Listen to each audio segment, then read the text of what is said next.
Facts are stubborn things, and whatever may be our wishes, our inclinations, or the dictates of our passions, they cannot alter the state of facts and evidence. John Adams. Preface. Some things are believed because they are demonstrably true, but many other things are believed because they are consistent with a widely held vision of the world, and this vision is accepted as a substitute for facts. Subjecting beliefs to the test of hard facts is especially important when it comes to economic beliefs, because economic realities are inescapable limitations on millions of people's lives, so that policies based on fallacies can be devastating in their impacts. Conversely, seeing through those fallacies can open up many unsuspected opportunities for a better life for millions of people. This book, like others of mine, owes much to my two extraordinary research assistants, Na Liu and Elizabeth Costa. They not only found much material that I asked for, they often brought to my attention valuable material that I had not asked for. In addition, Ms. Costa did the copy editing, and Ms. Liu created the computer files from which this book was printed. Chapter 1. The Power of Fallacies. Never underestimate the difficulty of changing false beliefs by facts. Henry Rosovsky. Fallacies are not simply crazy ideas. They are usually both plausible and logical, but with something missing. Their plausibility gains them political support. Only after that political support is strong enough to cause fallacious ideas to become government policies and programs are the missing or ignored factors likely to lead to unintended consequences, a phrase often heard in the wake of economic or social policy disasters. Another phrase often heard in the wake of these disasters is, "It seemed like a good idea at the time." That is why it pays to look deeper into things that look good on the surface at the moment. Sometimes what is missing in a fallacy is simply a definition. Undefined words have a special power in politics, particularly when they invoke some principle that engages people's emotions. Fair is one of those undefined words, which have attracted political support for policies ranging from fair trade laws to the Fair Labor Standards Act. While the fact that the word is undefined is an intellectual handicap, it is a huge political advantage. People with very different views on substantive issues can be unified and mobilized behind a word that papers over their differing and sometimes even mutually contradictory ideas. Who, after all, is in favor of unfairness? Similarly with social justice, equality, and other undefined terms that can mean wholly different things to different individuals and groups, all of whom can be mobilized in support of policies that use such appealing words. Fallacies abound in economic policies affecting everything from housing to international trade. Where the unintended consequences of these policies take years to unfold, the effects may not be traced back to their causes by many people. Even when the bad consequences follow closely after a given policy, many people may not connect the dots. And advocates of policies that backfire often attribute these bad consequences to something else. Sometimes they claim that the bad situation would have been even worse if it had not been for the wonderful policies they advocated. There are many reasons why fallacies have staying power, even in the face of hard evidence against them. Elected officials, for example, cannot readily admit that some policy or program that they advocated, perhaps with great fanfare, has turned out badly, without risking their whole careers. Similarly for leaders of various causes and movements. Even intellectuals or academics with tenure stand to lose prestige and suffer embarrassment when their notions turn out to be counterproductive. Others, who think of themselves as supporters of things that will help the less fortunate, would find it painful to confront evidence that they have in fact made the less fortunate worse off than before. In other words, evidence is too dangerous, politically, financially, and psychologically, for some people to allow it to become a threat to their interests or to their own sense of themselves. No one likes to admit being wrong. However, in many kinds of endeavors, the costs of not admitting to being wrong are too high to ignore. These costs force people to face reality, however painful that might be. A student who misunderstands mathematics has little choice but to correct that misunderstanding before the next examination. And someone in business cannot continue losing money indefinitely by persisting in mistaken beliefs about the market or about the way to run a business. In short, there are practical as well as intellectual imperatives to see through fallacies. The difference between sound and fallacious economic policies by a government can affect the standard of living of millions. This is what makes the study of economics important, and the exposure of fallacies more than an intellectual exercise. There are far too many fallacies to list them all. However, we can sketch 4 widespread kinds of economic fallacies here, and investigate more specific fallacies in detail in the chapters that follow. These 4 widespread kinds of fallacies may be called the zero-sum fallacy, the fallacy of composition, the chess pieces fallacy, and the open-ended fallacy. The zero-sum fallacy. Many individual fallacies in economics are founded on the larger and usually implicit fallacious assumption that economic transactions are a zero-sum process, in which what is gained by someone is lost by someone else. But voluntary economic transactions, whether between employer and employee, tenant and landlord, or international trade, would not continue to take place unless both parties were better off making these transactions than not making them. Obvious as this may seem, its implications are not always obvious to those who advocate policies to help one party to these transactions. Let us start at square one. Why do economic transactions take place at all, and what determines the terms of those transactions?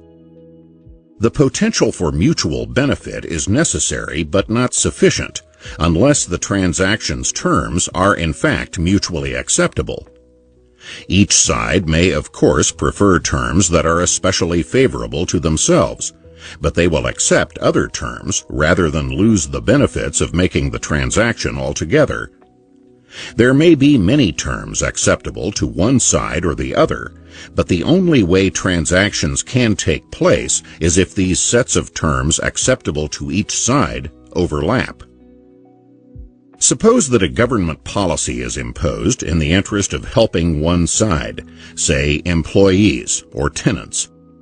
Such a policy means that there are now 3 different parties involved in these transactions, and only those particular terms which are simultaneously acceptable to all 3 parties are legally permitted. In other words, these new terms preclude some terms that would otherwise be mutually acceptable to the parties themselves. With fewer terms now available for making transactions, fewer transactions are likely to be made. Since these transactions are mutually beneficial, this usually means that both parties are now worse off in some respect. This general principle has many concrete examples in the real world. Rent control, for example, has been imposed in various cities around the world with the intention of helping tenants. Almost invariably, landlords and builders of housing find the reduced range of terms less acceptable, and therefore supply less housing.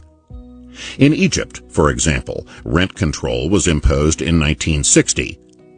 An Egyptian woman who lived through that era and wrote about it in 2006 reported, The end result was that people stopped investing in apartment buildings, and a huge shortage in rentals and housing forced many Egyptians to live in horrible conditions, with several families sharing one small apartment. The effects of the harsh rent control is still felt today in Egypt. Mistakes like that can last for generations. Egypt was not unique. The imposition of rent control has been followed by housing shortages in New York, Hong Kong, Stockholm, Melbourne, Hanoi, and innumerable other cities around the world. The concrete ways that these housing shortages develop are discussed in Chapter 3 of my Basic Economics, 3rd edition. The immediate effect of rents set below where they would be set by supply and demand is that more people seek to rent apartments for themselves, now that apartments are cheaper. But without any more apartments being built, this means that many people cannot find vacant apartments. Moreover, long before existing buildings wear out, auxiliary services like maintenance and repair decline, since a housing shortage means that landlords are no longer under the same competitive pressures to spend money on such things to attract tenants, when there are more applicants than apartments during a housing shortage. Such neglect of maintenance and repair makes buildings wear out faster. Meanwhile, the lower rate of return on investments in new apartment buildings, because of rent control, cause fewer of them to be built. Where rent control laws are especially stringent, no new apartment buildings at all may be built to replace those that are wearing out. Not a single apartment building was built in Melbourne for years after World War II because of rent control laws. In a number of Massachusetts communities, no rental housing was built for a quarter of a century until the state banned local rent control laws, after which building resumed.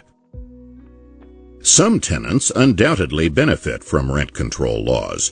Those who already have an apartment when such laws are passed and who find the lower levels of repair, maintenance, and other auxiliary services such as heat and hot water acceptable as a trade-off in view of the money saved on the rent. As time goes on, however, with some deteriorating buildings eventually being boarded up, the circle of tenants who find the trade-off acceptable tends to decline, and places with especially stringent rent control laws tend to have especially bitter complaints about landlords' neglect in failing to supply adequate heat, hot water, maintenance, and repair. In short, reducing the set of mutually acceptable terms tends to reduce the set of mutually acceptable results, with both tenants and landlords ending up worse off on the whole, though in different ways. Another area where governments impose their own set of acceptable transaction terms are laws regulating the pay, benefits, and working conditions of employees. Improvements in all these areas make the worker better off and cost the employer money. Here again, this tends to lead to fewer transactions. Unemployment rates tend to be chronically higher, and the periods of unemployment chronically longer in countries like France or Germany, where minimum wage laws and government policies requiring employers to provide benefits to their employees are more generous than in the United States. And the rate at which these countries create new jobs tends to be far lower than the rate at which new jobs are created in the American economy. Here again, the overlap between three sets of acceptable terms tends to be less than the overlap between the two sets of terms acceptable to the parties directly involved.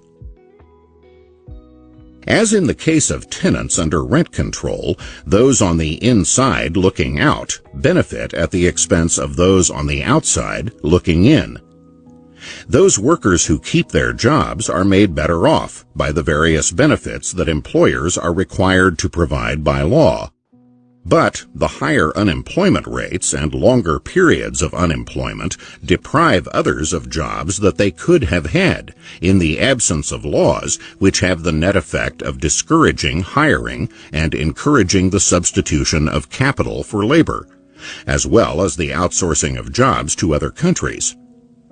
The trite expression, "there is no free lunch," has become trite precisely because it has turned out to be true for so long and in so many different contexts.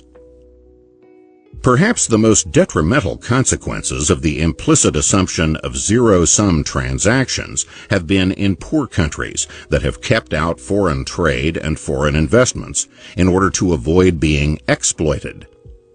Large disparities between the prosperity of the countries from which trade and investment come and the poverty in the countries receiving this trade and investment have led some to conclude that the rich have gotten rich by taking from the poor.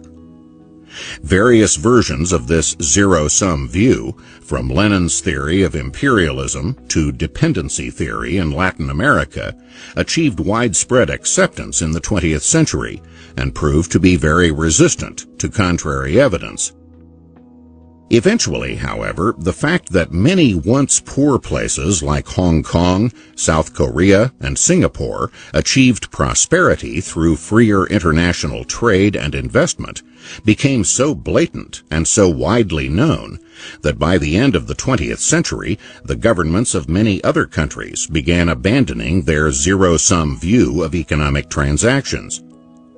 China and India have been striking examples of poor countries whose abandonment of severe international trade and investment restrictions led to dramatic increases in their economic growth rates, which in turn led to tens of millions of their citizens rising out of poverty.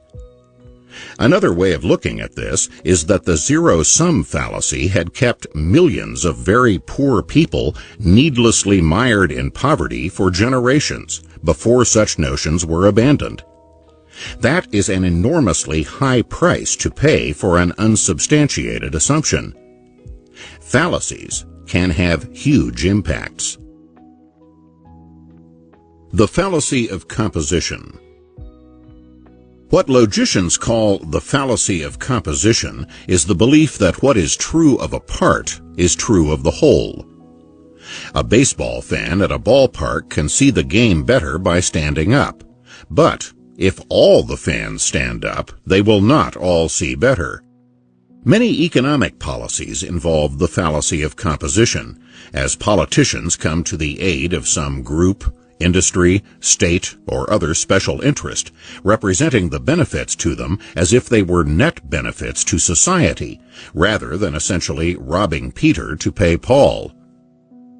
Many local governments, for example, follow policies designed to attract either new businesses or higher-income people, both of which are expected to provide more local tax revenues. Whole neighborhoods have been demolished and redeveloped with upscale housing and shopping malls as a means of revitalizing the community. Often the federal government subsidizes this operation with no consideration that the businesses and higher-income people attracted there will simply be transferred from some other place, while the usually lower-income people displaced are also transferred to some other place.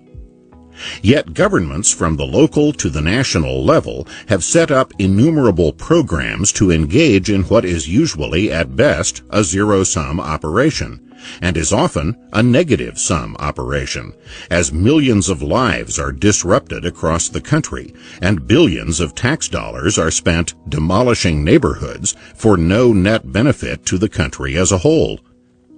Since policies imposed by government are not voluntary transactions like those of the marketplace, zero-sum and negative-sum operations can continue indefinitely.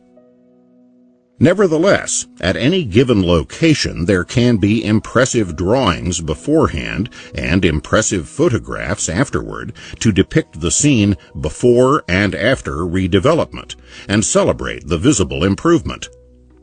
For many years, photographers liked to take pictures of slums in Washington with the Capitol Dome in the background.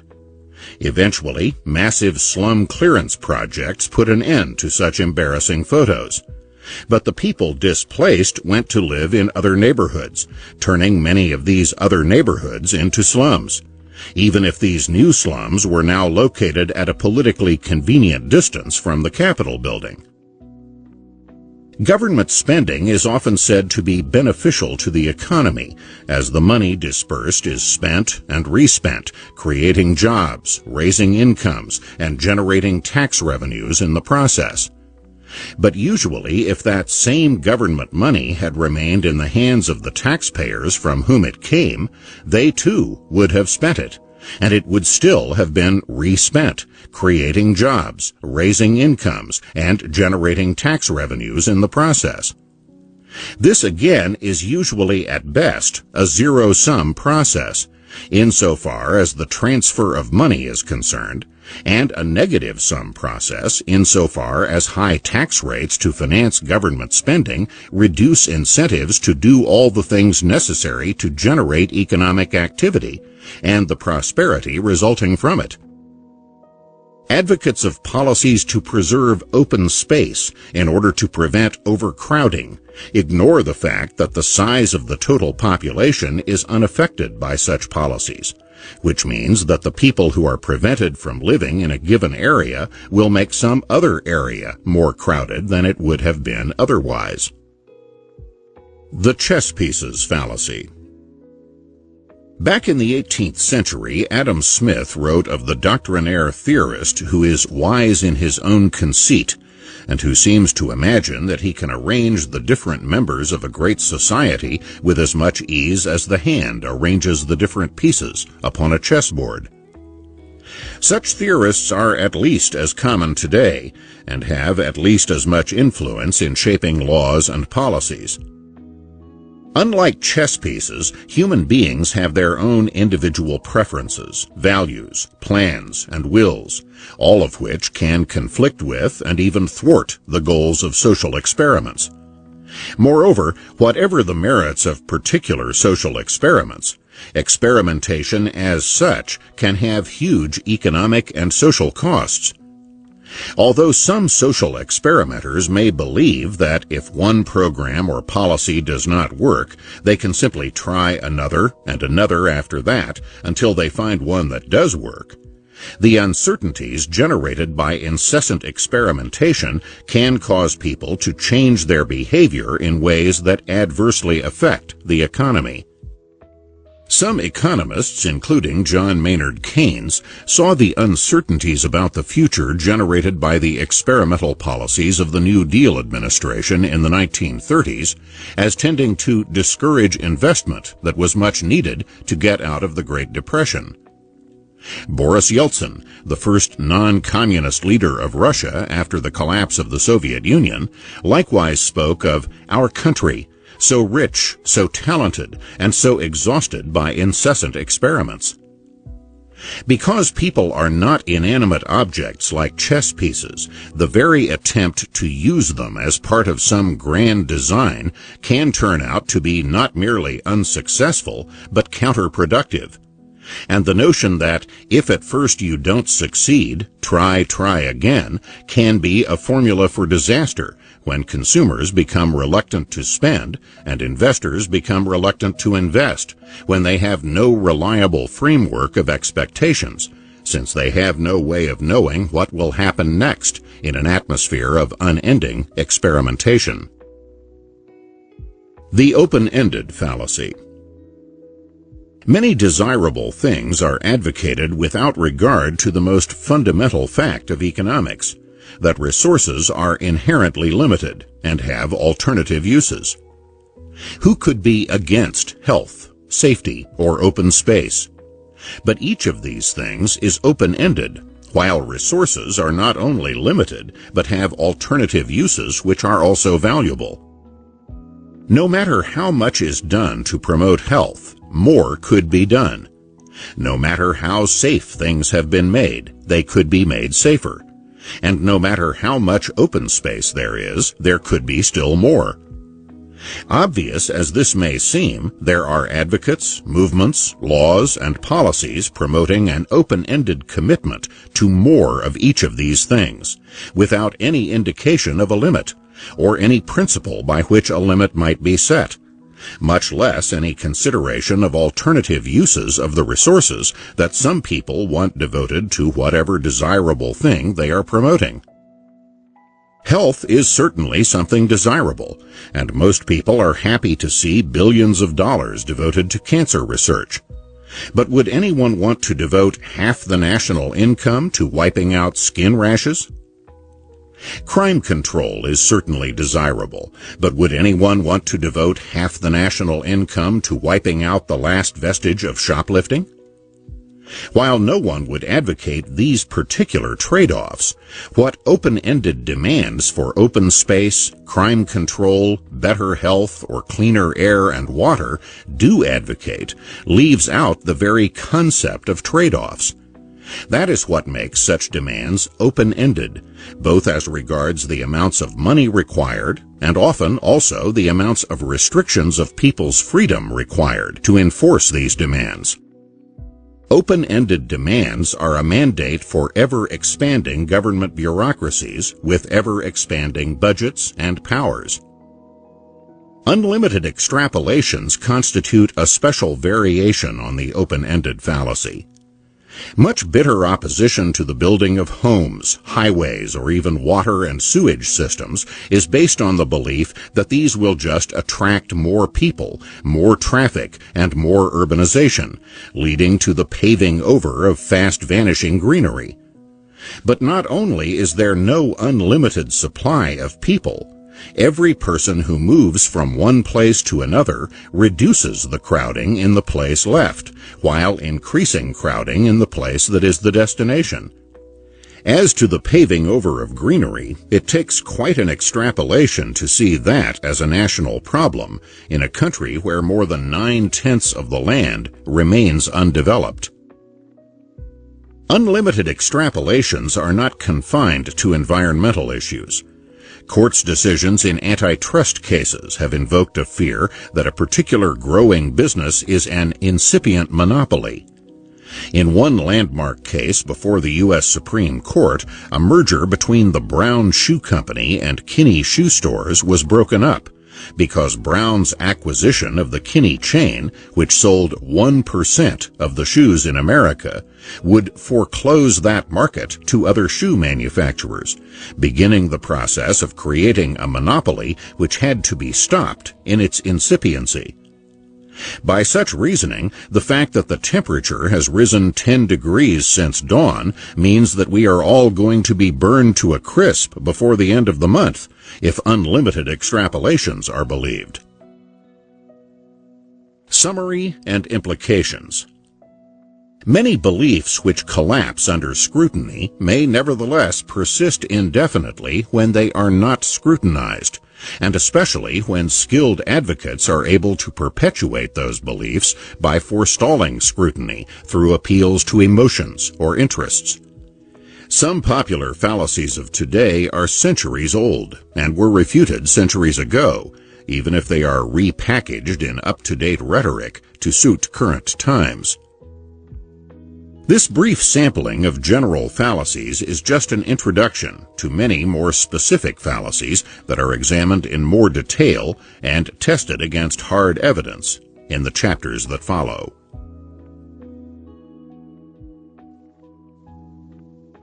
Chapter 2. Urban Facts and Fallacies. One of the first questions to ask about cities is, why do they exist in the first place? Looking back at history, what caused cities to be built at all, and why in the particular kinds of places where they were built?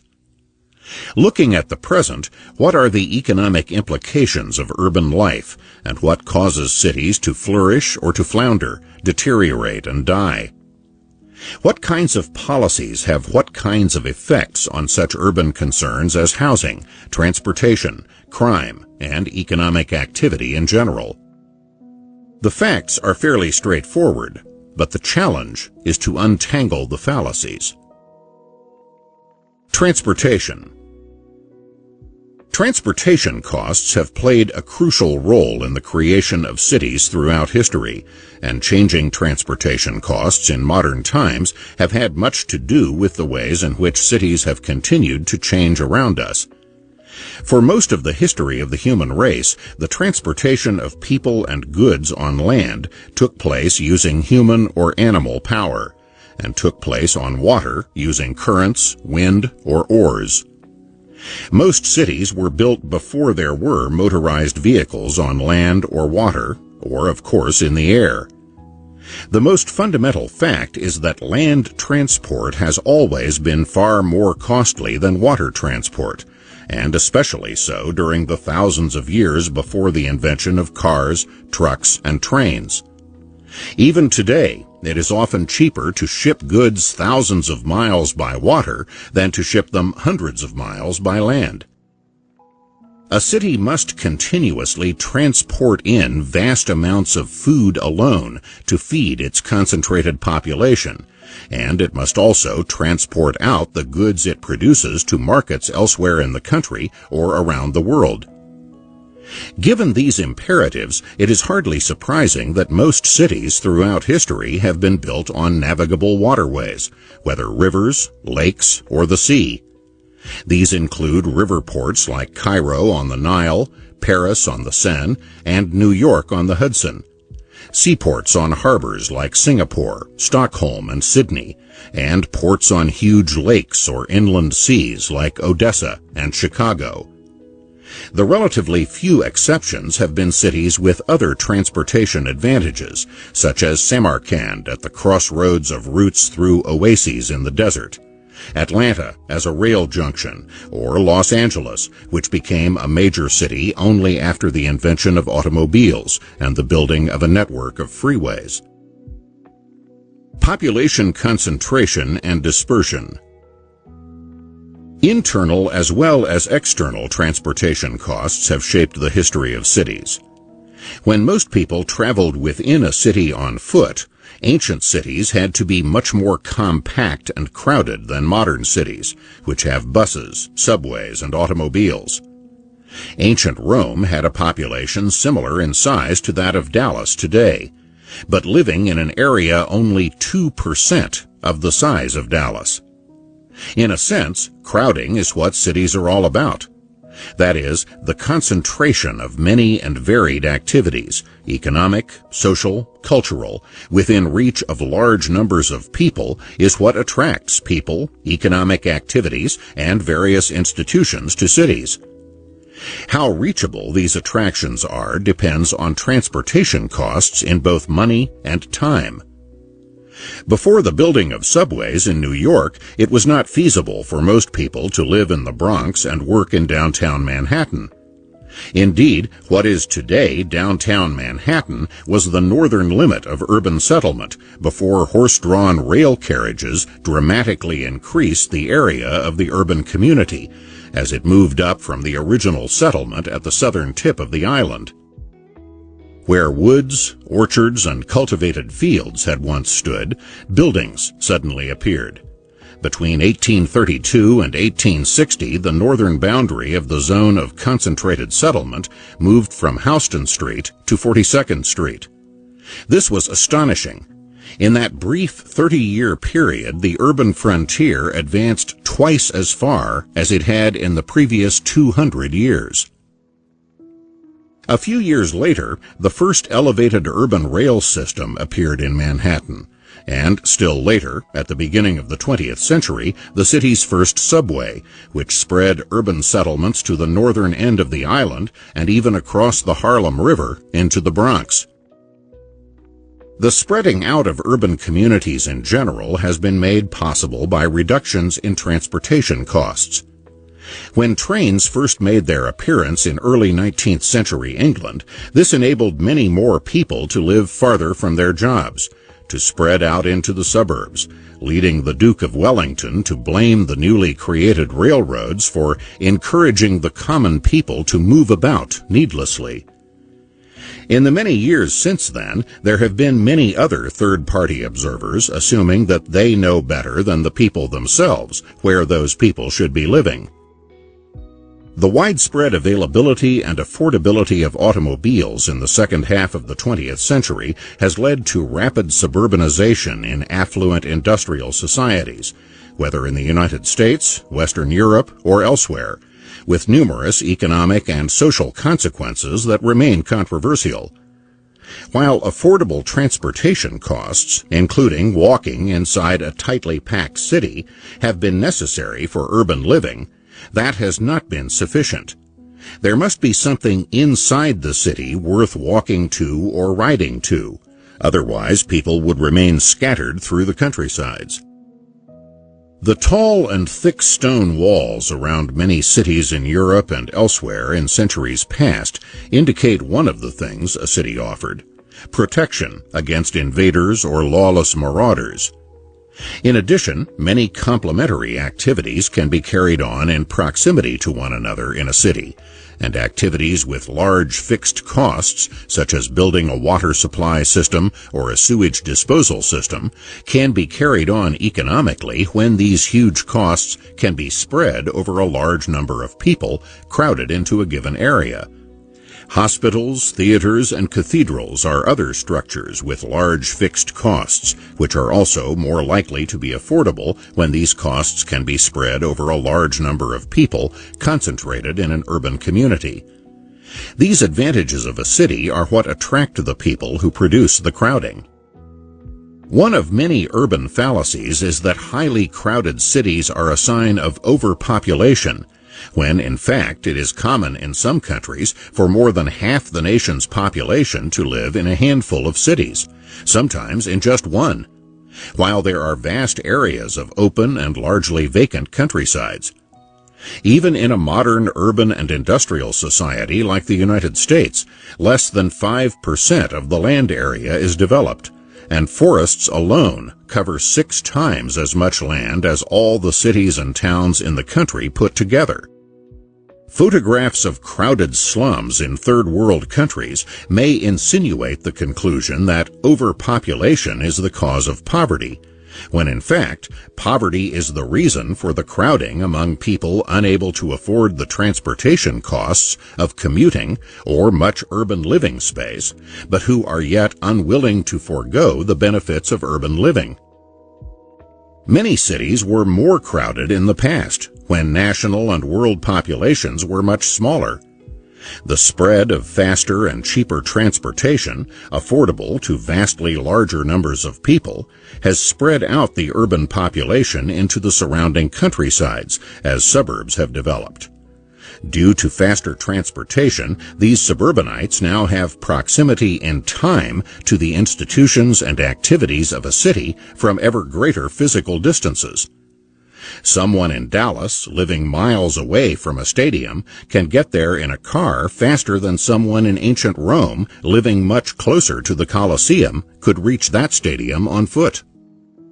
Elites with their own horses and carriages have for centuries had greater proximity in time to urban attractions than the poorer masses have had, whether in Europe, Asia, or the Western Hemisphere. Transportation costs have long tended to make suburbs the homes of more affluent people who could afford such costs. As incomes have risen and transportation costs declined in modern times, ordinary people could now afford to move out to the suburbs in great numbers, while maintaining proximity to their jobs and urban amenities. This greater accessibility to urban institutions has been a result of the 20th century revolutions in transportation brought about by the introduction and spread of subways, commuter trains, buses, and automobiles. Ordinary people can in fact live much farther from an urban center today than the elite could in the past. Before the transportation revolutions of the 20th century, even New York City was quite different from what it has become since then. The home in which Theodore Roosevelt spent his late adolescence and early adulthood was a suburban mansion built in 1873 on the outer fringes of New York City, West 57th Street. As late as 1881, the streets were little more than numbers, and most of the land was vacant in the West 60s and 70s.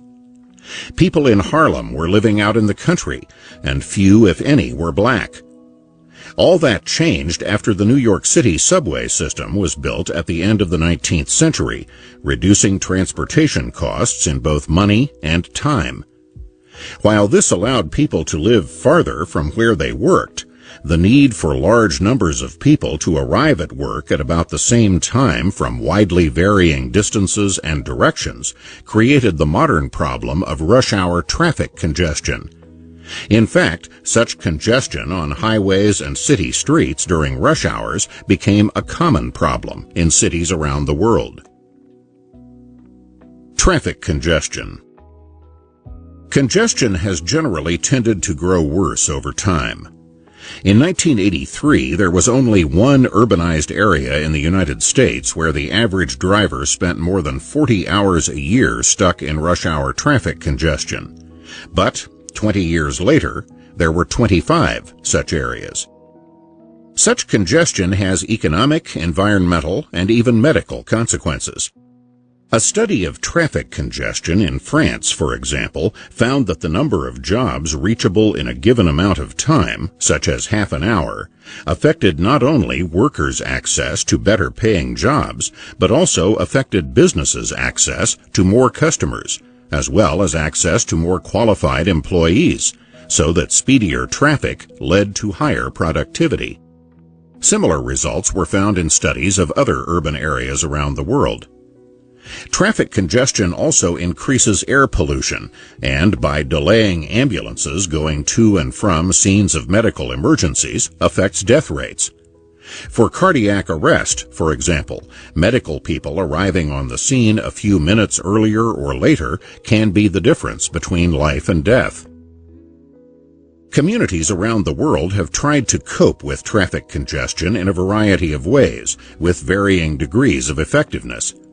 Julius Caesar banned carts during the day in ancient Rome, and some modern cities have tried to reduce rush hour congestion by either restricting or banning cars at certain times and places, or by charging fees for the use of streets in parts of London, or toll roads in France and Australia, for example.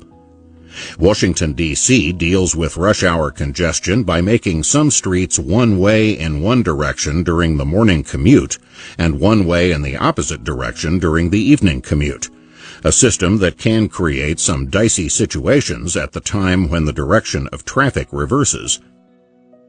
The fact that most city streets and most highways are free to the motorists, Los Angeles freeways being classic examples, means that they tend to be used more extensively than they would be if motorists had to pay the costs that their travel imposed on others. These costs include not only the costs of building and maintaining these roadways, but also, and perhaps even more costly, the impeding of other people's travel by rush hour congestion. The annual costs in both wasted fuel and wasted time have been estimated at more than $1,000 per rush hour traveler in Washington, Dallas, Atlanta, and San Francisco, and at more than $1,500 in Los Angeles, whose freeways are not in fact free to either the city or to individual motorists when congestion costs are taken into account. Like most things that are available without an explicit charge, roads and highways tend to be used far beyond how much they would be used if the hidden costs had to be paid in cash whenever these things are used. Increasing numbers of cities around the world have begun to recognize that and to charge motorists accordingly. Singapore in the 1970s pioneered in charging motorists varying amounts according to the area and the time of day in which they drove. At first, these were manually collected tolls that, to some extent, impeded traffic, but eventually this system was replaced by automatic methods of collecting tolls, either electronically or by billing motorists who were photographed in restricted areas or at restricted times. Even during the 1975 to 1998 era of manual toll collection, charging motorists according to the congestion involved sped up the movement of cars in Singapore. Prior to these tolls, the city's traffic moved at an average speed of 15 to 20 kilometers per hour during the working day. After the imposition of tolls, traffic moved at an average speed of from 26 to 32 kilometers per hour during the working day. This happened despite the fact that the city was growing during these years and the number of cars in Singapore tripled. As in other times and places, incentives changed behavior. Some people changed the time of day when they drove in order to avoid higher tolls, and some whose journey began and ended outside the most congested areas with the highest tolls now drove around such areas instead of through them, as they had before there were tolls collected. Others changed from driving to taking public transportation. Buses carried 46% of the commuters in Singapore before the toll system and 69% afterward. Stockholm in 2006 introduced an experimental program which charged only half as much for driving between 6:30 a.m. and 7 a.m. as was charged for driving an hour later when the rush hour was in full swing. Given these costs, and especially the differences in costs at different times of day, not only did the total traffic passing through the controlled area decline by 22%, the ratio between the volume of rush hour traffic and non-rush hour traffic changed from about 3:1 to about 2:1, as people either came to work earlier or stayed later to avoid the higher toll charges at the rush hour peaks. Put differently, the Stockholm experiment, like that in Singapore and elsewhere, showed that free roadways contribute to congestion, as most free things are used more extensively than when the costs of people's behavior are conveyed to them directly through prices. While the prices charged or not charged for the use of streets and highways can affect the demands made on these traffic arteries, the supply is also important. One of the persistent fallacies about urban transportation is that it is futile to build more roads because that will only encourage more drivers to add to the traffic, restoring the previous congestion. When the Miami Herald said, "The region can't pave its way out of traffic gridlock," it was expressing a very widespread view, but one which will not stand up under scrutiny. When Houston, for example, added 100 miles a year to its road network from 1986 to 1992, average delay per traveler at the rush hour peaks declined 21%.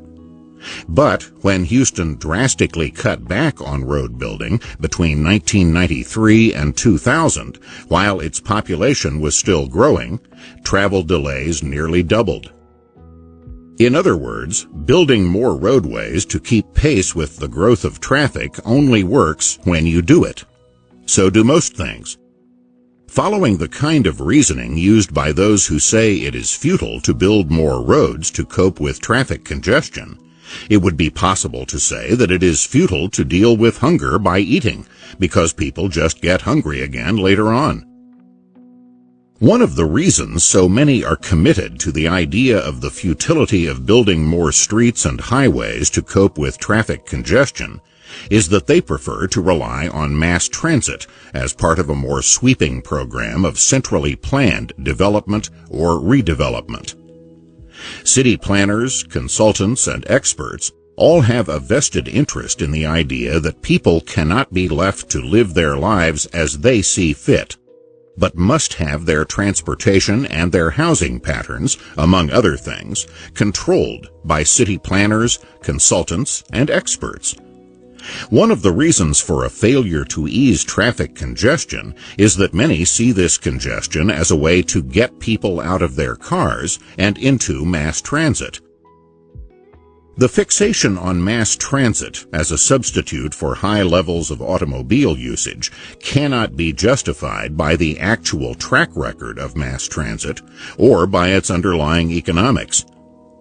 While mass transit played a major role in the development of New York City, that is today the exception rather than the rule. Nearly 40% of all American mass transit commuters are in fact in New York. Even so, only about 1/4 of New Yorkers get to work on mass transit. Chicago is the next highest, with 11%.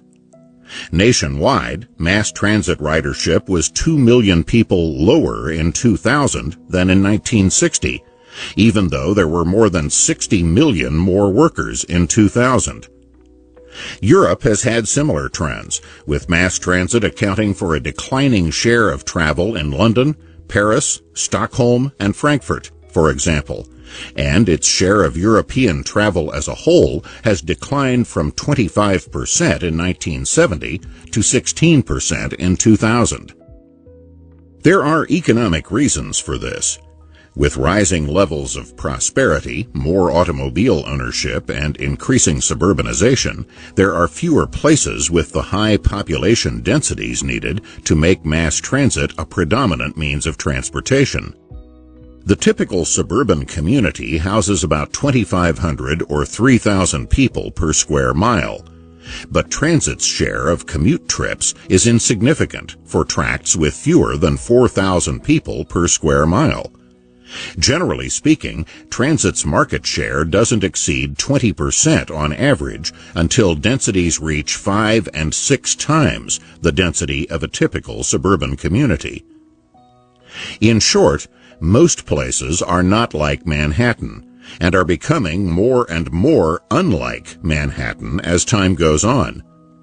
The only way to make mass transit a substitute for the automobile would be by cramming people into a style of living that they simply don't want, as many advocates of mass transit and high-density housing seek to do. For one thing, automobiles can deliver people directly from home to work, avoiding trips to and from the points where mass transit can be boarded, as well as transfers that are often necessary. Moreover, just over half of all Americans do not make a beeline between home and work in their cars, but make other stops, for shopping or picking up their children, for example. And for this, mass transit is no substitute for an automobile. Many who condemn the automobile for pollution seem to imagine a pre-automobile society very different from the way the pre-automobile world was in fact. The streets of New York City in the 19th century were an example. Much of the muck followed from the still unavoidable reliance on horses, 40,000 of them, who each working day generated some 400 tons of manure, 20,000 gallons of urine, and almost 200 carcasses. Social pathology. Important as urban transportation has been, there are limits to what it can explain, as with any other factor. And some people have exceeded those limits when seeking to explain some social phenomena by transportation costs. For example, the movement of inner-city jobs to the suburbs, especially after the 1960s, has been regarded by some as the reason for the dramatic rise in rates of unemployment in inner-city ghettos. And that, in turn, has been seen as a reason for the sharp increase in such other social pathologies as rising crime rates and disintegrating families in these neighborhoods. But the fact that these striking trends have been correlated does not tell us which one caused the others, or whether they were all caused by something else. However, the movement of jobs has been undeniable and of a major magnitude, as in the case of a Chicago neighborhood. 2 large factories anchored the economy of this West Side neighborhood in its good old days. The Hawthorne plant of Western Electric, which employed over 43,000 workers, and an International Harvester plant with 14,000 workers. The world headquarters for Sears, Roebuck & Company was located there, providing another 10,000 jobs. But conditions rapidly changed. Harvester closed its doors in the late 1960s. Sears moved most of its offices to the Loop in downtown Chicago in 1973. The Hawthorne plant gradually phased out its operations and finally shut down in 1984.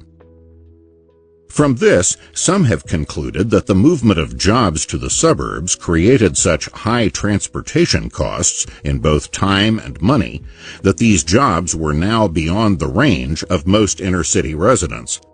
The resulting economic breakdown in these communities is then blamed for such social breakdowns as a welfare culture with fatherless children and skyrocketing rates of crime and violence. However, businesses and jobs did not leave this neighborhood for no reason. It costs considerable money to relocate operations that employ thousands of people.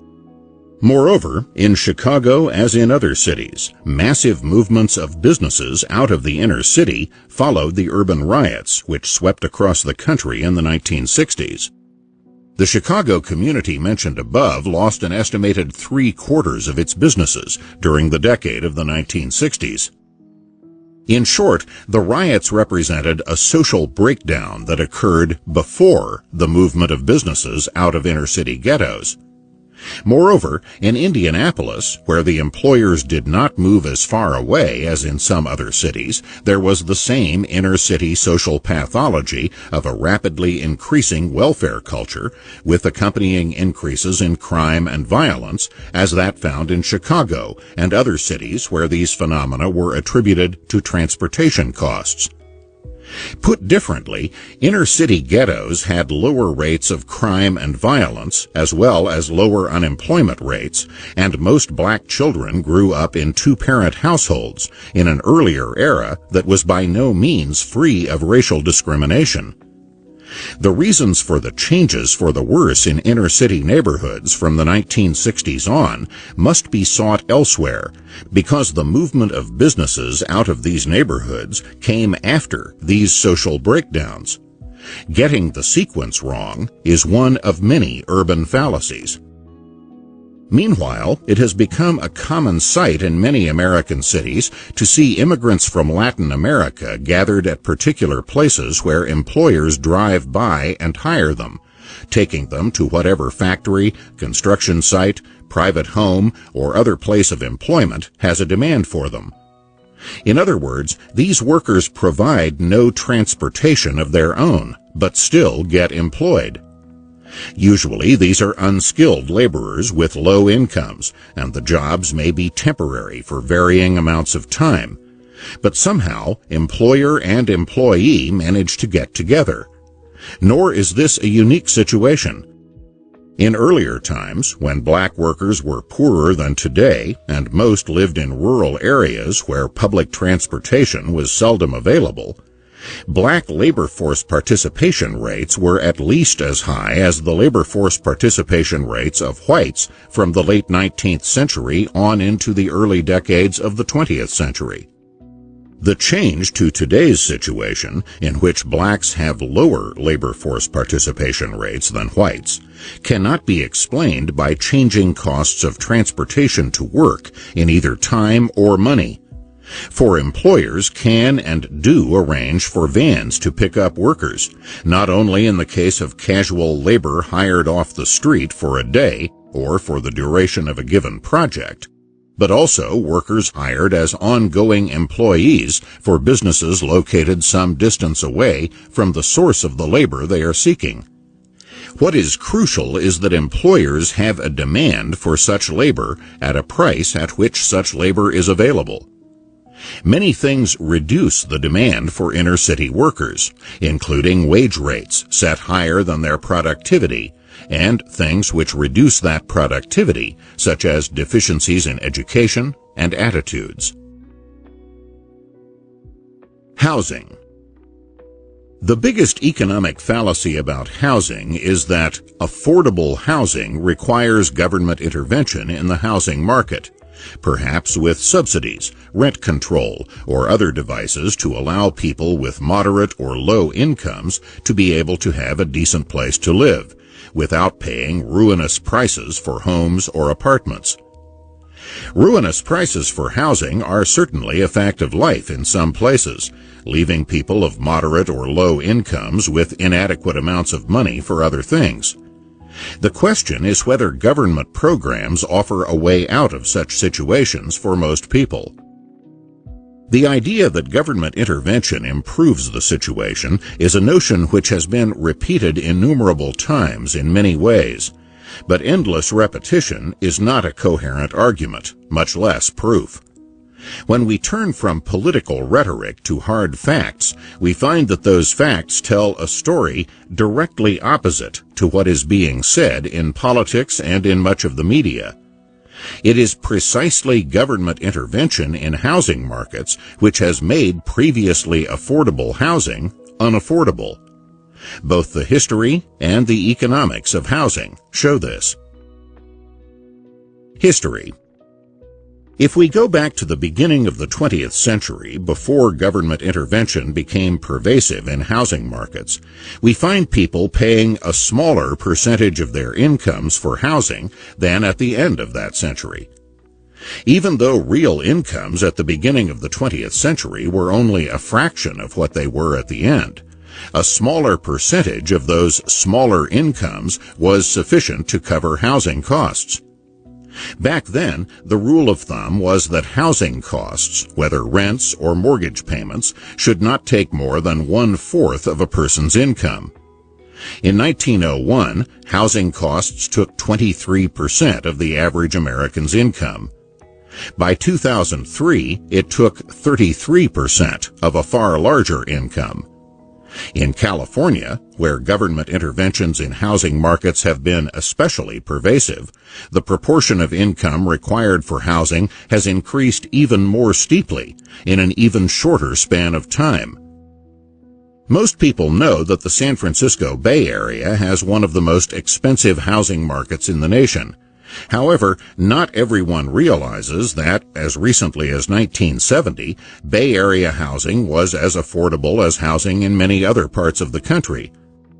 Data from the 1970 census shows that a median income Bay Area family could dedicate 1/4 of their income to housing and pay off their mortgage on a median-priced home in just 13 years. By 1980, a family had to spend 40% of their income to pay off a home mortgage in 30 years. Today, it requires 50%.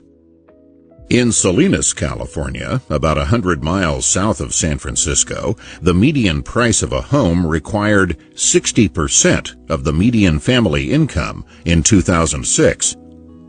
A real estate agent in that area reported selling a 1,013 square foot house, more than 50 years old, to an immigrant farm worker for $490,000, with a monthly mortgage payment that took 70% of his pay. Nevertheless, the buyer, whose family had lived for years in a rented room, was so thrilled that he cried when he signed the loan. 3/4 of the land in the county is legally blocked from development.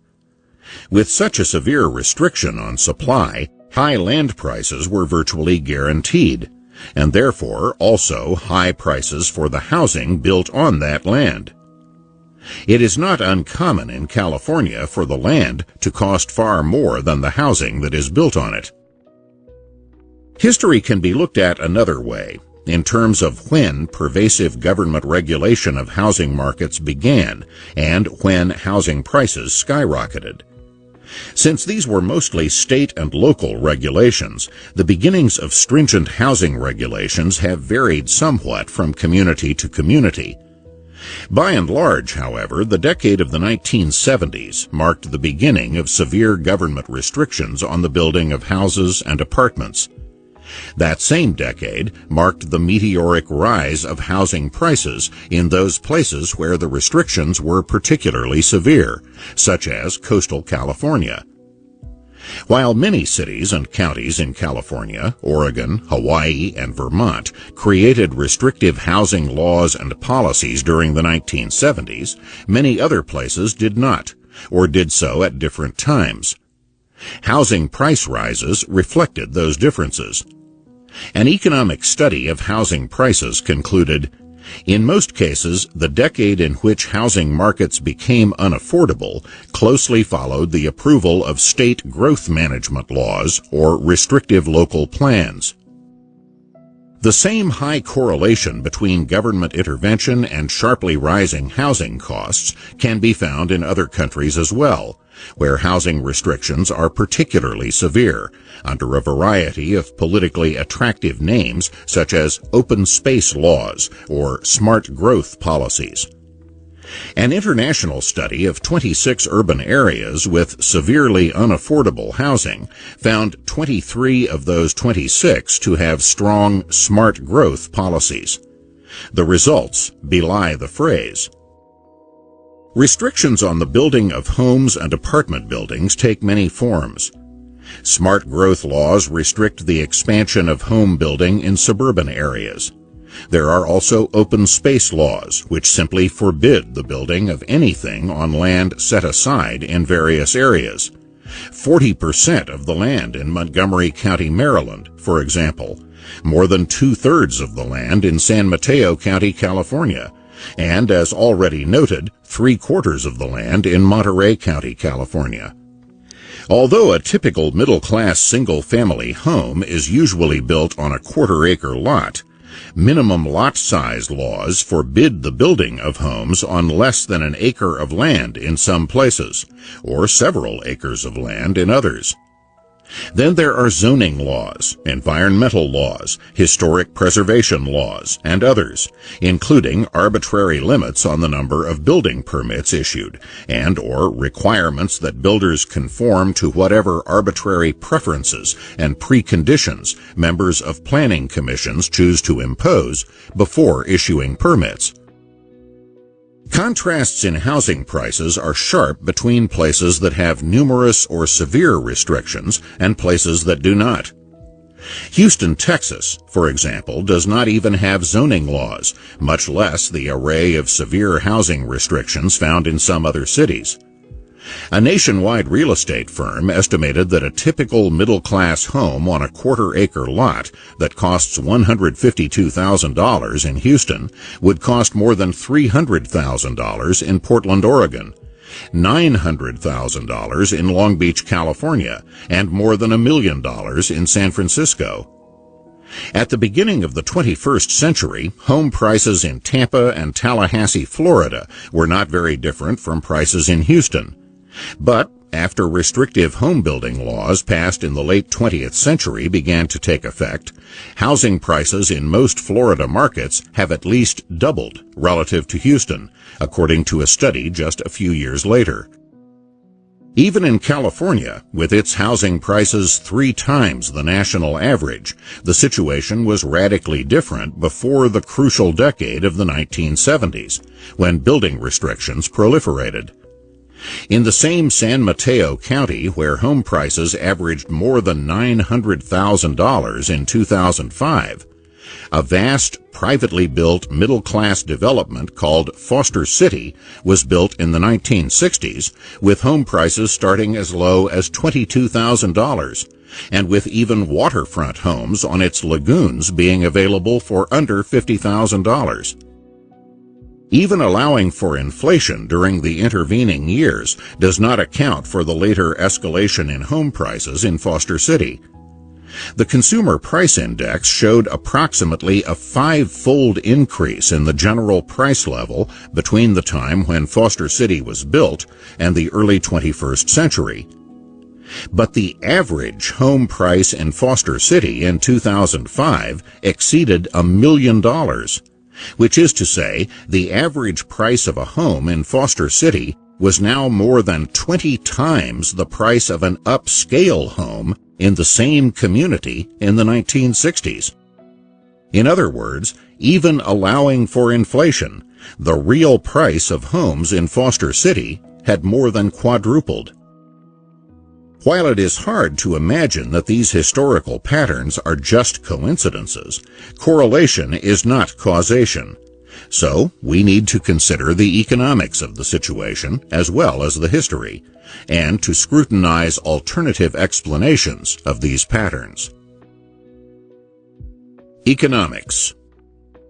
Many things can cause housing prices to rise, including anything that affects either supply or demand. Rising incomes and growing population obviously affect the demand for housing. Supply is affected to the extent that the land area is so built up that little land remains to build on in a given area. The innumerable legal restrictions and bans on building also affect supply, as does the ease of delaying construction with environmental, aesthetic, or other objections raised by officials, non-governmental organizations, or individual citizens. Even when these objections are found to be groundless or are otherwise overruled, delay in itself can cost millions of dollars when vast sums of borrowed money are financing a project and interest has to be paid on that money, regardless of whether the building is proceeding on schedule or is stalled by claims that take time to investigate or adjudicate. How do we know which of these factors is responsible in any given case? Only by examining each of the possibilities in each specific case. If population is growing rapidly in a given area, it might seem that this would tend to cause more demand for housing and therefore rising housing prices in that area. But neither supply nor demand by itself can explain prices, which are determined by the combined effects of the two. As one economic study pointed out, the population of Las Vegas almost tripled between 1980 and 2000, but the real median housing price did not change. However, the average price of houses in Palo Alto, California, nearly quadrupled in 1 decade, without any increase in population at all. The difference is that severe building restrictions began in Palo Alto during that decade, the 1970s, but not in Las Vegas, where builders could simply construct new homes as the demand for housing increased. But not one new home was built in Palo Alto during the decade when its housing prices nearly quadrupled. A similar pattern showing housing prices affected more by building restrictions than by increased demand for housing was shown in New York City, where tens of thousands of new units were built in Manhattan during the 1950s, while prices remained flat. In later years, especially after severe building restrictions began in the 1970s, that all changed. In spite of skyrocketing prices, the housing stock has grown by less than 10% since 1980 in Manhattan, according to an article in an economics journal 25 years later. Moreover, the proportion of new housing units in buildings 20 stories tall and higher, which had been increasing in Manhattan from the beginning of the 20th century until 1970, suddenly reversed and began a decades-long decline. Height restrictions are among the many building restrictions which can be imposed either directly or by allowing complaints by neighbors to initiate costly construction delays while these complaints are adjudicated before various authorities. Those who make such complaints pay little or no costs, even when their complaints turn out to be completely unfounded and cost millions of dollars in construction delays to builders, and ultimately to those who buy or rent the housing that is being built. Height restrictions have both economic and social consequences.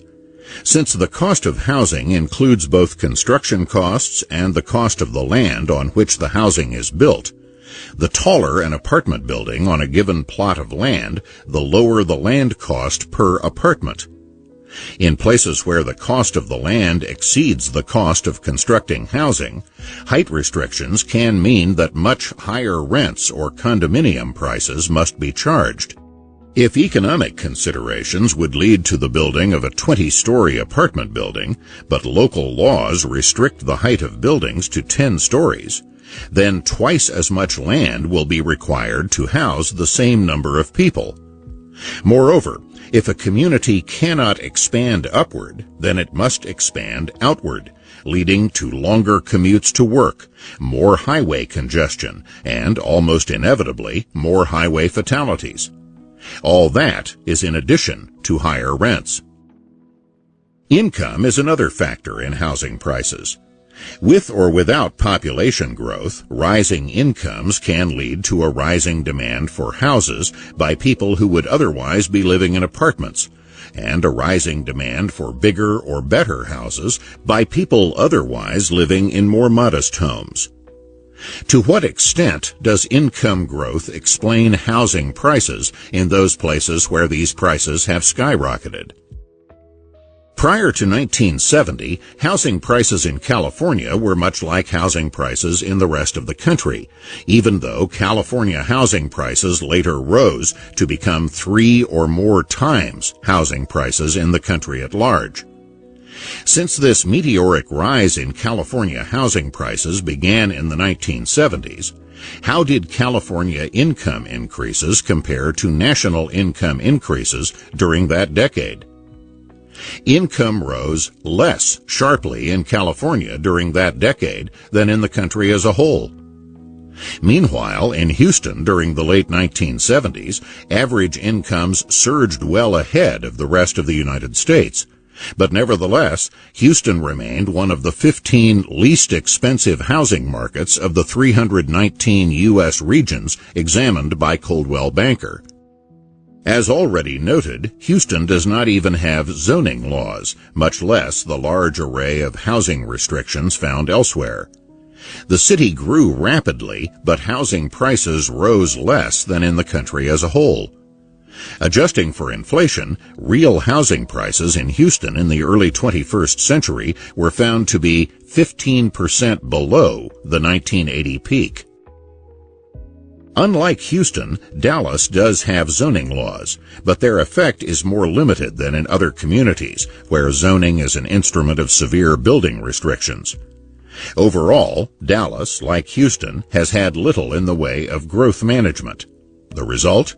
Dallas has consistently maintained family incomes about 10% above the U.S. average, while its housing prices are generally lower than the U.S. average. One of the obvious factors in the price of housing is the cost of constructing homes and apartment buildings.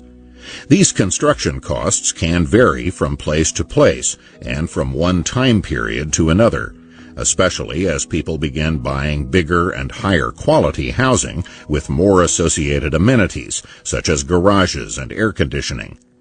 The question here is, how far does this factor go toward explaining housing prices in those communities where housing prices are some multiple of what they are in other communities?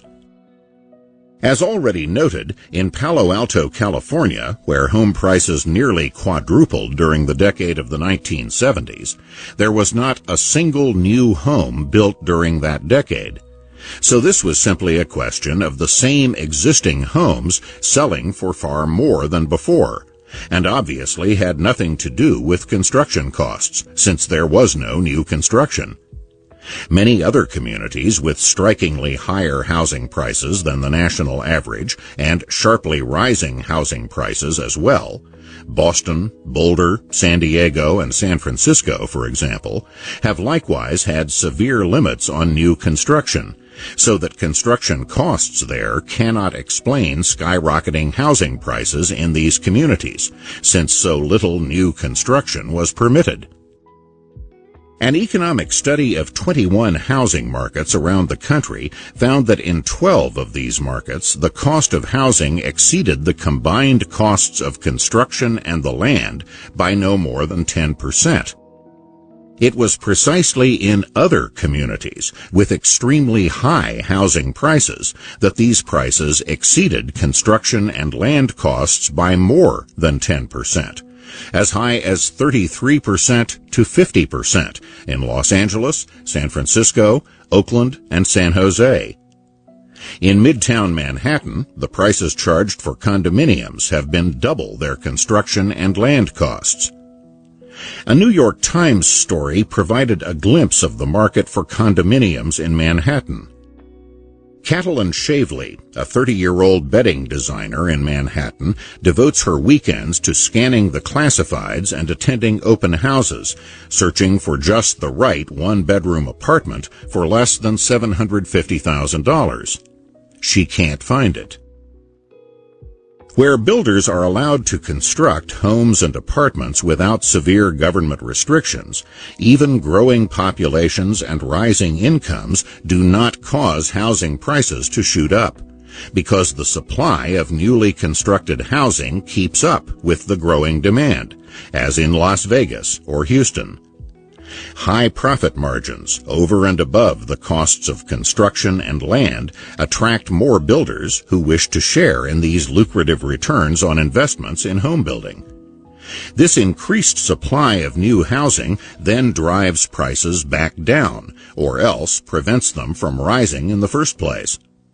There is little opportunity for housing prices to continue to greatly exceed construction and land costs in communities without severe restrictions on building or a monopolistic collusion among builders.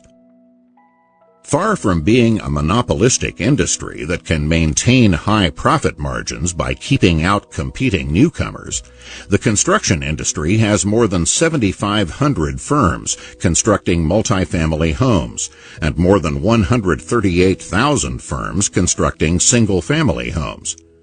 More than 100 firms constructing multifamily homes are headquartered in Manhattan alone. High profit margins in communities with high housing prices cannot be explained by monopoly in the private market, but by government-imposed restrictions on home building.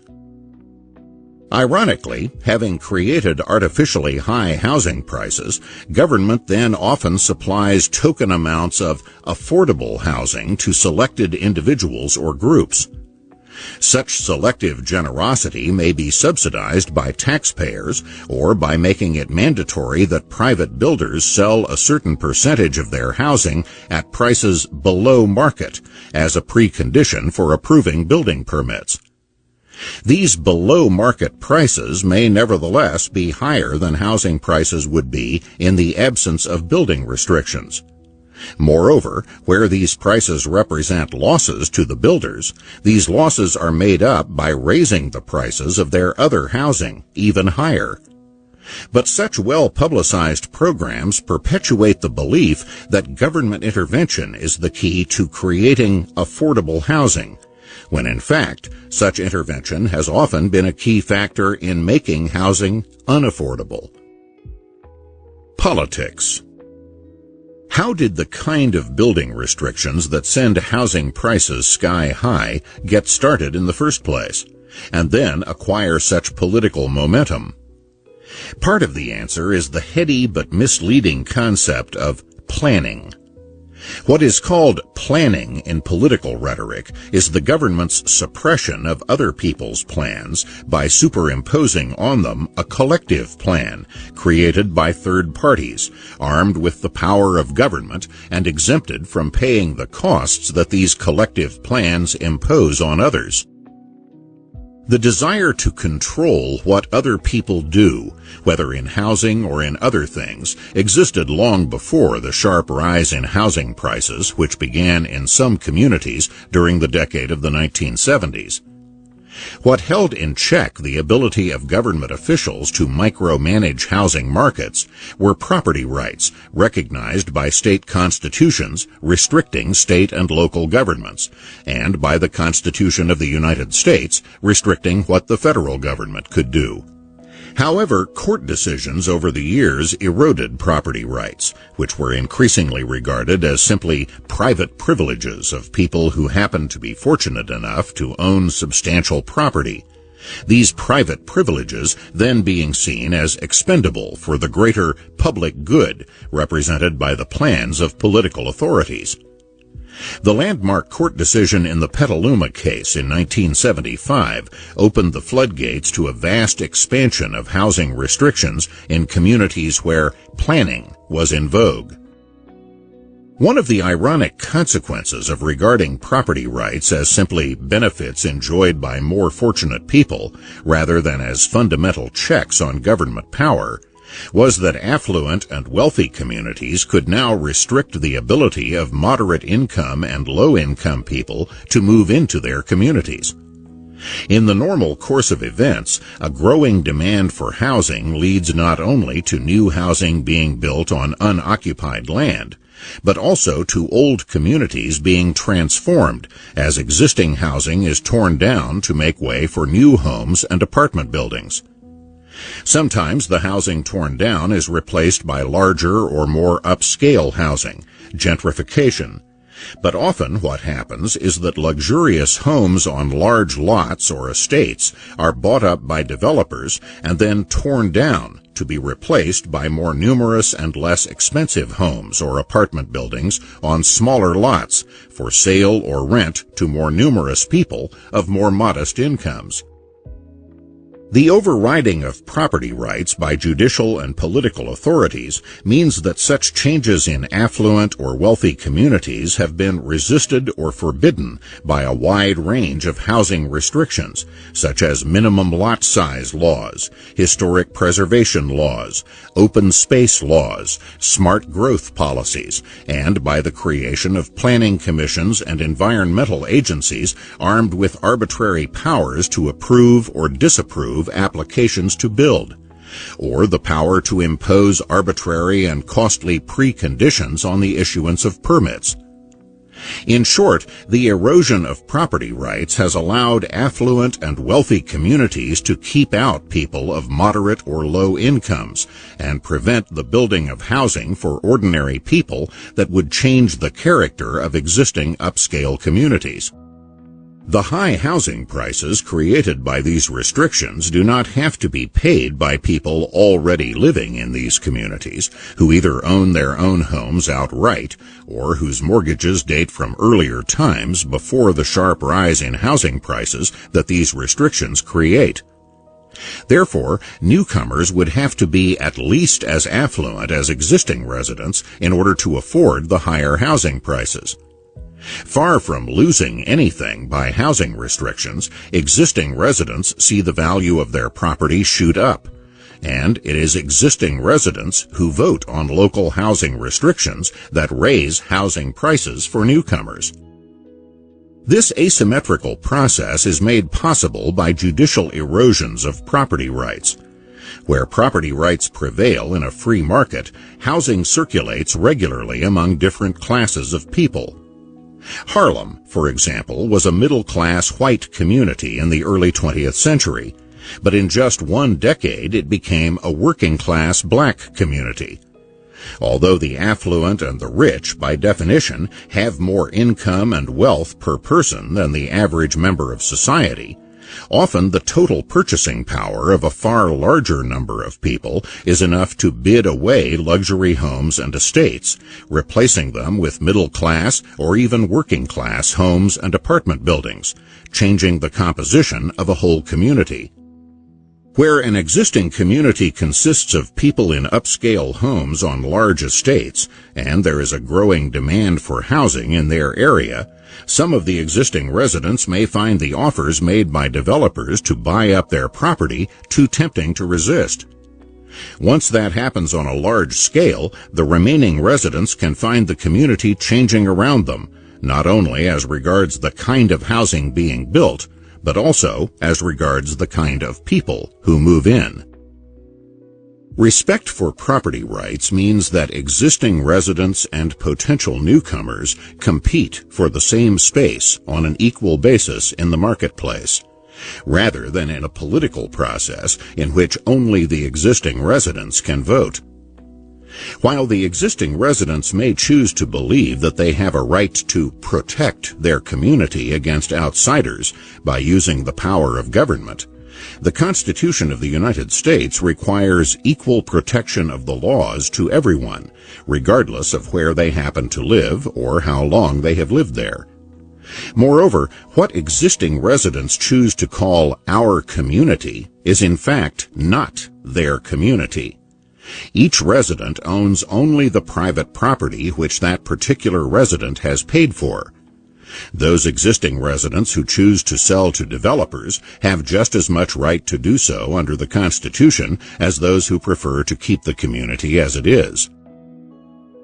Another crucial insulation from free market forces has been having the government take over vastly more surrounding land than any or all of the existing homeowners paid for in the name of open space. Where thousands of acres of land are taken off the market around an upscale community, That can mean millions or even billions of dollars worth of land being made unavailable to others for the benefit of the existing residents of that community. Local residents do not need to pay for that land, nor need the governmental unit that takes the land off the market. Merely by forbidding or restricting what can be built on that land, the government automatically lowers its market value, often drastically. At these artificially lower prices, various entities, private or governmental, can then take over the land as open space at a fraction of what other people would be willing to pay for it as housing. In other words, the real value of the land, as a resource which has alternative uses, can be some multiple of the money that changes hands when governmental or private non-profit organizations acquire it as open space. In Monterey County, California, which in 2006 had the least affordable housing in the nation, as measured by the percentage of the median family income required to make mortgage payments on the median-priced home, existing residents were able to keep 3/4 of the land in the county off-limits to development. In other words, the land that all the residents put together paid for as their private property was less than 1/3 of the land that they controlled politically and barred other people from acquiring as private property. One of these residents, quoted by the Wall Street Journal, expressed an attitude common in such situations, whether in Monterey County or elsewhere. "Nobody wants to give up this way of life," says Carol Harrington, who has lived in the Salinas area since her youth. "Wild turkeys, wild pigs, and deer roam on her 16 acres. Land use restrictions protecting this way of life have a cost paid by others, not only in housing prices in the county that takes 60% of the median family income for mortgage payments, but also in the fact that 39% of the homes in the Salinas area had 1.5 people per room, while less than 1% of other U.S. homes are that crowded. In other words, the open space of some has entailed the overcrowding of others, as less affluent families have had to double up in a home or apartment built for one family, or else a whole family may have to live in one rented room in order to cope with artificially high housing prices. Often, the character of a community includes a bucolic setting or expansive views of the surrounding area, which those who live there cherish. But they did not buy those settings or those views, or pay to have them guaranteed to remain the same in perpetuity. Other people with other preferences have had the same rights under the Constitution, at least until courts began to erode both property rights and the equal protection of the laws prescribed by the 14th Amendment.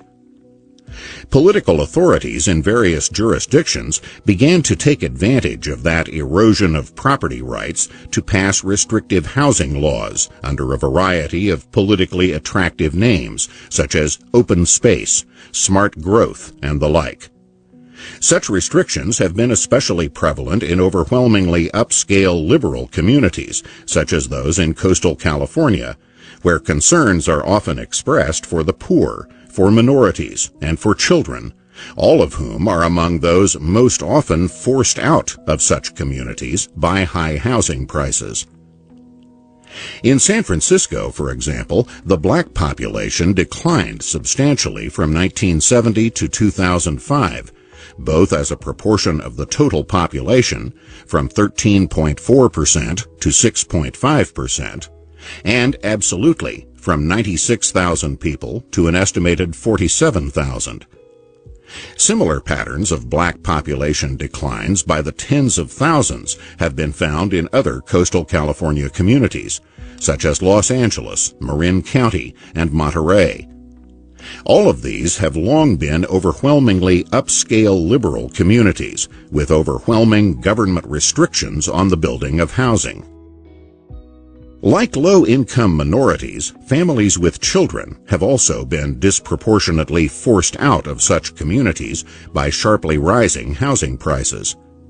Sharply declining school enrollments from 15,000 to 9,000 caused several schools in Palo Alto to be closed within a few years, beginning during the decade of the 1970s, when that community's housing prices nearly quadrupled. Declining populations of children have likewise led to many school closings in San Francisco and San Mateo counties during the same decade and in later decades, even though the total population in these counties increased. Urban economic activities. Cities are not only places where people consume various benefits. They are places where many of these benefits are produced, not only for their own inhabitants, but also for people in the hinterlands and around the world. These goods and services are distributed both through markets and through political processes, the two processes operating under very different incentives and very different constraints. Cities reduce the costs of some things and increase the costs of others.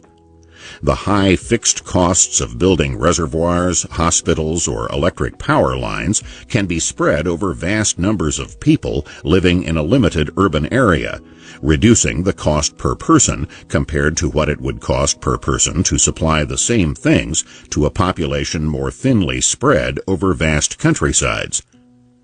There are other ways in which a city reduces production costs. The wide variety of economic activities taking place within city limits mean that complementary resources are more readily available nearby, which is to say, at lower transportation costs in both time and money. A manufacturer with a complicated machine that breaks down is more likely to quickly find someone qualified to repair it in a big city, thereby reducing the time during which that machine is unable to operate. Other kinds of costs are greater rather than less in a city. The disposal of sewage, for example, seldom requires as high a cost per person in a thinly populated countryside as in a city. In the country, human wastes as well as discarded food can be left to be absorbed by the land, as these wastes decompose. Rivers and streams can also safely absorb limited amounts of sewage and discarded food from a small population spread over a wide area. The human race could not have survived for thousands of years if every trace of impurities were fatal. But the human wastes and discarded food from 1 million people living in a 50-square-mile area cannot be absorbed by the land or water as fast as it is created.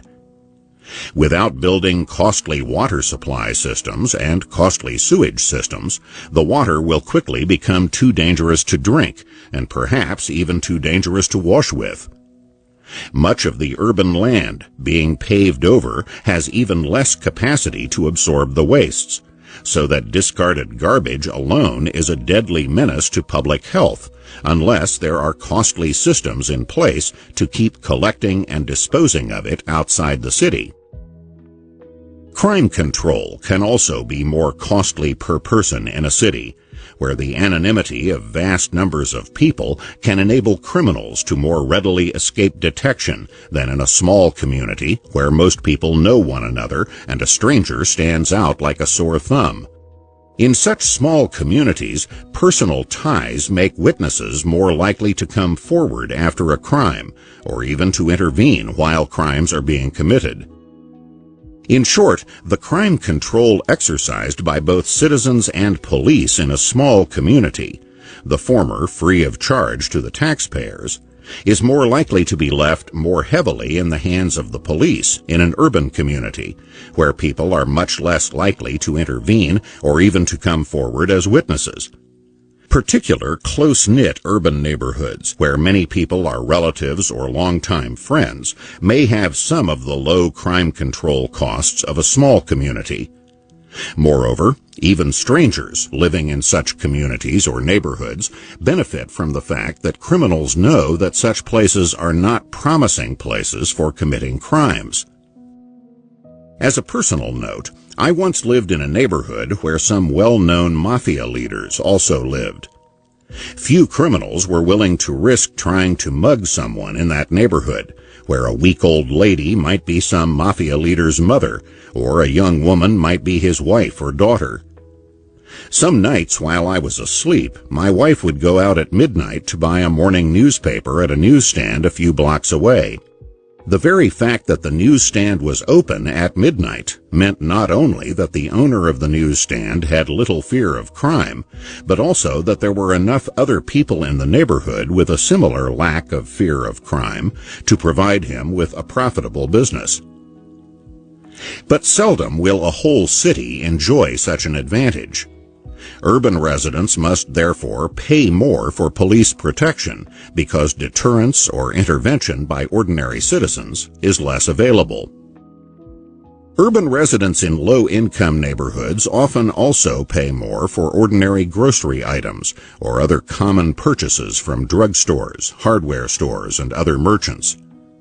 One reason is that it is often not economically realistic to locate large supermarkets or big box retail stores with economies of scale in such neighborhoods.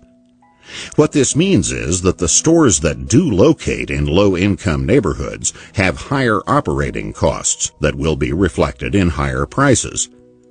It is cheaper to deliver a huge amount of merchandise to one gigantic Walmart store than to deliver the same amount of merchandise to a dozen or so smaller stores scattered around town. While it is economically feasible to locate a gigantic Walmart store in Page, Arizona, a community of about 7,000 people, it would not be feasible to locate a Walmart in a low-income urban neighborhood of 7,000 people. What makes the Walmart in Page, Arizona economically viable is that it is located on a highway from which customers arrive from places far beyond the small town of Page, and that there is a vast parking lot on which customers can park in a place where building such parking lots is feasible because land prices are nowhere near what they would be in a city. Not only are people in low-income urban neighborhoods less likely to have cars, the stores there are unlikely to be able to afford the land prices required to build huge parking lots for cars if they did have them. Moreover, if this low-income neighborhood is also a high-crime neighborhood, people from outside the neighborhood are less likely to shop there, as people from far beyond Page, Arizona drive to its Walmart. Crime and violence affect the local economy more directly when riots destroy many or most of the businesses there, and new businesses are afterwards reluctant to move in to replace them. As already noted, in just one decade, the 1960s, riots in Chicago's West Side destroyed or forced the abandonment of an estimated 3/4 of that neighborhood's businesses. Thus, inhabitants of low-income neighborhoods, most of whom are neither criminals nor rioters, end up paying higher prices because of those among them who are. There is no need to attempt to determine the net effect of cities on costs in general. First of all, there is no such thing as costs in general. There are particular costs that matter differently to particular individuals and enterprises, and those individuals and enterprises can weigh for themselves the various costs and benefits that affect them. The assumption that third-party observers can make better decisions than the people directly involved has produced many urban fallacies and many economic and social disasters. The belief that third parties with no stake in the outcome are empowered, morally as well as politically, to override the decisions of those who do have a stake in the outcome has been institutionalized in city planning studies at universities, in smart growth laws and policies, and in various crusading movements to stop urban sprawl or to cure neighborhood blight, as third parties choose to define these terms. Slums and crime. One of the oldest urban fallacies was at one time summarized in the phrase, "Slums are nurseries of crime." Physically run-down neighborhoods have often had much higher crime rates than neighborhoods where more affluent people have had newer and more upscale housing. However, as statisticians have long pointed out, correlation is not causation. Moreover, even where causation is involved, that does not determine the direction of causation. Do bad physical surroundings promote bad behavior, or does bad behavior cause physical surroundings to deteriorate and prevent people from earning higher incomes that would enable them to live in better surroundings? For well over a century, the prevailing view behind much government policy has been that bad physical surroundings promote crime and other activities detrimental to society and to the individuals who engage in these activities. From this belief have followed massive and costly government programs to demolish slums or blighted areas and to relocate individuals from those areas into either newly built government housing projects or to scatter individuals and families from bad neighborhoods into good neighborhoods.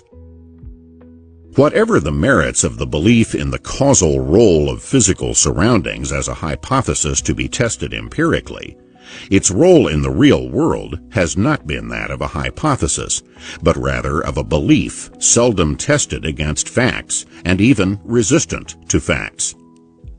In Jane Jacobs' classic book on urban life, The Death and Life of Great American Cities, she recalled visiting a Boston working-class neighborhood called the North End, and then discussing it with a city planner she knew. The North End had been settled by poor Italian immigrants, and like many neighborhoods inhabited by people struggling to get started, it was initially very crowded and run down. Over time, however, as these Italian Americans and their offspring began to find their way in the American economy and society, the neighborhood changed for the better, as many people were able to afford to move out, relieving the crowding, and those who remained behind began to upgrade their homes by remodeling and adding new amenities. Third-party observers, however, could not see those improvements that took place behind the walls of these people's homes, much less the improvements in the people themselves as they adjusted to American life and norms. When Jane Jacobs phoned a city planner friend and told him of her excursion into the North End, he asked, "Why in the world are you down in the North End?" He declared, "That's a slum." Then followed this exchange between them. "It doesn't seem like a slum to me," I said. "Why, that's the worst slum in the city. It has 275 dwelling units to the net acre. I hate to admit we have anything like that in Boston, but it's a fact." "Do you have any other figures on it?" I asked. "Yes, funny thing, it has among the lowest delinquency, disease, and infant mortality rates in the city. It also has the lowest ratio of rent to income in the city. Boy, are those people getting bargains. Let's see, the child population is just about average for the city on the nose. The death rate is low, 8.8 per thousand against the average city rate of 11.2. The TB rate is very low, less than 1 per 10,000. Can't understand it. It's lower even than Brookline's. In the old days, the North End used to be the city's worst spot for tuberculosis, but all that has changed. Well, they must be strong people. Of course, it's a terrible slum." "You should have more slums like this," I said. In short, the hard facts contradicted the assumptions of this city planner and of city planners in general. Yet his only response was to regard these facts as isolated anomalies, something funny, something he can't understand, as compared to housing statistics that he used to define a slum. Like many other educated professionals, he was unlikely to consider the possibility that these less educated, working-class people had achieved something that was both worthwhile and a contradiction of the prevailing doctrines among city planners and other professionals. To the powers that be, the North End was simply a slum, and one that needed to be demolished. Nor was this kind of thinking peculiar to Boston. It appeared on the national level as far back as the administration of Herbert Hoover, and was developed further during the subsequent New Deal administration of Franklin D. Roosevelt, as Jane Jacobs pointed out. Herbert Hoover had opened the first White House conference on housing with a polemic against the moral inferiority of cities and a panegyric on the moral virtues of simple cottages, small towns, and grass. At an opposite political pole, Rexford G. Tugwell, the federal administrator responsible for the New Deal's Greenbelt demonstration suburbs, explained, "My idea is to just go outside centers of population, pick up cheap land, build a whole community, and entice people into it. Then go back into the cities and tear down whole slums and make parks of them." The demolition of any neighborhood will, of course, destroy not only the physical structures of that neighborhood, but also the human relationships that make it a viable community, as its inhabitants are scattered to the winds. The idea that third-party observers have both the right and the duty to arrange other people's living conditions differently from the way that those people have arranged these conditions themselves was not even peculiar to the United States. Various European countries have carried this belief even farther. What made such massive government rearrangements of people's homes and lives possible in the United States, despite the Constitution's protection of private property, was the power of eminent domain, granted by the Constitution to allow private property to be taken for public use by the government, presumably for such things as building reservoirs, bridges, or highways. Even so, the government was supposed to pay just compensation for the property seized. However, expansive judicial interpretations of such constitutional provisions in more recent times have given increasing leeway to government officials to seize private property for an ever wider range of reasons, including urban redevelopment. Requirements for just compensation to property owners when their property is seized by government are by no means always honored. Appraisers hired by government officials obviously have a conflict of interest when they know that making high or low appraisals can affect whether they will be hired again in the future. Even with honest and objective appraisals, the very fact that the government has threatened to use its power of eminent domain to destroy and redevelop a given area means that the market value of properties in that area will fall. Prospective home buyers are less willing to buy in neighborhoods that are scheduled to be torn down. Banks become less willing to lend to homeowners or businesses in that area. So, even if the area was not blighted before, the unavailability of loans to maintain or upgrade local homes and businesses means that these homes and businesses can be expected to deteriorate faster than usual during the years that can pass between the time when redevelopment plans are announced and the time when the threat of demolition through eminent domain hanging over them is eventually carried out. More fundamentally, however, what the government compensates for is the value of what they take, not the value of what the property owner has lost. When the owners of small businesses like restaurants, barber shops, or hardware stores own a building where these businesses are carried on, they have typically invested not only in acquiring a building, but also have invested years of effort in developing reputations and contacts that continue to build their clientele. Moreover, their clientele may, over the years, become far more valuable than their building. Yet when the government decides to level that part of town and replace existing homes and businesses with some new redevelopment, it compensates the owners of these businesses only for the value of the physical structure, not for the often much larger value of the loss of their clientele, who are now scattered to the winds by mass evictions. Property owners are not the only people who lose when forcibly displaced to make room for redevelopment, and financial losses are not the only losses. For example, a study of people who had been displaced from a close-knit community in Boston found about half of them disturbed or depressed.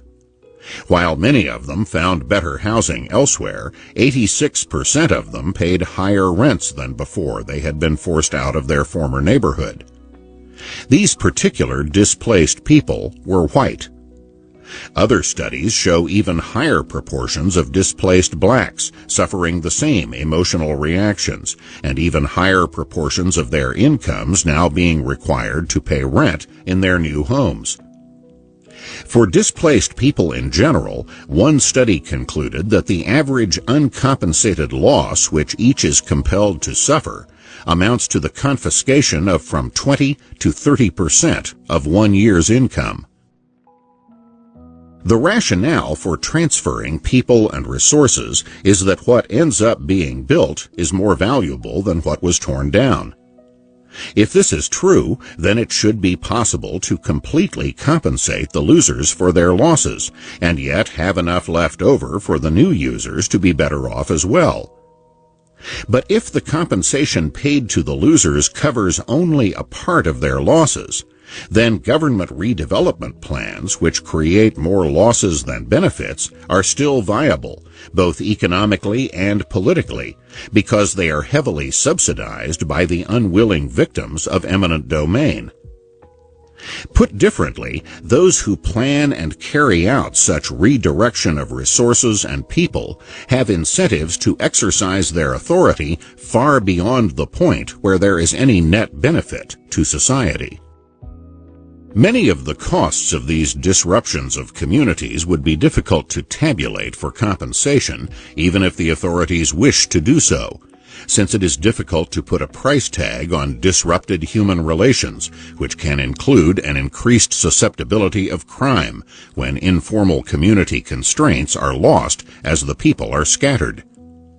Perhaps the clearest indication of these costs are the prices that would have to be paid to get people to voluntarily relinquish their homes and businesses, instead of having them seized by government through the power of eminent domain. Behind much of this governmental activity to redirect people and resources is the implicit assumption that social problems in general, and crime in particular, will be reduced by removing people from bad physical surroundings to the kind of physical surroundings that third parties consider better. That assumption need not be tested by planners, politicians, bureaucrats, or judges, because seldom will any of these have to pay any price for being wrong. Nor are they likely to have the kind of intimate knowledge of the lives, values, and behavior patterns of the very different people whom they are moving about like pieces on a chessboard to carry out some grand design. Given the incentives and constraints at work, it can hardly be surprising that attempts at reducing crime by destroying slums have so often proved not only futile, but even counterproductive. Time and again, moving slum dwellers into brand new public housing projects has only created new centers of crime in those projects. The new buildings have rapidly deteriorated into new slums. Widely praised designs for projects like the Pruitt-Ego projects in St. Louis have ended up such abject failures in practice that they have had to be dynamited. But while such projects have been demolished, the assumptions behind those projects have not been demolished. They continue on in still more schemes based on similar assumptions, such as housing vouchers to enable slum dwellers to go live in middle-class communities, in utter disregard of the years of sacrifice that the people in those middle-class communities may have made precisely in order to be able to afford to go live away from the hoodlums and criminals now being placed in their midst by government programs. The Chicago area has been typical. In South suburban Chicago, with one of the highest concentrations of voucher holders in the country, middle-class African-American residents complain that they thought they'd left the ghetto behind, only to find that the federal government is subsidizing it to follow them. Among the consequences have been the small signs of disorder that come with voucher tenants, such as lawns that don't get mowed, shopping carts left in the street, unsupervised children, and boom boxes playing late at night. None of this is peculiar to the Chicago area. Similar complaints about voucher tenants have inundated local officials in Philadelphia and in suburban communities in Prince George's County, Maryland, and Riverdale, Illinois. Voucher tenants often do not pay their utility bills or their required 30% share of the rent in Prince George's County. In Riverdale, a school once boasting a top academic reputation has seen its achievement levels drop, refuting the idea that shipping poor families to good schools in the suburbs will cause an education ethic to rub off. Similar results followed an unplanned experiment that took place after Hurricane Katrina struck New Orleans in 2005. The city of Houston took in more than 100,000 people who had fled New Orleans in the wake of that hurricane. These were people whose household incomes averaged only about half of the incomes of existing Houston residents, people whose children did less well than other children in Houston's schools, and people from a city whose murder rate was almost 4 times that in Houston. Their transfer to Houston was followed by a sharp increase in Houston's crime rate, especially murder. Whether moving people into government housing projects, giving them vouchers to subsidize their living in middle-class neighborhoods, or moving large numbers of them from one city to another, the evidence is clear that changing people's location does not change their behavior. Yet the implicit assumption that it does continues to dominate social thought and government policy, both shaped by people who seldom live in the places to which problem people are moved, and who pay no price for being wrong. On the contrary, what would cost them dearly in both personal and career terms would be admitting that they were wrong, that they had disrupted thousands of lives and wasted billions of taxpayer dollars. Urban sprawl. From the second half of the 20th century onward, a variety of programs created by planners and social reformers have sought to limit the housing choices of people across a broad socioeconomic spectrum. While many of these programs have artificially limited the housing choices of low-income people through building restrictions that raise housing costs, other programs have targeted more prosperous people who have moved out of the cities and into the suburbs, creating what has been called urban sprawl. The definition of this term has been elusive, but the fervor of the attack on it has been unmistakable. Sometimes these attacks have been aesthetic, sometimes economic, and sometimes social. One of the leading critics of urban sprawl, Lewis Mumford, said, "Circle over London, Berlin, New York, or Chicago in an airplane, or view the cities schematically by means of an urban map and block plan. What is the shape of the city, and how does it define itself?"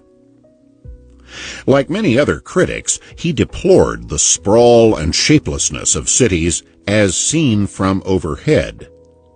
In other words, the aesthetic criticism of much suburban development has been that it does not look attractive to third parties flying over it.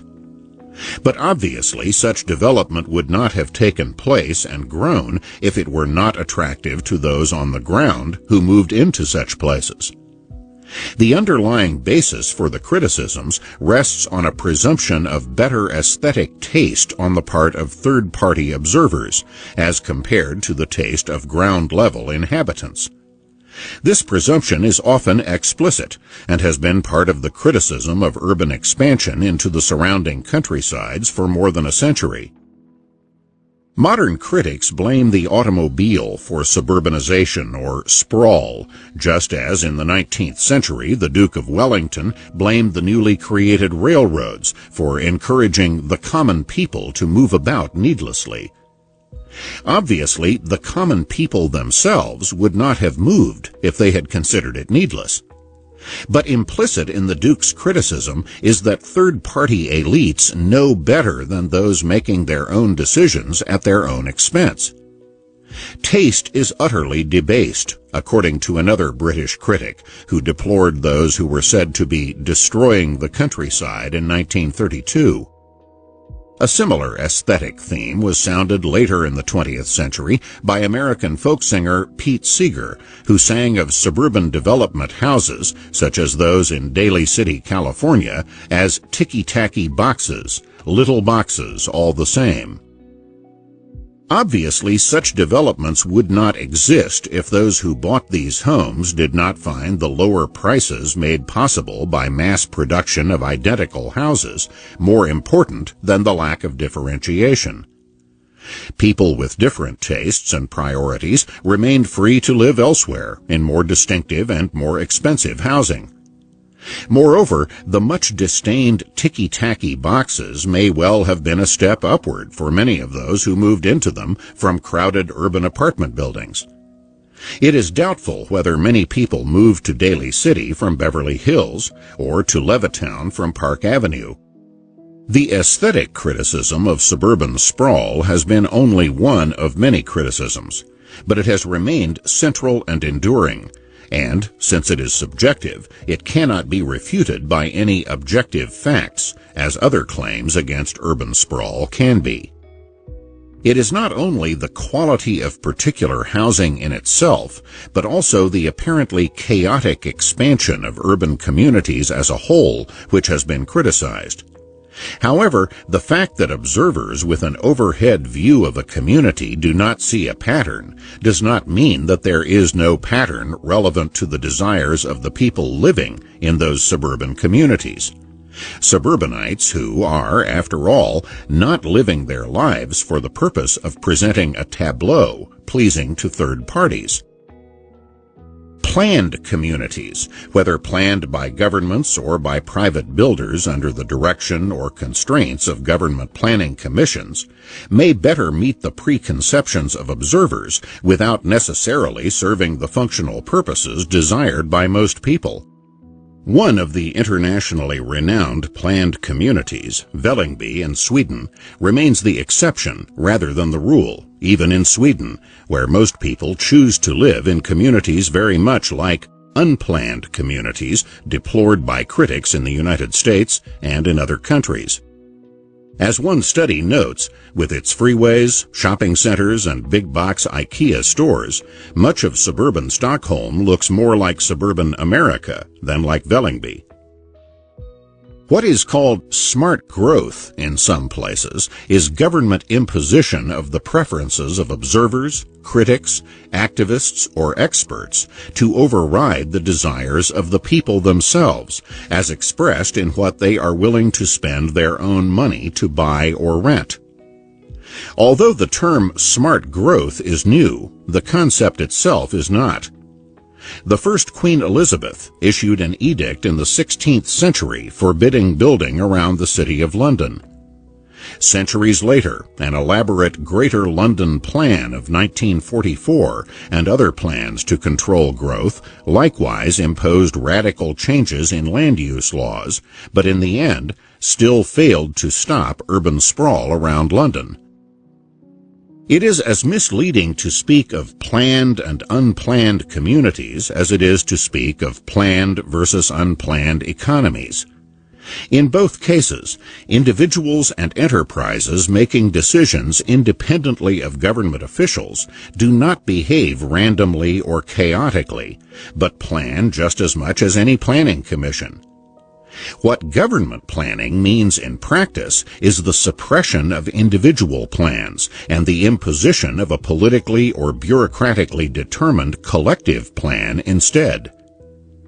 The history of centrally planned economies, most of which were increasingly superseded by more market-oriented economies by the late 20th century, even in countries controlled by socialists and communists, suggests that what seems more plausible to observers does not necessarily produce end results desired by most people. Unplanned communities, like unplanned economies, must be guided by the desires of people at large in order to earn their money, whether or not those desires are understood or approved by third-party observers. Specific factual claims by critics of urban sprawl, as distinguished from their aesthetic or other presumptions, can be subjected to the test of evidence. Among these claims is that laws limiting growth are necessary in order to preserve fast-disappearing open space from being paved over. But, as noted earlier, only about 5% of the land in the United States has been developed. In other words, if every city and town in America doubled in size, which could take generations, that would still leave 90% of the land undeveloped. Some of the most alarming claims and urgent demands for more open space preservation laws and policies have been made in places where much, if not most, of the land is already open space on which nothing is allowed to be built. In 2006, for example, various conservation groups in the San Francisco Bay Area advocated setting aside an additional 1 million acres as open space on which building would be forbidden by law. Even though, as the San Francisco Chronicle reported, the Bay Area enjoys what is likely the most open space of any metropolitan area in the world. Of the 4.5 million acres in the San Francisco Bay Area, only 720,000 acres were developed, which is to say 5/6 of the land remained undeveloped, despite rhetoric which might suggest that open space advocates were trying to save the last few patches of greenery from being paved over. More than 1 million acres were already legally off-limits to building anything. Nevertheless, despite a growing population and some of the highest housing prices in the nation, a coalition of conservation groups advocated putting another 1 million acres of land off-limits to building, which would virtually guarantee a further escalation of housing prices in a city where half of the average new home buyer's income was already going for housing. The question here is not whether open space is desirable, but whether an open-ended commitment to ever more open space or anything else is desirable. It is especially important to weigh costs against benefits when there is crusading zeal and heady rhetoric in favor of something that virtually everyone regards as desirable, because crusaders seldom pause to do cost-benefit analysis. A related claim, made not only in the United States but in other countries, is that agricultural land must be preserved. Such claims are common even in countries where agricultural surpluses have been chronic and costly problems for generations, such as the United States and countries of the European Union. The American government, in fact, pays farmers billions of dollars to take farmland out of production in order to try to keep agricultural surpluses from being even larger and more costly than they are. The fact that so many farmers are abandoning farming, and that so much agricultural land is available for building residential communities, ought to be decisive evidence against those who raise alarms about the dangers of losing farmland. Indeed, the very need to pass laws to prevent this land conversion from taking place contradicts the rationale used to justify such laws.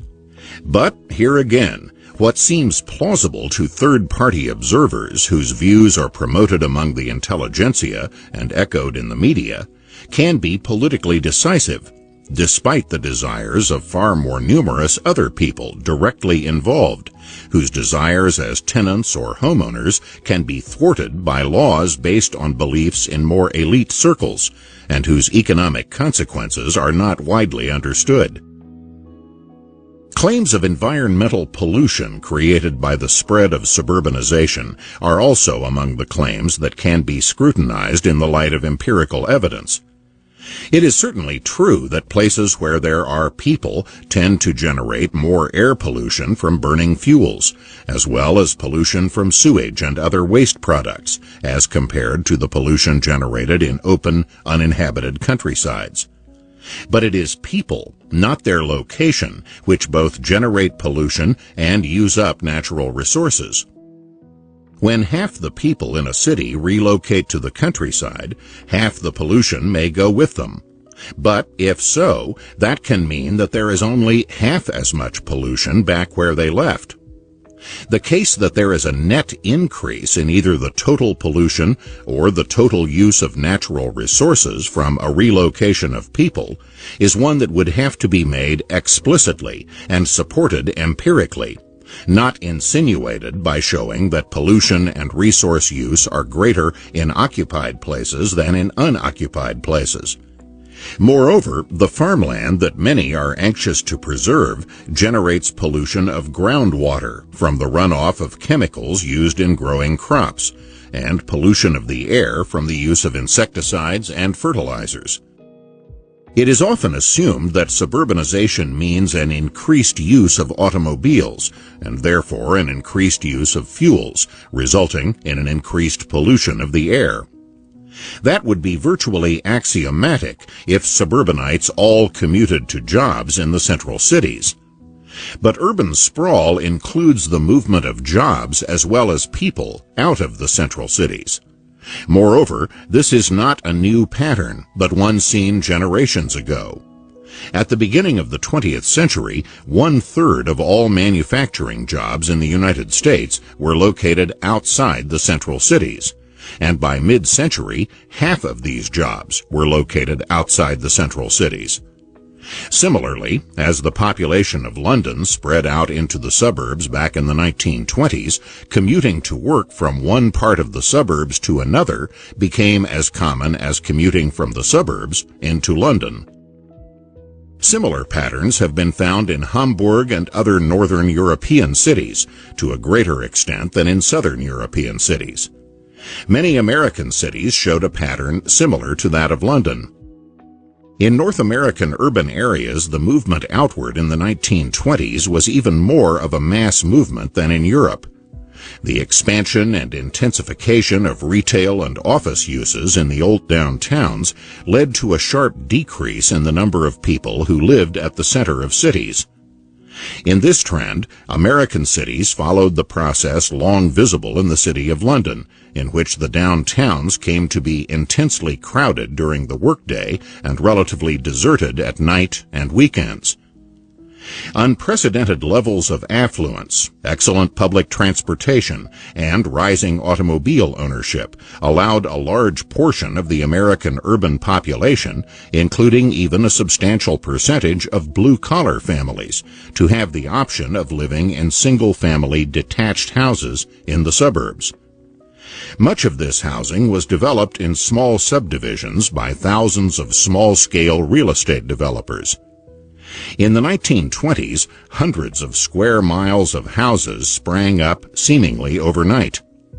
Although few middle-class American suburban parents today would consider a 1,000-square-foot bungalow an ideal place to raise a large family, for many families at that time, a small single-family house where they could live under their own roof and enjoy their own yard represented a real revolution in expectations. In general, whether or not suburbanization today leads to more commuting to work by car or not is an empirical question, not a foregone conclusion, and the answer can vary from one place to another. The fact that air quality has been improving in many places during the era of suburbanization suggests that there is no iron law that urban sprawl means more pollution. Nor does preserving open space necessarily reduce pollution. When preserving open space drives up housing prices, that can increase the amount of driving and the resulting air pollution by people who work in communities where they cannot afford to live. While some jobs can move out of the city with the people, some other jobs cannot. Firemen must be in the city to put out fires in the city, as policemen must be in the city to deal with urban crime. Teachers to teach urban children, and nurses to tend to people sick or injured in the city.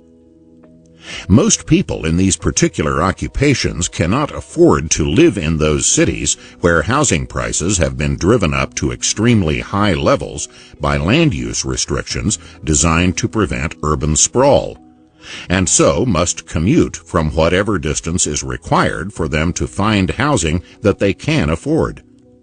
In short, it cannot be assumed that such land use restrictions on net balance reduce either highway congestion or air pollution. The Sheriff's Department in Redwood City, California, has leased a house so that its deputies will have a place to sleep after they have worked long hours of overtime. That is because these deputies typically live so far from Redwood City that it would be dangerous for them to drive home tired at night after having worked overtime on some local law enforcement problem. Various schemes for providing affordable housing for teachers have surfaced in a number of communities on the San Francisco Peninsula, though these schemes seldom go beyond token numbers of housing units, for the same reasons that affordable housing through subsidies are seldom adequate for dealing with the housing problems of other groups. Summary and implications. Over thousands of years, and in countries around the world, cities have been concentrations not only of people, but also of industrial, commercial, cultural, and artistic enterprises. Indeed, it is these enterprises that have drawn people to the cities.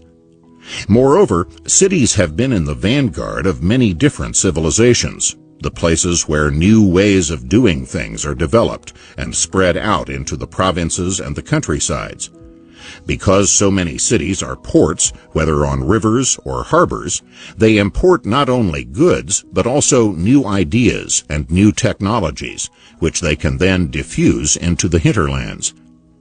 Like everything human, cities are imperfect, and their benefits have costs, something accepted matter-of-factly by most people, but among some, a reason for laments, crusades, and, sometimes worst of all, solutions. The title of Edward Banfield's classic, The Unheavenly City, reminded us that cities have never been perfect. The book itself showed that many current urban issues are not new, nor are the new proposals for government interventions likely to make things better rather than worse. There are many complex empirical questions revolving around urban communities and the dispersal of urban populations, and there have been many studies analyzing these questions, with some of these studies contradicting others. But much of what is said about such things as urban sprawl is based not on empirical evidence, but on echoes of the Duke of Wellington's view that there is a needless movement of common people to places where more upscale people want them kept out. It is very doubtful if the effort to keep them out could succeed politically if presented starkly in terms of what is actually being done, rather than enveloped in a fog of lofty and idealistic-sounding rhetoric. Few votes would be likely to be won by saying that the government should devote billions of dollars worth of land to providing a vast buffer zone around a community of affluent and wealthy individuals in order to keep out ordinary people and preserve the vistas of a relative handful of upscale people at other people's expense. Instead, political rhetoric focuses on celebrating a particular way of life in that community, or saving greenery or animal habitat, as if both were in grave danger of disappearing in a country where more than 9/10 of the land is undeveloped. The benefits of a particular way of living are not at issue. The only issue is who should pay for those benefits. If those enjoying such benefits are unwilling to pay for them, why should the taxpayers or people seeking an affordable place to live be forced to subsidize those who are economically better off than themselves? Politically, few people today can speak as plainly as the Duke of Wellington did in the 19th century. More modern objections to suburbanization include the view that the results don't look neat from airplanes. Those whose sensibilities are offended by what they see out of airplane windows can, of course, close the shades. But some prefer instead to disrupt the lives of millions of people on the ground. Chapter 3. Male-Female Facts and Fallacies. In most societies, for most of history, women have earned lower incomes than men. That fact is not in dispute. What is open to question, and what has generated many fallacies, have been various attempts to explain this fact. Plausible possibilities are many. Employers might discriminate against women. Parents might raise girls and boys differently. Women and men might have different skills or make different choices in education or careers. These and other possibilities are often collapsed into one prevailing conclusion. When and where there are significant differences between women and men in their employment, pay, or promotion, discrimination can be inferred. And where there has been a lessening of such disparities over time, it has been due to a lessening of discrimination under the pressures of government, the feminist movement, or a general increase in enlightenment. Such reasoning has been common from the media to the political arena to courts of law. But this explanation cannot withstand a scrutiny of history or of economics. It is one of the central fallacies of our time. History. There is no question that the sexes have often been treated differently from childhood on. In some societies, girls have not been educated as often or to the same extent as boys, so that in such societies, women on average are less qualified to hold jobs requiring education. Such societies, in effect, throw away much of the economic and other potential of half their population. Such discrimination on the part of those controlling the education of children obviously produces income differences between adult females and adult males, even if employers do not discriminate among comparable workers, because women and men end up with different levels and kinds of knowledge, skills, and work experience. Few societies today have such severe restrictions on the education of girls, at least not in the Western world. But whether or to what degree employer discrimination exists or can explain much of the male-female income differences is a question rather than a foregone conclusion, because for whatever reasons, differences in job qualifications between women and men have often been demonstrable and substantial. Moreover, these differences have changed over time, so that a lessening of income disparities between the sexes cannot be automatically attributed to a lessening of employer discrimination, when it may also be due to a lessening of differences in education, job experience, or availability to work outside the home. These are all questions that require empirical evidence rather than blanket assumption. Even in the 21st century, 2/3 of the world's illiterate adults are women, according to the Economist magazine. However, at the other end of the educational spectrum, women in the most industrially advanced countries are going on to higher education in numbers comparable to men, and in some countries more often than men. In Japan, there are 90 women enrolled in higher education for every 100 men. In the United States, 140 women for every 100 men, and in Sweden, 150 women for every 100 men. Nor is such predominance of women purely quantitative. In 2006, the New York Times reported, at elite institutions like Harvard, small liberal arts colleges like Dickinson, huge public universities like the University of Wisconsin and UCLA, and smaller ones like Florida Atlantic University, women are walking off with a disproportionate share of the honors degrees. But these are developments in relatively recent times. Among the other factors in differences between male and female incomes have been differences between women and men in physical strength, a factor once very important during the long eras of history when most people in most countries worked in agriculture or in other occupations requiring much physical strength, such as mining, shipping, or metallurgy. The replacement of human muscle by machine power in our own times has so reduced the importance of physical strength that it may be difficult today to imagine how important that factor was in centuries past. For example, at one time, desperately poor people in China, living on the edge of starvation, often killed newborn baby girls because only boys were likely to grow strong enough, soon enough, to produce enough food to sustain themselves. And the poorest families had little or no surplus food with which to supplement what a girl could produce with primitive implements on small farms. For such desperately poor people, baby girls were often seen as a threat to the physical survival of the family. Higher levels of economic development in other countries, and in China in later times, made such anguished and brutal acts no longer necessary. The replacement of human muscle by machine power and the growing importance of industries and occupations not dependent on either have made sex differences and age differences no longer as significant as they had once been. The economic consequences could be seen in the rising age at which people reached their peak earnings, now that experience and skill were more important than physical strength. Other economic consequences included reductions in male-female pay differentials, even before laws were passed mandating equal pay for equal work. Another physical difference between women and men, childbearing, has continued to have major economic consequences.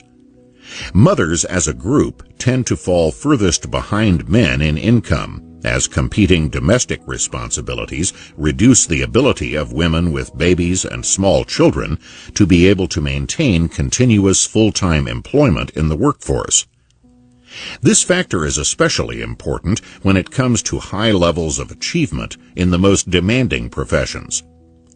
In the arts and sciences, 40 is the mean age at which peak accomplishment occurs, preceded by years of intense effort mastering the discipline in question. These are precisely the years during which most women must bear children, if they are to bear them at all. While the relative weights of these and other factors in male-female economic differences cannot be pinpointed, nevertheless, there is empirical data that are suggestive, even if not definitive. History is important in testing prevailing beliefs about male-female occupational and income differences in another way. It is widely believed that the rise of American women, for example, in professional and other high-level occupations since the 1960s, has been due to anti-discrimination laws and policies imposed by government, and that these in turn have been due to more enlightened views of women by society at large, promoted by the feminist movement and others. Plausible as this might seem, whenever a causal relationship is asserted between any variables, it should be possible to test whether these things in fact vary with one another with any consistency, or whether they vary with other factors that have been left out of the equation. Declines in higher education and professional occupations. History shows that the career paths of women over the course of the 20th century bore little resemblance to a scenario in which variations in employer discrimination explain variations in women's career progress. In reality, the proportion of women in the professions and other high-level positions was greater during the first decades of the 20th century than in the middle of the 20th century. And all of this was before either anti-discrimination laws or the rise of the feminist movement.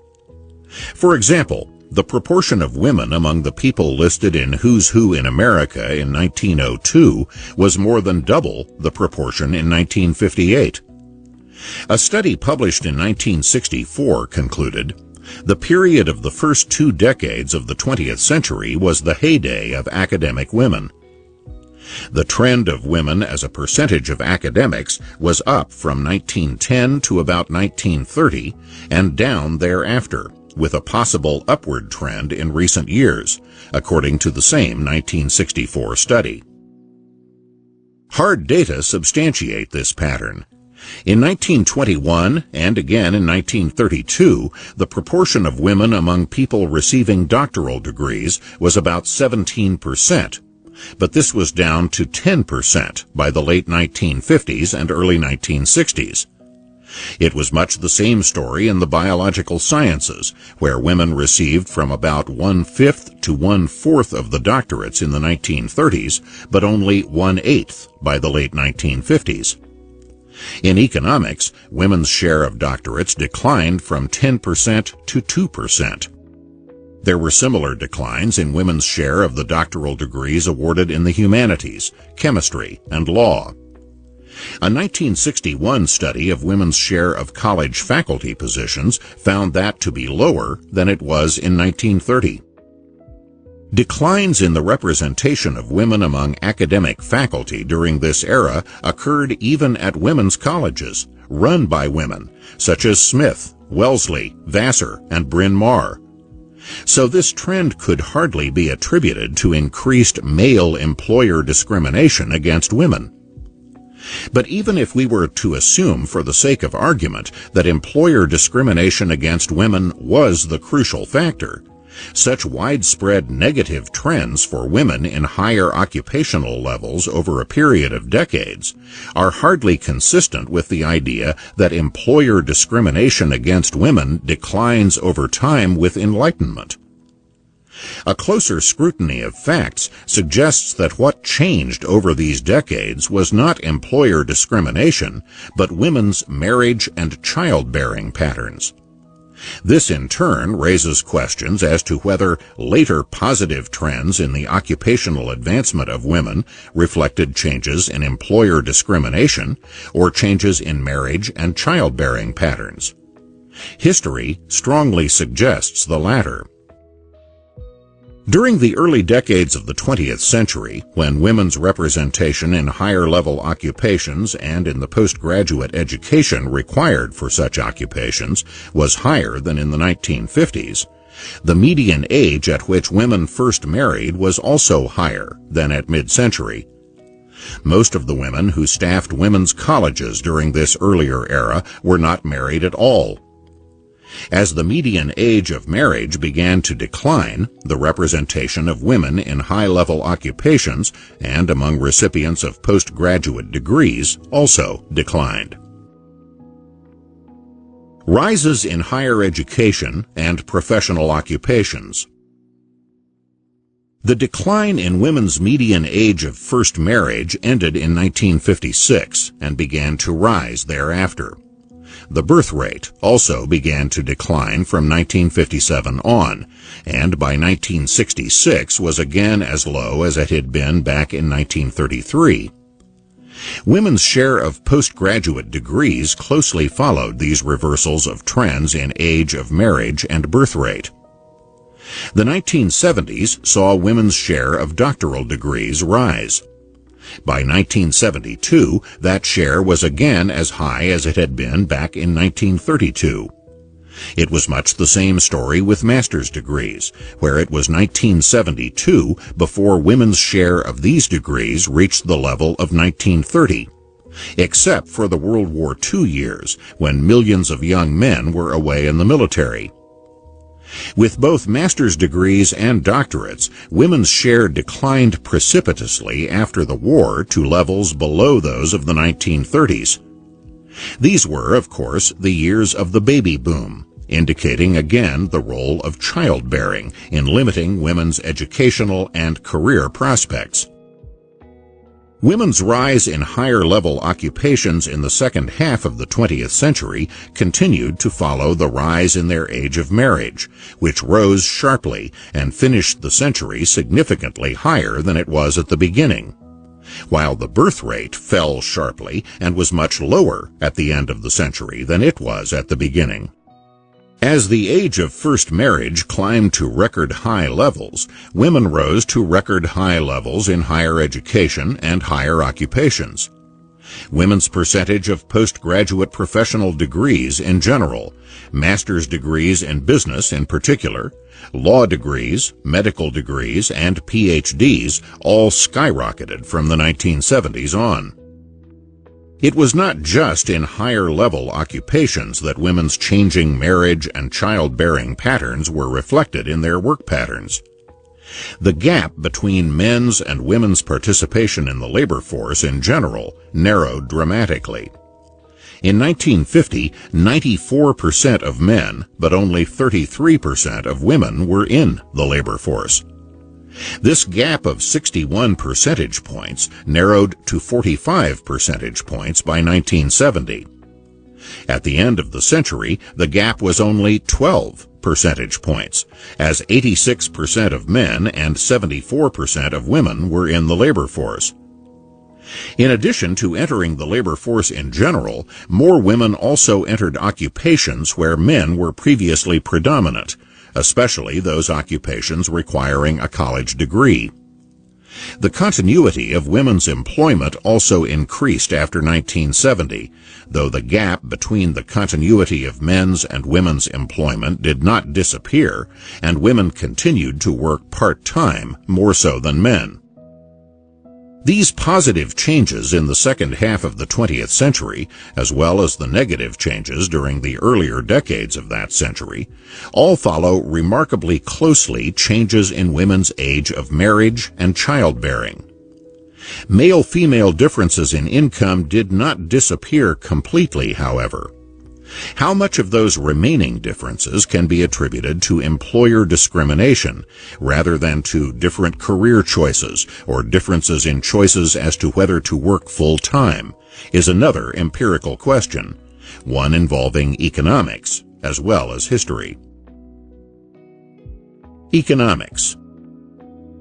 Ideally, we would like to be able to compare those women and men who are truly comparable in education, skills, experience, continuity of employment, and full-time or part-time work, among other variables, and then determine whether employers hire, pay, and promote women the same as they do comparable men.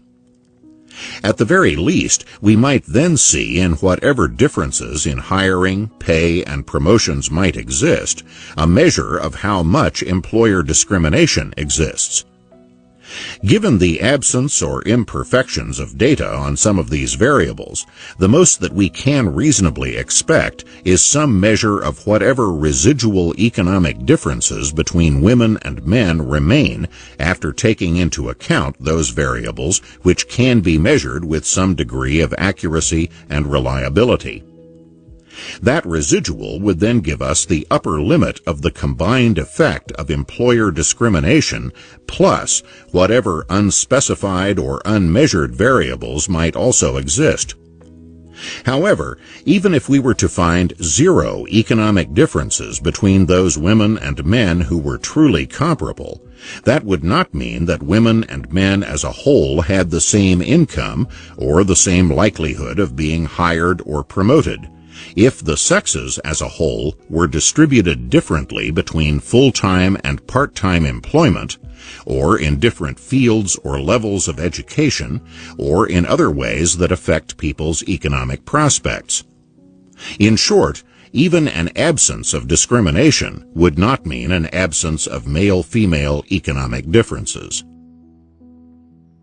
Occupational differences. Even when women and men earn the same incomes in the same occupations, differences in the distribution of the sexes among different occupations lead to differences in their average incomes.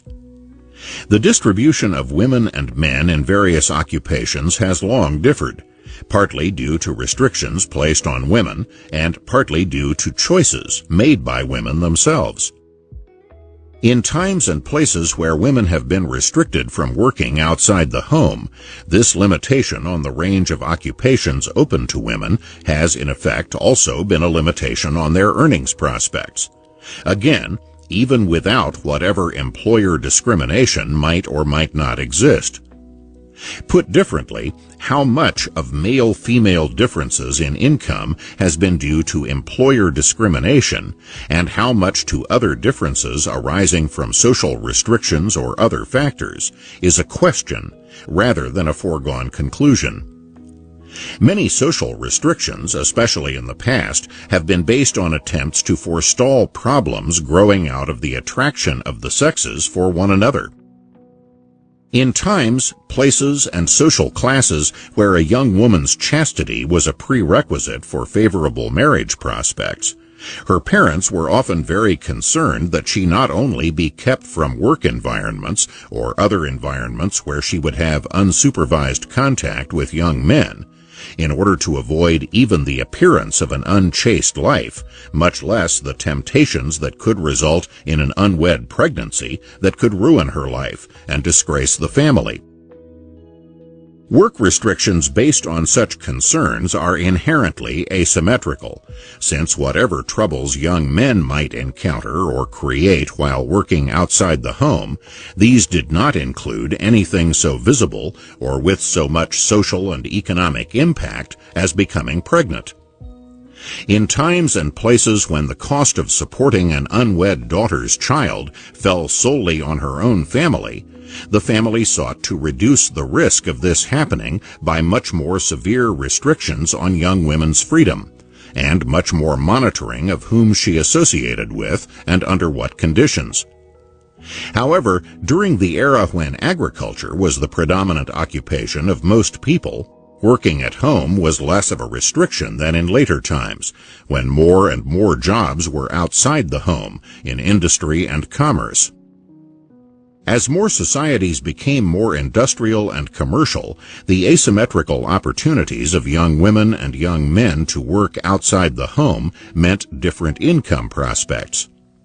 Even before then, families were more likely to allow young men to go off to work beyond parental supervision as apprentices, sailors, or soldiers.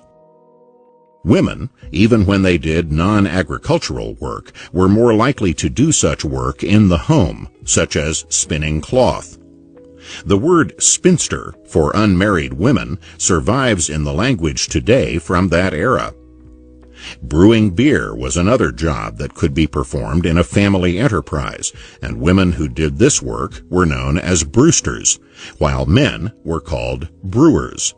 Both of these words eventually becoming family names, much as other occupations such as carpenter, weaver, cook, and shepherd also gave rise to family names. While families had incentives to curtail women's work outside the home, employers had countervailing incentives to try to tap this large potential source of workers. Early New England mill owners, for example, tried to reassure parents of the safety and propriety of letting their daughters work in their businesses by having all-female workforces, often overseen by older women who, in effect, were chaperones, especially when the young women lived away from home. Even before the industrial era, highly respected and affluent families were likewise able to attract live-in maids, either because the supervision or reputation of these particular families were considered to be some assurance of lower risks of sexual misconduct, or because the poorest families needed the daughters' earnings so much as to have little choice but to take chances that other families would not. The sexual molestation of servant girls by their employers' sons, or male servants was among these dangers, as was the succumbing to temptation by the girls themselves. Employers had very different reasons for segregating women from men at work, typically assigning them to different jobs.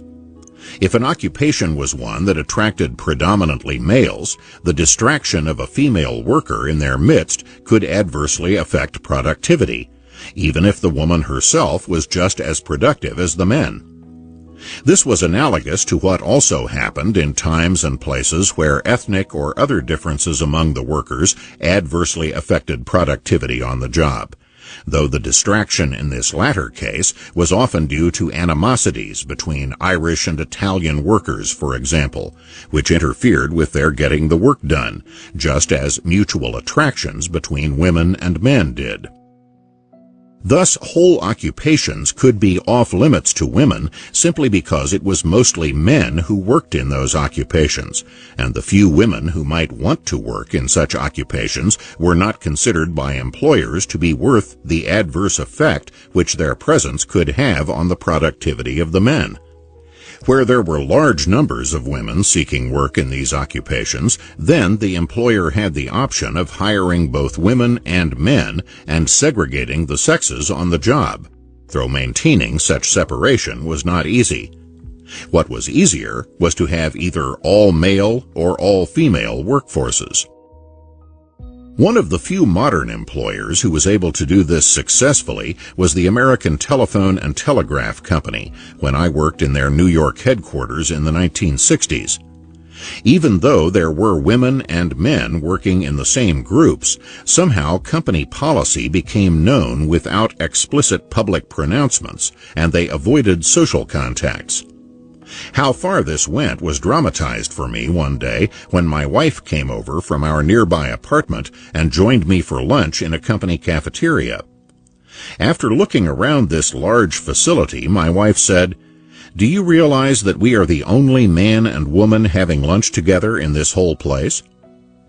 By the time I got back to work that afternoon, word had spread all over the office that I had been seen having lunch with a woman in the company cafeteria. Although physical strength is no longer as major a factor as it once was, in the days when agriculture was the largest economic endeavor in most countries, or during the times when heavy industry or mining dominated various countries' economies, there are still particular industries today where considerable physical strength remains a requirement. Women are obviously not as likely to work in such fields as men are, and some of these are fields with jobs that pay more than the national average. While women have been 74% of what the U.S. Census Bureau classifies as clerical and kindred workers, they have been less than 5% of transport equipment operatives. In other words, women are far more likely to be sitting behind a desk than to be sitting behind the steering wheel of an 18-wheel truck. Women are also less than 4% of the workers in construction, extraction, and maintenance. They are less than 3% of construction workers or loggers, less than 2% of roofers or masons, and less than 1% of the mechanics and technicians who service heavy vehicles and mobile equipment. Such occupational distributions have obvious economic implications, since miners earn nearly double the income of office clerks when both work full-time and year-round.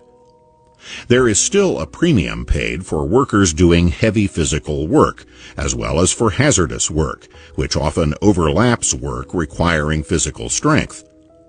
While men are 54% of the labor force, they are 92% of the job-related deaths.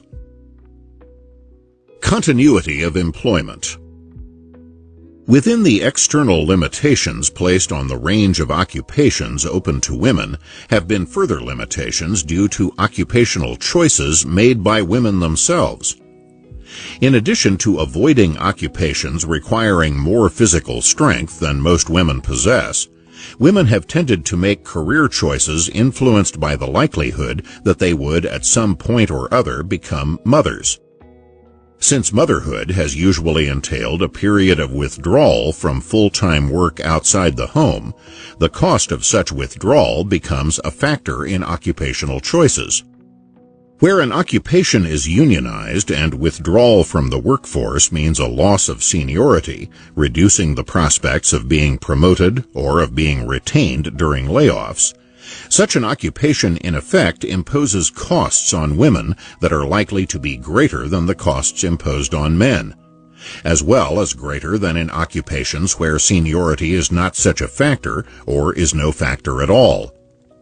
However, even some non-unionized companies may have seniority systems which have the same economic effect, reducing women's earnings prospects more than those of men. Seniority is often also a factor in civil service jobs, likewise reducing women's earnings prospects more than those of men.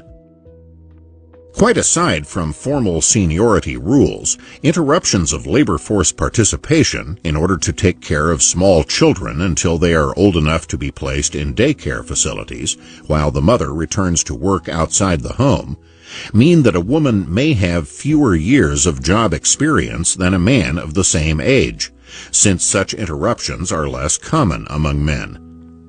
How much difference that makes in productivity on the job depends on the kind of work being done. So the difference it makes can range from considerable to trivial or non-existent, depending on the particular occupation.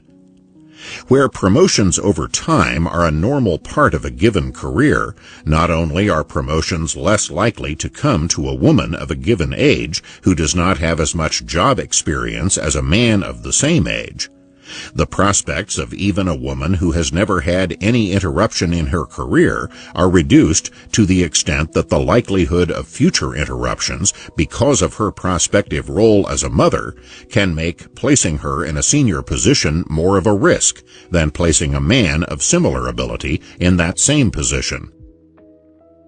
Interruptions in labor force participation have other costs which fall disproportionately on women. The occupational skills required change over time and at varying rates for different occupations.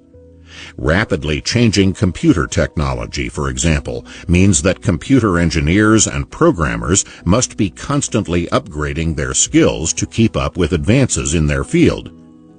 Similarly, tax accountants must keep up with changing tax laws, and attorneys must keep up with changes in laws in general in order to effectively serve their clientele, and therefore continue to have a clientele to serve. To drop out of such fields and then return in a few years after children have gotten old enough to be put into daycare facilities can mean having fallen significantly behind developments in these occupations, and therefore having lower earning capacity, whether as an independent practitioner or as an employee of a firm. Careers involving military combat in a high-tech age are likewise careers that are hard to leave and resume a few years later, because weapons technology changes rapidly and continuously, so that a combat pilot or a nuclear submarine officer who returns to active duty after a few years away would find it hard to catch up on technological changes made while he or she was away, while at the same time trying to keep abreast of the continuing changes taking place after returning to active duty. From the standpoint of a young woman looking ahead when making career choices, the relative rates of obsolescence of given knowledge and skills in a given field becomes a serious consideration in choosing a field in which to specialize. It has been estimated that a physicist loses half the value of his or her knowledge in 4 years, while a professor of English would take more than a quarter of a century to lose half the value of the knowledge with which he or she began that career. Given the asymmetrical effects of career obsolescence on women and men, it is hardly surprising that women tend to work in fields with lower rates of obsolescence, as teachers and librarians, for example, rather than as computer engineers or tax accountants. Even as the proportion of women receiving PhDs rose dramatically from the 1970s on, male-female differences in the fields of specialization remained large. As of 2005, for example, women received more than 60% of the doctorates in education, but less than 20% of the doctorates in engineering. Regular and irregular work. While many jobs have regular 9 to 5 hours, many others require putting in whatever hours happen to be required, whenever and wherever they happen to be required. When a multi-million-dollar lawsuit is in progress or a death penalty case is being appealed, the attorneys involved cannot simply quit work at 5 o'clock and go home. If the case requires working nights and weekends, then the attorneys have to work nights and weekends in order to build the strongest case they can before they are scheduled to appear in court. In principle, it does not matter whether the attorney is male or female, But in practice, with women more often than men carrying the burden of domestic responsibilities for children and the care of the home, careers that involve much unpredictable night and weekend work are less attractive to women.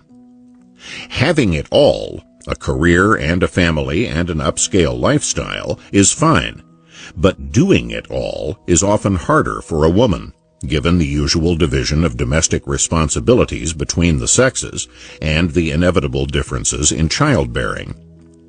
Those young women who think ahead may take this into account in choosing a career, while older professional women have often decided that having it all is not worth the toll it exacts.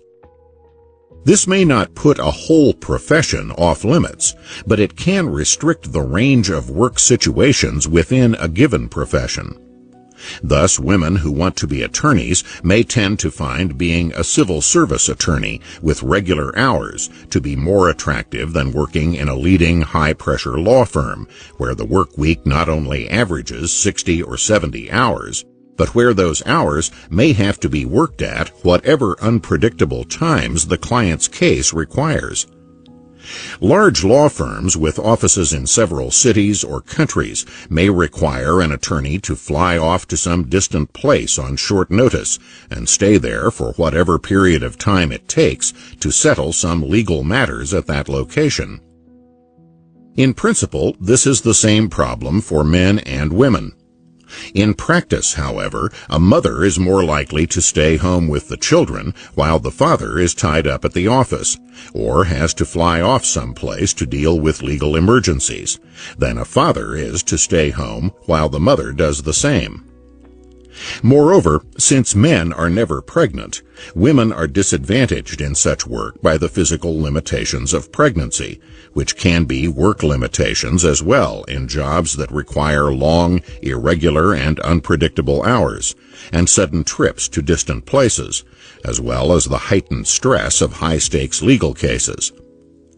A Harvard Business Review survey among people whose earnings were in the top 6% showed that 62% worked more than 50 hours a week, and 35% worked more than 60 hours a week. Among those who held extreme jobs, extreme in both hours and stress, less than 1/5 were women. Moreover, even among those people who held such high-pressure jobs, women were only half as likely as men to say that they wanted to still be working like this 5 years afterwards. Such pressures are not confined to business and the law. A noted professor of biology pointed this out in advice to his students. I have been presumptuous enough to counsel new PhDs in biology as follows. If you choose an academic career, you will need 40 hours a week to perform teaching and administrative duties, another 20 hours on top of that to conduct respectable research, and still another 20 hours to accomplish really important research. A number of studies have shown that women are far less likely than men to choose occupations that require very long hours. A follow-up study of mathematically gifted youngsters now in their 30s found a higher proportion of women than men working less than 40 hours a week, and a higher proportion of men than women working 50 or more hours a week. In general, men and women alike tend to prefer regular hours and less stressful work, so that jobs with these characteristics can attract both sexes more readily, and because of supply and demand, pay less than similar jobs in more taxing situations. However, to the extent that the less taxing jobs fit in with domestic responsibilities that fall disproportionately on women, and so attract women especially, male-female income differences can be considerable even if men and women are paid the same in both the taxing and the non-taxing work environments, if women and men are distributed differently between the different environments within the same profession, as well as being distributed differently among different occupations. The Economist magazine observed, The main reason why women still get paid less on average than men is not that they are paid less for the same jobs, but that they tend not to climb so far up the career ladder, or they choose lower paid occupations, such as nursing and teaching. That is confirmed by other studies. Among the jobs where women with college degrees earn at least as much as men are computer engineer, petroleum engineer, and a variety of other engineering occupations, as well as journalist, portfolio manager, and medical technologist. But in most of these jobs, especially most engineering jobs, there are fewer women than men. The most important reason why women earn less than men is not that they are paid less for doing the very same work, but that they are distributed differently among jobs and have fewer hours and less continuity in the labor force. Among college-educated, never-married individuals with no children who worked full-time and were from 40 to 64 years old, that is, beyond the childbearing years, men averaged $40,000 a year in income, while women averaged $47,000. But despite the fact that women in this category earned more than men in the same category, gross income differences in favor of men continue to reflect differences in work patterns between the sexes, so that women and men are not in the same categories to the same extent. Even women who have graduated from top-level universities like Harvard and Yale have not worked full-time, or worked at all, to the same extent that male graduates of these same institutions have. Among Yale alumni in their 40s, only 56% of the women still worked, compared with 90% of the men, according to the New York Times. It was much the same story at Harvard.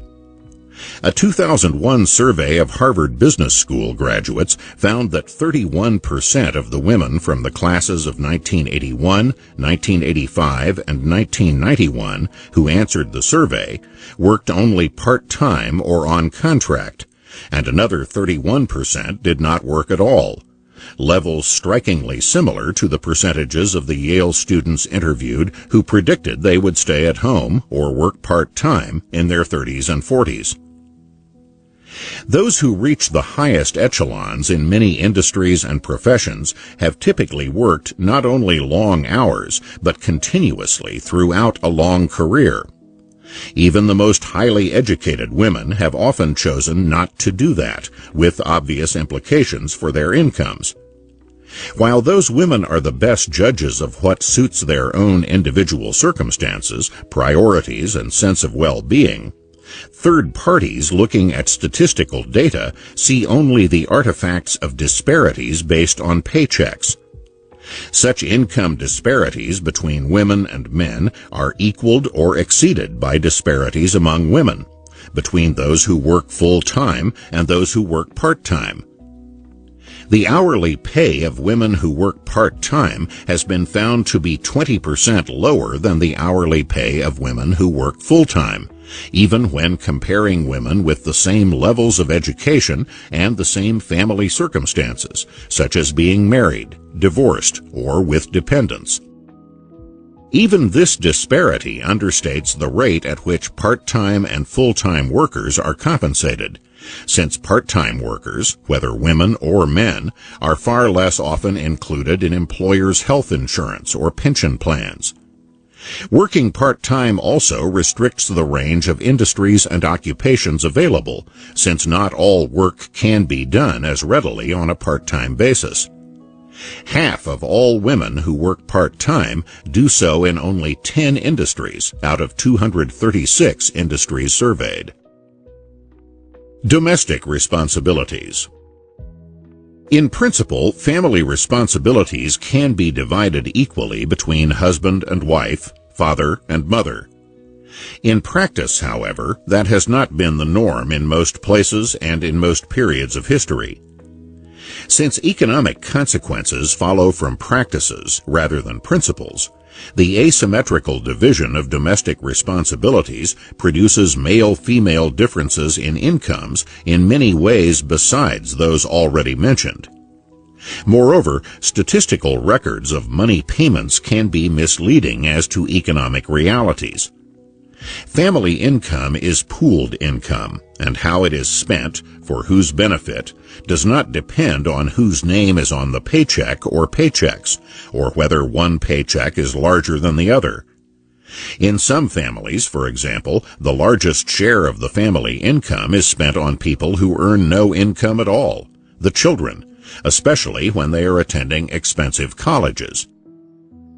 Who decides how much of family income is spent, where, for what, or for whom, cannot be determined by income statistics based on whose name is on paychecks.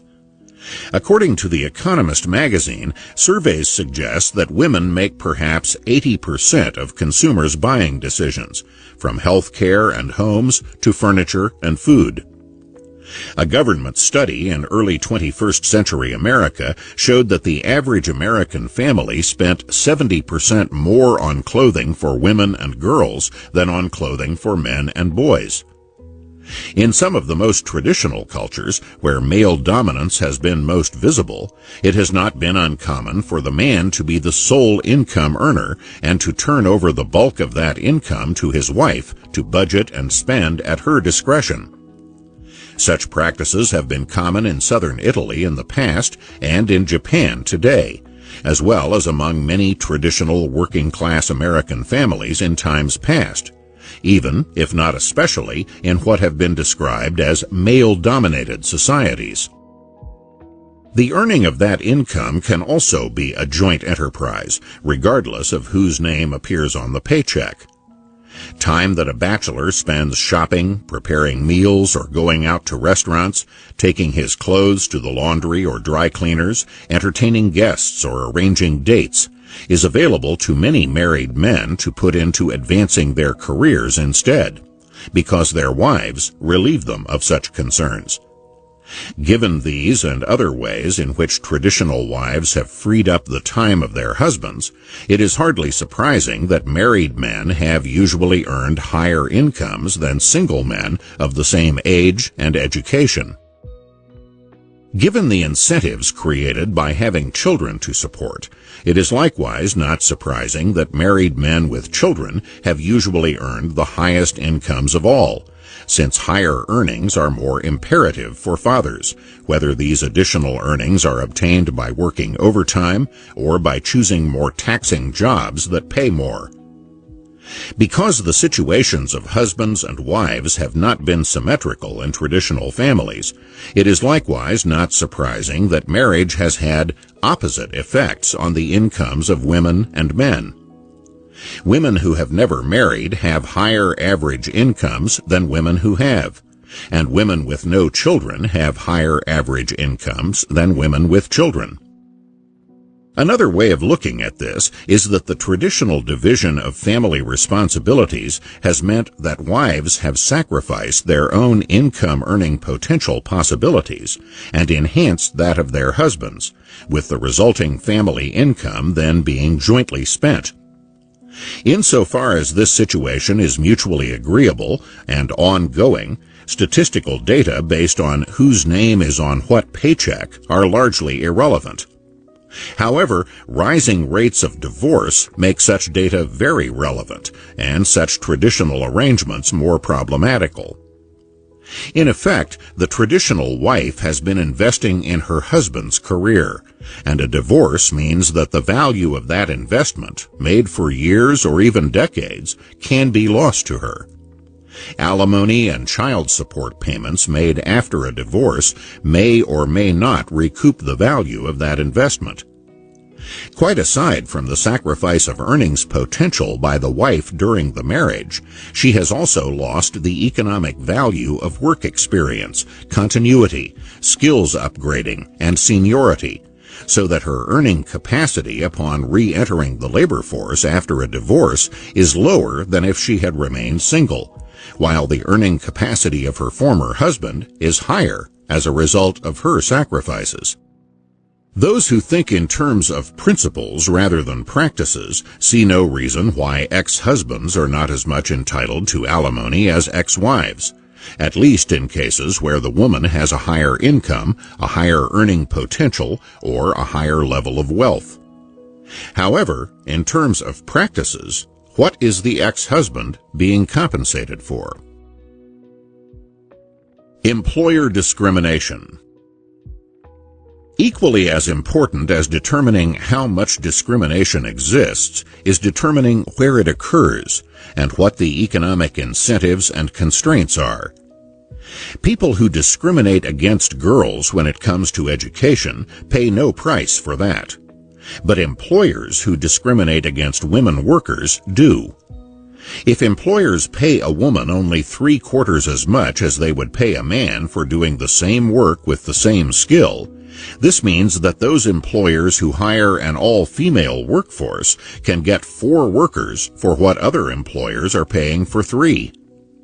Smaller production cost differences than that can mean that some companies prosper while some other competing companies go out of business because their high production costs prevent them from selling profitably at competitive prices.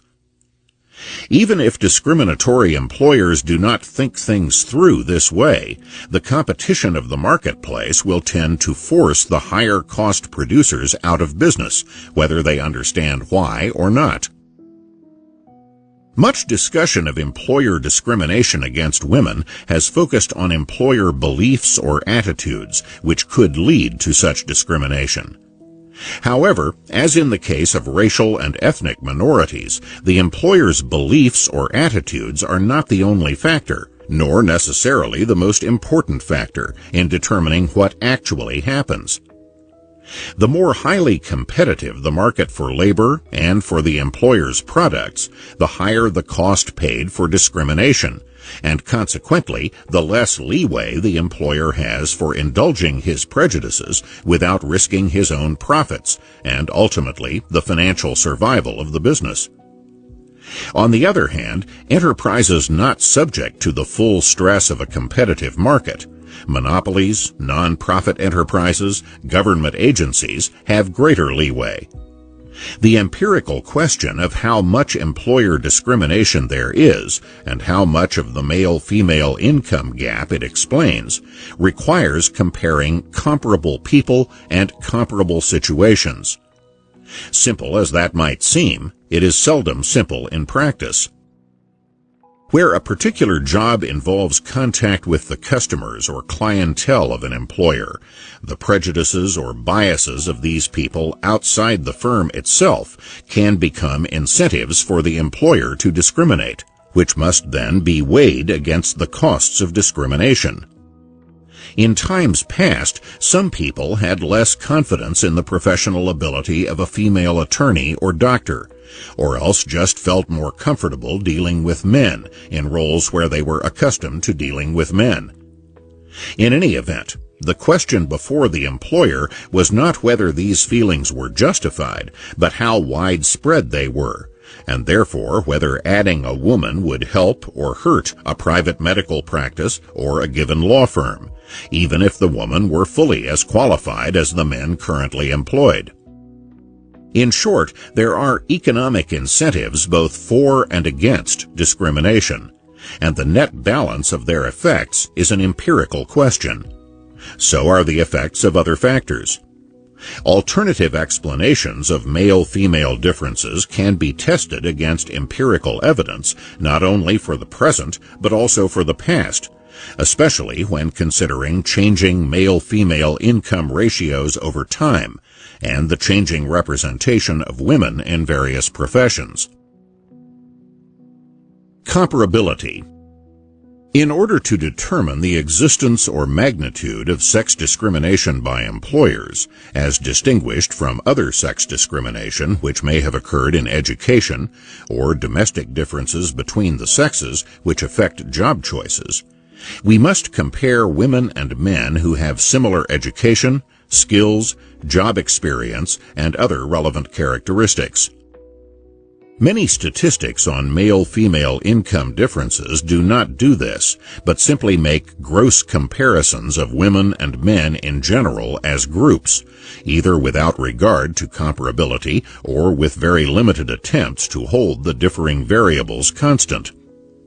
Thus, a study in Britain found that women as a group earned 17% less per hour than men when both worked full-time.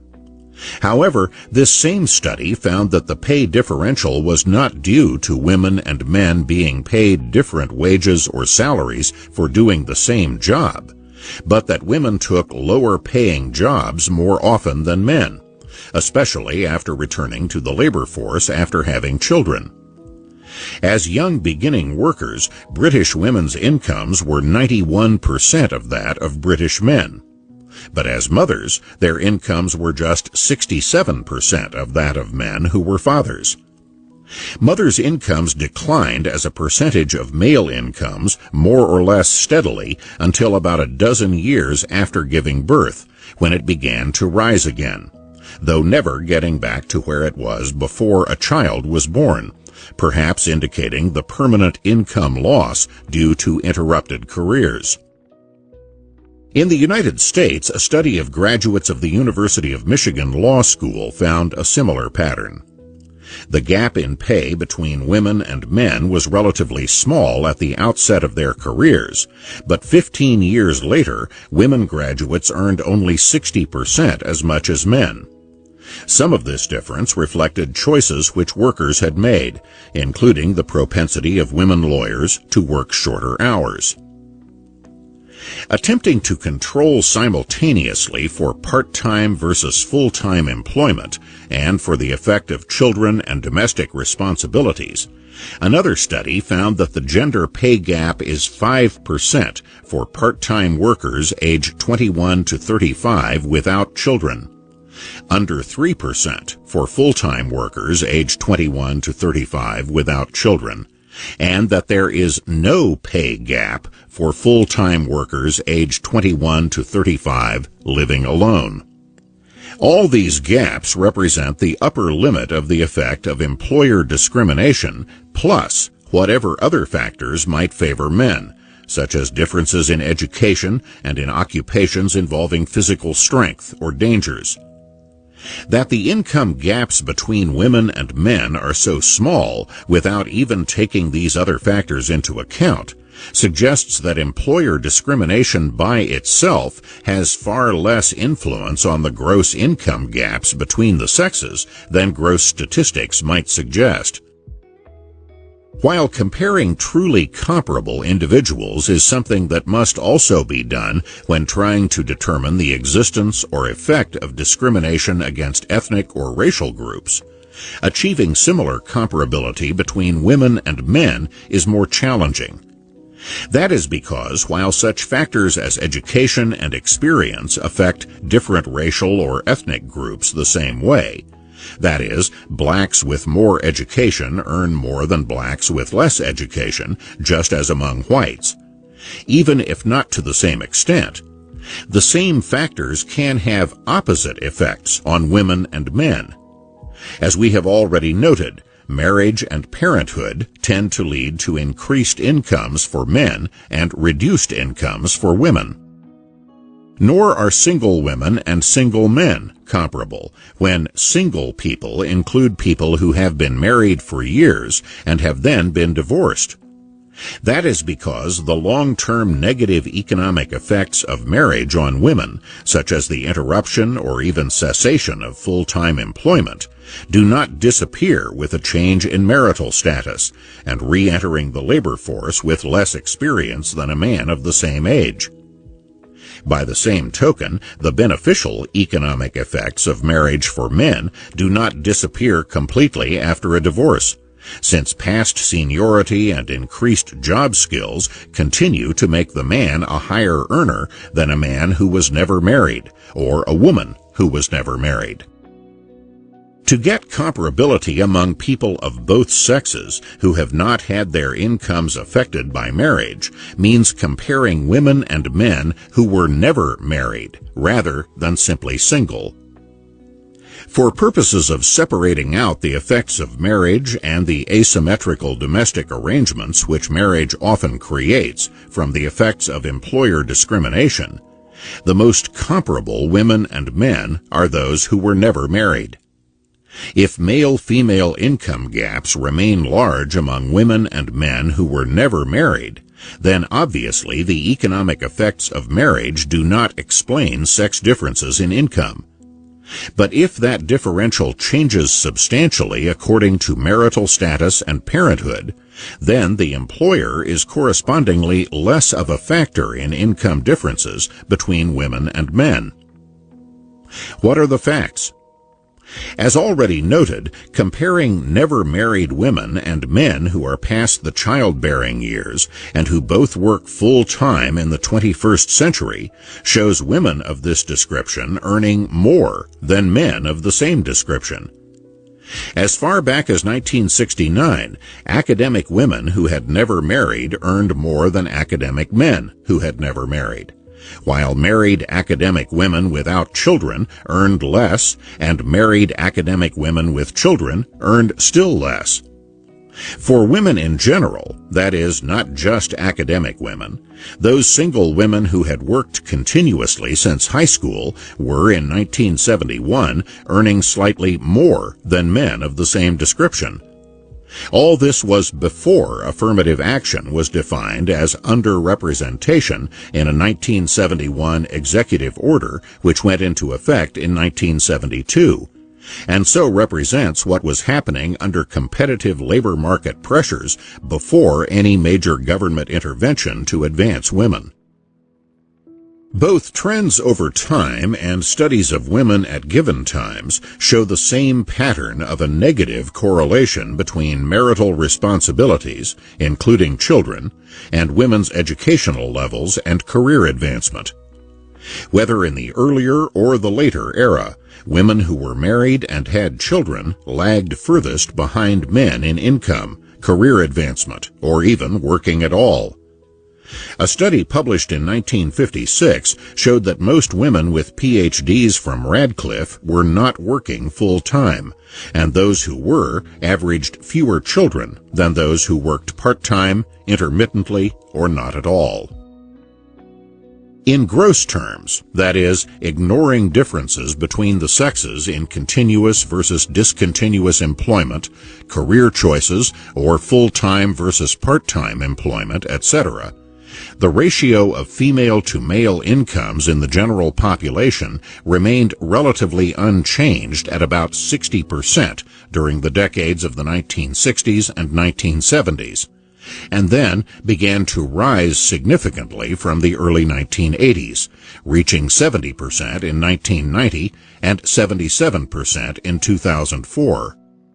Finer breakdowns of the data to compare women and men of comparable ages, education, and employment histories showed the sexes much closer in earnings.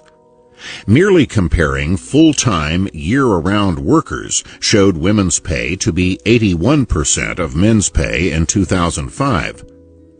Part-time workers not only earn less total pay, they are also paid less per hour and are less likely to be promoted. There have been and continue to be more women than men who are part-time workers. Very substantial income differences between women and men in a particular field can coexist with little or no income differences between women and men who are comparable within that field. For example, a study published in the New England Journal of Medicine found in 1990, young male physicians earned 41% more per year than young female physicians. However, after adjusting for differences in specialty, practice setting, and other characteristics, no earnings difference was evident. The young male physicians in this study worked over 500 hours a year more than the young female physicians. In general, it makes a difference whether the male-female income gap is compiled on an annual basis, a monthly basis, or as per-hour earnings. Since women tend to work fewer hours than men, the largest gap tends to be in annual income and the smallest in per-hour pay. For example, the U.S. Department of Labor has reported weekly male-female earnings differences, showing women's earnings to be 76.5% of that of men in 1999, for example. But women's hourly earnings were 83.8% of that of men that same year. Comparing women and men who were comparable in occupation, industry, and other variables, the per-hour difference shrank to 6.2 cents. While there are factors tending to reduce the male-female income gap over time, there are other factors tending to widen it. For example, as job experience becomes more important in the economy and more highly rewarded, this tends to widen the gap between men's incomes and women's incomes, since women of a given age tend to have less job experience than men of the same age. Shifts in demand from one industry to another and from one occupation to another also affect male-female income gaps, since women and men continue to form different proportions of the workforce in different industries and occupations. Moreover, these proportions have changed over time. Nearly half of female college graduates in 1960 became teachers, while less than 10% did so by 1990. The net effect of conflicting trends on male-female earnings differentials makes explanations of their income differences far from easy. Although the male-female income gap has generally been declining over time since the 1960s, within a given lifetime that gap tends to widen. That is, young women tend to have earnings closer to the earnings of young men than older women's earnings compared to older men. What happens in between is that women's labor force participation rates are affected by domestic and especially child-rearing responsibilities. A study in the American Economic Review showed in March 2001, at ages 25 to 44, the prime period for career development, 34% of women with children under the age of 6 were out of the labor force, compared to 16% of women without children. 30% of employed mothers worked part-time, compared to 11% of women with no children. Among men, however, the presence of children is associated with an increase in work involvement. Only 4% of men with children under the age of 6 are out of the labor force, and among employed fathers, only 2% work part-time. In short, having children has major effects on labor force participation rates and opposite effects on women and men. Although younger women are, of course, more likely to have children, it is older women whose job qualifications have been most affected by the accumulated differences in job experience from that of men of similar ages. This difference is reflected in the wider male-female earnings gap in the older years. All this is particularly relevant to the notion of a glass ceiling, restricting how high women are allowed to rise, especially in top management positions. These are positions usually reached after many years of experience. Empirically, the gaps between women and men are huge in both representation among high-level executives and in incomes at the executive levels, but shrink dramatically when comparing women and men of comparable experience, including continuous experience with a given company. For example, only about 2.4% of top-level management positions were filled by women, according to a study in the Industrial and Labor Relations Review, and the gender gap in compensation among top executives was at least 45%. Part of the reason for the compensation gap was that women were more likely to be executives in smaller corporations, whose executives tend to be paid less than executives in the largest corporations. And part of the reason for women being executives in smaller corporations is that this reflects their lesser experience. Taking these and other differences into account shrinks the male-female compensation gap considerably. Women in the sample were much younger and had much less seniority in their company than men.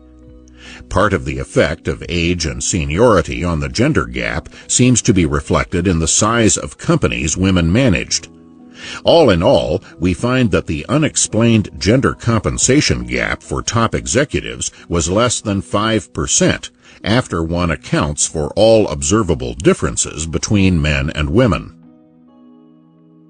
Despite the complexities revealed by a closer examination of statistical data, lawsuits continue to be filed, claiming discrimination based on purely numerical differences in the economic situations of women and men.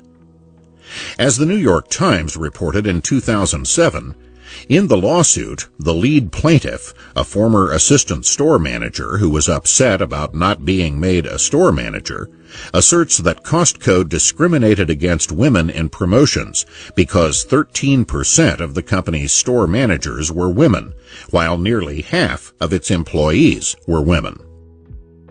This lawsuit was by no means unique. A similar claim was made against Walmart in 2004, likewise based on statistical disparities. Back in 1973, the Equal Employment Opportunity Commission filed a sex discrimination lawsuit against Sears, based solely on statistical disparities, rather than on any woman who claimed that a man of lower qualifications than her own was hired or promoted when she was not. Yet this case went on for years, until it was finally decided in 1988 by the Seventh Circuit Court of Appeals, which pointed out that the EEOC had failed to come up with even anecdotal evidence of discriminatory employment practices, or any flesh and blood victims of discrimination. The court pointed out that the EEOC did not present in evidence even one specific instance of discrimination in a company with hundreds of stores from coast to coast. Sears won that case, but its legal victory obviously did not stop sex discrimination lawsuits against other companies based on statistical disparities. Employers who were not as large as Sears were in no financial position to fight a federal lawsuit for 15 years and spend the $20 million that Sears spent defending this case. Might well be forced to agree to a consent decree that would brand them in the public mind as guilty of sex discrimination. Moreover, the spread of cases like that, settled by employers not able to afford the cost of fighting through the courts for years, would be enough to convince many observers that sex discrimination was widespread and was the primary source of male-female economic differences. The minority analogy. Many have analogized the situation of women to that of low-income minorities, explaining income disparities in both cases by employer discrimination, and attempting through anti-discrimination laws and affirmative action policies to advance both groups economically. But there are fundamental differences between the circumstances of women and those of minorities, which affect both analysis and policy. As already noted, in analyzing the economic situation of minorities, it is possible to get some idea of how much of the income disparities between minorities and the general population is explained by various factors besides employer discrimination, by comparing individuals who are comparable in age, education, and other relevant factors. But while more education, for example, raises the incomes of both blacks and whites, even if not to the same degree, one of the biggest factors in income differences between women and men, parenthood, has opposite effects on their incomes. Comparing married women with married men does not mean comparing individuals who are comparably affected. Only the never-married women and men are in comparable circumstances, and here women have had comparable or higher incomes than men years before there were laws or government policies against sex discrimination. Women and minorities are different in a more fundamental historical sense.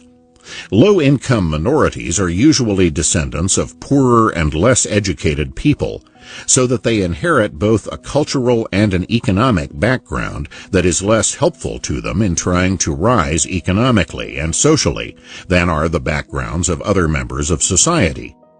Women, however, are not descended just from women. Whatever educational or economic advantages men had in the past, those men were their fathers and grandfathers, just as much as the women were their mothers and grandmothers. Today's generation of women inherit whatever advantages their male forebears had, as much as they inherit whatever disadvantages their female forebears had. And so do the brothers of today's women. Obvious as this may seem, it is often ignored by those making analogies between women and minorities.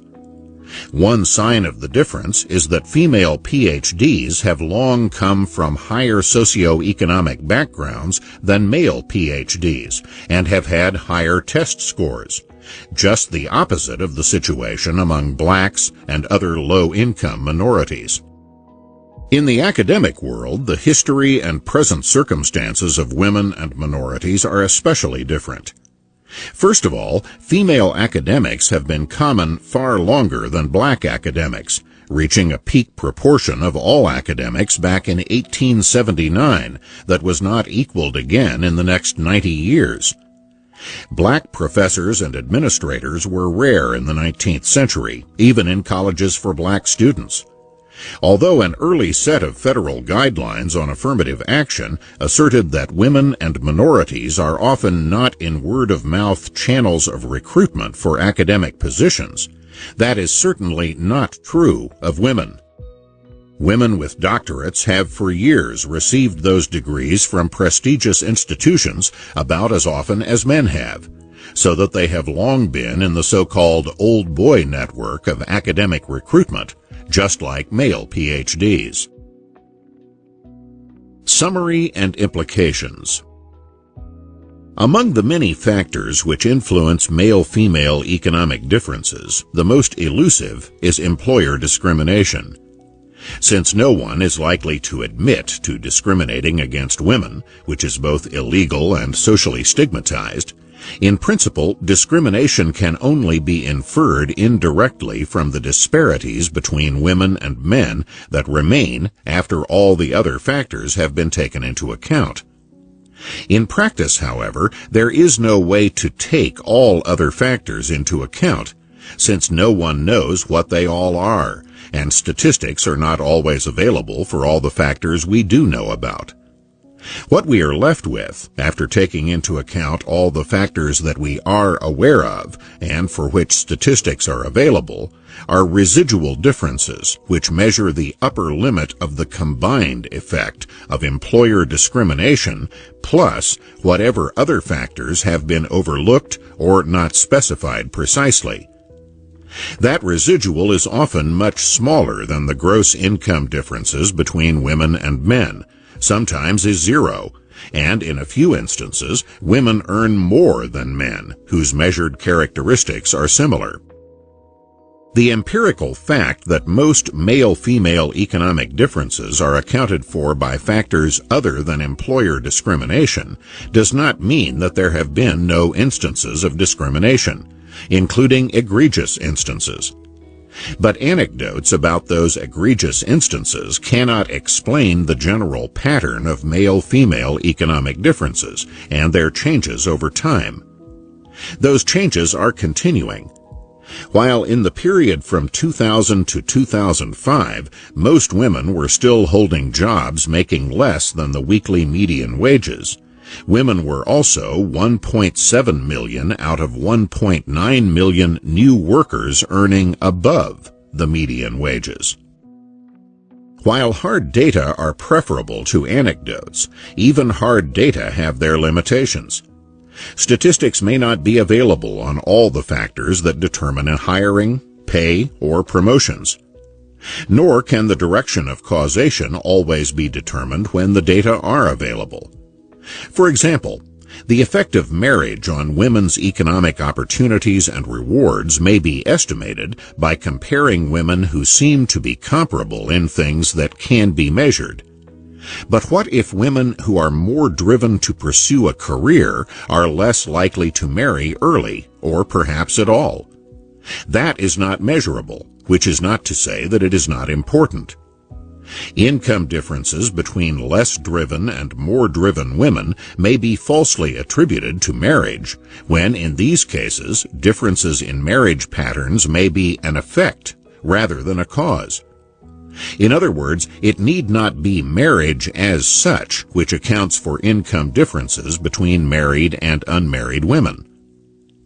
It can sometimes be difficult to distinguish income differences between the sexes caused by external barriers confronting women and differences caused by choices made by the women themselves.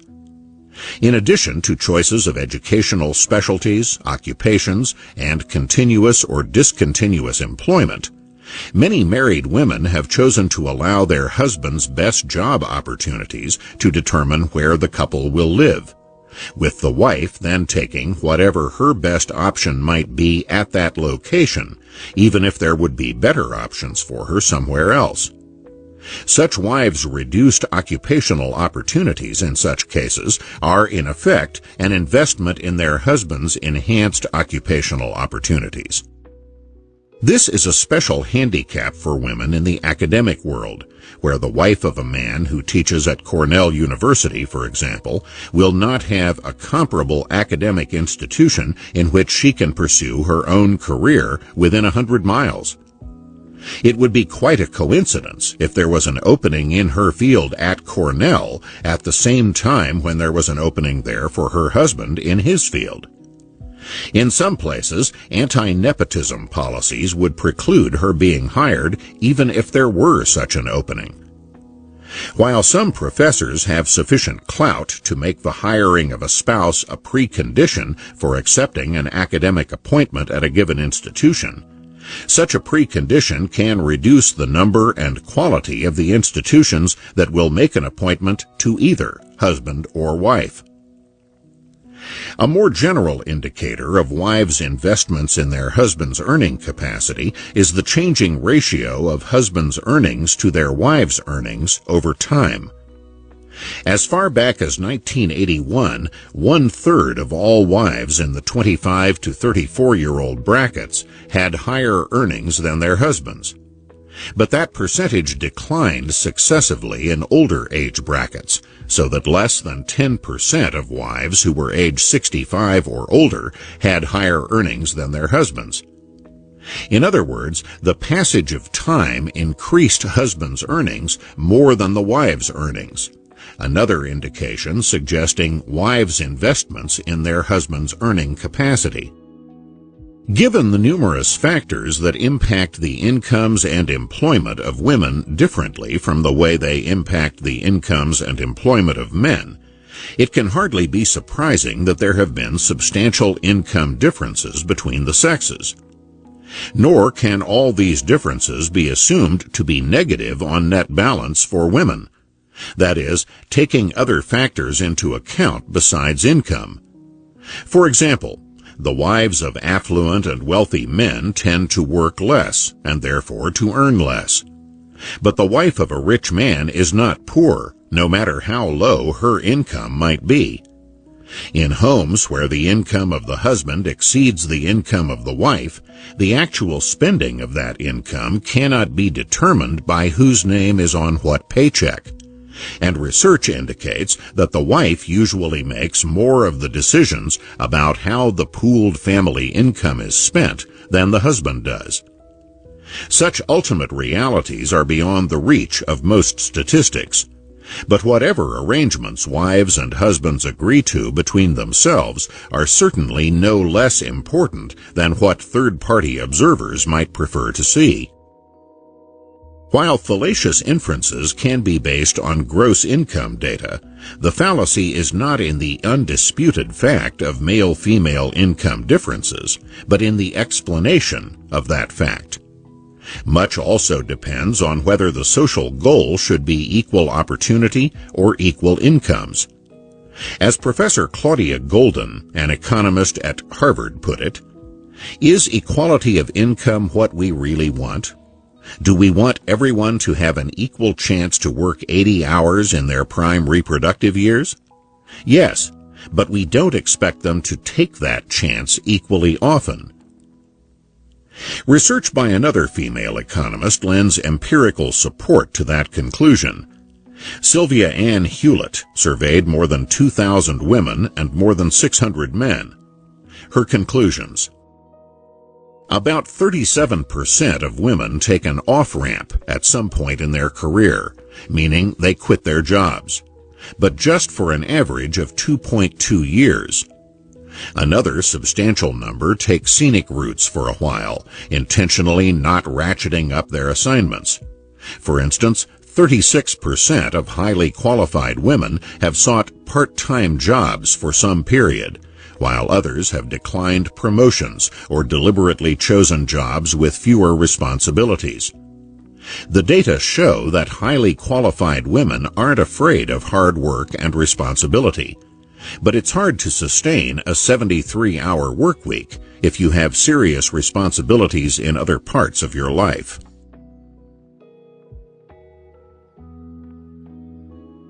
Chapter 4. Academic Facts and Fallacies. Most universities are non-profit. There is no bottom line. Did Yale have a good year in 2004? Who knows? Its stock is not traded. Administrators and faculty are not rewarded for increasing profits by reducing costs or improving product quality. Richard Vedder. Colleges and universities operate under different incentives and different constraints from those of businesses which must earn enough from the sale of their goods and services to sustain themselves and earn an income for those who invest in them.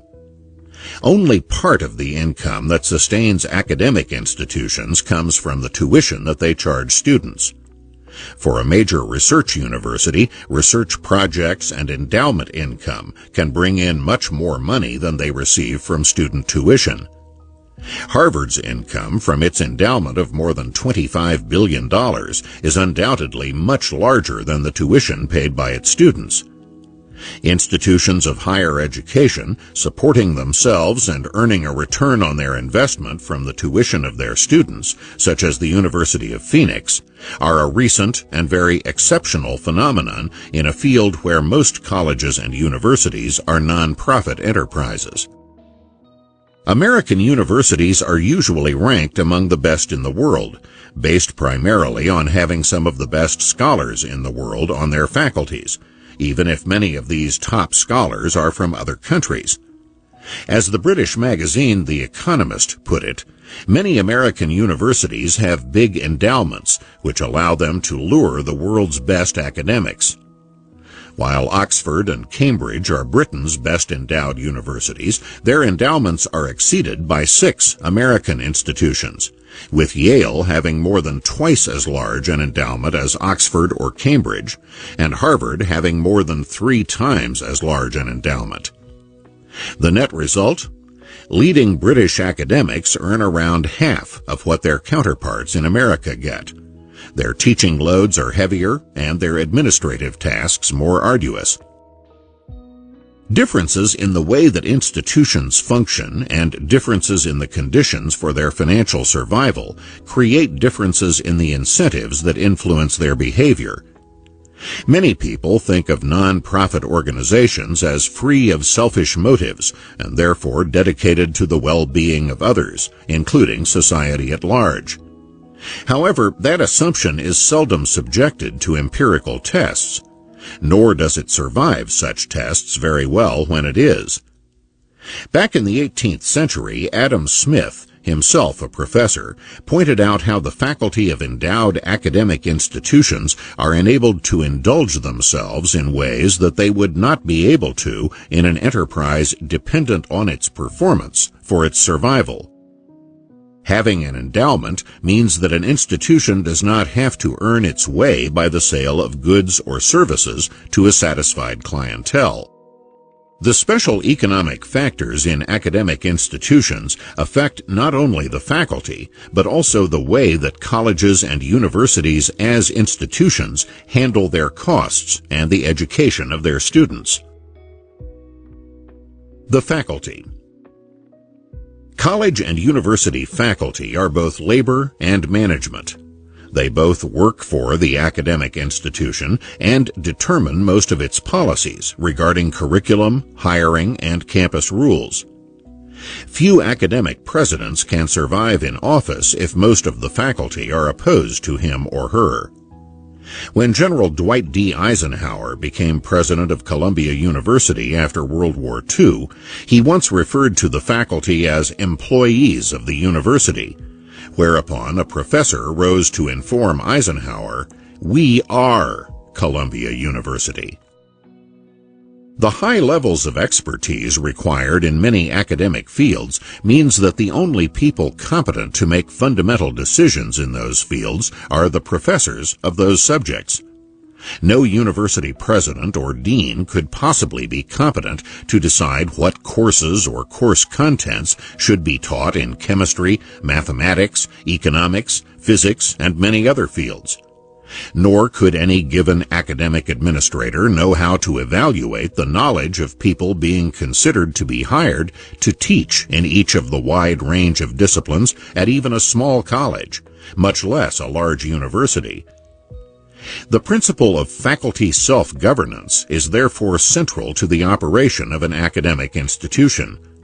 Moreover, that principle has been extended over the years to apply to many things outside the areas in which professors can claim special expertise, so that faculty opinion influences or controls institutional policies on things ranging from whether students will be allowed to enroll in ROTC to who can be invited to give commencement addresses.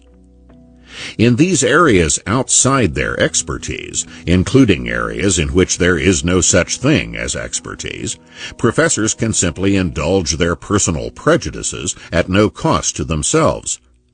Thus, the provost of Stanford University reports faculty members urging the university to refuse to accept donations from oil companies or other businesses or government agencies that particular professors dislike.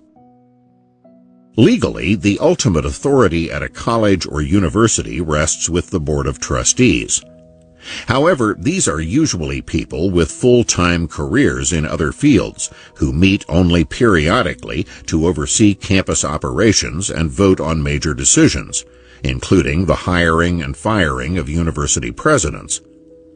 A survey by the Chronicle of Higher Education found that 42% of trustees spend 5 hours or less per month on their duties on the Board of Trustees, and only 23% spend 16 hours or more per month. About half are from the world of business, and less than 1/5 work in education. In short, most trustees have neither the time nor the personal experience to either monitor or evaluate campus activities closely.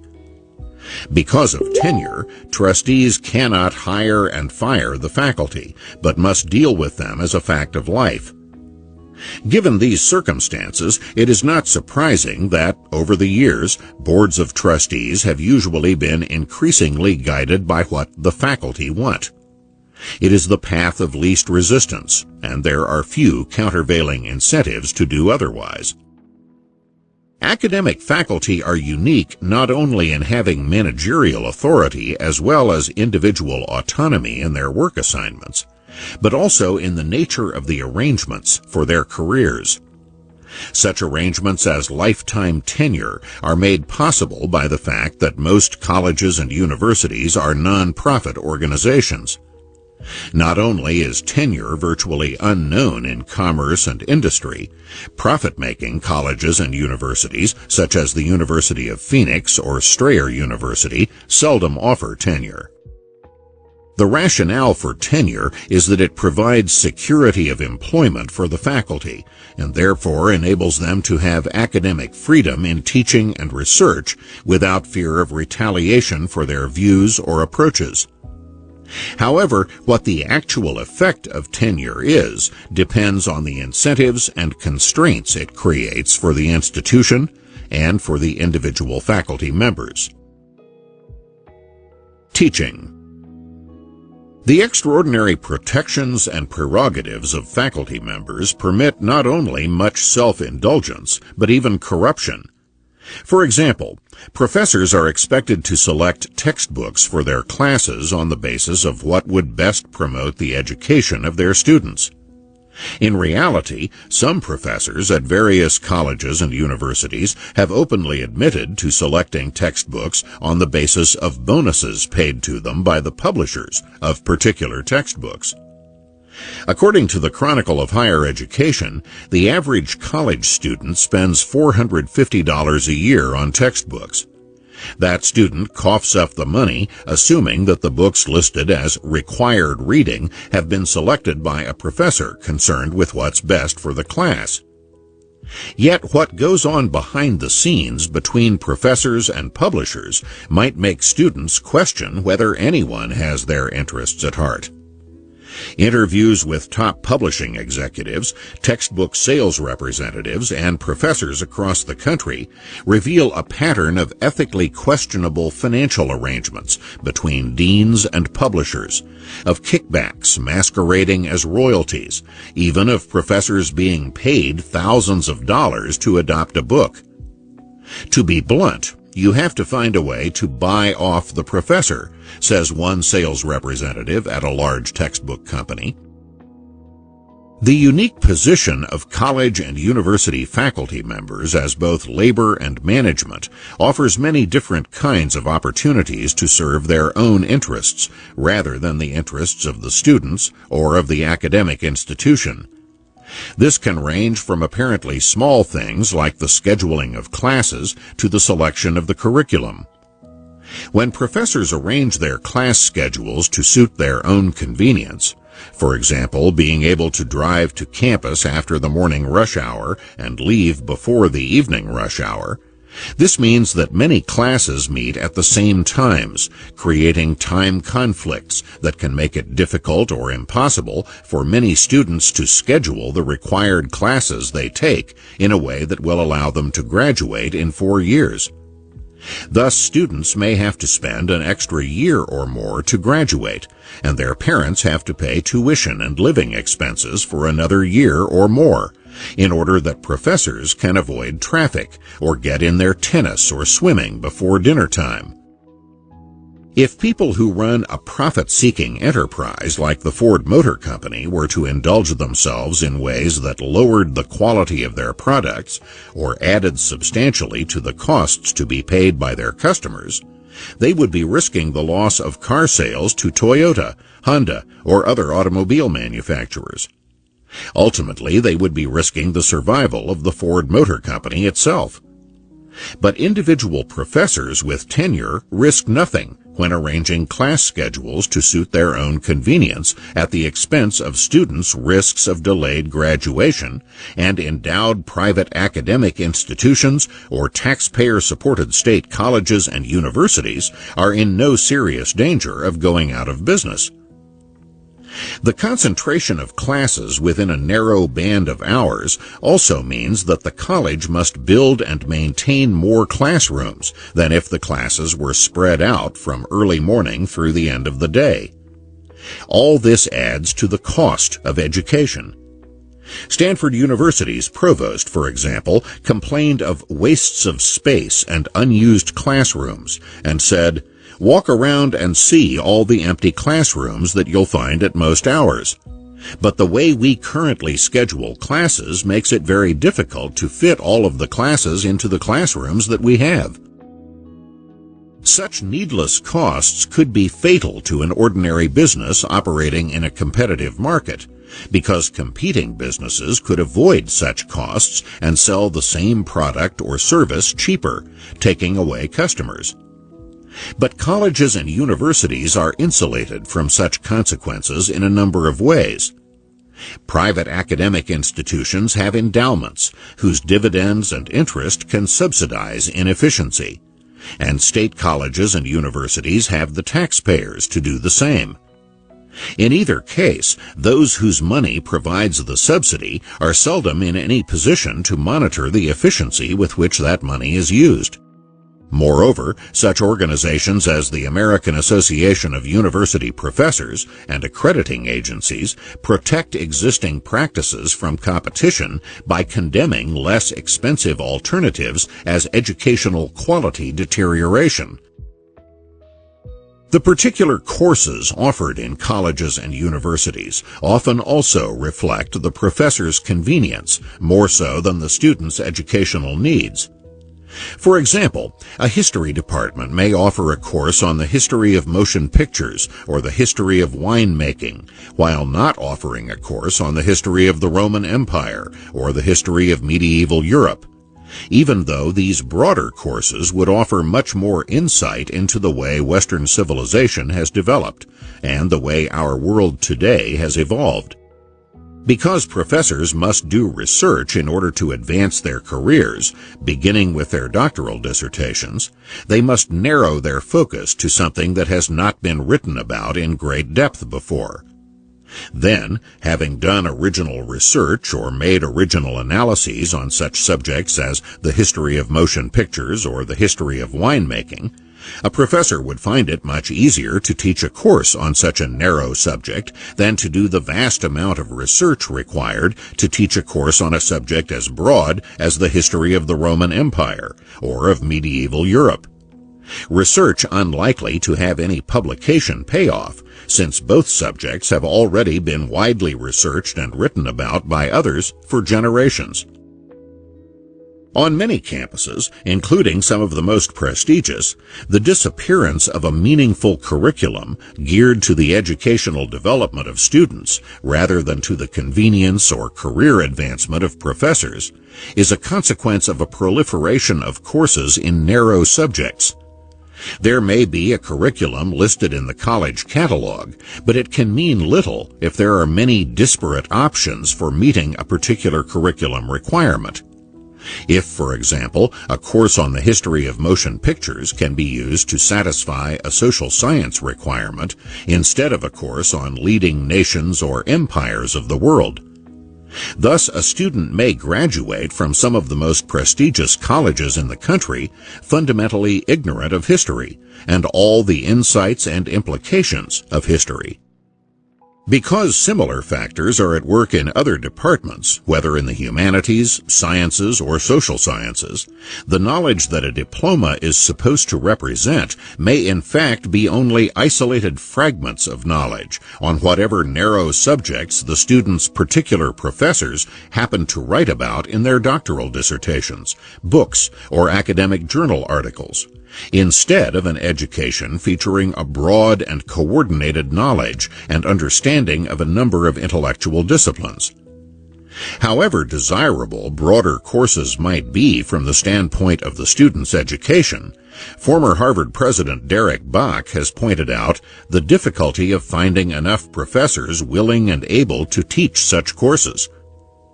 For Harvard to insist on its professors teaching such courses would be to risk an exodus of its top faculty to Yale, Stanford, and other leading universities that would be happy to welcome these professors and the millions of dollars in research grants they would bring. They could all get jobs elsewhere at the drop of a hat, as a former Harvard dean put it. He also said, "The old ideal of a liberal education lives on, in name only." While Harvard is free to make its own choice between retaining its high standing as a research university and providing a better rounded education for its undergraduates, its choice needs to be understood by students and their parents.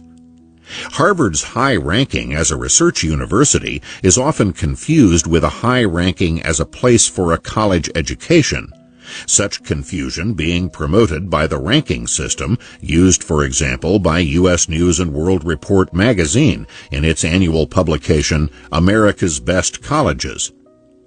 Moreover, while Harvard is free to make its own choices, state universities supported by taxpayers often claim to need more money in order to educate students, when in fact research remains as much of a faculty priority at flagship state university campuses, such as those at Berkeley or Ann Arbor, as at Ivy League institutions.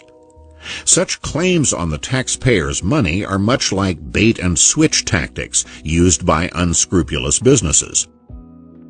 Finally, there are many public and private colleges and universities, perhaps most, whose quantity and quality of research may not be sufficient to justify neglect of undergraduate education or the high costs of the kinds of light teaching loads common at leading research universities. Such considerations led the president of Fort Hays University in Kansas to increase the teaching loads of its professors, enabling the institution to have a tuition level moderate enough to attract more students, though angering the faculty. However, as a study pointed out, serious cutting-edge research has never been present to a high degree at schools like Fort Hays, and arguably all that Dr. Hammond has done is sharply reduce the school year leisure time of the instructional staff. Grade inflation is another practice that serves the convenience of the professors rather than the interests of the students.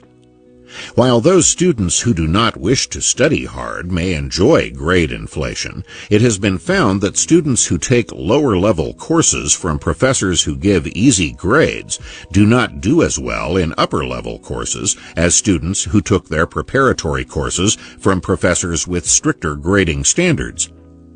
In short, the long-run interests of students as a whole are sacrificed by grade inflation. However, grade inflation makes life easier for professors who need not face time-consuming complaints from students about low or failing grades, nor put up with the unpleasantness that can accompany such complaints. Moreover, the unpopularity of professors who give low grades can also be reflected in negative student evaluations at the end of a course, which in turn can negatively affect career advancement, especially for young faculty who have not yet achieved tenure.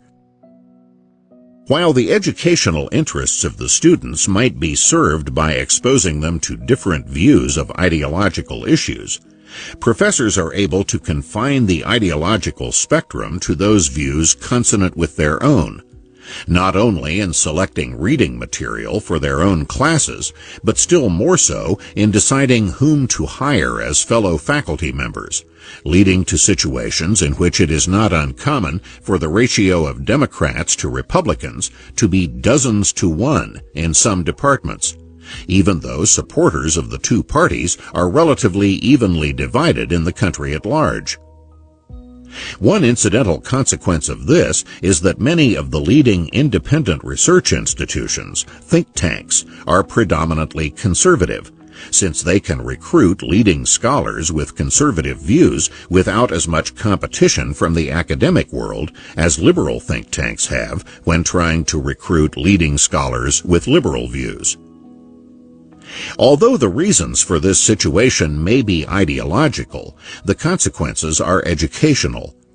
Students who go through college without ever having confronted a vision of the world very different from that of a narrow band of views among their professors have little opportunity to develop their own ability to analyze conflicting arguments, as they will have to do after leaving the cloistered world of the campus.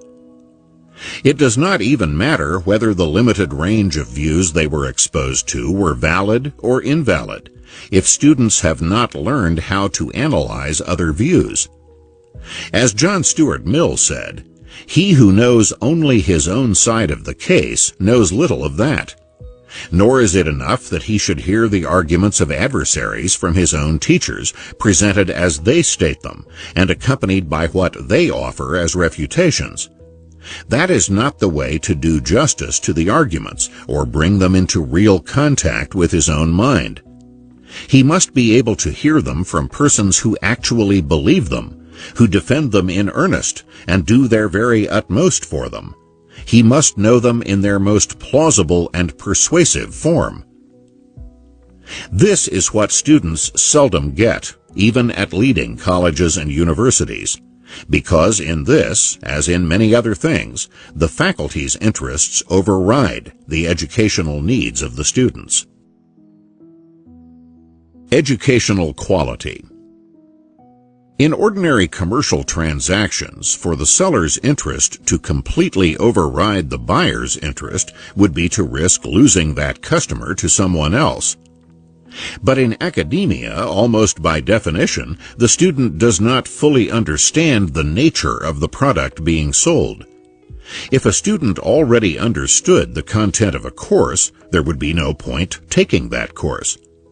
What a student can judge is how well the professor conveyed the information in the course, how clearly the material was presented, and how interesting it seemed. But what the student is not equipped to judge is what contrary information and conflicting analysis was left out. While consumers of commercial products may be similarly unable to determine directly the quality of the merchandise they buy, there are innumerable organizations capable of testing these products and reporting on them to the public. These include not only organizations which test and publicize their findings on a wide range of products, such as Consumer Reports and Good Housekeeping magazines, but also specialized organizations and publications that evaluate stereo equipment, automobiles, cameras, hotels, cruise ships, and innumerable other products and services.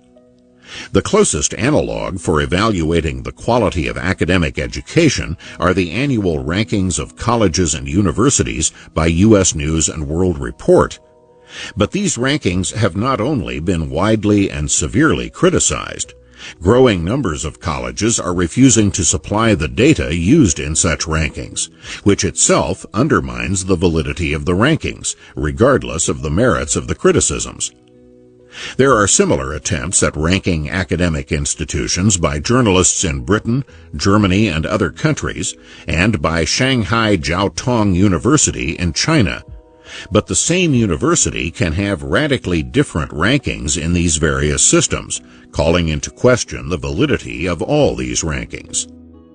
A more official evaluation, with consequences that include eligibility or ineligibility for receipt of government money, is provided by the various accrediting agencies that approve or disapprove the colleges and universities they visit across the United States.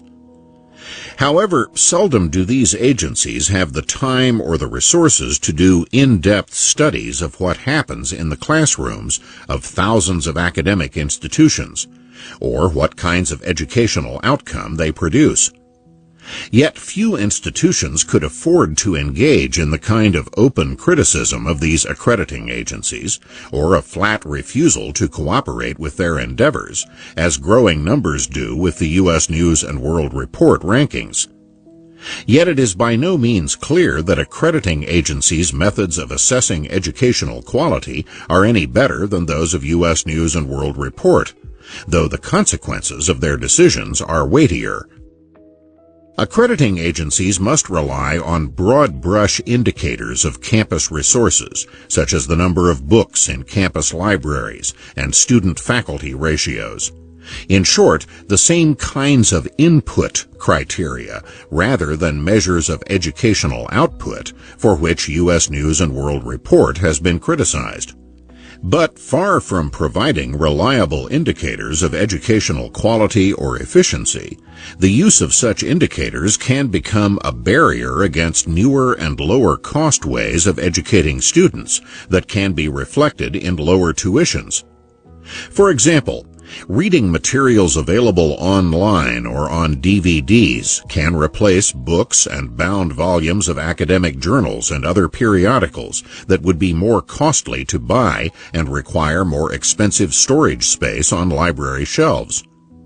But if the accrediting agency uses the number of books in a college or university library as a criterion for accreditation, then it negates the cost advantages of lower-cost newcomers who could otherwise compete more effectively against existing traditional colleges by offering students and their families more affordable tuition. There are also ways of economizing on the number of faculty members, but here too, accrediting criteria can protect existing high-cost institutions from the competition of lower-cost newcomers. If student-faculty ratios are among the criteria for accreditation, then a university with many professors engaging primarily in research, with these professors' graduate students doing most of the teaching of introductory courses, has a better chance of getting accredited than a new institution set up specifically for teaching, whose professors have heavier teaching loads and are not expected to spend much time doing research. Thus, an institution where the crucial introductory courses are taught by professors rather than graduate students will look worse in terms of student-faculty ratios, since their professors have heavier teaching loads, even if class sizes are no larger than at institutions with lower student-faculty ratios. There are other innovative ways of economizing on the use of faculty which can lower costs, but which also can lower the prospects of an institution's being accredited. Some law schools, for example, hire many practicing attorneys and judges to teach part-time in their respective specialties, such as estate law or antitrust law, while having a relatively small number of full-time, tenured professors who teach such broader and more fundamental courses as constitutional law. Some judges and lawyers are willing to teach an evening course in their particular specialties for modest pay, and may be quite knowledgeable and up-to-date within those specialties, without being the kind of academic scholars who publish in law journals and become professors at prestigious law schools. Inexpensive faculty and modest campus physical facilities enable such institutions to charge far lower tuition than more traditional and accredited law schools charge. The American Bar Association, however, has refused to accredit a number of law schools run this way, even when most of these law schools' graduates are able to pass the bar examination on the first try. The existing accreditation of the University of Colorado's law school was threatened, despite the fact that 92% of its graduates passed the bar exam on the first try, which is not only higher than the national average, but higher than the percentage of graduates from prestigious law schools at Harvard and Yale who pass on the first try. According to the Denver Post, an accrediting association for law schools has renewed its concerns over the University of Colorado's inability to construct a new law building in the absence of state funding. The Chicago-based American Bar Association is requiring CU President Betsy Hoffman and incoming law dean David Getches to appear before its accreditation committee in January to show why the law school shouldn't be placed on probation or removed from the list of approved law schools. The ABA also is asking CU to explain a lack of minority and female faculty and says it is concerned about the number of courses taught by adjunct professors, lawyers teaching part-time, according to a letter sent by the Bar Association to CU. In addition, CU ranks low for annual expenditures on law library materials. Its $1.7 million is $1 million less than the average, according to the ABA. As is common with accrediting organizations, all the things cited as factors in the American Bar Association's accreditation decisions are inputs into the educational process, rather than the output of qualified graduates. But efficiency consists precisely in turning given inputs into more or better output. In the case of a law school, there is an external and objective measure of output quality, the ability of its graduates to pass the bar exam. While this is not the only possible measure of quality, it is a crucial measure, because without passing the bar exam, students cannot become lawyers. Students who aspire to more scholarly, more prestigious, or more policy-oriented goals have a variety of law schools to choose from. But students whose budgets limit their ability to pay high tuition for law school can only afford those law schools which keep tuition affordable by spending less for faculty, libraries, and buildings. In the case of the University of Colorado's law school, complying with the ABA's demands involved spending more than $40 million for a new building. And this and other cost increases led to a rise in annual law school tuition from $6,700 to $16,738 for Colorado residents and to $30,814 for non-residents. This more than doubling of tuition in just a few years undoubtedly put the University of Colorado's law school beyond the reach of some low-budget students. It also protected high-cost law schools from the competition of the University of Colorado law schools' previous low tuition and made it more difficult for other low-cost law schools to arise to compete with high-cost law schools. In short, the ABA's accreditation standards and practices served much the same role as a protective tariff, insulating high-cost producers from the competition of low-cost producers. A commission report to the U.S. Department of Education criticized the ABA's accreditation practices for continuing to seek to dictate operational policies, such as terms and conditions of employment, that are unrelated to the quality of learning, institutional effectiveness, or integrity, add unnecessary costs to the student and the public, and intrude upon institutional autonomy. Few law schools could risk operating without accreditation, as the Nashville School of Law has done, depending on its low tuition to attract students and depending on its graduates' ability to pass the state bar exam to maintain the institution's reputation. While graduates of the Nashville School of Law who have passed the state bar exam can practice law in Tennessee, and many have gone on to successful careers there, their law degrees from an unaccredited institution may not be accepted everywhere else. A scholarly study of the American Bar Association's accreditation practices in general concluded, "The economic impacts of law school accreditation are shaped by both the accreditation process and by the ABA's substantive standards. The process and standards may or may not increase the quality of legal education.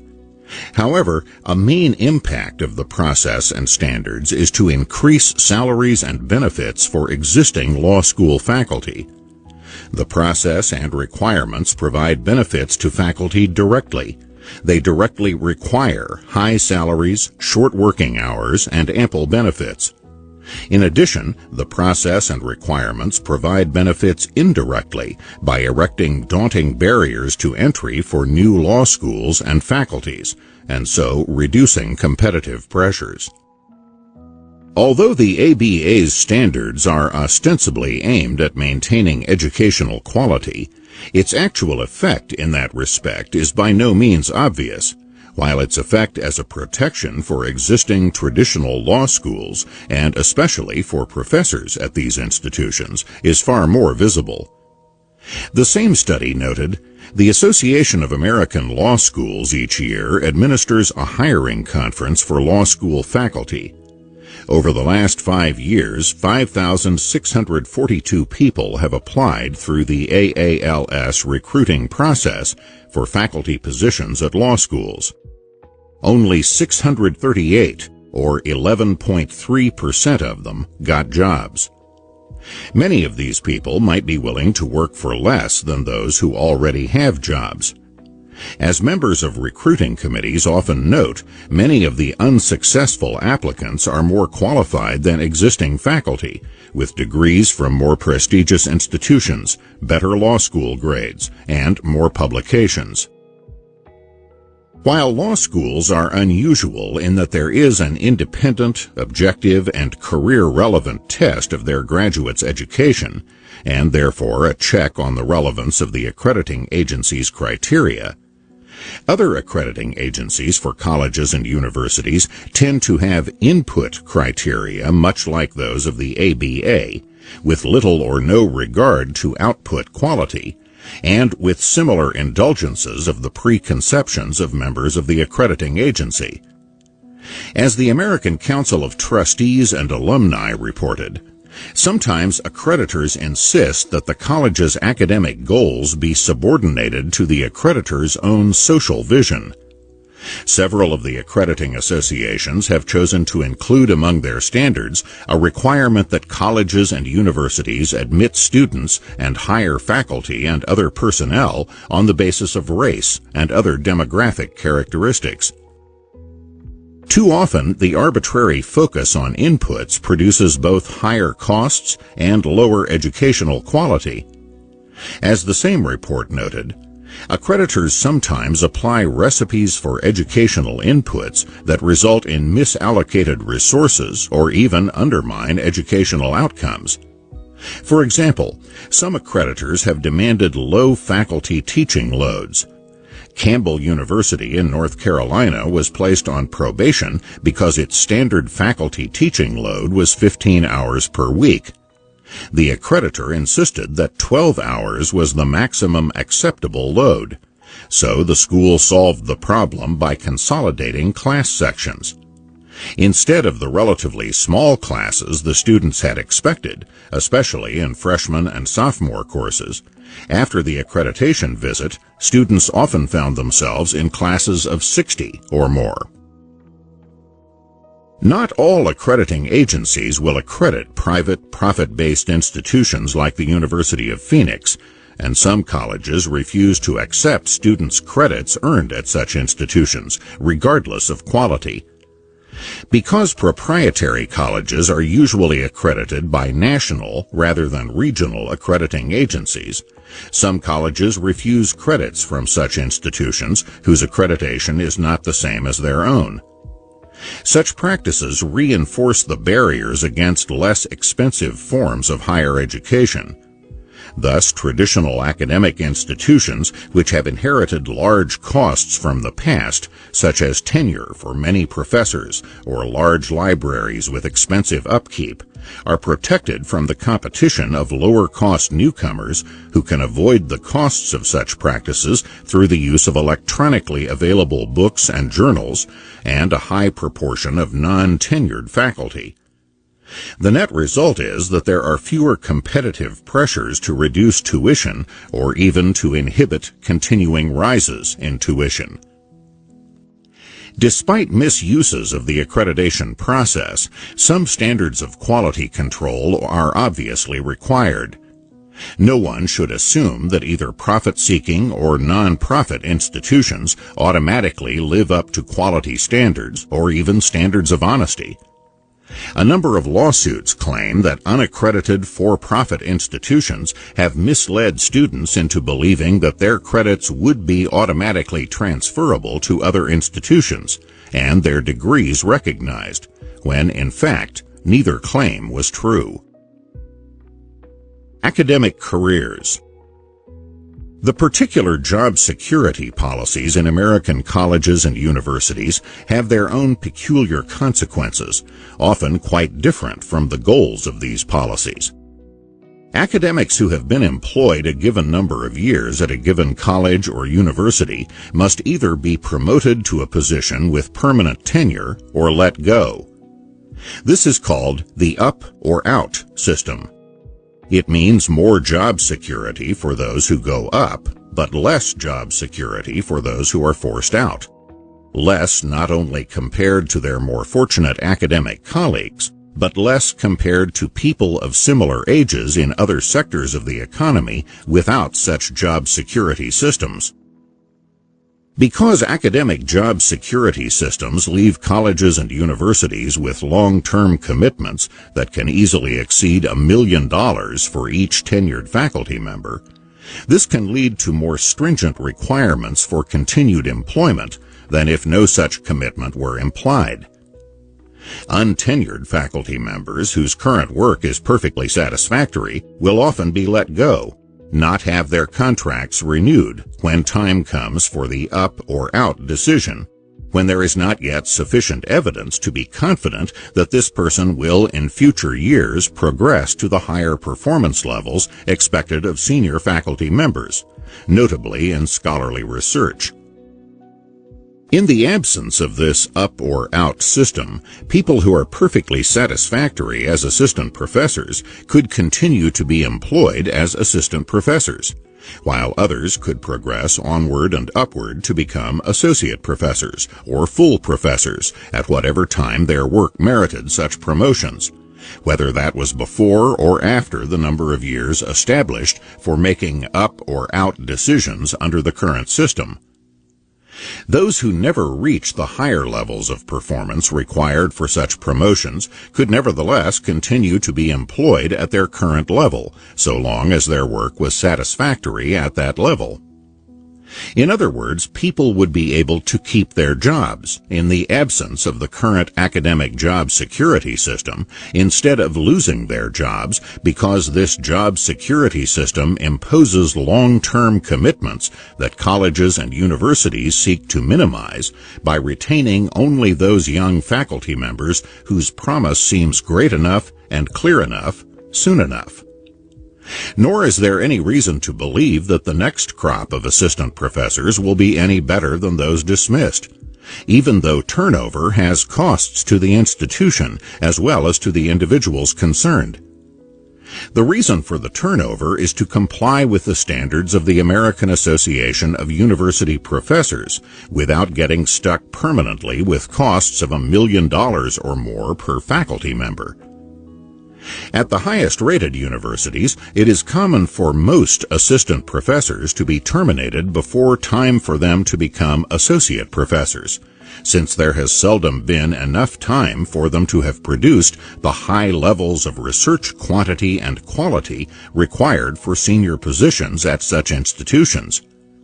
In short, the goal of a policy, in this case, greater job security, turns out to have little to do with the actual outcome of that policy, which is less job security than most people of similar ages have in other sectors of the economy, where there are no such policies as those surrounding academic tenure. This academic promotion system also helps explain a common but paradoxical phenomenon at many universities. The outstanding young teacher who is terminated, often to the consternation of his students, who may even mount organized protests, usually in vain. A former dean at Harvard noted the widely held undergraduate opinion that their favorite teachers are systematically denied tenure. It is even common on some campuses to hear the Teacher of the Year award referred to as the kiss of death for young faculty members. That is because outstanding teaching is very time-consuming in terms of creating high-quality courses and preparing outstanding lectures in these courses, as well as giving individual attention to students who may be having trouble understanding the material in the course. This often leaves insufficient time for a junior faculty member to do the amount and quality of research required for getting tenure at a top university. Such institutions often fill their senior positions by hiring those people who have already produced the requisite quantity and quality of publications somewhere else. The top-level universities in prestige, based primarily on research, are usually top-level in faculty salaries as well. Full professors at Stanford, Princeton, and the University of Chicago each averaged more than $160,000 per year in academic year 2006-2007, and full professors at Harvard averaged more than $177,000. Meanwhile, full professors at Birmingham Southern or Kalamazoo College averaged less than $80,000. None of this, however, indicates where a student is likely to get the best undergraduate education. The students. Students choose colleges, and colleges choose students, and there are facts and fallacies involved in both choices. Choices among colleges. Since a college's or university's academic prestige depends primarily on its professors' research and publications, students will not necessarily get a better education at the more prestigious institutions with the higher-paid faculty. Various studies have shown students at small liberal arts colleges doing as well as, and sometimes better than, students from prestigious research universities on tests such as those for medical schools, and a higher percentage of the liberal arts college students going on to receive PhDs. This is not very surprising in view of a study indicating that teaching takes up less than half the working time of faculty at research universities, and nearly 2/3 of the working time of faculty at liberal arts colleges. The 4 institutions with the highest percentage of their undergraduates going on to receive PhDs are all small colleges, with less than 2,000 undergraduates each: Caltech, Harvey-Mudd, Swarthmore, and Reed. Caltech and Harvey-Mudd have fewer than 1,000 undergraduates each. Small colleges, in fact, dominate the top 10. Grinnell College has a higher percentage of its graduates go on to receive PhDs than does either Harvard or Yale.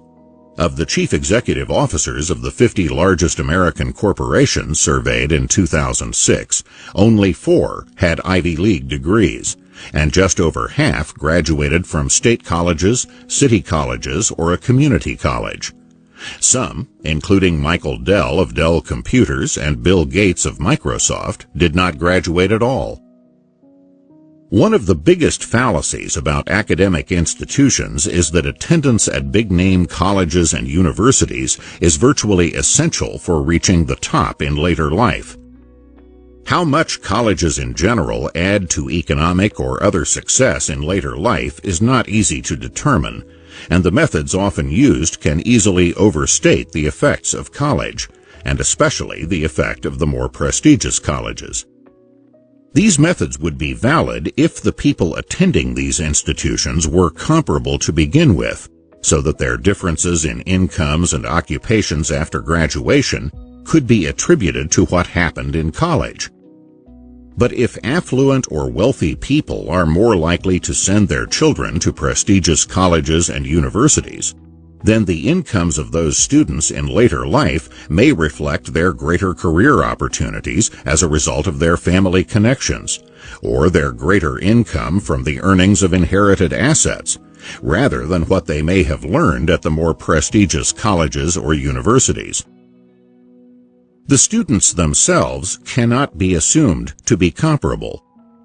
If students who enter Harvard, for example, have higher qualifications than the students who enter Podunk State, then later differences between the graduates of the 2 institutions cannot be arbitrarily attributed to differences in the education received in these 2 places. If Harvard graduates are more likely to go on to medical school, law school, or other postgraduate study, then their later incomes are likely to be raised still further above those of the graduates of Podunk State. Ideally, the comparison should be made between people who went to Harvard and people who were admitted to Harvard but chose instead to go to Podunk State. Unfortunately, this is likely to produce samples too small for statistical analysis, and those who make such choices may not be typical of the students at either institution. Studies have been made of people with comparable test scores who attended prestigious and non-prestigious colleges and universities in order to try to determine the value added by the institutions themselves. Some studies indicate that the more prestigious institutions do add value, and others indicate that they do not. But seldom do they indicate that the value added is as great as the raw statistics might suggest, without making allowances for the differences among the students themselves. Value added by college. Similar problems arise when trying to determine the value of going to college at all, as compared to going to work after finishing high school or not finishing high school. It is common to compare the incomes of college graduates with the incomes of high school graduates, high school dropouts, or others, and then attribute the much higher incomes of the college graduates to the education received in college. But people whose education stops before college cannot be assumed to be the same in orientation, values, priorities, or ability as people who go on to college. Therefore, income differences between them cannot be automatically attributed to what was taught in college. A further complication is that many, if not most people who drop out of high school later resume some form of education, whether in academic institutions or by studying a trade or acquiring certification from courses given by Microsoft, Oracle, Adobe, or other computer companies. Is the income of dropouts who later resumed their education elsewhere to be counted in the statistics on the incomes of dropouts? Are the incomes of dropouts who go on to earn a PhD without ever getting a high school diploma, such as the author of this book, to be included in the statistics on the incomes of dropouts? Or is the term dropout to be reserved solely for those who never resume any further education? As a practical guide to those considering when to discontinue their academic education, at least temporarily, it makes a big difference whether particular statistics make that distinction. Given the greater difficulty and higher costs of following particular individuals over time, it is very doubtful if most statistics, or perhaps any, make that distinction. This means that the incomes of people who dropped out of high school and later received an academic degree without bothering to go back and get a high school diploma are very unlikely to be counted in statistics on the incomes of high school dropouts. The cost of college. Even in an era of high and rising college tuitions, the biggest cost of going to a college will, in many cases, not consist of the tuition being paid, but the cost of foregoing opportunities to earn income from a full-time job. The average tuition at state colleges and universities is often less than the income from an entry-level job, and the tuition at community colleges is almost invariably less. The cost of attending college also includes the growing costs of books, but does not include the full costs of room and board, since students would have to be housed and fed whether they went to college or not. Only to the extent that these costs are higher on campus can they be considered part of the cost of a college education. In short, money outlays do not measure the total costs of going to college, which can be higher or lower, depending on the institution and the circumstances. Many lament that the costs of going to college can leave graduates with substantial debts to pay off in later years, and that these debts can be especially burdensome for those who go into occupations with modest pay. Politicians are likely to be responsive to such laments, especially in election years. However, many or most of the discussions of such issues ignore the larger role of costs and prices in general, and proceed as if anyone whose desires are constrained by economics should have those constraints removed by government, which is to say, by shifting those costs to someone else, namely the taxpayers. Among those students who graduate from college owing a debt for their education, the median debt is $19,300, roughly the cost of a modestly priced automobile, and no one thinks that the debt incurred in buying an automobile is so crushing that taxpayers must subsidize the purchase of cars. Moreover, the debt from a college education is paid just once, while most Americans buy more than one automobile in a lifetime. Finally, it is by no means certain that the average taxpayer makes more money than the average college graduate, so the case for forcing taxpayers to subsidize people with better economic prospects than themselves cannot invoke the usual arguments about helping the less fortunate. As for the argument that the burden of debt is heavier for those who enter lower-paying occupations, this ignores the whole role of prices in allocating scarce resources, including expensively educated human beings. It would be an exercise in futility to print money if people's decisions were not to be influenced by it. After all, the money itself is not wealth. Otherwise, the government could make us all rich just by printing more of it, but is just an artificial device to provide incentives for economic behavior affecting the production of real wealth. If people are automatically to be enabled to make their choices independent of monetary considerations, then there has been an enormous waste of paper and ink in printing money. Seldom is the argument made that nobody should have to take rates of pay into account when choosing among occupations. More usually, there is an assumption that some especially prescient third parties can determine which special occupations really meet society's needs, and therefore should be subsidized through compulsory exactions from others. Such arbitrary choices made by third parties who pay no price for being wrong are considered to be either economically or morally superior to choices made by people who pay their own money for what they want and thereby determine which products, industries, and occupations will be remunerated to what extent. Academic finances. In financial discussions, costs and prices are sometimes confused. Costs are what universities pay to their employees and to suppliers of everything from electricity to office supplies in order to carry on their varied activities. Prices are what they charge other people, whether for educating students, doing research for the government or private industry, or other activities, such as staging sports events or publishing books and academic journals. The most prominent of these prices is tuition, and it has become a very prominent item in many families' budgets, together with the other expenses of sending a student to college.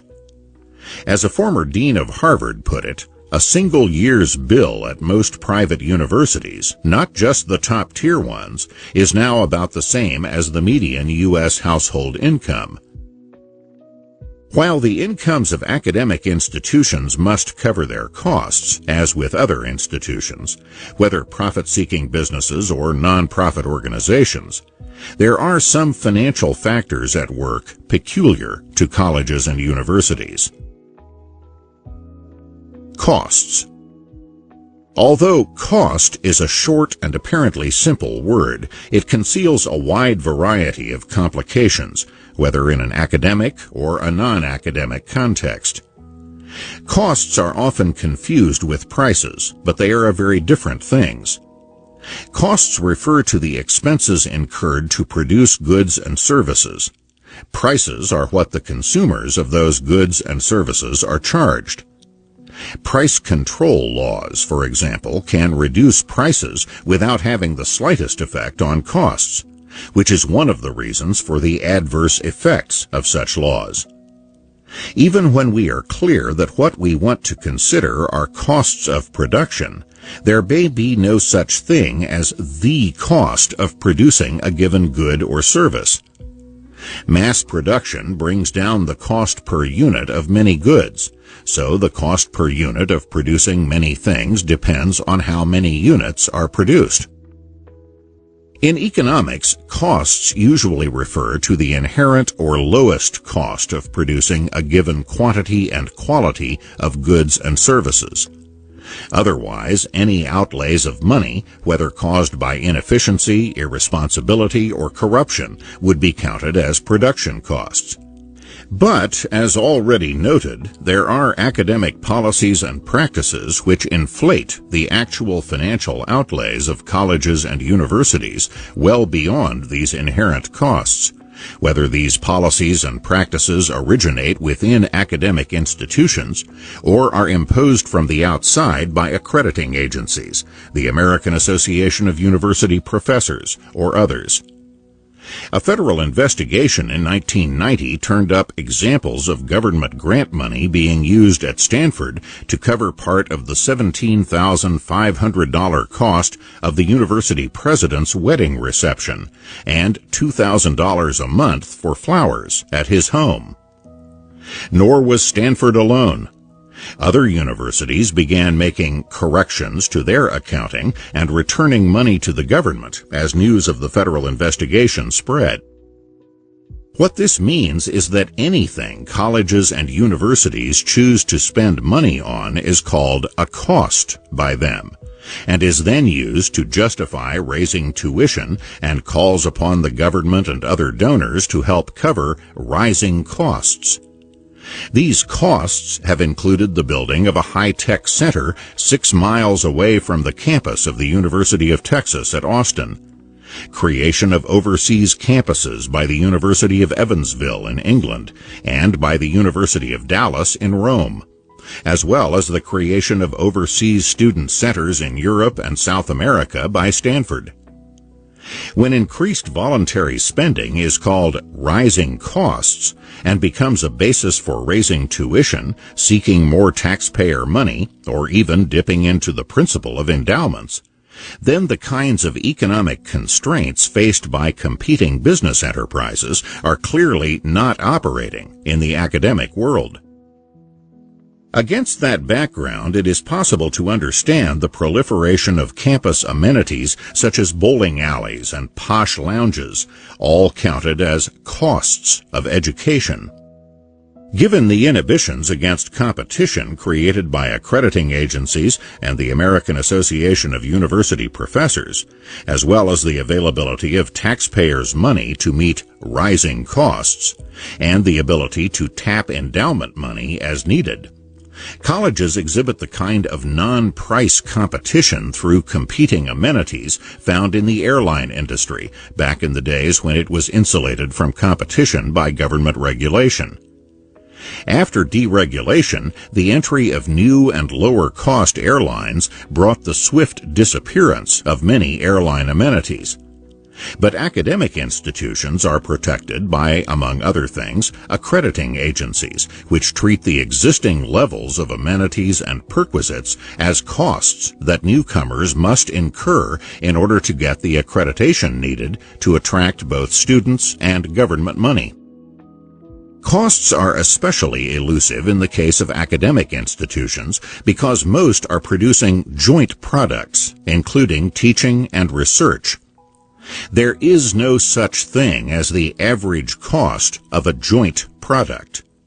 There is an average cost of raising a hog, but there is no average cost of producing bacon, which is produced jointly with ham, pork chops, and pig skin. In the academic world, where the same professors, the same libraries, and the same computer facilities are used for producing both teaching and research, any division of their costs between these two activities is arbitrary. There is another sense in which determining the costs of teaching and research is difficult. When the average teaching load at many universities was reduced over the years from 12 semester hours to 6 semester hours, that required the hiring of twice as many faculty members to teach a given number of courses. Although the additional costs might be attributed to teaching in the institution's accounting records, in fact, a key reason for reducing teaching loads has been to provide more time for professors to do more research. Although it is not possible to determine the average cost of a joint product, it can be possible to determine the incremental costs. In other words, when a state legislature appropriates more money to their state university, it is possible to see how much of that additional money goes to teaching and how much to research. Very often, the case is made to the legislature and the public that students deserve a better education. But after the money is appropriated, most of the additional money may go to raise faculty salaries, reduce teaching loads, or finance more research projects. Academic institutions often make the argument that their costs for educating a student are greater than the price they charge as tuition, which some take as a sign of the altruism of a non-profit institution. But since teaching is one of the joint products of an academic institution, along with research and other ancillary activities, the meaning of such a statement is elusive. No one would take seriously a similar statement by the owner of the New York Yankees if he said that fans who go to Yankee Stadium do not pay the full cost of running a baseball team, and left the inference that his organization was an altruistic institution. The joint products being sold by the club owners include live performances of baseball games at Yankee Stadium, televised broadcasts of those games, the selling of advertising space at the park, and the renting out of Yankee Stadium for other entertainment when the baseball team is not in town and during the off-season. Given the multiple sources of revenue from all these activities, there is no reason at all why fans who buy tickets at the ballpark should cover all the costs of running the organization that fields a baseball team at Yankee Stadium.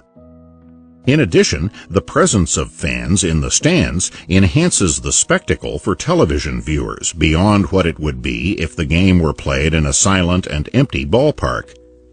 The spectators are like movie extras, except that, instead of being paid like extras, they are paying to be present. Similarly, there is no reason why students should pay all the costs of all the activities at a university. Yet people take seriously such statements as that by the provost of Stanford University that tuition covers only 58% of the cost of educating a student, even though there is no definitive way of determining how much of the expenditures of Stanford or any other multi-purpose institution can be attributed to the teaching of students. What is clear is that the share of the revenues of state colleges and universities nationwide that comes from tuition has been rising over the years. Tuition was little more than 21% of those revenues in 1981. But was more than 36% of those revenues in 2005. It would be difficult, if not impossible, to make the case that teaching has become a correspondingly larger part of state colleges and state universities' activities or emphases over that same span of time.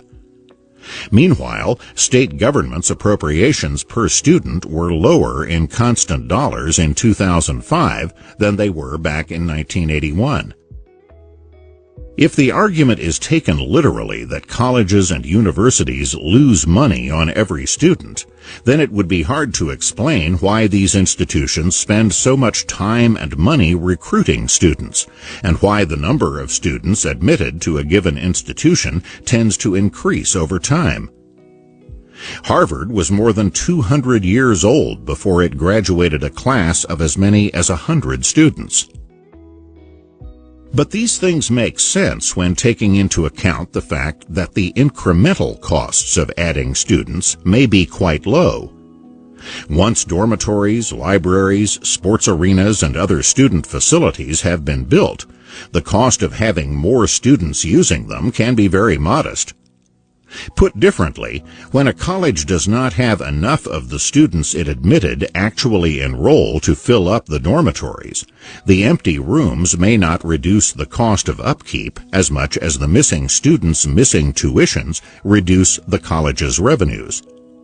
Thus, college admissions directors are under great pressure to ensure not only an ample number of applications, but also, because many students apply to multiple colleges, to ensure that a substantial percentage of the students admitted actually enroll, instead of going to one of the other colleges that admitted them. As the Chronicle of Higher Education once put it, as competition for new students grows tougher, college presidents are treating admissions directors like football coaches, firing those who can't put the numbers on the board. This is not the kind of behavior to expect if colleges are in fact losing money on their students.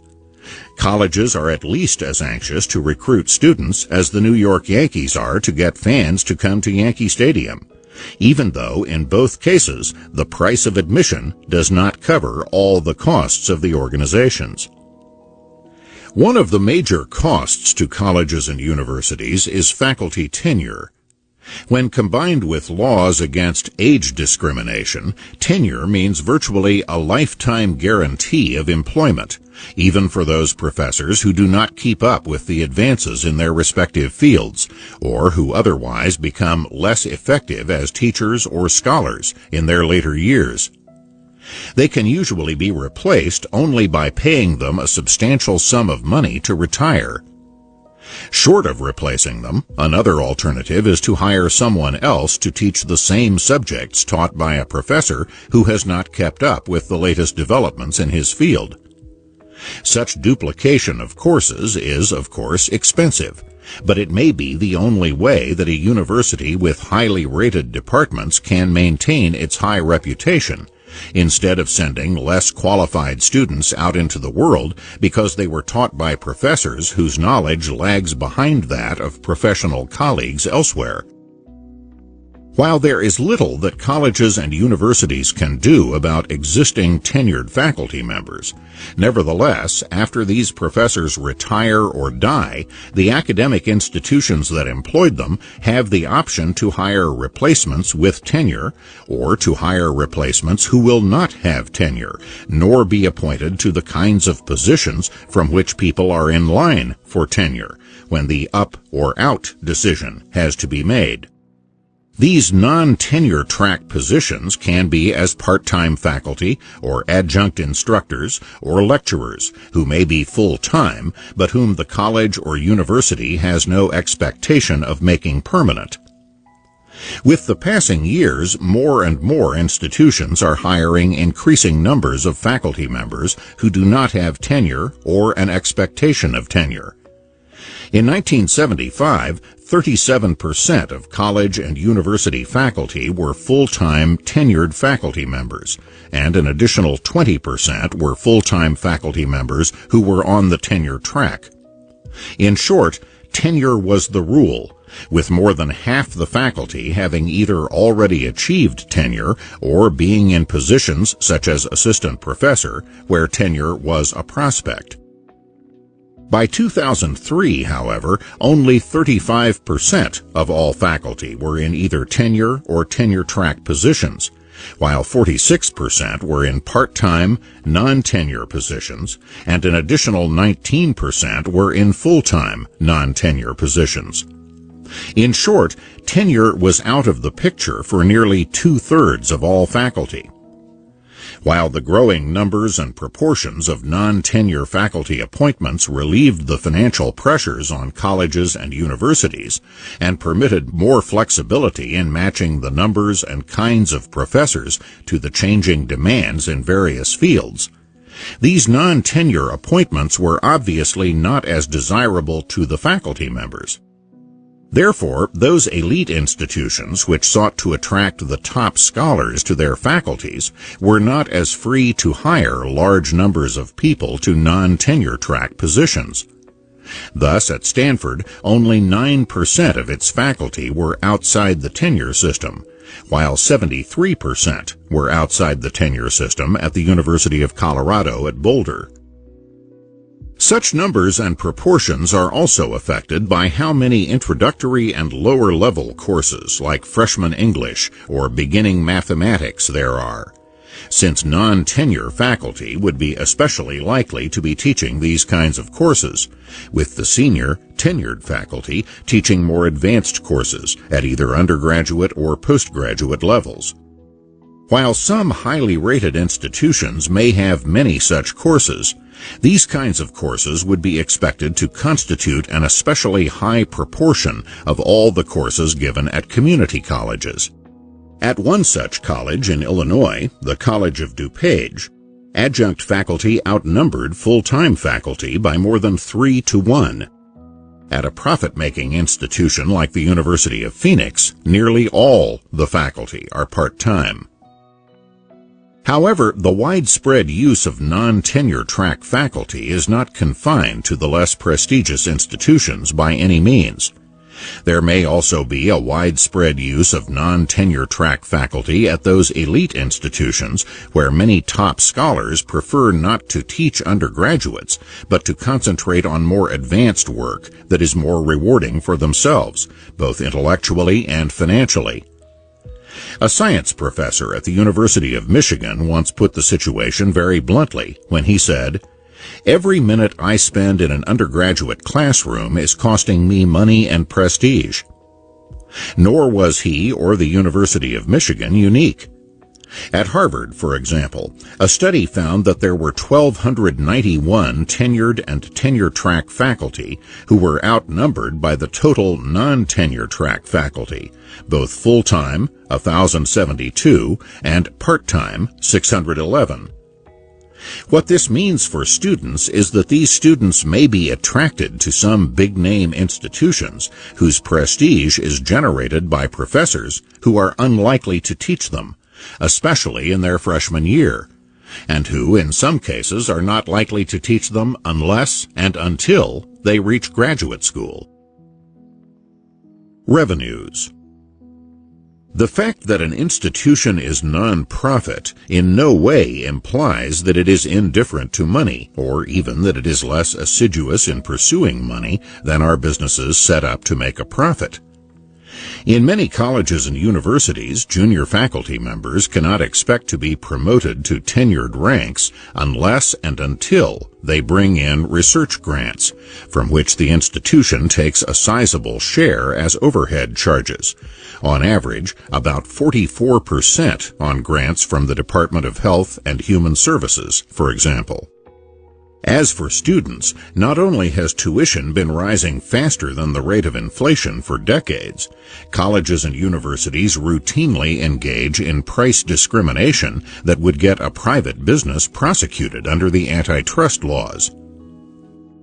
While the official tuition is the same for everybody, in many of the more expensive colleges and universities, a majority of the students receive what is called financial aid in the form of discounts from those prices. In private industry, what is called tuition in academia would be called the list price, and giving different discounts according to income would be called charging what the traffic will bear. Moreover, for a period of more than 30 years, leading academic institutions, including the Ivy League colleges, MIT, Amherst, and a dozen other colleges and universities, formed a cartel which met annually to coordinate the net prices that they charged particular students who had applied to more than one of the institutions in this cartel. Thus, if a particular student from a family with a particular income, bank balance, home equity, etc., had applied to Harvard, Yale, and MIT, these institutions would jointly decide to coordinate their financial aid discounts in such a way that the student would be faced with the same net price to be paid at all three places.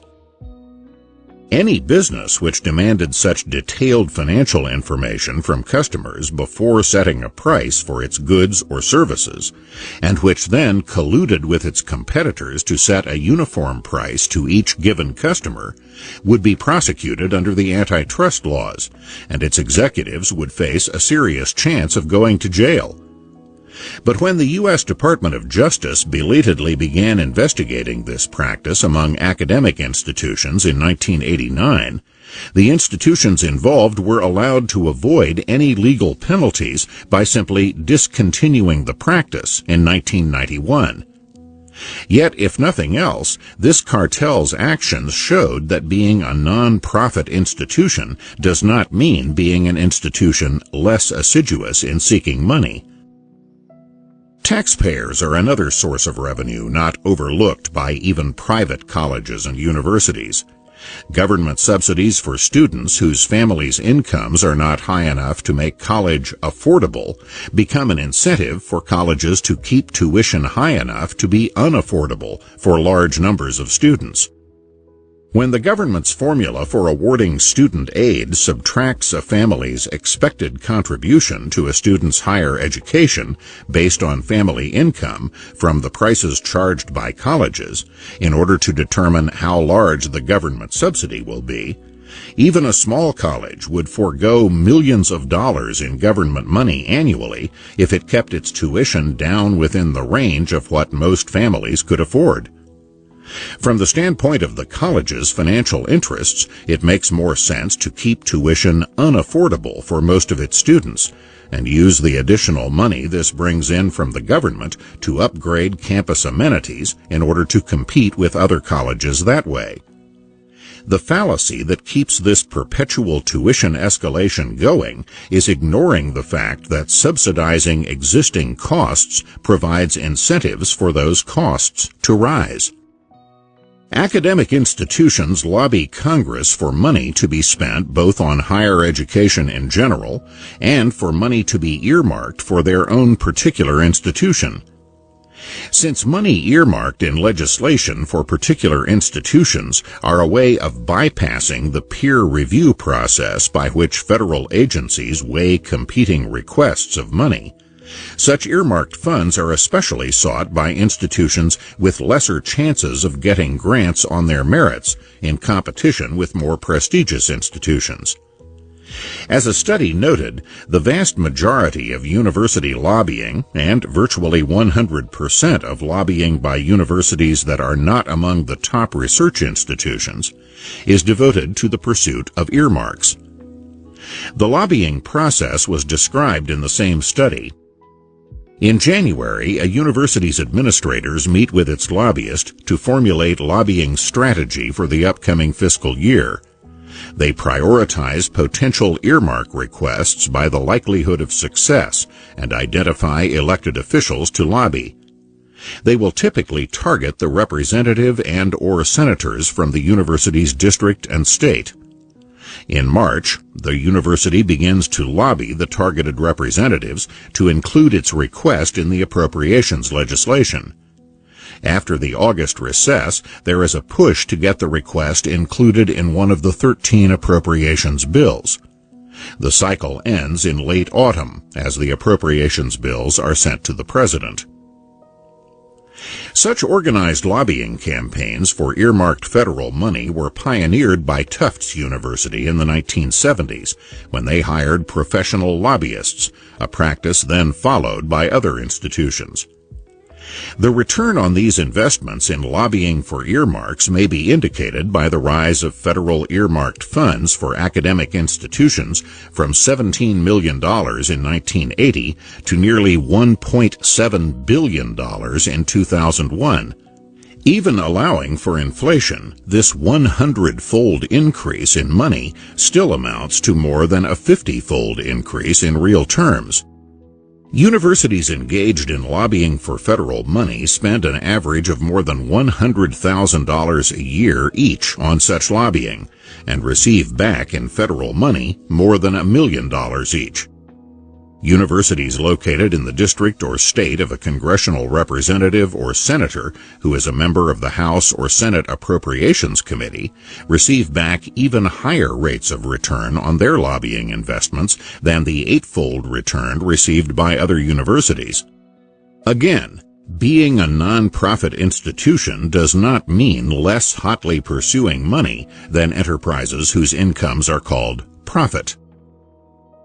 Money from outside sources, government, industry, foundations, and individual donors are crucial for the research that in turn is crucial for both individual and institutional prosperity and prestige.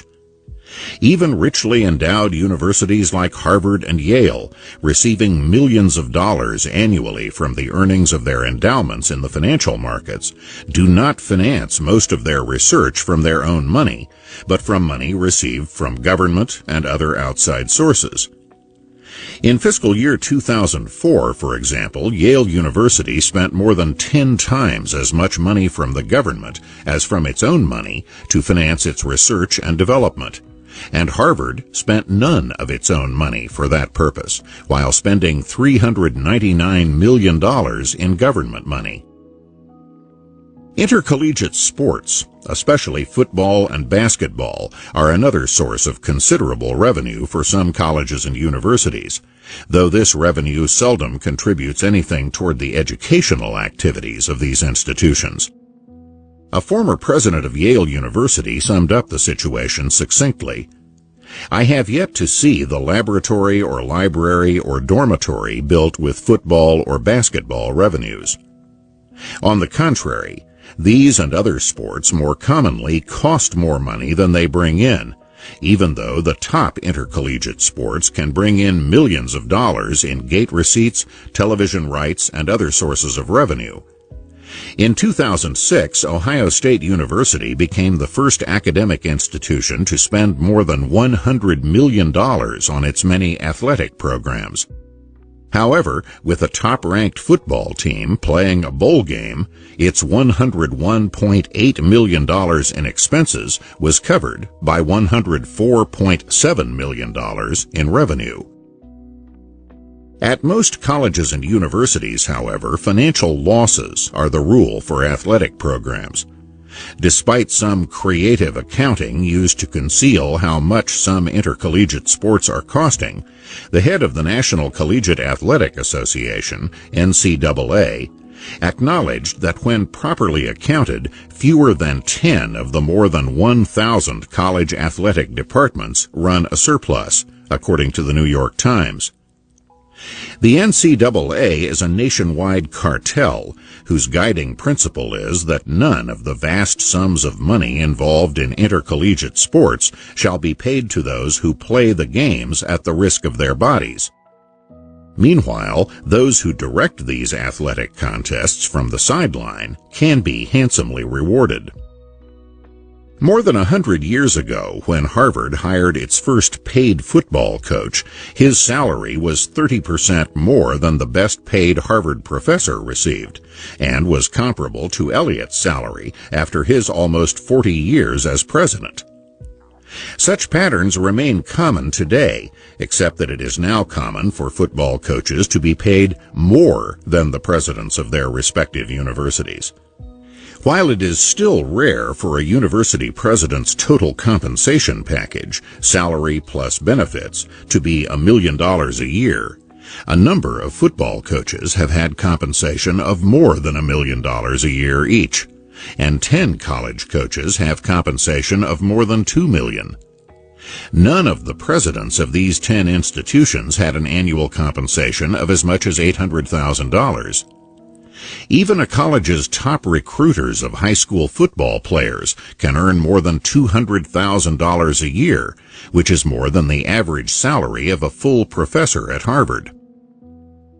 It may seem strange, if not irrational, for a college or university to be paying a huge salary for someone who is directing an activity which is usually losing money on net balance. But, again, it is necessary to distinguish what is beneficial from the standpoint of the institution as a whole from what is beneficial from the standpoint of those individuals in charge of making particular decisions within that institution. Moreover, short-run economics differs from long-run economics. In the short run, a sports stadium and other athletic facilities have already been built, so the only costs that matter are the incremental costs of maintaining and operating these facilities, which may be a small fraction of the total costs that include the cost of building such facilities. The revenues that a successful sports program can bring in, whether in gate receipts, television rights, bowl game money, etc., may easily exceed the incremental costs of keeping the athletic program alive and successful. On the other hand, if the football or basketball team is a chronic loser in its games, all these sources of revenue may fall drastically and fail to cover even the incremental costs of running an athletic program. Given these incentives and constraints, hiring a coach who is likely to produce a winning season is worth paying a very large salary. What about the long run? In the long run, the stadium and other athletic facilities will need costly renovation or rebuilding. From a purely economic standpoint, the college or university might be better off at that point to discontinue intercollegiate athletic programs that are costing more money than they are bringing in. However, From the standpoint of a college or university president, is it worth stirring up a hornet's nest of outrage from students, alumni, and perhaps even some faculty members by discontinuing a football or basketball program that the president has been repeatedly authorizing for years? A college or university president has few incentives to think in long-run terms beyond the president's own term in office, which can be cut short precisely by outraging various constituencies of the institution. When Birmingham Southern College dropped out of Division I athletic competition down to Division III, where they would compete against other small, academically oriented liberal arts colleges, there were student protests, and local newspapers criticized the decision, even though the athletic budget of $6.5 million was 15% of the college's total budget. Since universities participating in intercollegiate athletics are non-profit organizations, there are no stockholders to complain about the inefficiency of subsidizing money-losing activities, much less mount a campaign to get rid of a chief executive who is reducing their return on their investment. In a profit-based enterprise, any money-losing operation is a threat to the institution's long-run economic position, and that threat is reflected immediately in its stock price, in a lowered rating of its bonds, and in a growing reluctance of banks or other financial institutions to let them have money. It is significant that the relatively few academic institutions that are run for profit, including the University of Phoenix, which has more students than any non-profit university, do not have football teams or stadiums. Few, if any, people have a direct personal interest in the long-run economic or educational consequences of decisions made by officials of most colleges and universities. Students are passing through in a few years.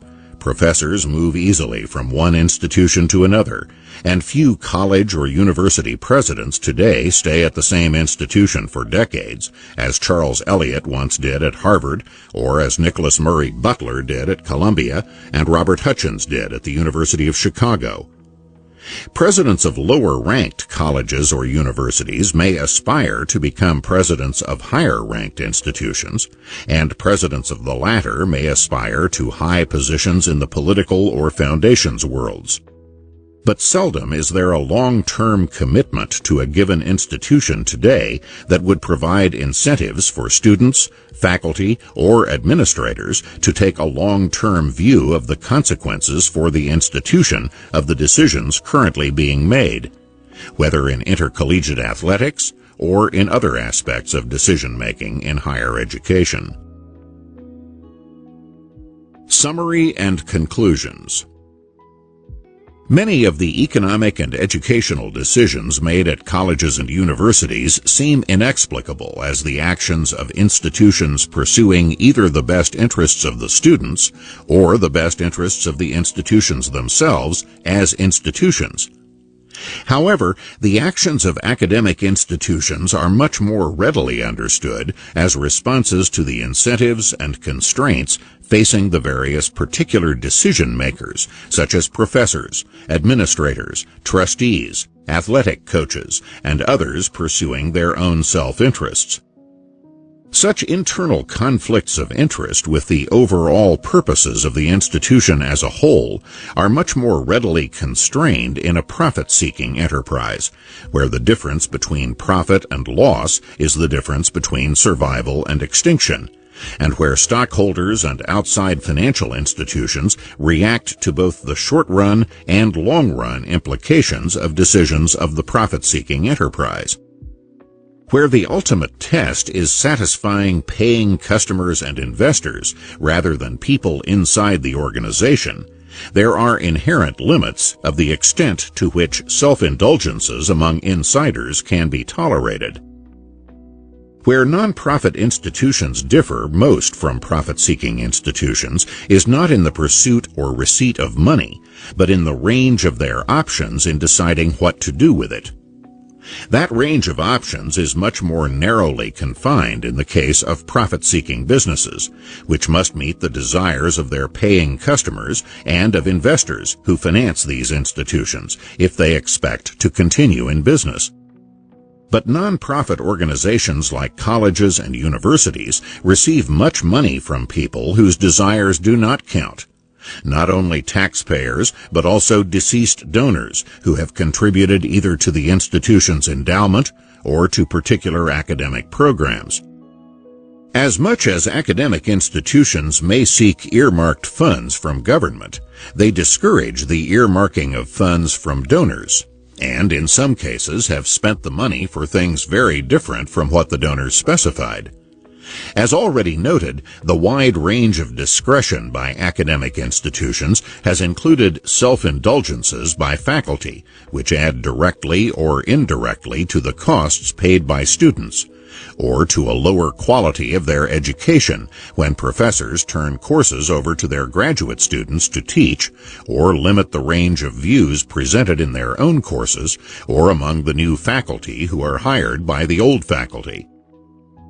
In an earlier era, non-profit institutions such as universities, hospitals, or foundations engaged in more racial and ethnic discrimination than profit-seeking enterprises, which had a narrower range of economically viable options. For example, hundreds of black chemists were employed in private industry before World War II, when not a single major university had a black professor of chemistry or of anything else. Columbia University went more than 150 years before it had its first Jewish full professor. Similar patterns could be found in many non-profit hospitals that had neither black nor Jewish doctors, even though there were many such doctors with thriving private practices. Discrimination entails costs on the discriminators as well as on those discriminated against. But such costs are borne by other people, not by those who make discriminatory decisions, in the case of non-profit organizations. By the same token, the costs of racial or ethnic preferences in a later era have also been borne by other people, so that the same non-profit organizations which once discriminated against blacks, for example, could now afford to show preferences for blacks as students or professors because the costs of these preferences are likewise paid by others. Chapter 5. Income Facts and Fallacies. Measuring the growth of incomes or the inequality of incomes is a little like Olympic figure skating, full of dangerous leaps and twirls, and not nearly as easy as it looks. Alan Reynolds. Mark Twain said that there are three kinds of lies: lies, damn lies, and statistics. Income statistics are classic examples of numbers that can be arranged differently to suggest not merely different, but totally opposite conclusions. Among the bountiful supply of fallacies about income and wealth are the following. 1. Except for the rich, the incomes of Americans have stagnated for years. 2. The American middle class is growing smaller. 3. Over the years, the poor have been getting poorer. 4. Corporate executives are overpaid at the expense of both stockholders and consumers. There are statistics which can be cited to support each of these propositions, and other statistics, or even the same statistics looked at differently, that can make these propositions collapse like a house of cards. The simplest facts about incomes in the United States are disputed, despite an abundance of statistical data collected by the Bureau of the Census, other government agencies, and a variety of private research enterprises. Nor are the numbers themselves usually in dispute. It is the analyses, or the fallacies, that are at issue. Income stagnation. What might seem to be one of the easiest questions to answer, whether most Americans' incomes have been growing or not, is in fact one of the most hotly disputed. Household income. It has often been claimed that there has been very little change in the average real income of American households over a period of decades. It is an undisputed fact that the average real income, that is, money income adjusted for inflation, of American households rose by only 6% over the entire period from 1969 to 1996. That might well be considered to qualify as stagnation. But it is an equally undisputed fact that the average real income per person in the United States rose by 51% over that very same period. How can both these statistics be true?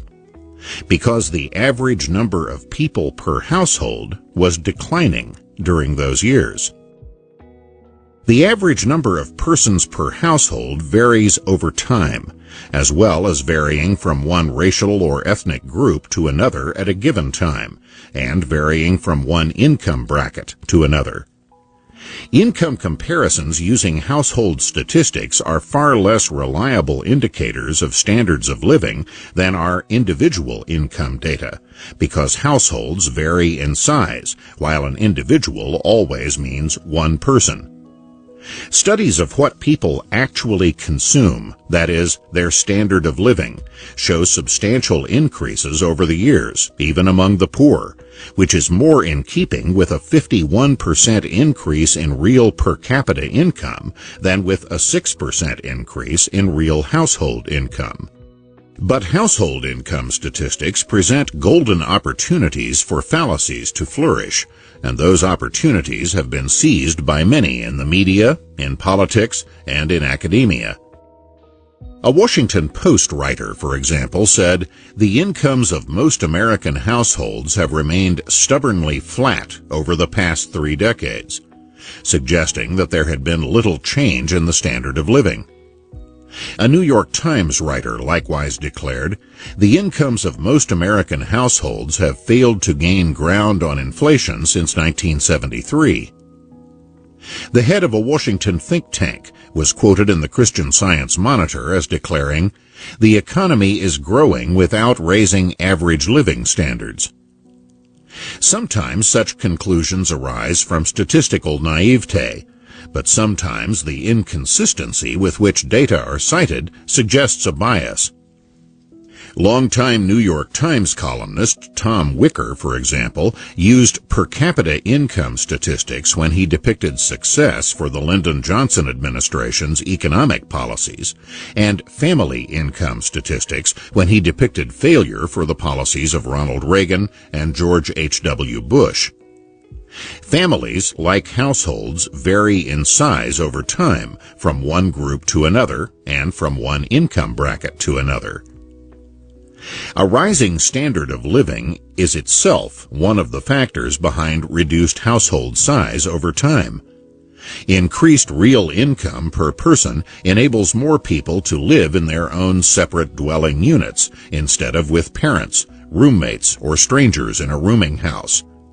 Yet a reduction in the number of people living under the same roof as a result of increased prosperity can lead to statistics that are often cited as proof of economic stagnation. In a low-income household, increased income may either cause that household's income to rise above the poverty level or cause overcrowding to be relieved by having some members form their own separate households, which in turn can lead to statistics showing 2 households living below the poverty level where there was only one before. Such statistics are not inaccurate, but the conclusion drawn can be fallacious. Differences in household size are very substantial from one income level to another.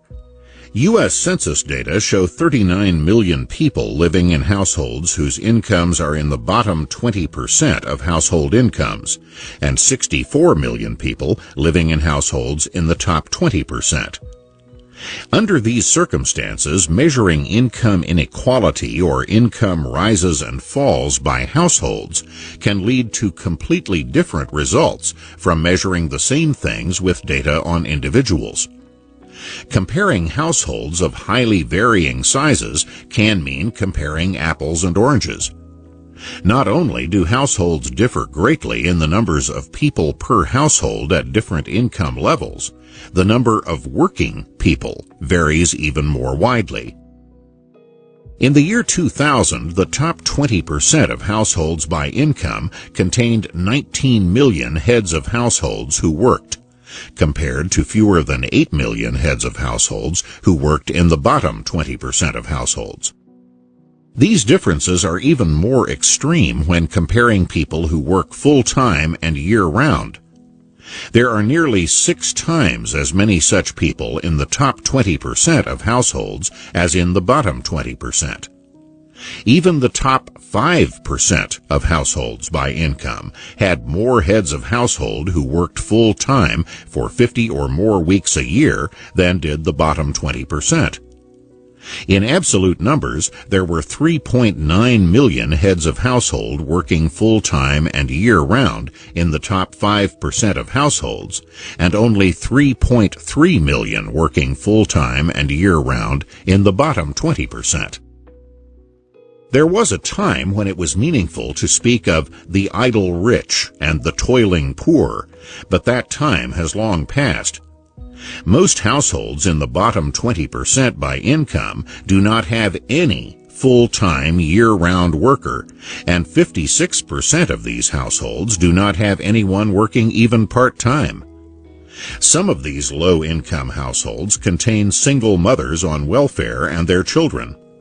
Some such households consist of retirees living on Social Security, or others who are not working, or who are working sporadically or part-time because of disabilities or for other reasons. Household income data can therefore be very misleading, whether comparing income differences as of a given time or following changes in income over the years. For example, one study dividing the country into 5 equal layers by income reached dire conclusions about the degree of inequality between the top and bottom 20% of households. These equal percentages of households, however, were by no means equal percentages of people, since the poorest fifth of households contain 25 million fewer people than the fifth of households with the highest incomes. Increasing income inequality over time also becomes much less mysterious in an era when people are paid more for their work, because this means that people who don't work as much or at all lose opportunities to share in this income rise. In addition to differences among income brackets in how many heads of household work, there are even larger differences in how many total members of households work. The top 20% of households have 4 times as many workers as the bottom 20%, and more than 5 times as many full-time, year-round workers. No doubt these differences in the number of paychecks per household have something to do with the differences in income, though such facts often get omitted from discussions of income disparities and inequities caused by society. The very possibility that the problem is not in society, but in people who contribute less than others to the economy and are correspondingly less rewarded, is seldom mentioned, much less examined. But not only do households in the bottom 20% contribute less work, they contribute far less skills based on education. While nearly 60% of Americans in the top 20% graduated from college, only 6% of those in the bottom 20% did so. Such glaring facts are often omitted from discussions which center on the presumed failings of society and resolutely ignore facts counter to that vision. Most statistics on income inequality are very misleading in yet another way. These statistics almost invariably leave out money received as transfers from the government in various programs for low-income people, which provide benefits of substantial value for which the recipients pay nothing. Since people in the bottom 20% of income recipients receive more than 2/3 of their income from transfer payments, leaving those cash payments out of the statistics greatly exaggerates their poverty, and leaving out in-kind transfers as well, such as subsidized housing, distorts their situation even more. In 2001, for example, cash and in-kind transfers together accounted for 77.8% of the economic resources of people in the bottom 20%. In other words, the alarming statistics on their incomes so often cited in the media and by politicians count only 22% of the actual economic resources at their disposal. Given such disparities between the economic reality and the alarming statistics, it is much easier to understand such apparent anomalies as the fact that Americans living below the official poverty level spend $1.75 for every dollar of income, as their income is defined in statistical studies. As for stagnation, by 2001, most people defined as poor had possessions once considered part of a middle-class lifestyle. 3/4 of them had air conditioning, which only a third of all Americans had in 1971. 97% had color television, which less than half of all Americans had in 1971. 73% owned a microwave, which less than 1% of Americans owned in 1971, and 98% of the poor had either a video cassette recorder or a DVD player, which no one had in 1971. In addition, 72% of the poor owned a car or truck. Yet the rhetoric of the haves and the have-nots continues, even in a society where it might be more accurate to refer to the haves and the have-lots. No doubt there are still some genuinely poor people who are genuinely hurting, but they bear little resemblance to most of the millions of people in the often cited statistics on households in the bottom 20%. Much poverty is imported across the southern border of the United States that immigrants cross, legally or illegally, from Mexico. Homeless people, some disabled by drugs or mental problems, are another source of many people living in poverty. However, the image of the working poor, who are falling behind as a result of society's inequities, bears little resemblance to the situation of most of the people earning the lowest 20% of income in the United States, however much such rhetoric may be fashionable in the media and elsewhere. The problem is not a stagnation of the national economy, but particular economic and social problems of particular groups of people. Workers' incomes. Some people deny that American workers' incomes have risen at all in recent times. Such claims require a careful scrutiny of statistics. Here again, there are heated disputes over very basic facts that are readily documented in statistics. A Washington Post editorial, for example, said that in a quarter of a century, from 1980 to 2004, the wages of the typical worker actually fell slightly. Many others, writing in similarly prominent publications and in books, have repeated similar claims over the years. But economist Alan Reynolds, referring to those very same years, said real consumption per person increased 74%, and others have likewise categorically rejected the claims that workers' incomes have not risen. Such complete contrasts and contradictions have been common on this issue, with both sides citing official statistics. Here, as elsewhere, we cannot simply accept blanket assertions that statistics prove one thing or another, without scrutinizing the definitions used and noting what things have been included and excluded when compiling numbers. In the case of statistics claiming that workers' incomes have not risen significantly or at all over the years, these data exclude the value of job benefits such as health insurance, retirement benefits, and the like, which have been a growing share of employee compensation over the years. Moreover, workers lump together both full-time and part-time employees, and part-timers have been a growing proportion of all workers. Part-time workers receive lower weekly pay than full-time workers, both because they work fewer hours and because they are usually paid less per hour.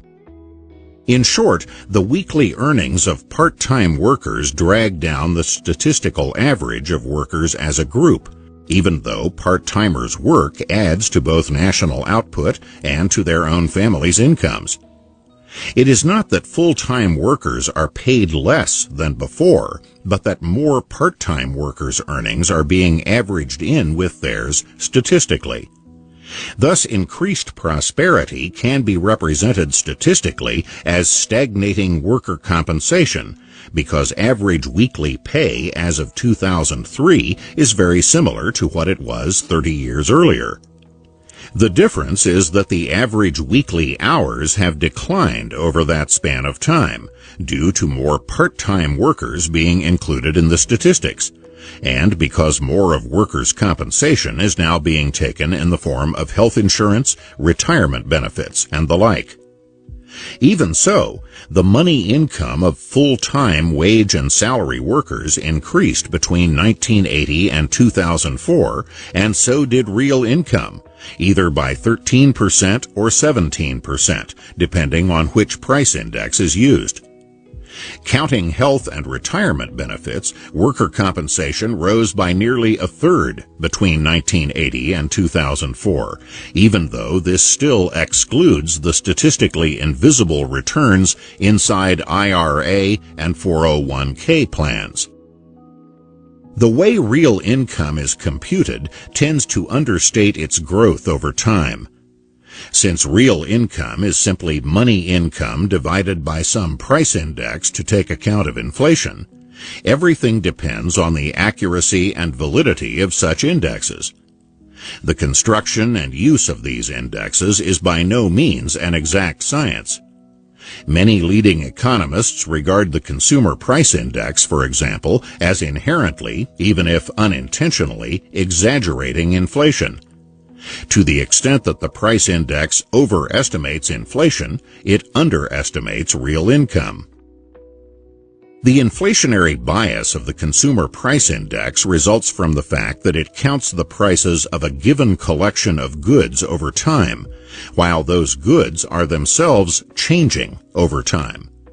For example, the price of automobiles is increasing, but so are the features of these automobiles, with today's cars routinely including air conditioning, stereos, and many other features that were once confined to luxury vehicles. Therefore, not all the rise in the price of automobiles is simply inflation. If Chevrolets today contain many features once confined to Cadillacs, the rise in the price of Chevrolets over the years to become similar to the price of Cadillacs in the past is not all inflation. When similar cars cost similar prices, that is not inflation, just because the cars had different names in different eras. Another inflationary bias to the Consumer Price Index is that it counts only those things that most people are likely to buy. Reasonable as that might seem, what people will buy obviously depends on the price. So new products that are very expensive do not get included in the index until after their prices come down to a level where most people can afford them, as typically happens over time, so that things like laptop computers and video cassette recorders that were once luxuries of the rich have now become readily affordable to vastly larger numbers of people. What this means statistically is that price increases and price decreases over time are not equally reflected in the Consumer Price Index. How much difference does this make in estimating real incomes over time? If a price index estimates 3% inflation and statistics on money income are reduced accordingly to get real income, then if a more realistic estimate is 2%, that 1 percentage point difference can have very serious effects on the resulting statistics on real income. The cumulative effect of a difference of 1 percentage point per year over a period of 25 years has been estimated to statistically reduce the real annual income of an average American by nearly $9,000 at the end of a quarter century. That is yet another contribution to the fallacy of stagnating real incomes, even when those incomes are rising. One of the perennial fallacies is that the jobs being lost in the American economy, whether to foreign competition or to technological change, are high-wage, and the new jobs being created are low-wage jobs, flipping hamburgers being a frequent example. But 7 out of 10 new jobs created between 1993 and 1996 paid wages above the national average. Economist Alan Reynolds used consumption data as the most realistic indicator of living standards and found that consumption in real terms had increased 74% over the period during which workers' pay had supposedly stagnated. There are other, more technical fallacies involved in generating statistics that are widely cited to support claims that workers' pay has stagnated. But we have already seen enough to get a general idea of what is wrong with those statistics. Why so many people have been so eager to accept and repeat the dire conclusions reached is another question that goes beyond the realm of economics.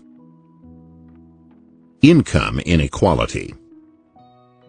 Ultimately, we are concerned with people rather than statistical categories, and especially our concern is with the standard of living of people.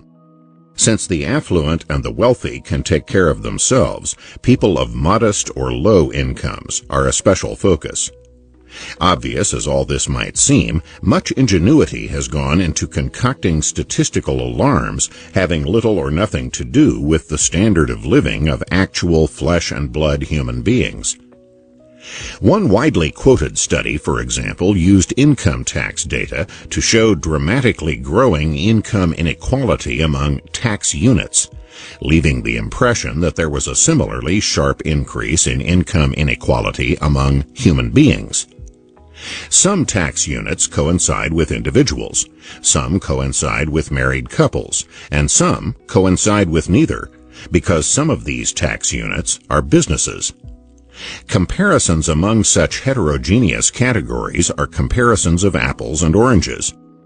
In some media translations of these studies, these tax units are often referred to loosely as families. But a couple living together and filing separate income tax returns are not two families, and to record their incomes as family incomes means artificially creating two statistical families with half the income of the real family.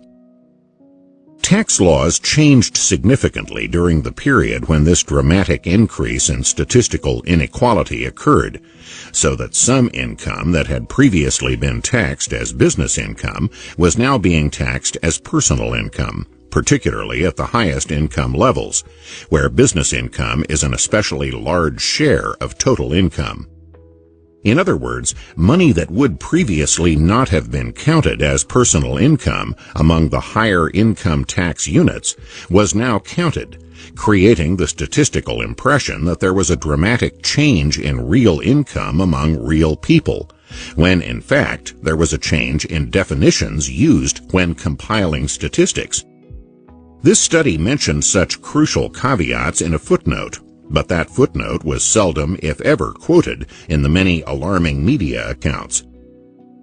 Just as income statistics greatly underestimate the economic resources available to people in the lower income brackets, steeply progressive income taxes substantially overestimate the actual economic resources at the disposal of people in the upper income brackets.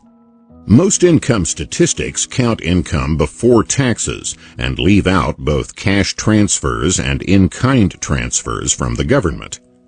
Since most of the taxes are paid by people earning above average incomes, and most of the income of people in the lowest income bracket comes from government transfers, income statistics exaggerate the differences in actual standards of living. Disparities between A and B will always be greater if you exaggerate what A has and understate what B has. Yet that simple fallacy underlies much of the political, media, and even academic alarm over disparities and inequities.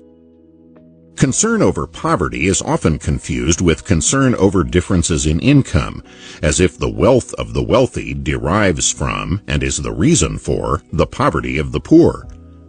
But this is just one of the many forms of the zero-sum fallacy.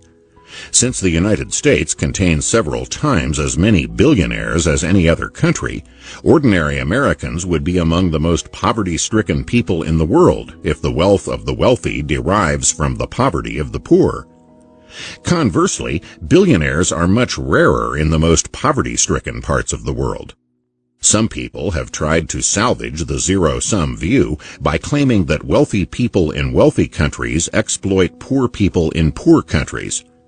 That fallacy will be examined in the discussion of third world countries in Chapter 7. But first, poverty and inequality require separate analysis and careful definitions. The rich and the poor. Even such widely used terms as the rich and the poor are seldom defined and are often used in inconsistent ways. By the rich, for example, we usually mean people with large accumulations of wealth. But most statistics used in discussions of the rich are not about accumulations of wealth, but are about the current flow of income during a given year. Similarly, the poor are usually defined in terms of current income, rather than in terms of how much wealth they have or have not accumulated. Income and wealth are not only different in concept, they are very different in terms of who has how much of each. Among the people with low incomes who are not poor are the following. 1. Wives of affluent or rich men and husbands of affluent or rich women. 2. Affluent or wealthy speculators, investors, and business owners whose enterprises are having an off year and may even be losing money in a given year. 3.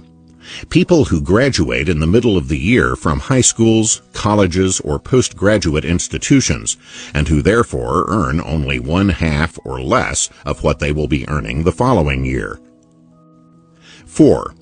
Doctors, dentists, and other independent professionals who are just beginning their careers and who have not yet built up a sufficient clientele to pay office and other expenses with enough left over to create an income at all comparable to what they will be making in a few years.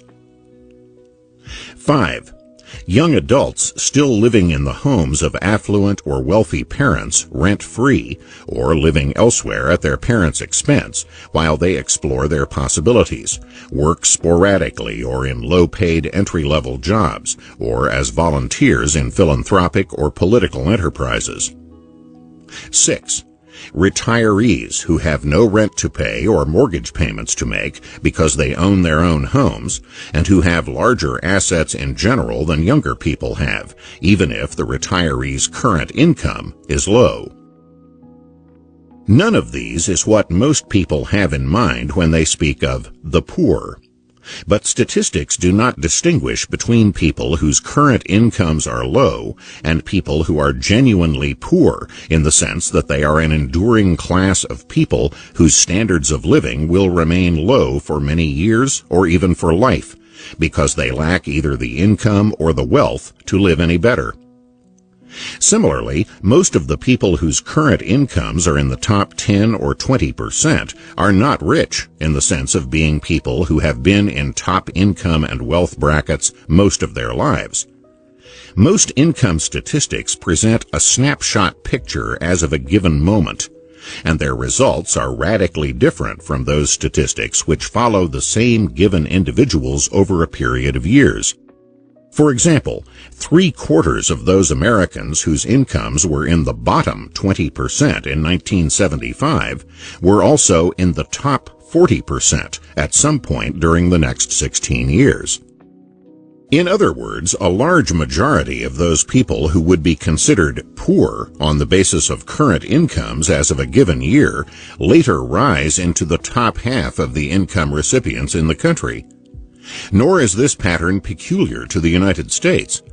A study in Britain followed thousands of individuals for 6 years and found that at the end of that period, nearly 2/3 of those individuals whose incomes were initially in the bottom 10% had risen out of that bracket.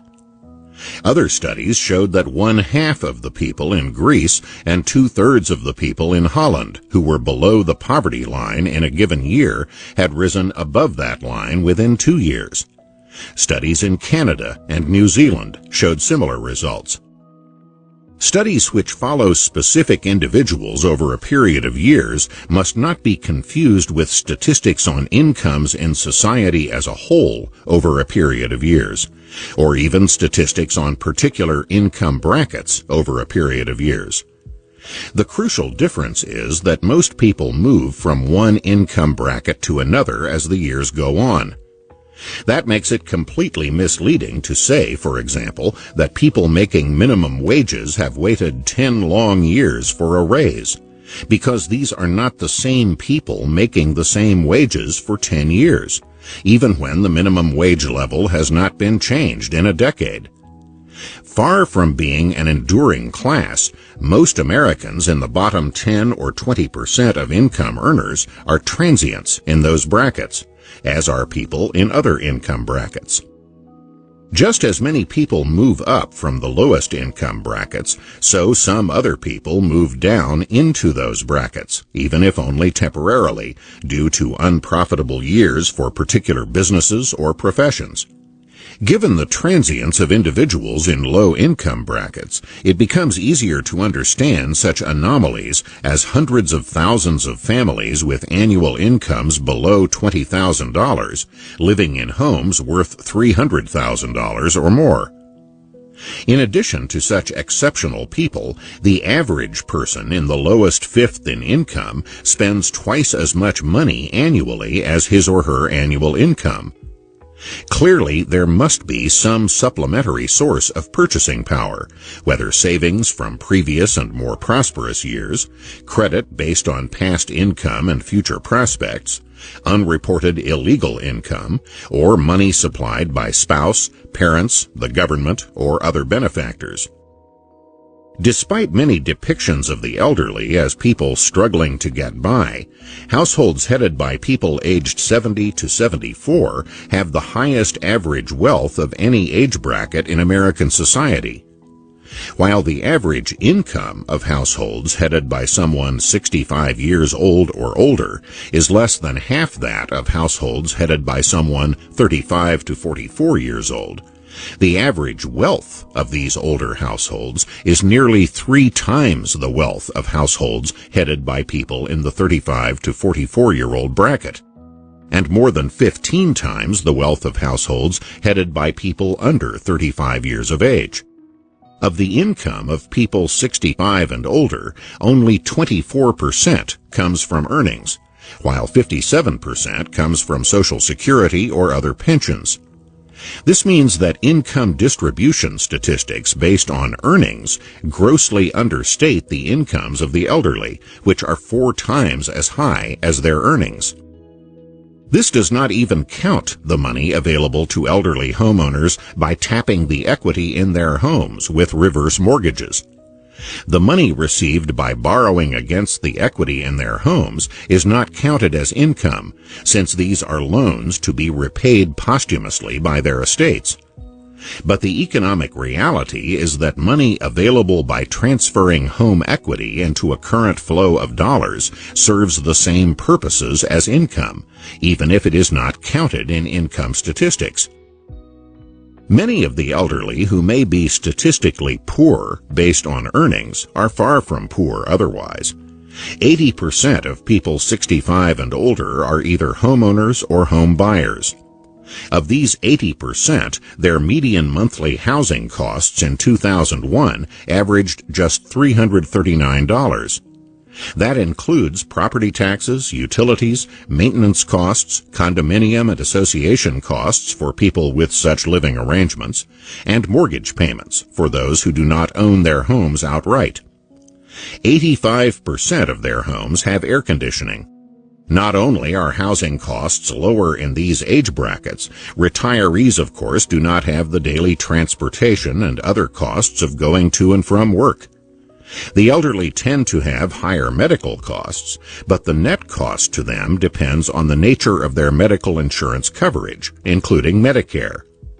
Whatever their net costs of living, their economic situation compared to younger groups cannot be determined simply by comparing their average earnings or even average incomes. If the poor are ill-defined by statistics on current income, so are the rich. Seldom is any specific amount of money, whether as wealth or even income, used to define who is rich. Most often, some percentage level, the top 10 or 20%, for example, is used to label people as rich. Moreover, laws to raise taxes on the rich are almost invariably laws to raise the taxes on particular income brackets, without touching accumulations of wealth. But the incomes of those who are declared to be rich by politicians or in the media are usually far below what most people would consider rich. For example, as of 2001, a household income of $84,000 was enough to put those who earned it in the top 20% of Americans. A couple making $42,000 each is hardly what most people would consider rich. Even to make the top 5% required a household income of just over $150,000. That is, about $75,000 apiece for a working couple. As for individuals, to reach the top 10% in individual income required an income of $87,300 in 2004. These are comfortable incomes, but hardly the kinds of incomes that would enable people to live in Beverly Hills or to own a yacht or a private plane.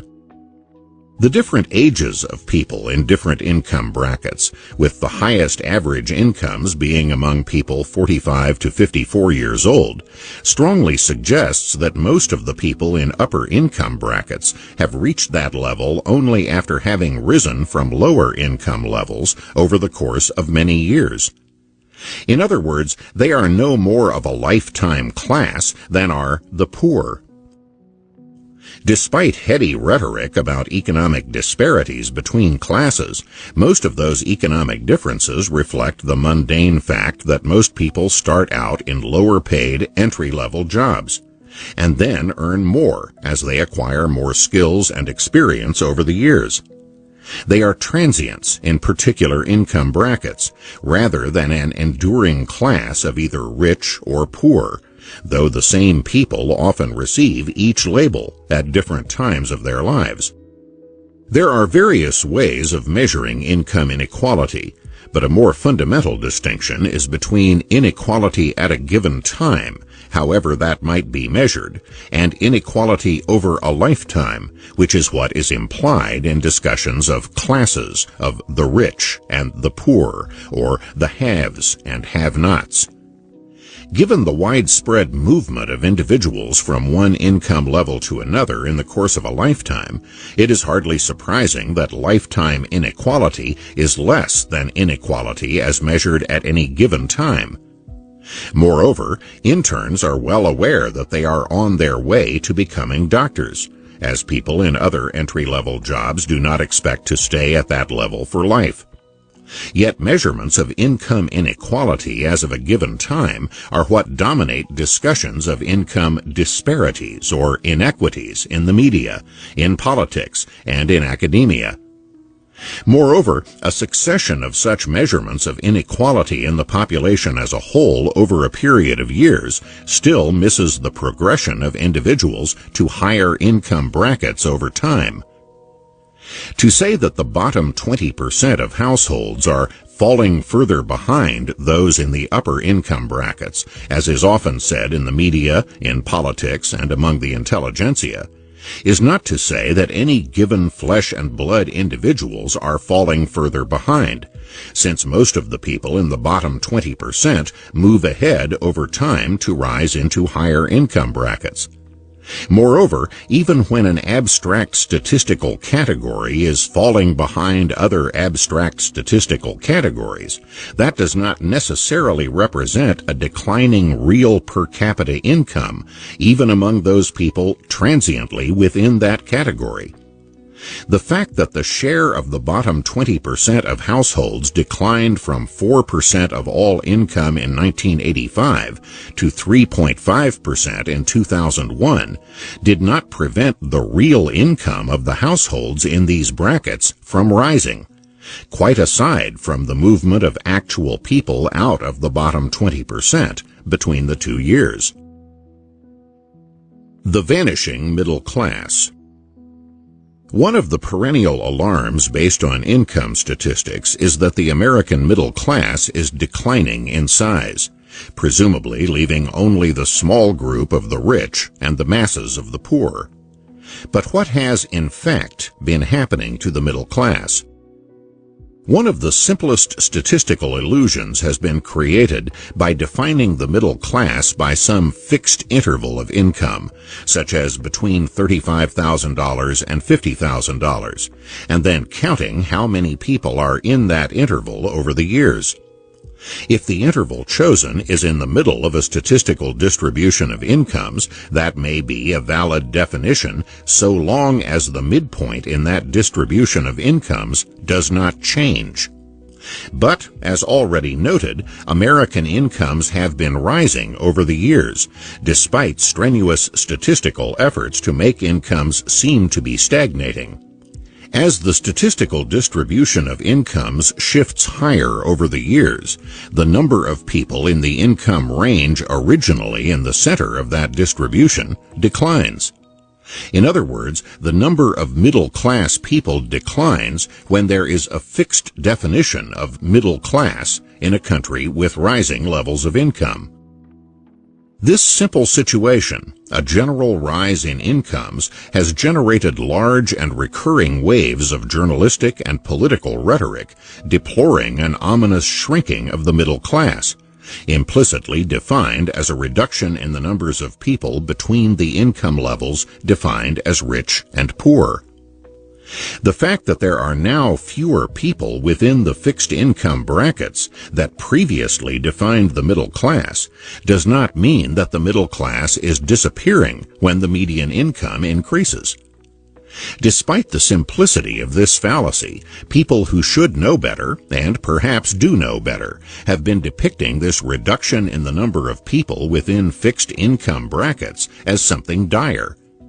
Economist Paul Krugman, for example, has said, "By almost any measure, the middle class is smaller now than it was in 1973. There is now a pervasive sense that the American dream has gone astray, that children can expect to live worse than their parents." The insinuation is that the statistical distribution of incomes has shifted lower, when in fact all the evidence shows that it has shifted higher. For example, over the decades, the percentage of American families with incomes over $75,000 has tripled. Yet Professor Krugman was by no means alone in his depiction of a shrinking middle class. The same theme has been echoed over the years in such prominent publications as the New York Times, the Washington Post, and the Atlantic magazine. Executives' pay. The high pay of corporate executives in general, and of chief executive officers in particular, has attracted much popular, media, and political attention, much more so than the similar or higher pay of professional athletes, movie stars, media celebrities, and others in very high income brackets. While the top 10 corporate executives earned an average of $59 million each in 2004, the top 10 celebrities earned an average of $119 million each that same year, twice as much. Yet it is rare, almost unheard of, to hear criticisms of the incomes of sports, movie, or media stars, much less hear heated denunciations of them for greed. One of the most popular and most fallacious explanations of the very high salaries of corporate executives is greed. But when your salary depends on what other people are willing to pay you, you can be the greediest person on earth, and that will not raise your pay by one dime.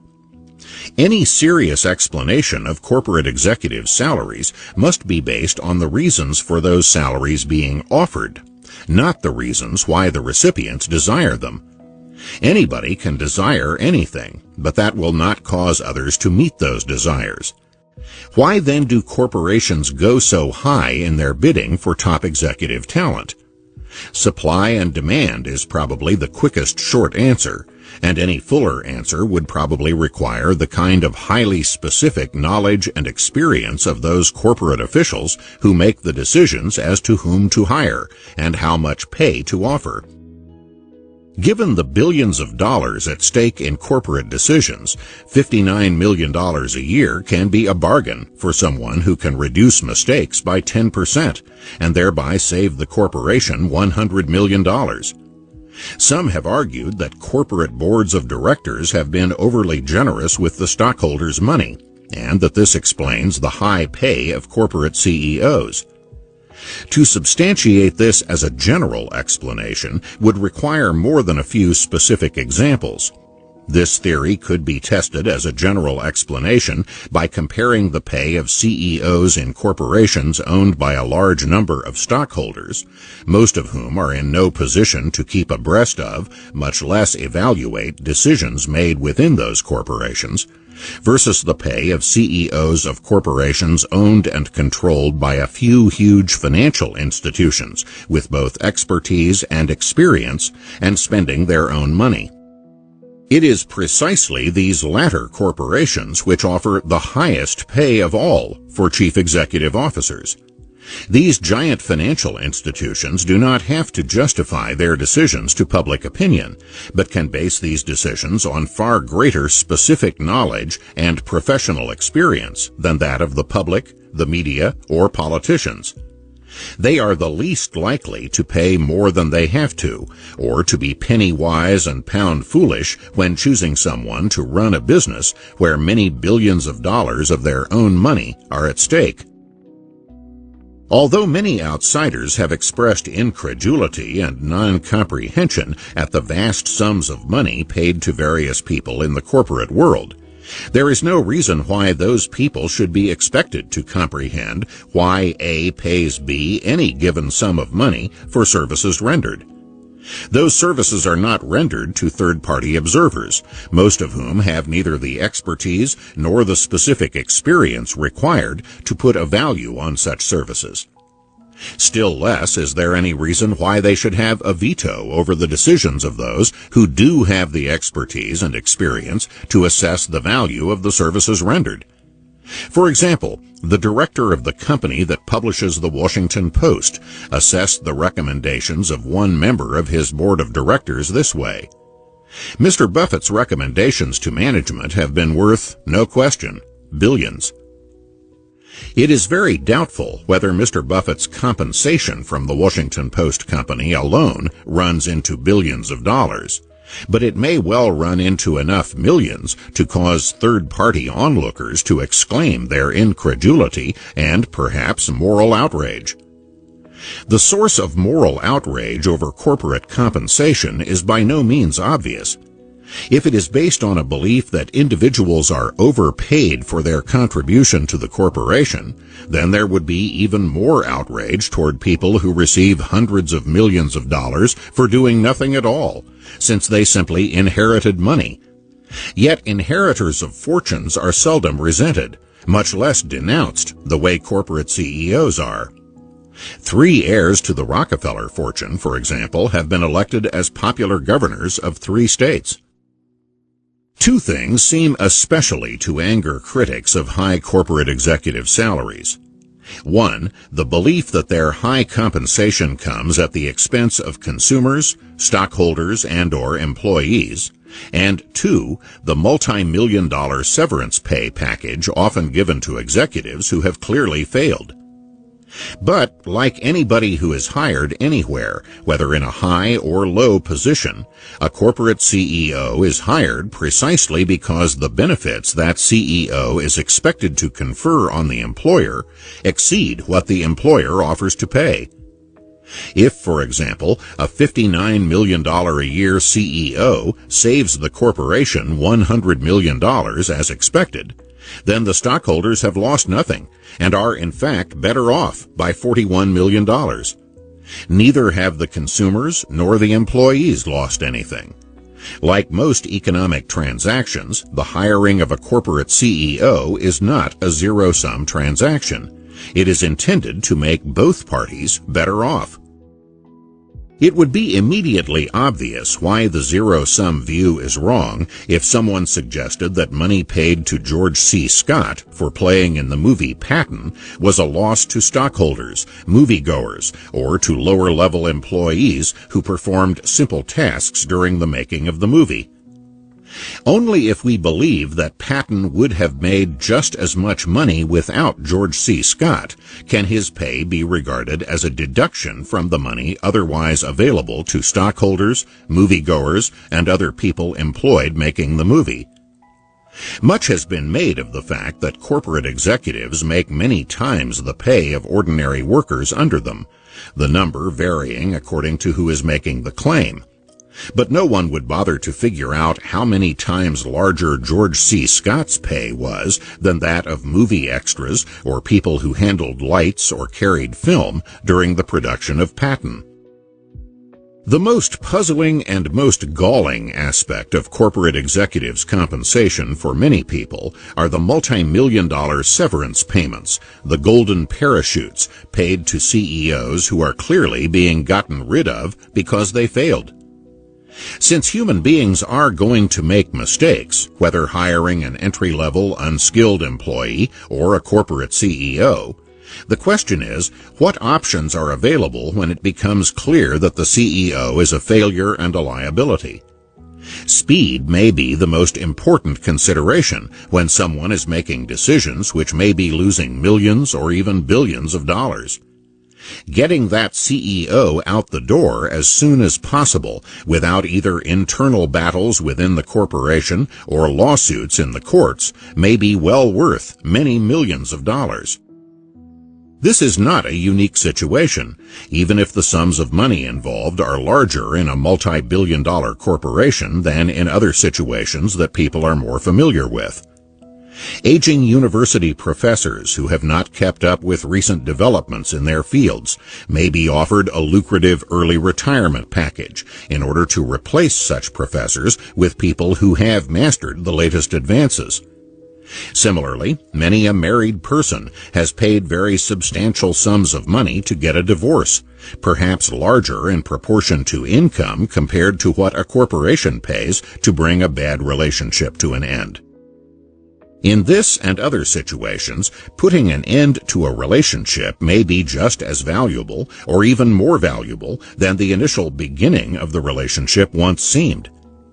As with the original hiring decision, neither stockholders nor consumers nor other employees are worse off for the payment of a large severance package, if that cuts losses that would be even bigger if the failed CEO stayed on. Nor need the original hiring decision have been mistaken when it was made. Times change and individuals change over the years, so that a CEO who was perfect for the circumstances that existed at the time of hiring may be out of touch with very different conditions that evolve in later years. When Sewell Avery was head of U.S. Gypsum from 1905 to 1931, and then head of the Montgomery Ward retail store chain after 1931, he was regarded as one of the premier business leaders in the country.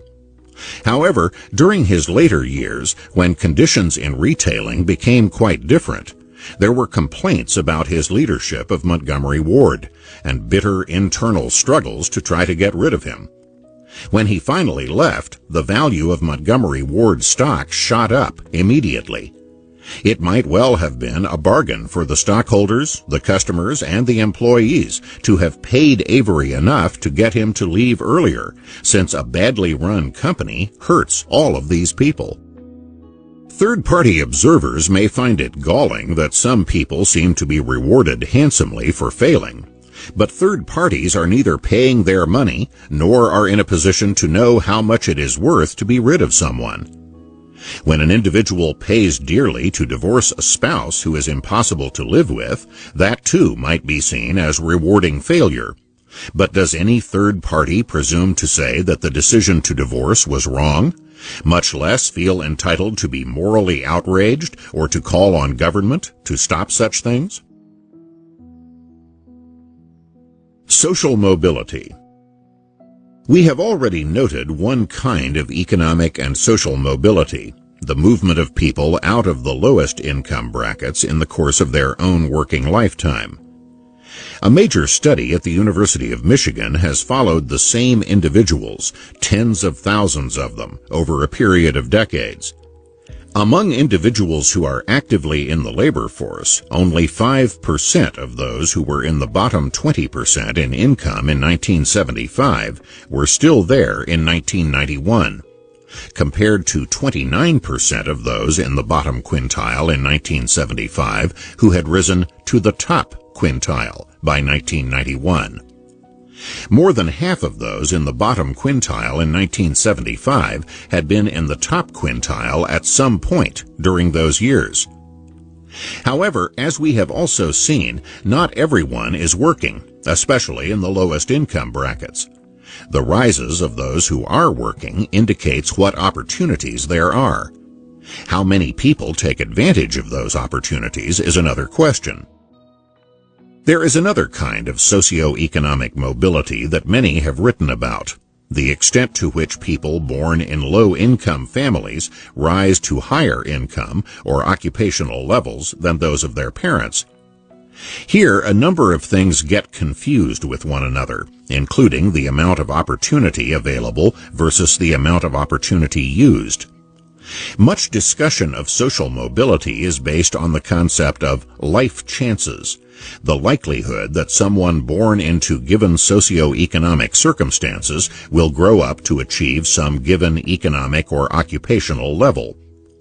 Sometimes causation is confused with blame, as when any attempt to point out factors in any social group which inhibit their progress is called blaming the victim, presumably the victim of society. Many factors, however, involve no blame, and may be due to neither the individual nor to society, but to circumstances. For example, someone born deaf is unlikely to become a musician, even though Beethoven continued to write music after losing his hearing. Physical or mental handicaps beyond the individual's control may reduce the likelihood of utilizing various opportunities that are otherwise available in a given society.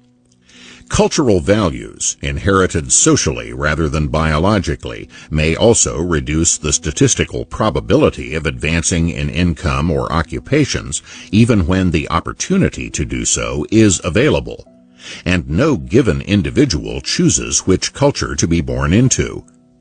Even sophisticated statistical analyses of probabilities of people from various groups achieving various income or occupational levels often equate low probabilities with high barriers created by others. A child raised in a home where physical prowess is valued more than intellectual prowess is unlikely to have the same goals and priorities as a child raised in a home where the reverse is true. Some have seen such circumstances as examples of barriers and privileges. For example, a New York Times article that said it is harder to move up from one economic class to another, and that this was due to a new kind of privilege. Merit has replaced the old system of inherited privilege, in which parents to the manor born handed down the manor to their children. But merit, it turns out, is at least partly class-based. Parents with money, education, and connections cultivate in their children the habits that the meritocracy rewards. When their children then succeed, their success is seen as earned. In a similar vein, the head of the Russell Sage Foundation conceded that the old system of hereditary barriers and clubby barriers has pretty much vanished, but regarded these barriers as now being replaced by new ways of transmitting advantage. Failure to make a distinction between external impediments to individual advancement and internal differences in individual orientation makes attempts to determine or measure empirically the opportunities available an exercise in futility or confusion. For example, when a study shows that only 32% of sons of fathers in the bottom quarter of income earners reached the top half of income earners by their early 30s, that statistic tells us nothing about whether this was due to external barriers or internal orientations. Moreover, statistics from this widely reported study arbitrarily omit any upward mobility that occurs to males after their early 30s, all upward mobility by women, and any movement upward that does not get as far as the top half. What purpose this serves is open to speculation. To the extent that blaming society is more or less the default setting for explaining differences in social mobility among income classes, ethnic groups, or among other segments of society, this itself shifts attention away from internal factors which inhibit many individuals from using opportunities that are available. By reducing awareness of such internal impediments to advancement, this approach reduces the chances of changes in such internal impediments, and thereby reduces the very chances for lower-income people to advance that these studies claim to be concerned about. Summary and conclusions. Some very plain and straightforward facts about income and wealth have been obscured by fallacies based on vague and inconsistent words, garnished with misleading statistics. There is, after all, nothing very mysterious about the fact that inexperienced young people beginning their working careers are unlikely to be paid as much as older, more experienced, and more skilled people with proven track records. Nor is there anything very hard to understand about the fact that households in which fewer people are working at all are unlikely to receive as much money as households in which people who work full-time and year-round are the norm. Nor should it be surprising that some people are paid millions of dollars when their decisions can affect a corporation's profit and loss statement by billions of dollars. A hasty leap from statistical categories to economic realities underlies many fallacies about income and wealth. When more than 2/3 of the economic resources available to people in the bottom 20% of income earners get left out of income statistics because they are transfers in cash or in kind from government, that is a serious discrepancy between statistics and reality. Similarly, when 3/4 of the economic resources available to the elderly do not get counted in statistics on earnings. Nor are these random discrepancies. Almost invariably, such widely publicized statistics overstate poverty and understate standards of living. When income statistics leave out both taxes on people in upper income brackets and transfers to people in lower income brackets, they exaggerate inequalities as of a given time. When they fail to follow given individuals over time, they exaggerate lifetime inequality, as well as enabling observers to speak of people who are transiently in various income brackets as if they are enduring classes. To say that some people have less probability of achieving a given income or occupational level is too often automatically equated with saying that society puts barriers in their path. This precludes a priori the very possibility that there might be internal reasons for not doing as well economically as some other people. Moreover, this is not just a matter of an abstract judgment. To the extent that there may in fact be internal reasons for not achieving as much as others, directing attention away from those reasons has the practical effect of reducing the likelihood that those reasons will be addressed and the potential for advancement improved. In short, those who are lagging are offered a better public image instead of better prospects. Claims by some that they cannot understand or justify large income differences, disparities, inequities, are another version of the presumption that third parties are the best judges, as if people's incomes, like their housing arrangements, should be judged by what a tableau they present to outsiders, rather than how they reflect the choices and mutual accommodations of those directly involved. Such third-party presumptions are often based on an awareness of being part of a more educated group, having on average more general knowledge than most other people, and an unawareness that the total knowledge of all the others vastly exceeds theirs, as well as being more specific knowledge relevant to the decisions at hand. No third parties can possibly know the values, preferences, priorities, potentialities, circumstances, and constraints of millions of individuals better than those individuals know themselves. Sometimes the presumptions are moral rather than intellectual. Third parties who take on the task of deciding who really deserves how much income often confuse merit with productivity, quite aside from the question whether they have the competence to judge either. In no society of human beings has everyone had the same probabilities of achieving the same level of productivity. People born into families with every advantage of wealth, education, and social position may be able to achieve a high level of productivity without any great struggle that would indicate individual merit. Conversely, people who have had to struggle to overcome many disadvantages in order to achieve even a modest level of productivity may show great individual merit. But an economy is not a moral seminar authorized to hand out badges of merit to deserving people. An economy is a mechanism for generating the material wealth on which the standard of living of millions of people depends. Pay is not a retrospective reward for merit, but a prospective incentive for contributing to production. Given the enormous range of things produced and the complex processes by which they are produced, it is virtually inconceivable that any given individual could be capable of assessing the relative value of the contributions of different people in different industries or sectors of the economy. Few even claim to be able to do that. Instead, they express their bafflement and repugnance at the wide range of income or wealth disparities they see, and implicitly or explicitly, their incredulity that individuals could differ so widely in what they deserve. This approach has a long pedigree.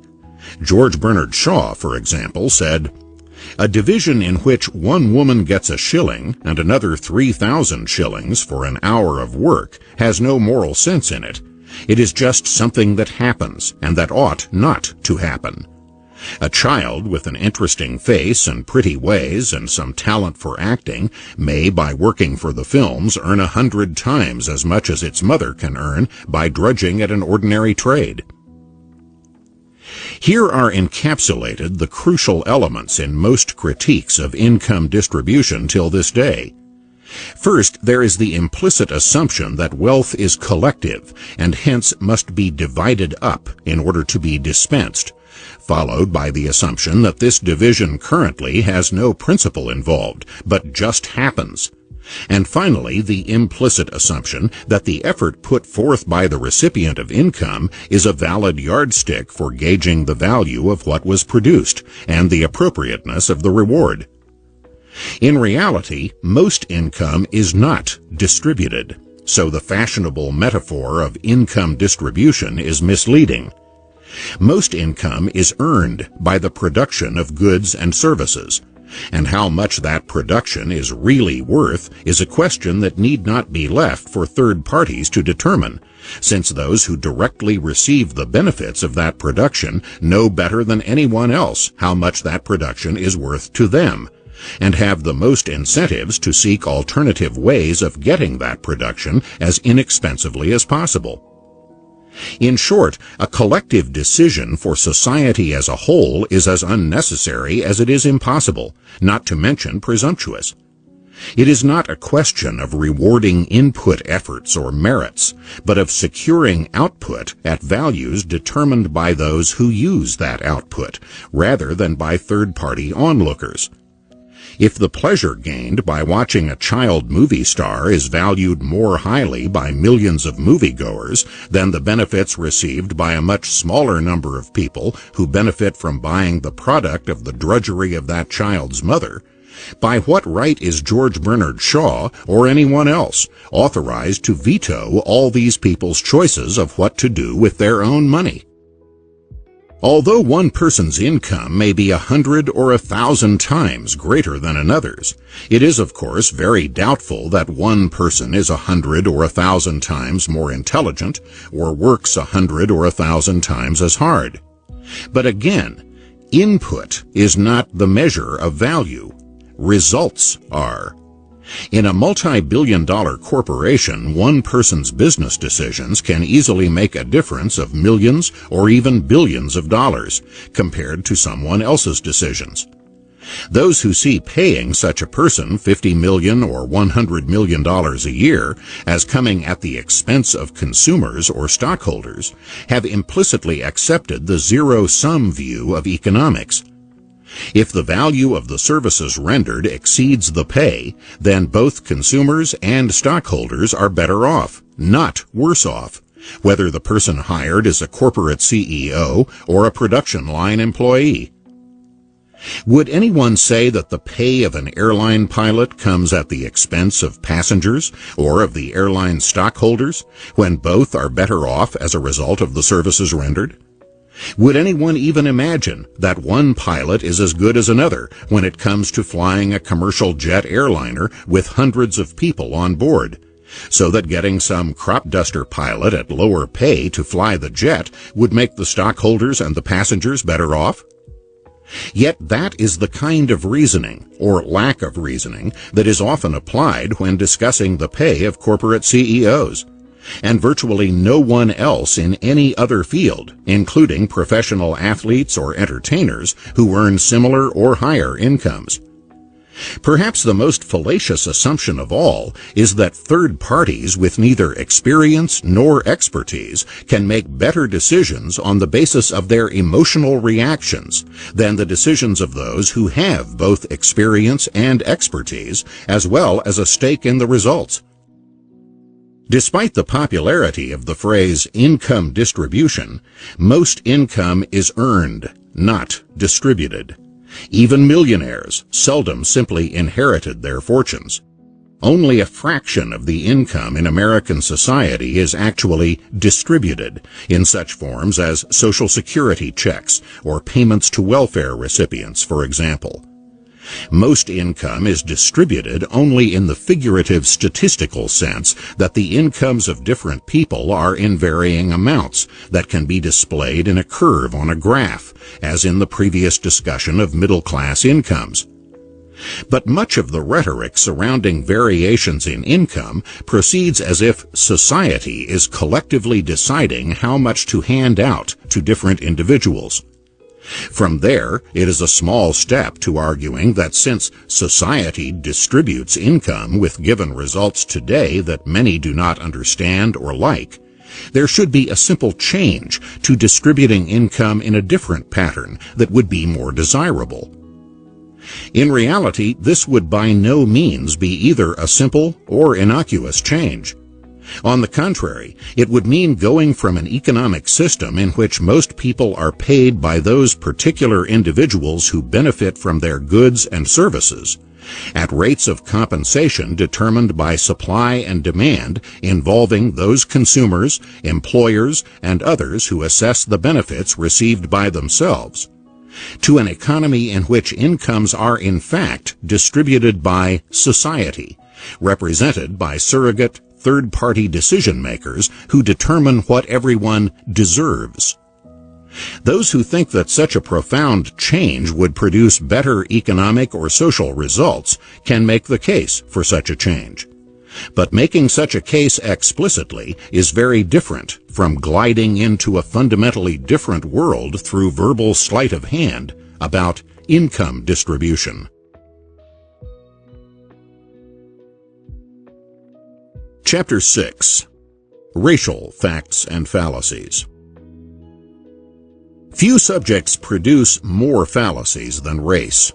Some might even say that race itself is a fallacy, in a world where racial intermixtures keep increasing well beyond the levels of earlier times, even while the stridency of separate racial identities becomes louder. Indigenous American Indians were once referred to as the vanishing Americans because of their dwindling proportions in the growing population of the United States. But their official numbers have in recent years increased at a rate far beyond any biological reality, because more and more people with some fraction of American Indian ancestry now choose to identify themselves as members of that group. It is much the same story halfway around the world in New Zealand, where there are great numbers of Maoris whose ancestries are at least as Caucasian as they are Maori. Among black Americans, there are relatively few people of unmixed African ancestry, and there have always been some individuals like Walter White, once head of the NAACP, who were considered to be Negroes or blacks more or less as a matter of convention, despite their pale complexions, Caucasian features, and blue eyes. Rising rates of intermarriage have reduced the biological significance of racial differences, even as its political significance has increased. The intermarriage rate for blacks was just under 1% in 1963, but was 12% in 1993. The 1990 census showed that just over 1/4 of Japanese American marriages were intermarriages, as were 60% of American Indian marriages. Among Jewish Americans, the intermarriage rate rose to 57% by 1985 to 1990. Yet these were also years of ever more strident racial or ethnic identity trends.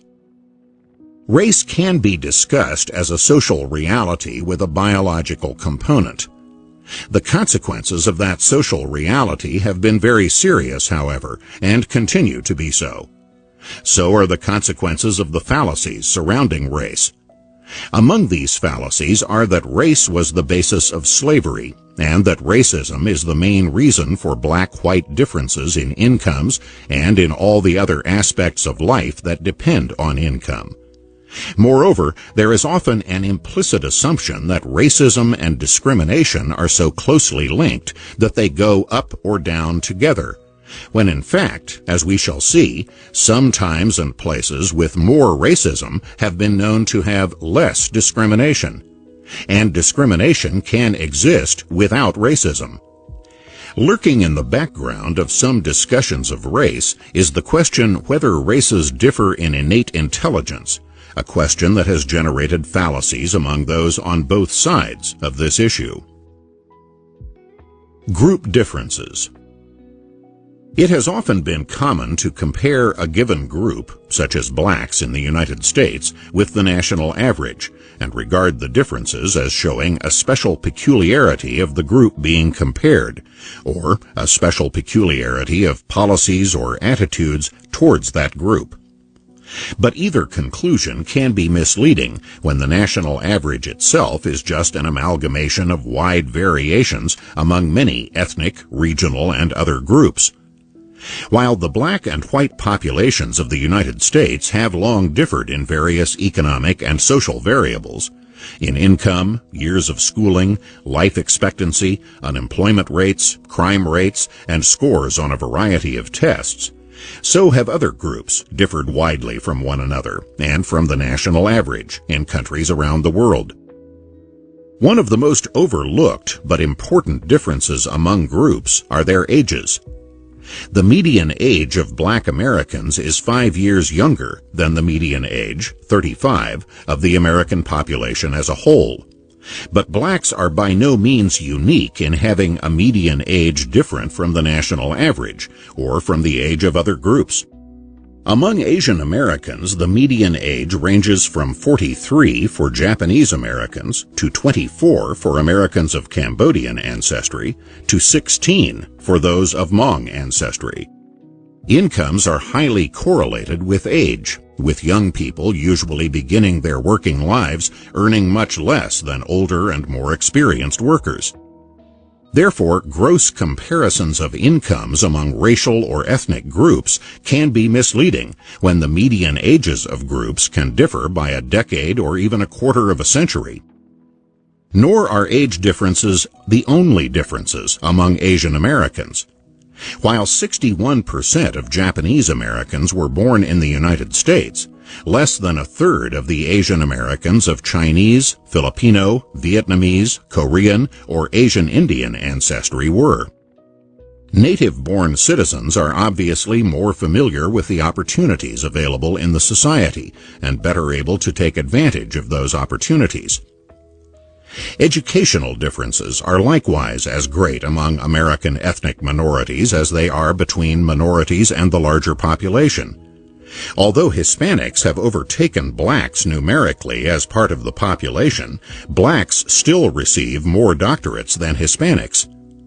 While the Asian American population is only a fraction of the size of either the black or the Hispanic population, Asian Americans receive more doctorates than Hispanics and nearly as many as blacks.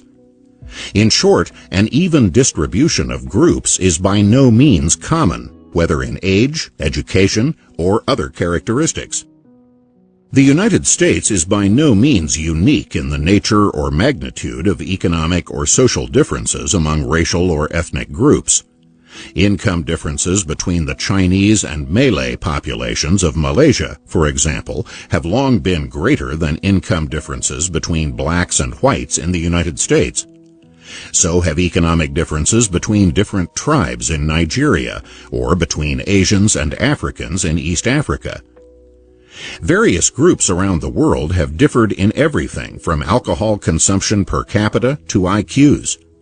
Indeed, differences have been the norm, and identical economic or social outcomes have been the exception. That is why singling out any given group for comparison with the national average can be misleading if it suggests that the situation of the group in question is peculiar rather than being part of a worldwide pattern of wide variations from group to group. This is not to say that intergroup differences don't matter. Some of these differences matter greatly. What are the reasons behind these disparities? Perhaps a more fundamental question might be, what reason was there to expect these groups to be the same in the first place? Geography, demography, history, and culture have all differed among groups in countries around the world. We have already seen how widely the median ages of groups can vary even within a given country, and how much difference there is in native birth within Asian Americans alone. The same is true in other countries and between one country and another. The median age in Germany and Italy is 40, while in Yemen and Afghanistan it is below 20. Put differently, there are many opportunities for fallacies. Many of those fallacies arise from implicitly assuming that the various groups are comparable in skills, experiences, or attitudes, so that statistical disparities among them can only be explained by the different ways that the society around them treats them. Many, if not most, societies have discriminated among groups throughout most of history. But that discrimination has not been the only factor at work producing intergroup differences, and the challenge is to assess the effects of all the factors involved. Moreover, the relative weights of different factors do not remain the same over time, so some consideration of history is also necessary. History. Perhaps the biggest fallacy about the history of racial and ethnic minorities is that the passage of time reduces the hostility and discrimination they face.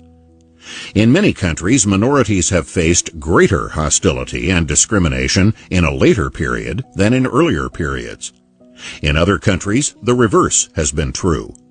But the passage of time alone does not automatically produce either result. The role of time. Back at the end of the 15th century, Jews expelled from Spain fled primarily to the Islamic countries of the Middle East, where they were generally treated better than they were in Europe, and far better than they would be treated in the same Middle Eastern countries in the 20th century. Jews became prominent as physicians in the Ottoman Empire, and it was not uncommon in the 16th century for sultans of the Ottoman Empire to have Jewish physicians present or even predominant on their medical staffs, or for Jews to be used as translators for Ottoman envoys to European countries. Jews were so common as customs officials that many of the Ottoman customs receipts from that era were written in Hebrew. In the Ottoman economy, Jews were prominent in roles ranging from peddlers in villages to international traders. However, as the age of the Ottoman Empire's preeminence in military, cultural, and scientific achievements gave way to centuries in which European countries overtook them in all these respects, the confident and cosmopolitan toleration of minorities within the Ottoman Empire gave way to an era of Ottoman anxiety about dangers from without and within, and to xenophobia that greatly restricted and endangered Jews and other minorities. By the early 20th century, Jews were persecuted worse in the Middle East than anywhere else, until the rise to power of the Nazis in Germany. The Nazis' racism in general, and their anti-Jewish doctrines and policies in particular, found many Middle Eastern sympathizers both before and during the Second World War. By the time the modern state of Israel was created after that war, hatred of Jews was already widespread in Middle Eastern countries that had once been part of the Ottoman Empire. Within an even shorter span of time, the island nation of Sri Lanka, off the coast of India, went from being a country whose good relations between majority and minority had become a model for intergroup harmony to one with a decades-long civil war, taking tens of thousands of lives. During the first half of the 20th century, there was not a single riot between the Sinhalese majority and the Tamil minority. But during the second half of that century, there were many such riots, marked by unspeakable atrocities, and ultimately degenerating into a civil war that was still not completely ended as the 21st century dawned. Other such examples could be found in many countries and in many periods of history. In Bohemia, Germans and Czechs coexisted peacefully for centuries until the rise of Czech nationalism, climaxed by the creation of the new nation of Czechoslovakia after the First World War, led to discrimination against Germans, and then to a German backlash that led ultimately to the Munich crisis of 1938, when the Czechs were forced to relinquish the predominantly German Sudetenland to Nazi Germany. After Germany later took over all of Czechoslovakia, the Germans in that country then joined in the Nazis' persecution of Czechs. After the defeat of Germany in World War II, Germans in Czechoslovakia were expelled by the millions, often under brutal conditions that led to many deaths. Such retrogressions in intergroup relations were not unknown in the United States, though not usually to such extremes. The predominantly German Jewish population of the United States was far better assimilated and accepted before the arrival of millions of unassimilated Eastern European Jews in the late 19th and early 20th centuries, led to a social backlash against all Jews that resulted in restrictions against Jews in places where such restrictions had not existed before. Black Americans, meanwhile, were far better accepted in northern cities at the end of the 19th century than they would be in the first half of the 20th century, after massive migrations of less assimilated southern blacks caused a similar backlash that created new restrictions against all blacks. Northern cities in which blacks had lived, largely dispersed among whites, saw in the early 20th century the rigid residential segregation patterns that would create the black ghettos, which quickly became the norm. It would be as fallacious to depict racial retrogression as an inevitable result of the passage of time as to depict racial progress as something happening automatically over time. Much racial progress occurred in the second half of the 20th century in the United States, especially for blacks. Since this was not something that happened automatically, it is important to understand the causes and the timing. It is especially important to scrutinize the evidence because many individuals and organizations have a vested interest in claiming credit for progress, and incessantly repeated claims can sometimes be mistaken for facts. Progress and retrogression are not always separated in different eras. There can be much progress in some respects during the same time when there is retrogression in other respects. That was especially true among black Americans in the second half of the 20th century. Before the landmark Supreme Court decision in Brown v. Board of Education in 1954, the racial segregation of schools was required in all the southern states that had formed the Confederacy, as well as in Missouri, Texas, Oklahoma, and the District of Columbia. And racial segregation of the schools was permitted in Wyoming, Arizona, and New Mexico. All such laws were nullified by the Supreme Court decision, and over the next decades, the practice of racial segregation in the schools was dismantled. The Civil Rights Act of 1964 outlawed racial segregation in both public and private enterprises and institutions, and forbade employment discrimination as well. The Voting Rights Act of 1965 outlawed practices which had disenfranchised black voters in the South, and the 1970s saw affirmative action take on the meaning of preferential hiring of minority workers. These major legal landmarks of the civil rights revolution have often been credited with the economic and political advances of the black population. Certainly, the Voting Rights Act was responsible for a huge increase in black voting in the South, and the subsequent skyrocketing of the number of black elected officials throughout the region. But history tells a very different story as regards the economic advancement of blacks.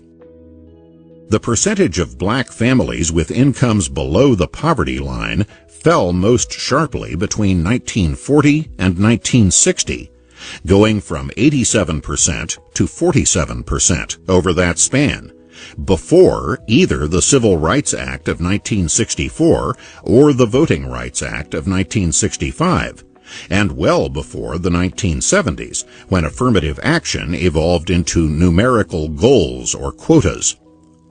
While the downward trend in poverty continued, the pace of that decline did not accelerate after these legal landmarks, but in fact slackened. The poverty rate declined from 47% to 30% during the decade of the 1960s, and then only from 30% to 29% between 1970 and 1980. However much credit has been claimed for the civil rights laws of the 1960s or the war on poverty programs of that same decade, the hard facts show that blacks' rise out of poverty was more dramatic before any of these government actions got underway. There was a similar historical trend as regards the rise of blacks into professional, managerial, and other high-level occupations. The number of blacks in white-collar occupations, managerial and administrative occupations, doubled between 1940 and 1960, and nearly doubled in professional occupations. Meanwhile, the number of blacks who were farm workers in 1960 was only 1/4 of the number who were in 1940. These favorable trends continued after 1960, but did not originate in the 1960s. As regards the group preferences and quotas, affirmative action, which began in the 1970s, they produced little or no effect on the relative sizes of black and white incomes. The median black household income was 60.9% of the median white household income in 1970, and never rose above that, or as high as that, throughout the decade of the 1970s. As of 1980, median black household income was 57.6% of median white household income. The facts are clear, but the fallacies persist that it was the civil rights laws, the war on poverty programs of the 1960s, and affirmative action which caused the rise of blacks out of poverty and their ascent into middle-class occupations. Slavery. In addition to its own evils during its own time, slavery has generated fallacies that endure into our time, confusing many issues today. The distinguished historian Daniel J. Boorstin said something that was well known to many scholars, but utterly unknown to many among the general public, when he pointed out that, with the mass transportation of Africans in bondage to the Western Hemisphere, now, for the first time in Western history, the status of slave coincided with a difference of race.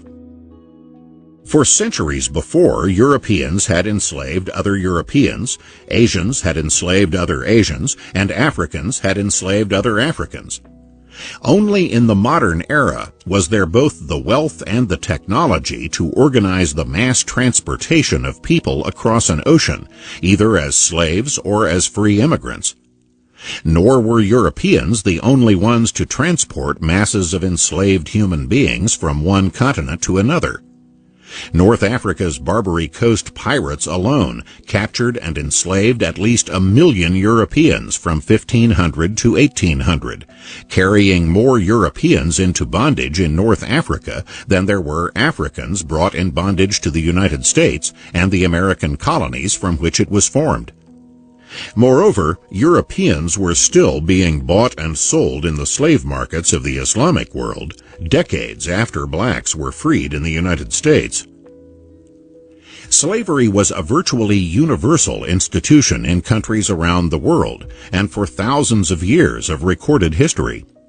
Indeed, archaeological evidence suggests that human beings learned to enslave other human beings before they learned to write. One of the many fallacies about slavery, that it was based on race, is sustained by the simple but pervasive practice of focusing exclusively on the enslavement of Africans by Europeans, as if this were something unique, rather than part of a much larger worldwide human tragedy. Racism grew out of African slavery, especially in the United States, but slavery preceded racism by thousands of years. Europeans enslaved other Europeans for centuries before the first African was brought in bondage to the Western Hemisphere.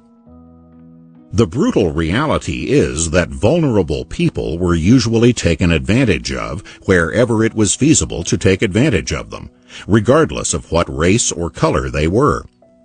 The rise of nation-states put armies and navies around some people, but it was not equally possible to establish nation-states in all parts of the world, partly because of geography. Where large populations had no army or navy to protect them, they fell prey to enslavers, whether in Africa, Asia, or along unguarded stretches of European coastlines where Barbary pirates made raids, usually around the Mediterranean, but sometimes as far away as England or Iceland. The enormous concentration of writings and of the media in general on slavery in the Western Hemisphere, or in the United States in particular, creates a false picture which makes it difficult to understand even the history of slavery in the United States. While slavery was readily accepted as a fact of life all around the world for centuries on end, there was never a time when slavery could get that kind of universal acceptance in the United States, founded on a principle of freedom, with which slavery was in such obvious and irreconcilable contradiction. Slavery was under ideological attack from the first draft of the Declaration of Independence, and a number of northern states banned slavery in the years immediately following independence. Even in the South, the ideology of freedom was not wholly without effect, as tens of thousands of slaves were voluntarily set free after Americans gained their own freedom from England. Most Southern slave owners, however, were determined to hold on to their slaves, and for that, some defense was necessary against the ideology of freedom and the widespread criticisms of slavery that were its corollary. Racism became that defense. Such a defense was unnecessary in unfree societies, such as that of Brazil, which imported more slaves than the United States, but developed no such virulent levels of racism as that of the American South. Outside Western civilization, no defense of slavery was necessary, as non-Western societies saw nothing wrong with it. Nor was there any serious challenge to slavery in Western civilization prior to the 18th century. Racism became a justification of slavery in a society where it could not be justified otherwise, and centuries of racism did not suddenly vanish with the abolition of the slavery that gave rise to it. But the direction of causation was the direct opposite of what is assumed by those who depict the enslavement of Africans as being a result of racism. Nevertheless, racism became one of the enduring legacies of slavery. How much of it continues to endure, and in what strength today, is something that can be examined and debated. But many other things that are considered to be legacies of slavery can be tested empirically, rather than being accepted as foregone conclusions. The black family. Some of the most basic beliefs and assumptions about the black family are demonstrably fallacious. For example, it has been widely believed that black family names were the names of the slave masters who owned particular families. Such beliefs led a number of American blacks during the 1960s especially to repudiate those names as a legacy of slavery and give themselves new names, most famously boxing champion Cassius Clay renaming himself Muhammad Ali. Family names were in fact forbidden to blacks enslaved in the United States, as family names were forbidden to other people in lowly positions in various other times and places. Slaves in China and parts of the Middle East, for example. And it was 1870 before common people in Japan were authorized to use surnames. In Western civilization, ordinary people began to have surnames in the Middle Ages. In many places and times, family names were considered necessary and appropriate only for the elite, who moved in wider circles, both geographically and socially, and whose family's prestige was important to take with them. Slaves in the United States secretly gave themselves surnames in order to maintain a sense of family, but they did not use those surnames around whites. Years after emancipation, blacks born during the era of slavery remained reluctant to tell white people their full names. The slave names fallacy is false not only because whites did not give slaves surnames, but also because the names that blacks gave themselves were not simply the names of whoever owned them. During the era of slavery, it was common to choose other names. Otherwise, if all the families belonging to a given slave owner took his name, that would defeat the purpose of creating separate family identities. Ironically, when some blacks in the 20th century began repudiating what they called slave names, they often took Arabic names, even though Arabs over the centuries had enslaved more Africans than Europeans had. A fallacy with more substantial implications is that the current fatherless families so prevalent among contemporary blacks are a legacy of slavery, where families were not recognized. As with other social problems attributed to a legacy of slavery, this ignores the fact that the problem has become much worse among generations of blacks far removed from slavery than among generations closer to the era of slavery. Most black children were raised in two-parent homes, even under slavery, and for generations thereafter. Freed blacks married, and marriage rates among blacks were slightly higher than among whites in the early 20th century. Blacks also had slightly higher rates of labor force participation than whites in every census from 1890 to 1950. While 31% of black children were born to unmarried women in the early 1930s, that proportion rose to 77% by the early 1990s. If unwed childbirth was a legacy of slavery, why was it so much less common among blacks who were 2 generations closer to the era of slavery? One sign of the breakdown of the nuclear family among blacks was that by 1993, more than 1 million black children were being raised by their grandparents, about 2/3 as many as among whites, even though there are several times as many whites as blacks in the population of the United States. When tragic retrogressions in all these respects became painfully apparent in the second half of the 20th century, a legacy of slavery became a false explanation widely used, thereby avoiding confronting contemporary factors in contemporary problems. These retrogressions were not only dramatic in themselves, they had major impacts on other important individual and social results. For example, while most black children were still being raised in 2-parent families as late as 1970, only 1/3 were by 1995. Moreover, much social pathology is highly correlated with the absence of a father, both among blacks and whites. But the magnitude of the problem is greater among blacks because fathers are missing more often in black families. While in the late 20th century an absolute majority of those black families with no husband present lived in poverty, more than 4/5 of black husband-wife families did not. From 1994 on into the 21st century, the poverty rate among black husband-wife families was below 10%.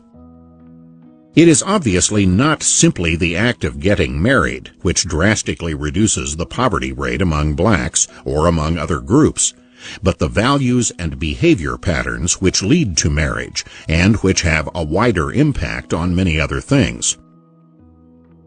Culture. As already noted, races can differ for reasons that are not racial, because people inherit cultures as well as genes. So long as one generation raises the next, it could hardly be otherwise.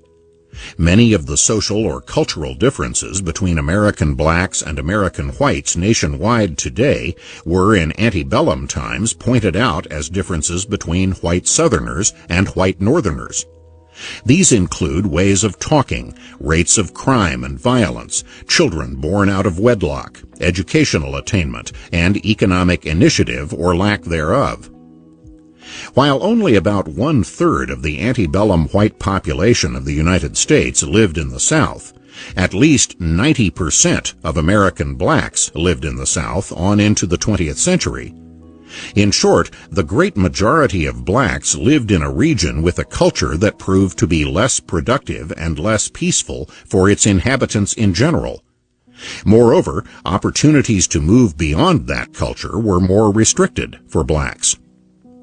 While that culture was regional, both blacks and whites took the Southern culture with them when they moved out of the South. As one small but significant example, when the movement for creating public schools swept across the United States in the 1830s and 1840s, not only was that movement more successful in creating public schools in the North than in the South, those parts of northern states like Ohio, Indiana, and Illinois that were settled by white Southerners were the slowest to establish public schools. The legacy of the Southern culture is more readily documented in the behavior of later generations than is the legacy of slavery, which some distinguished 19th century writers said explained the behavior of antebellum Southern whites, and which later writers said explained the behavior of blacks. In reality, the regional culture of the South existed in particular regions of Britain in centuries past, regions where people destined to settle in the American South exhibited the same behavior patterns before they immigrated to the South. They were called crackers and rednecks before they crossed the Atlantic and before they ever saw a slave. As a well-known Southern historian said, "We do not live in the past, but the past in us." Educational and intellectual performance is a readily documented area where the persistence of culture can be tested.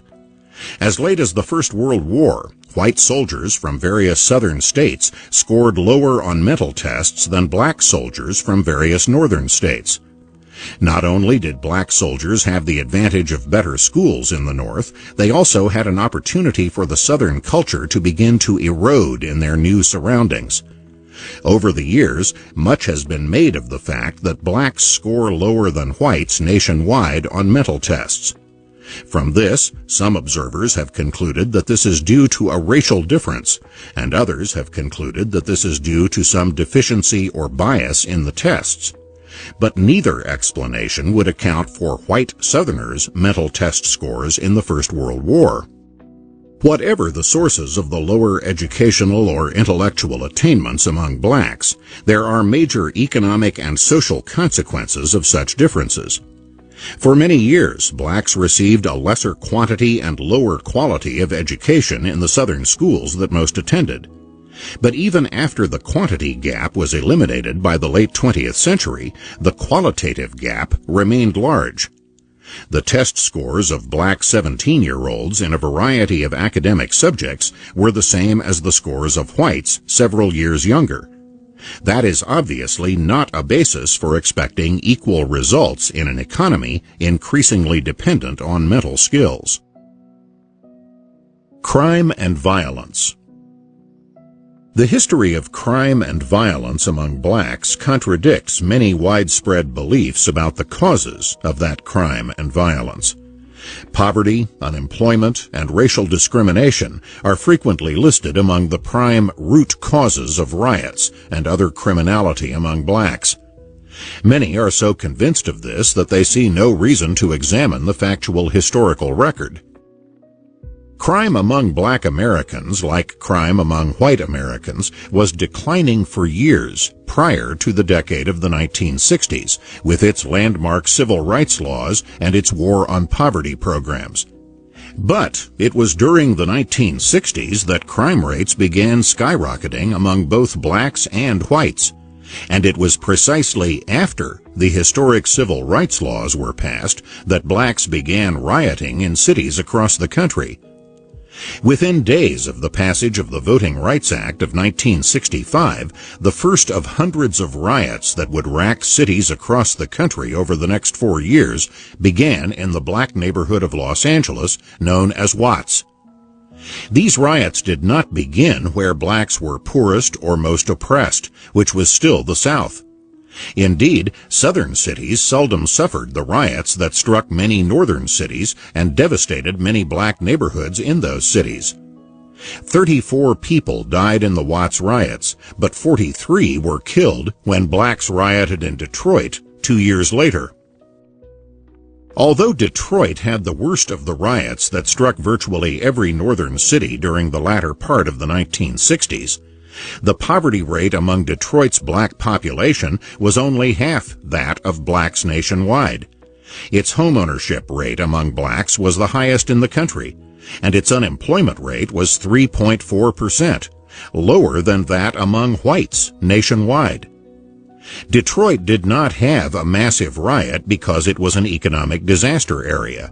It became an economic disaster area after the riots, as did black neighborhoods in many other cities across the country. Moreover, riot-torn neighborhoods in these cities remained disaster areas for decades thereafter, as businesses became reluctant to locate there, reducing access to both jobs and places to shop, and both black and white middle-class people left for the suburbs. Whatever the causes of these waves of riots, whether as background factors or as immediate precipitating incidents, they were clearly not the factors that have been repeated endlessly but fallaciously. The worst ghetto riots occurred precisely at those times and places where the things that were supposed to prevent riots were most prevalent, including officials promoting welfare state policies and restraining the police. Conversely, riots were least destructive and sometimes non-existent in places and times where officials took an opposite view. As already noted, southern cities were far less often struck by urban riots. Among northern cities, Chicago was one of the cities least affected by ghetto riots. It had no such riots in 1967. The following year, when riots swept across the country in the wake of the assassination of Martin Luther King, Chicago's mayor, Richard J. Daley, issued a highly publicized shoot-to-kill order to his police that was denounced by many. But deaths from riots in Chicago were a fraction of what they were in cities like Detroit, where more humane and sympathetic expressions were used and the police were restrained. Nationally, the most urban ghetto riots occurred during the Johnson administration, but there was not one major urban riot during the entire 8 years of the Reagan administration. Yet such hard facts did not make a dent in fashionable beliefs, then or now. Both politicians and activists have a vested interest in racial fallacies, which attribute the advancement of blacks to politicians and activists and blame others for the retrogressions. Economics. Gross income differences between groups can easily lead to fallacious conclusions if various demographic, educational, and other differences are ignored. Unfortunately, many racial comparisons are like comparisons of apples and oranges, since races differ in many ways besides race. They differ not only in age and family size, but also in education and in the proportion of their respective populations that are working, among other differences. As with comparisons of women and men, comparing truly comparable individuals of different races often produces very different results from gross intergroup comparisons. Gross comparisons of racial and ethnic groups are only a starting point in the process of trying to understand the factors at work in producing differences in income and occupations at a given time, as well as changes over time. The U.S. Census in 2000 showed that the median earnings of blacks were $27,264 in 1999, compared to a national average of $32,098, so that blacks as individuals earned 85% of what Americans in general earned. As families, however, blacks earned only 66% of the national average for families. That is because the average black family has fewer people than American families in general, since a higher proportion of black families lack fathers. When comparing black married couples with other married couples, however, blacks earned 88% of the national average for married couples, $50,690 compared to a national average of $57,345. Among Asian Americans, the 2000 census showed that their median individual earnings exceeded the national average, $40,650 for Asian American men, compared to $37,057 for all American men. As individuals, Asian Americans earned 10% more than the national average. As families, they earned 19% more, $59,324, compared to a national average of $50,046. Part of this is due to the fact that Asian American families tend to include fathers more often than the families of Americans in general. With Asian Americans, as with blacks, their incomes have not always been as high relative to the national average as today. With both, assessing the role of racial discrimination involves a consideration of history as well as economics. For perspective, we also need to consider racial and ethnic groups in other countries. In Malaysia, for example, the Malay majority averaged less than half the income of the Chinese minority throughout the last quarter of the 20th century, even though the Chinese were in no position to discriminate against the Malays, and in fact there were widespread government programs giving preferential treatment to Malays. In Sri Lanka, the Tamil minority likewise had higher incomes than the country's majority population, the Sinhalese, until laws and policies severely discriminating against the Tamils, beginning in the 1950s, enabled the Sinhalese to overtake the Tamils in income by 1973. In general, discrimination must take its place among the various other factors behind intergroup economic differences. How much of a factor can vary from group to group, from country to country, and from one time period to another. Employment discrimination. Discrimination is one of those words that is often used and seldom defined. Bias, prejudice, and discrimination are often lumped together as if they were pretty much the same thing. But bias and prejudice are attitudes, things inside people's heads, while discrimination is an overt act taking place outside, in the real world. That is not a small distinction when analyzing economic differences, which are things visible in the real world. Nor can we simply assume that more bias or prejudice translates automatically into more discrimination, or that discrimination would not exist in the absence of bias or prejudice. What is overlooked in such fallacious assumptions is the price that has to be paid by someone who turns his subjective feelings into an overt act. Imagine someone who owns a golf course in a country where racial discrimination is perfectly legal, and that this owner has a bias or prejudice against blacks. With an international tournament scheduled to be played at this golf course, would the owner pay no price for excluding Tiger Woods? The price to be paid would probably run into the millions, because the absence of Tiger Woods would reduce the worldwide television audience on which advertising rates and revenues are based, thereby reducing how much television networks would pay the owner of the golf course to broadcast the tournament. While it is easy to visualize the cost of discrimination in an example like this, there is usually a cost to be paid by anyone who competes in the marketplace in other situations.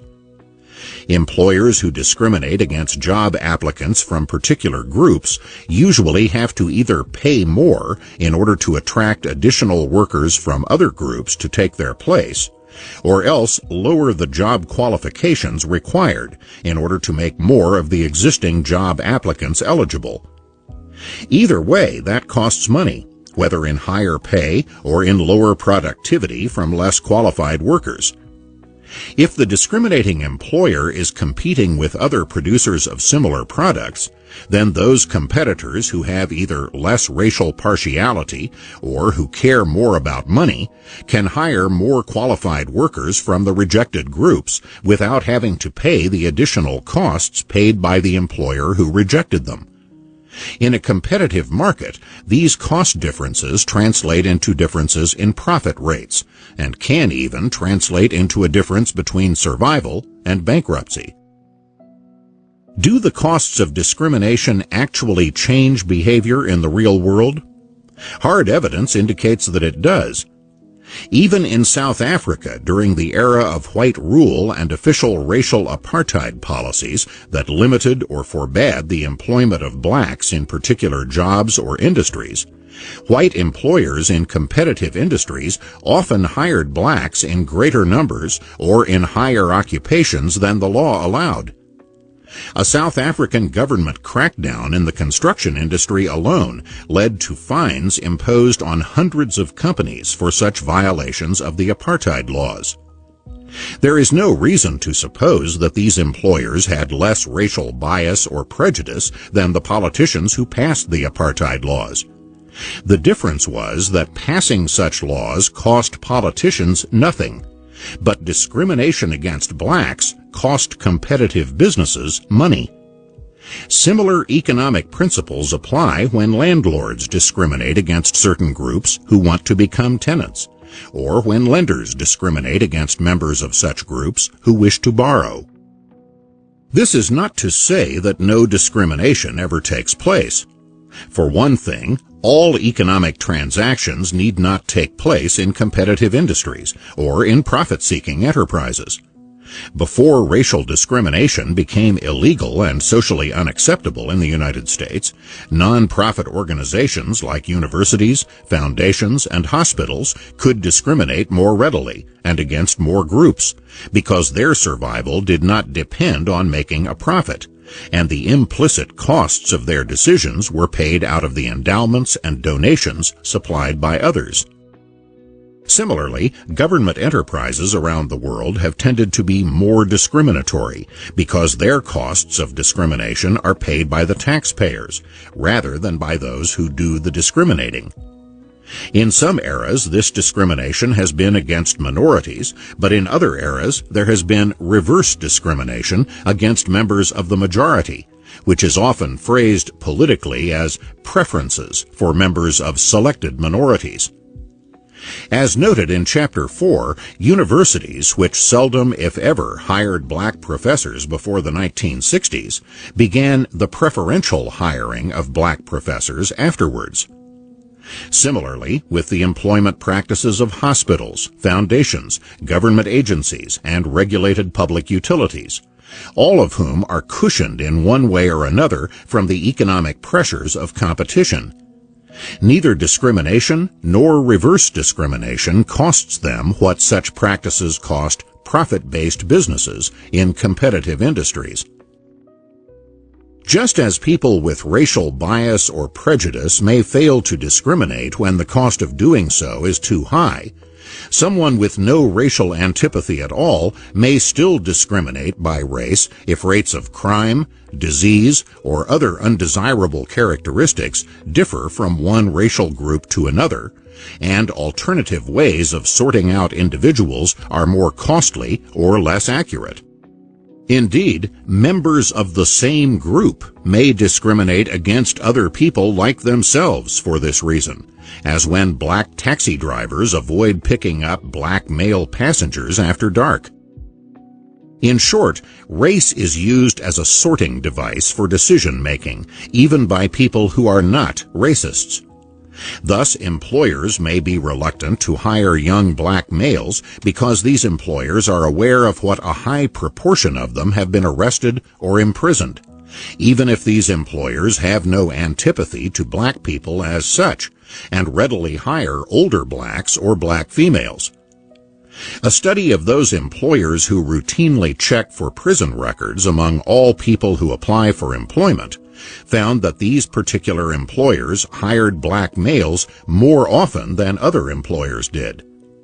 That is, these particular employers no longer had to rely on using race as a sorting device when they already had in place a more accurate and more costly sorting device that was in use for screening their job applicants in general. Distinguishing racism as such from the use of race as a sorting device complicates the problem of trying to determine how much racial discrimination exists. It is also worth noting that one of the things that makes race such a widely used sorting device is that it is far less costly than other sorting devices, since race is immediately visible to the naked eye at no cost, unlike religion, education, or other sorting devices that require more time, effort, or expense. Many people have said that each person should be judged as an individual, but virtually no one actually does that, because the cost of acquiring sufficient knowledge about an individual is often far more than it is worth. Such costs can include not only financial costs, but also physical dangers, including death.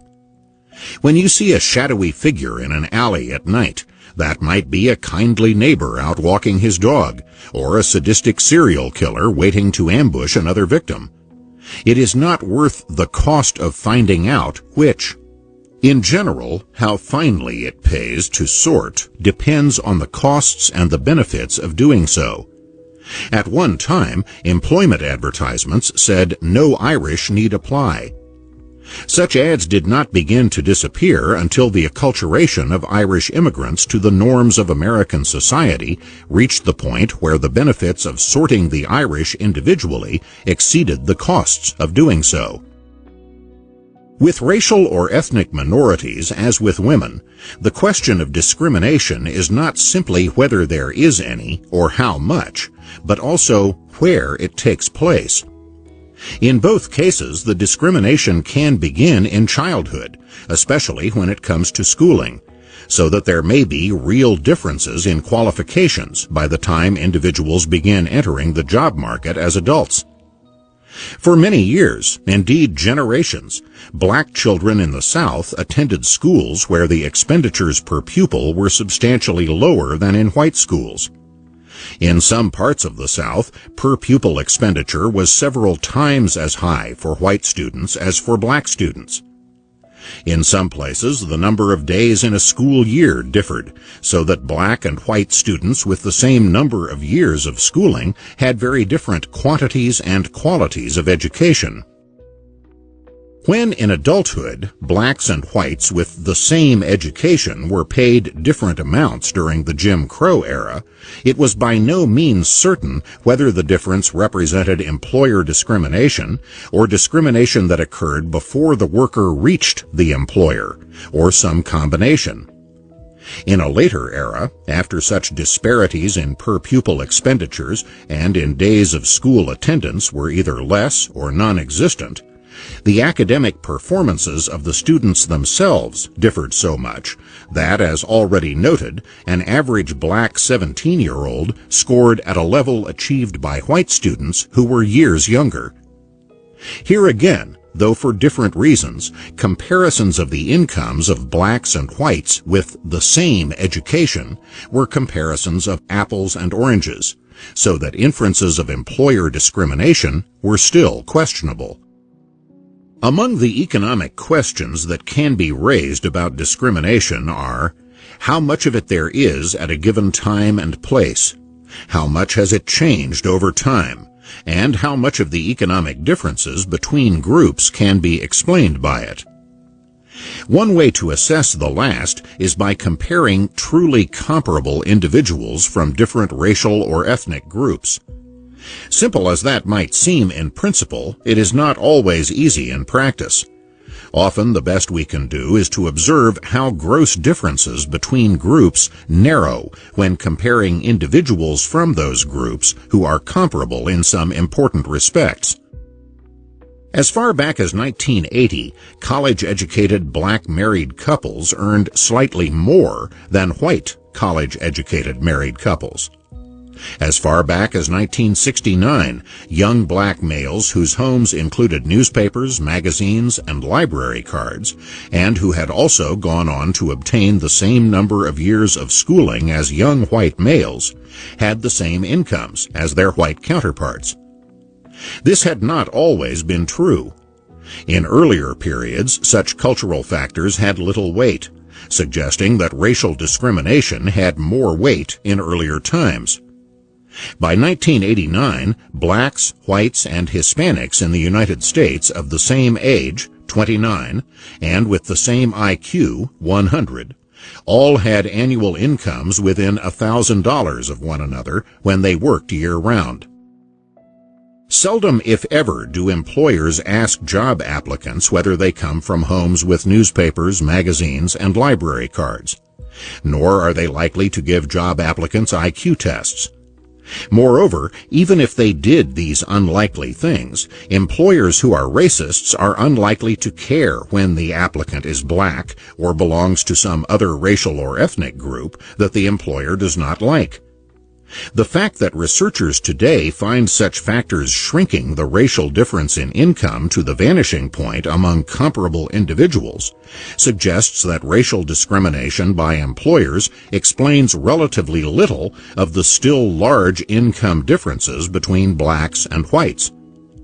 In short, these racial income differences are not between individuals who are comparable on cultural variables, but reflect the fact that these variables are themselves different between the races. Comparisons of comparable people can even reverse the conclusions suggested by gross statistics. A number of economists and sociologists investigating discrimination in the labor market have recently concluded that this is the principal reason why blacks don't have average incomes that are as high as those of whites. What looks like discrimination, this body of research suggests, is better described as rewarding workers with stronger cognitive skills.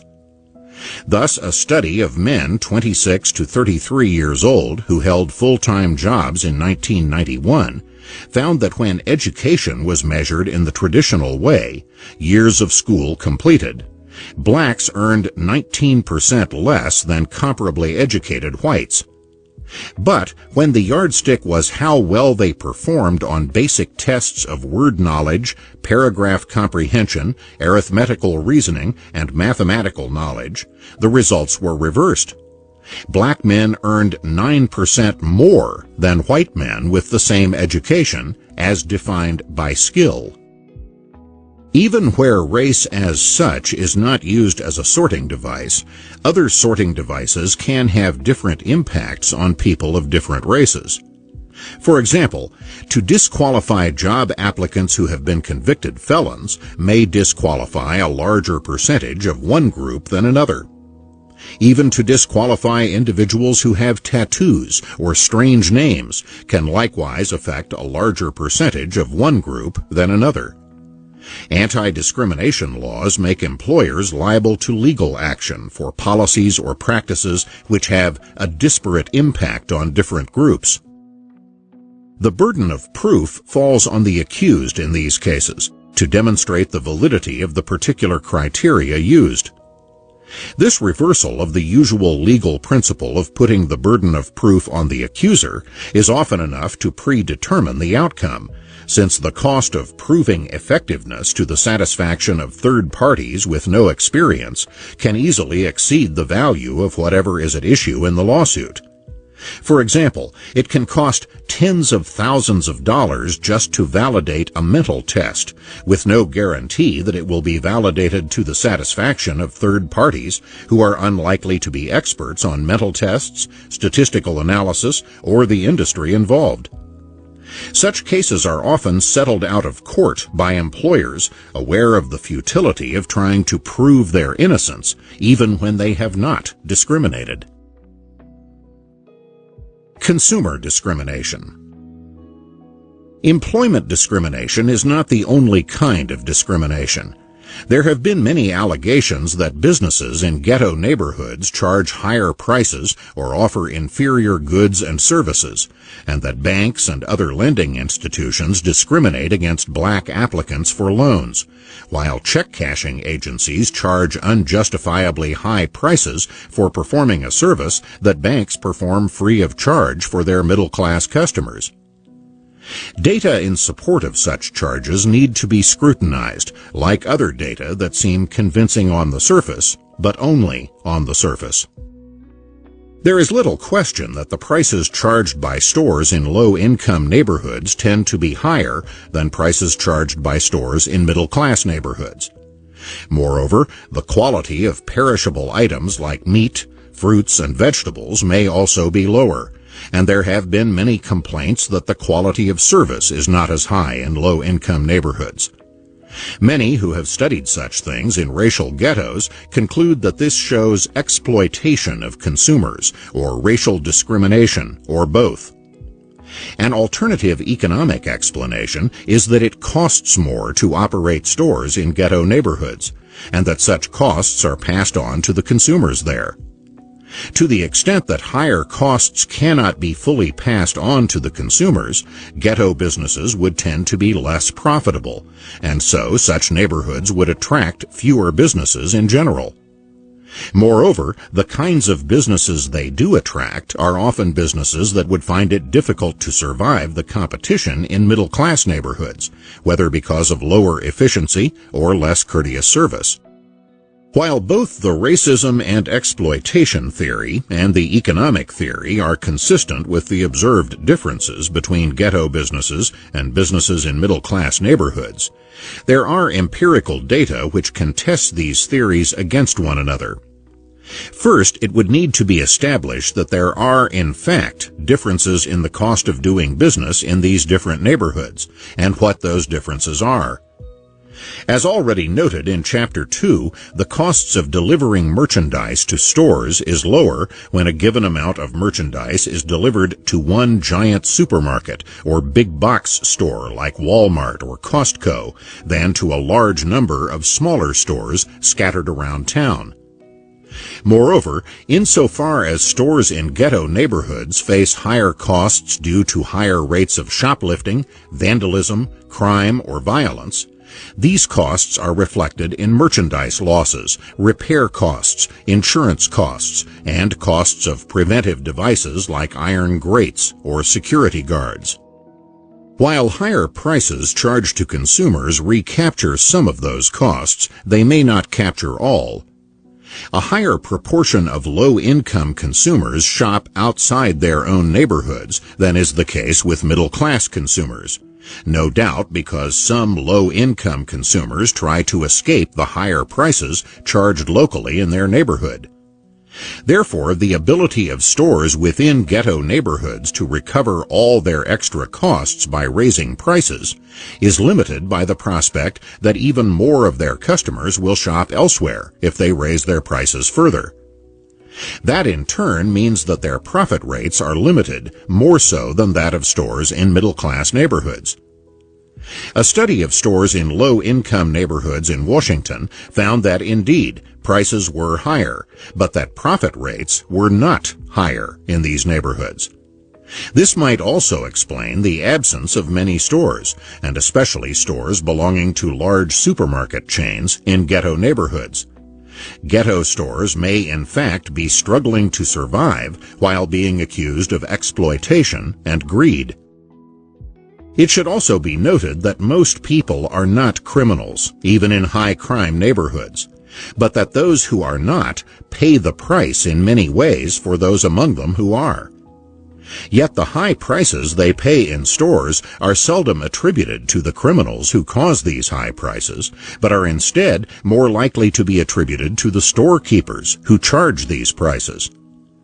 This particular fallacy is especially likely if the store owner is from a different racial or ethnic group. Moreover, where there are local politicians and community activists who are quick to denounce the police for taking forceful action against criminals or rioters, the police tend to become less vigorous in enforcing the laws in these neighborhoods in order to protect their own careers, so that criminal elements have a freer hand, again at the expense of the local residents, both economically and otherwise. It should also be noted that ghetto neighborhoods have not always been places largely deprived of stores and other businesses, providing both services and jobs. In earlier eras, when crime rates were lower, and especially before the massive ghetto riots of the 1960s, there were many businesses operating in black communities that no longer do so, as noted in Chapter 2. That is also part of the large and lasting prices paid by ghetto residents. An additional factor today is that in those few cases where low-price big-box stores like Walmart are considering locating in or near cities with large minority populations, they are often thwarted by the political opposition of labor unions, reinforced by allies they recruit by denouncing the non-union and other policies of such stores. These allies often consider themselves friends of minorities, one of many fallacies about race. Lending discrimination. Statistical differences between acceptance rates for black and white applicants for loans from financial institutions have been cited as bases for claims of racial discrimination. A nationwide study of mortgage lending statistics for 1990, published by the Federal Reserve Board in 1991, showed differences among various racial groups in the proportion of mortgage loan applications accepted and rejected. Most black, white, Hispanic, and Asian applicants had their applications approved, but the percentage denied conventional mortgage loans ranged widely from 34% for blacks to 13% for Asian Americans. Although the study warned that it had no data on the applicant's net worth, credit history, employment history, and other factors normally weighed in decisions to grant or deny mortgage loan applications, there were immediate claims that the study showed racial discrimination. Jesse Jackson called it criminal activity that banks routinely and systematically discriminate against African Americans and Latinos in making mortgage loans. A similar Federal Reserve Board study with similar results, published the following year, led to similar conclusions. The Washington Post, for example, reported that there was overwhelming evidence of discrimination in our banking system. Comments on both studies focused on differences between blacks and whites, and sometimes Hispanics as well. But the statistics in these studies also included data on Asian Americans, and these latter data were almost invariably ignored. In both the 1991 study and the 1992 study, whites were denied conventional home mortgage loans more often than Asian Americans. The same reasoning that led to the conclusion that blacks were being discriminated against in favor of whites would lead to the very questionable conclusion that whites were being discriminated against in favor of Asian Americans. But however questionable that conclusion, we cannot simply accept empirical evidence when it supports our preconceptions and reject that same evidence when it goes against those preconceptions. That would be adding to the many fallacies already surrounding race. A later study showed that Asian Americans took out expensive subprime loans less frequently than whites did. But again, the media focus was on black-white differences in the use of costly subprime loans, and again, the conclusion was that racial discrimination in access to conventional loans explained the difference. Here, as with claims of job discrimination and consumer discrimination, gross statistics need to be scrutinized to ensure that the comparisons being made are not comparisons of apples and oranges. Although the data on mortgage loan applicants in the Federal Reserve studies did not include their net worth, for example, other data on blacks and whites in general showed very large differences in net worth, even when differences in income are controlled. So to say, as many did, that blacks and whites with the same income were turned down at different rates is not to say that individuals of equal credit standing were turned down at different rates, since net worth is a weighty consideration in the granting or denial of mortgage loans. According to an earlier survey, the average white household held roughly 4 times the amount of liquid assets as the average black household. This was only one of the ways in which the comparisons being made were comparisons of apples and oranges. A 1992 study of mortgage lending in Boston by the Boston Federal Reserve Bank showed that black, white, and Hispanic applicants were not the same on a number of relevant factors. As reported in other surveys, black and Hispanic applicants have considerably less net wealth and liquid assets than whites. Black and Hispanic applicants also tend to have poorer credit histories than whites. Blacks and Hispanics in Boston are substantially more likely than whites to be purchasing a 2 to 4 family home. The higher proportion of 2 to 4 family homes among denied applicants for whites as well as for blacks and Hispanics suggests that lenders perceive more risk associated with financing the purchase of such properties. One reflection of these and other differences is that different proportions of the various groups applied for conventional mortgage loans, as distinguished from government-backed mortgage loans. The government-backed loans tend to be easier to qualify for, and also tend to have lower restrictions on the size of the loans that are available, thereby limiting how expensive a house could be bought by someone without sufficient assets to supplement the mortgage loan. Blacks' applications for government-backed loans were 85% as numerous as their applications for conventional loans, while whites applied for government-backed loans only 32% as often as they applied for conventional loans, and Asians applied for government-backed loans only 11% as often as for conventional loans. On virtually every variable for which there are data, the groups differ markedly. For example, whites applied for loans to refinance their homes more often than they applied for loans for home improvement, while with blacks it was just the reverse.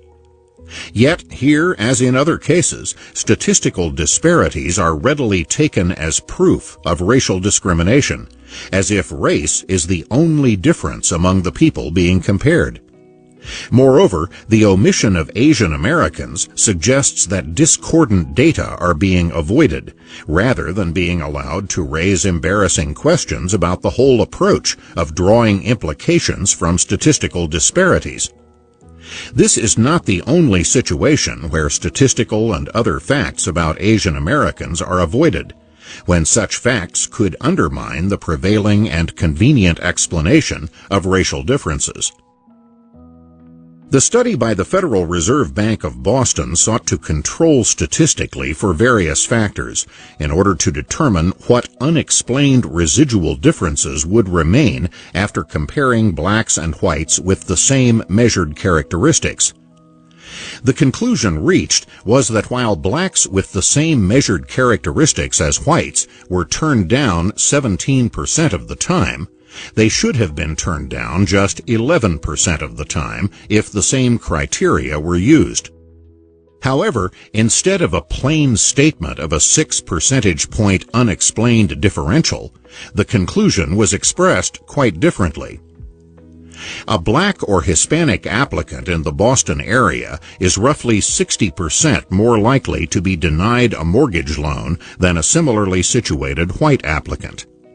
This means that 17% of black or Hispanic applicants instead of 11% would be denied loans, even if they had the same obligation ratios, credit history, loan-to-value, and property characteristics as white applicants.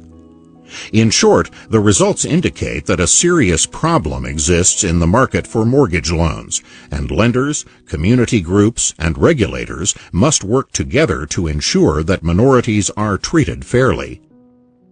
Thus, a 6 percentage point unexplained differential was presented as a 60% greater chance of being denied a loan, since 17% is roughly 60% larger than 11%.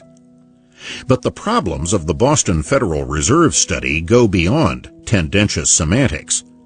Like so many studies which hold particular variables constant, this one seemed to assume that either these were the only variables that mattered, or that any other variables could be assumed to be the same as between blacks and whites, even though every variable actually investigated had turned out to be different between blacks and whites. Finally, when the records of specific banks were examined by others, it turned out that all the remaining difference in loan approval rates for comparable blacks and whites were due to just one bank, and that bank was owned by blacks. If the lending discrimination theory were correct, it would mean that blacks had to have higher creditworthiness than whites in order to have their loans approved. That in turn would imply that subsequent default rates among black borrowers would be lower than among white borrowers. But empirical evidence from census data did not suggest a racial difference in default rates among the approved borrowers. A writer for Forbes magazine explained the implications of this fact to the principal author of the Boston Federal Reserve Bank study, Alicia Manel. When pressed, she agreed with his point that discrimination against blacks should show up in lower, not equal default rates. Discrimination would mean that good black applicants are being unfairly rejected. But she called this a sophisticated point, and this discussion followed. Forbes: did you ever ask the question that if defaults appear to be more or less the same among blacks and whites, that points to mortgage lenders making rational decisions? Manel: no. Manel does not want to repudiate her study. She tells Forbes on reflection that the census data are not good enough and could be massaged further. I do believe that discrimination occurs. Forbes, you have no evidence? Manel, I do not have evidence. No one has evidence. Even if there were no data on factors that affect mortgage lending, the mortgage lending discrimination charge would have a hard time passing the plausibility test. Let us assume, for the sake of argument, that every mortgage loan officer in every bank and every savings and loan association is white, and that every one of them dislikes black people. What follows from that? The mortgage loan officer is going to have to deal with black mortgage loan applicants, whether their loan applications are approved or disapproved. And these black applicants will probably never be seen again by anyone at the bank, whether their applications are approved or disapproved. Moreover, for neither black nor white applicants is approval a question of doing someone a favor. It is a question of making money from them. Does dislike of black people mean dislike of receiving their mortgage payment checks in the mail each month? Even in the worst years of racism in the Jim Crow South, very few white people refused to accept money in the mail from blacks. During the period of the earlier study alleging mortgage loan discrimination, banks and savings and loan associations were struggling to avoid going bankrupt, and many lost that struggle. To believe that they were turning down qualified blacks whose checks in the mail could have saved their hides is to believe that the mere knowledge that the checks coming in from people they never saw were from black people would have been enough for these bank officials to cut their own throats financially. As for subprime lenders who charge higher interest rates to people with lower credit ratings, many, if not most, have had heavy losses in the millions of dollars. In 2001, the Bank of America abruptly shut down its subprime lending program after losing hundreds of millions of dollars. Some subprime lenders have gone bankrupt, all the while being widely denounced for unconscionably exploiting the poor, when what they have done, in fact, has been to underestimate how risky the loans were that they were making, so that even the higher interest rates they charged were not enough to cover those risks. Summary and implications. While gross data on differences among racial and ethnic groups are readily available, the inferences to be drawn from those data are highly varied and controversial. The very same set of data can yield radically different conclusions, depending on the arbitrary selection of data to be cited and the arbitrary selection of the groups to be compared. If, for example, one omits Asian Americans when comparing blacks and whites, one can miss the fact that the same reasoning which would lead to the conclusion that blacks are discriminated against would lead to the conclusion that whites are discriminated against, because they not only are turned down for mortgage loans more frequently than Asian Americans and have to resort to costly subprime loans more often than Asian Americans. A study of the 1990-91 downturn in employment showed that white workers were more likely to lose their jobs than were Asian American workers. Either we believe that white employers are prejudiced against white workers, or we admit that groups can differ from one another in characteristics relevant to economic decisions. Questions about the existence, magnitude, and consequences of racial discrimination cannot be answered with gross statistics, nor even by some of the research methods commonly used.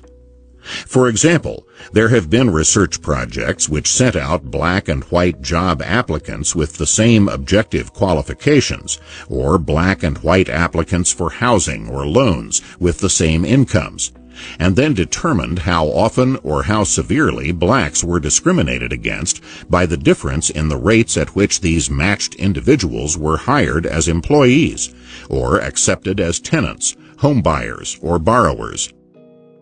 The fallacy in this approach comes from ignoring the high cost of knowledge and the high costs of making wrong decisions. Neither objective job qualifications nor income tell the whole story for anyone of any race. Other sorting devices may be resorted to where acquiring more specific information is costly, such as seeking more detailed information from previous employers, which many former employers are reluctant to provide, given the legal risks they face when providing adverse information, or hiring private detectives to look into the private lives of job applicants, housing applicants, or applicants for loans. Among these sorting devices are hiring by recommendations from existing employees who have incentives not to jeopardize their own standing with their bosses by recommending someone they know will be wrong for the job. Race, as we have already seen, can be used as a sorting device, even by people who have no hostility to a particular race, including other members of that same race. If in fact there are differences among the races in the proportion of people who are desirable as employees, tenants, homeowners, or borrowers, then the use of race as a sorting device may disqualify many individually desirable people without imposing costs on the race as a whole beyond the costs created by their own behavior. No doubt there were many sober, hard-working, and productive Irishmen who were hurt, due to no fault of their own, during the era when many employers had signs that said, "No Irish need apply." But that is wholly different from saying that employment and income differences between the Irish as a whole and other Americans during that era represented discrimination rather than behavioral differences whose costs were reflected in employment differences.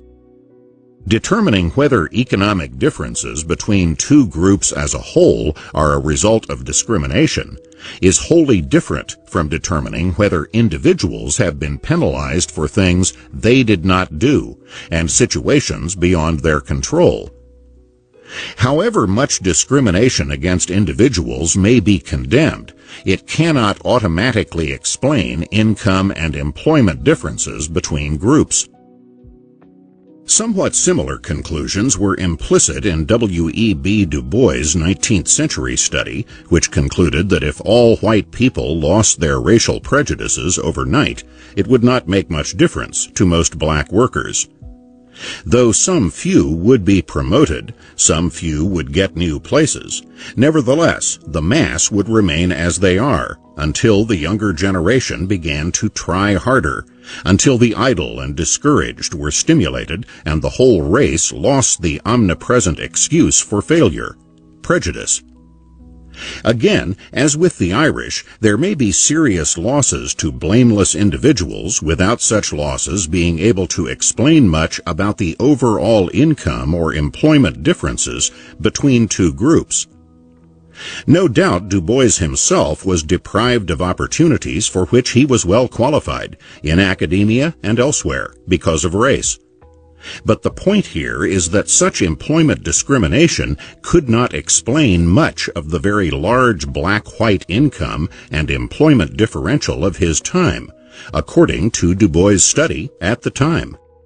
Differences in decisions made about matched samples of individuals are misleading as explanations of differences in the economic fate of whole groups, when those groups are by no means matched on the relevant factors. Another way of looking at this is that in job markets, as in consumer markets, a sharp distinction must be made between those who create certain costs and those who react to those costs by passing the costs on to be paid by others. Just as costs created by criminals in low-income neighborhoods get passed on to be paid by local residents who are not criminals, so the costs created by less productive or more troublesome workers from a given racial or ethnic group get passed on to be paid by other workers from the same groups in the form of reduced job opportunities. Whether either of these actions is just is a moral question. Whether these are the consequences that such circumstances lead to is an economic question. At one time, it was widely recognized in the black community, as in the Irish or Jewish communities, that the negative impact of the behavior of some elements in their community adversely affected the other and larger elements of their community. Blacks, the Irish, and the Jews all had community organizations, both secular and religious, devoted to reducing the negative behavior of some in the interest of all. But such efforts are reduced or undermined to the extent that all of a group's problems are blamed on outsiders, while group solidarity is maintained internally, even with wrongdoers, at all costs. Data problems are by no means the sole, nor necessarily the principal source of racial fallacies. Many people have a large vested interest in seeing racial problems in a particular way. Politicians and activists who have promoted a particular social vision of the reasons and remedies for racial disparities have their whole careers at stake, especially after they have portrayed politics and activism as the main sources of both past and future progress, contrary to hard evidence. Others have a heavy psychological or ideological investment in the prevailing vision, in which external causes predominate as explanations of group disparities in income and crime rates, among other things. These external causes range from employer discrimination to high prices in low-income neighborhoods to inadequate transportation to get to work. Any questioning of these explanations may bring a charge of blaming the victim, but the very question at issue is whether victimization is the explanation. As for blame, who can be blamed for inheriting a culture that existed before they were born? But while nothing can be done about the past, much can be done in the present to prepare for the future. Whatever we wish to achieve in the future, it must begin by knowing where we are in the present, not where we wish we were or where we wish others to think we are, but where we are, in fact. Both history and statistics reveal the fallacy of the legacy of slavery explanation for current social pathology in America's black ghettos. Senator Edward Brooke, who grew up in Washington's black community in the 1920s and 1930s, summarized in a few words what many statistics confirm. For young people growing up in America today, stories of my youth will seem almost incomprehensible. It will require the suspension of their sense of reality to picture a time when large areas of Washington, D.C. were truly safe, when families stayed together, neighbors helped one another, students were encouraged to study, and there were no drugs or drive-by shootings. The world that Senator Brooke described was generations closer to the era of slavery than the generations pervaded by the ghetto social pathology, all too familiar in our own times. Moreover, many remarkably similar pathologies have been found in a study of a white lower-class community in Britain, where none of the familiar explanations of slavery, racism, or discrimination apply. What lower-class white communities in Britain and black ghettos in the United States have in common is a pattern of social pathologies that became pronounced in the latter half of the 20th century, when similar ideas and policies became dominant in both countries. Britain was once one of the most law-abiding nations on earth, but by the early 21st century its crime rate in most categories was higher than that in the United States. In both countries, politicians, activists, and ideologues who claimed to have solutions instead made many problems worse than before. Chapter 7. Third World Facts and Fallacies. Contrasts between the prosperity of various Western nations and the dire poverty of some Third World countries arouse many emotions and provoke many inquiries into how such things can be. While such inquiries have turned up many facts, a failure to distinguish between causation and blame has produced many fallacies. Since virtually unlimited numbers of sins can be found in the history of any branch of the human race, there will seldom be a lack of bad episodes that can be cited by those who seek to explain causation by blame. A book title captured much of this confusion: How Europe Underdeveloped Africa. Europeans certainly committed many sins in Africa, and North Africans committed not a few sins in Europe. North Africa's Barbary Coast pirates alone enslaved more Europeans than there were Africans taken in bondage to the United States, and North Africa's Moors invaded and subjugated Spain for centuries. Such depredations and atrocities were by no means confined to Europeans and Africans. Asians, Arabs, Polynesians, and the indigenous peoples of the Western Hemisphere all show a history very similar in this respect in its broad outlines, however much it differs in specific details from one part of the world to another. The confusion between blame and causation is likewise not confined to issues involving Europeans and Africans. Many blame the poverty in South America on North Americans, or the poverty of India on British colonial rule in that subcontinent. Sometimes, of course, blame and causation may coincide, just as a historic event may coincide with the spring equinox. But they are still two different things, despite such overlap. Spanish conquerors destroyed many indigenous economies and societies in the Western Hemisphere in the course of building a vast empire that stretched from the southern tip of South America all the way up to San Francisco, enriching Spain and impoverishing the indigenous populations of these regions. But despite similar examples that could be cited in various parts of the world, the more fundamental question remains: is that why most prosperous countries today are prosperous, and why most poor countries are poor?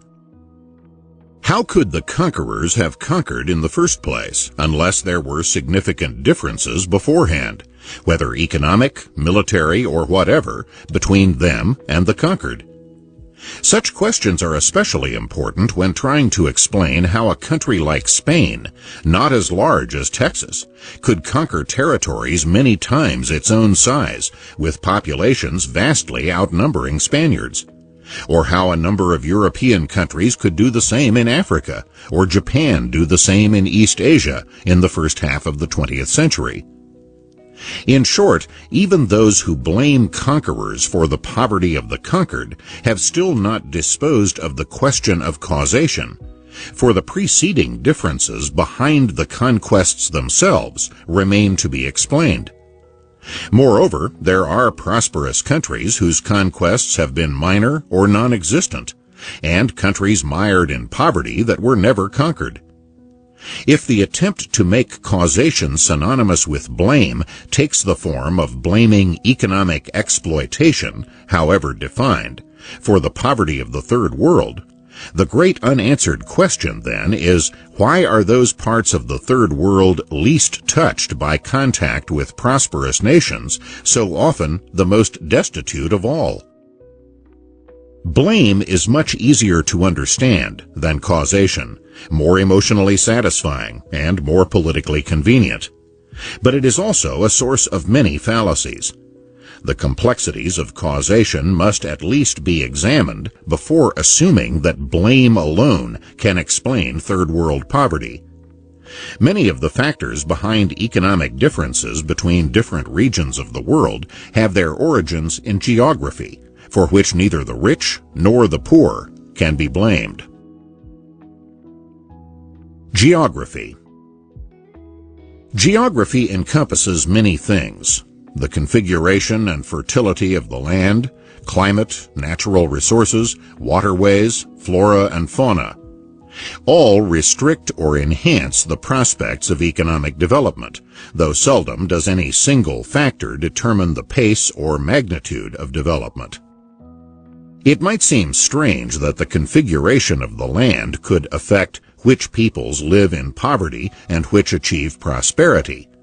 But as the distinguished French historian Fernand Braudel pointed out as a general rule, mountain life persistently lagged behind the plain. Examples are not hard to find. The poverty and backwardness that long afflicted America's Appalachian region, In earlier centuries, the fact that people in Greece's mountains were the last to learn to speak Greek, just as the Scottish Highlanders did not learn to speak English until after the Scottish Lowlanders did. That the Islamic religion reached the people in the Rif Mountains after the people on the land below had already become Muslims. It seems to be more than coincidence that the earliest known civilizations in the Middle East, in India, and in China all began in river valleys, and most of the great cities around the world were built on navigable waterways. Although we tend to think of geography as fixed, what human beings can do with a given geographic environment changes over time as knowledge and experience grow, so that the advantages and disadvantages of particular environments, both absolutely and relative to other environments, can change profoundly over time. While the amount of natural resources in a particular environment might be considered to be given, what physical things can in fact function as natural resources depends entirely on what human beings know how to use. Waterfalls were not natural resources, but simply impediments to travel on waterways, before people invented water mills, and later hydroelectric dams. Thus, the relative geographic advantages and disadvantages of different regions that had or did not have waterfalls changed, and therefore changed the prospects for prosperity or poverty for the inhabitants of those regions. The presence or absence of petroleum, uranium, or other mineral deposits likewise had entirely different economic effects on the relative prospects of different regions and their inhabitants before and after ways of using these things became known. The heavy soils of Western Europe became more fertile than other soils only after ways were invented to harness horses or oxen so that farmers could effectively plow such soils. Meanwhile, no such developments were possible in the Western Hemisphere for thousands of years because there were no horses or oxen in the Western Hemisphere before the European invaders brought them. In an age when agriculture was the dominant economic activity over most of the planet, this meant that the economies of the indigenous peoples of the Western Hemisphere could not develop in the same way as economies on the vast Eurasian landmass, where the majority of the human race lived. Because horses and oxen were also central to the transport of people and goods in Europe and Asia for thousands of years, this meant that land transport as well as agriculture could not be the same in the Western Hemisphere. Moreover, because the economically feasible magnitude of water transport depended on the capacity of land transport to handle cargoes when they reached port, there were not the same incentives and advantages to creating large ocean-going vessels in the Western Hemisphere as there were in Europe or Asia. In short, whole ways of life had to be different in the two hemispheres because of geographic differences. Perhaps the most profound effect of geography is in facilitating or impeding the interaction of peoples, not only economically but culturally. Since no one has a monopoly of new insights, the economic or other advancement of any given people depends in part on the extent to which they have access to the advances made by others. Geography plays a crucial role in determining how wide the cultural universe extends at any given place. For thousands of years, the peoples of the Eurasian landmass and the peoples of the Western Hemisphere were unaware of each other's existence, so that cultural interchanges were out of the question. The past 5 centuries in which they have been in contact with each other are a small fraction of the history of the human race, compared to the very long eras in which they developed and elaborated separate and very different economies, cultures, skills, and values. Similarly, peoples living on isolated islands in seas around the world have been cut off from the cultural interactions necessary to participate in the general advances of the human race. The indigenous people of the Canary Islands were of a Caucasian race, living at a Stone Age level, when the Spaniards discovered them in the 15th century. So were the Australian Aborigines on their isolated island continent on the other side of the world before the British arrived. Geographic isolation has had a negative and sometimes devastating impact on economic and cultural development, whether that isolation has been absolute in some cases or relative in others. Geographic differences can impose large differences in transportation costs, which in turn can facilitate cultural interactions among some peoples and inhibit or prevent it for others. Europe and Asia are regarded as separate continents, even though they are on one continuous landmass, because mountains and deserts separate Asians from Europeans, leaving them separate races with major cultural differences for thousands of years. While Europeans and Asians during that era were not separated as absolutely as the peoples of the Eurasian landmass in general were separated from the peoples of the Western Hemisphere, nevertheless, economic interactions between Europeans and Asians were limited by transportation costs, and their cultural interactions still more so, since the transportation and transplantation of human beings is more costly than the shipment of merchandise. The vast Sahara Desert, comparable in size to the 48 contiguous United States, likewise, for thousands of years, separated the peoples of sub-Saharan Africa from the rest of the human race, not absolutely, but to a very significant extent. As Fernand Braudel put it, external influence filtered only very slowly, drop by drop, into the vast African continent south of the Sahara. Moreover, many and severe internal geographic barriers separated many of the peoples of sub-Saharan Africa from one another, fragmenting the region culturally, one sign of which are the great number of different African languages, 30% of all the languages in the world from only 13% of the world's population. Wherever people have been isolated, whether by deserts or on distant islands in the sea or in remote mountain valleys, they have tended to lag behind the economic and cultural advances in the wider world. Climate is also part of geography. In addition to the direct advantages and disadvantages of particular climates in terms of agriculture or diseases, climate can also affect the size of the cultural universe. People whose lands and waterways are frozen much of the year can seldom maintain trade or communications with the outside world, as well as people in milder climates. Because climates usually vary more from north to south than they do over equal distances from east to west, knowledge of particular crops or the domestication and care of particular animals can travel far greater distances from east to west than from north to south.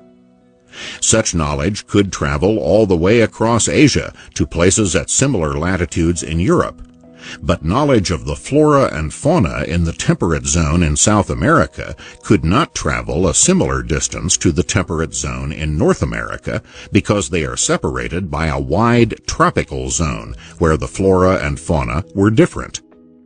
Geographic variations can be extreme, even within a relatively limited area.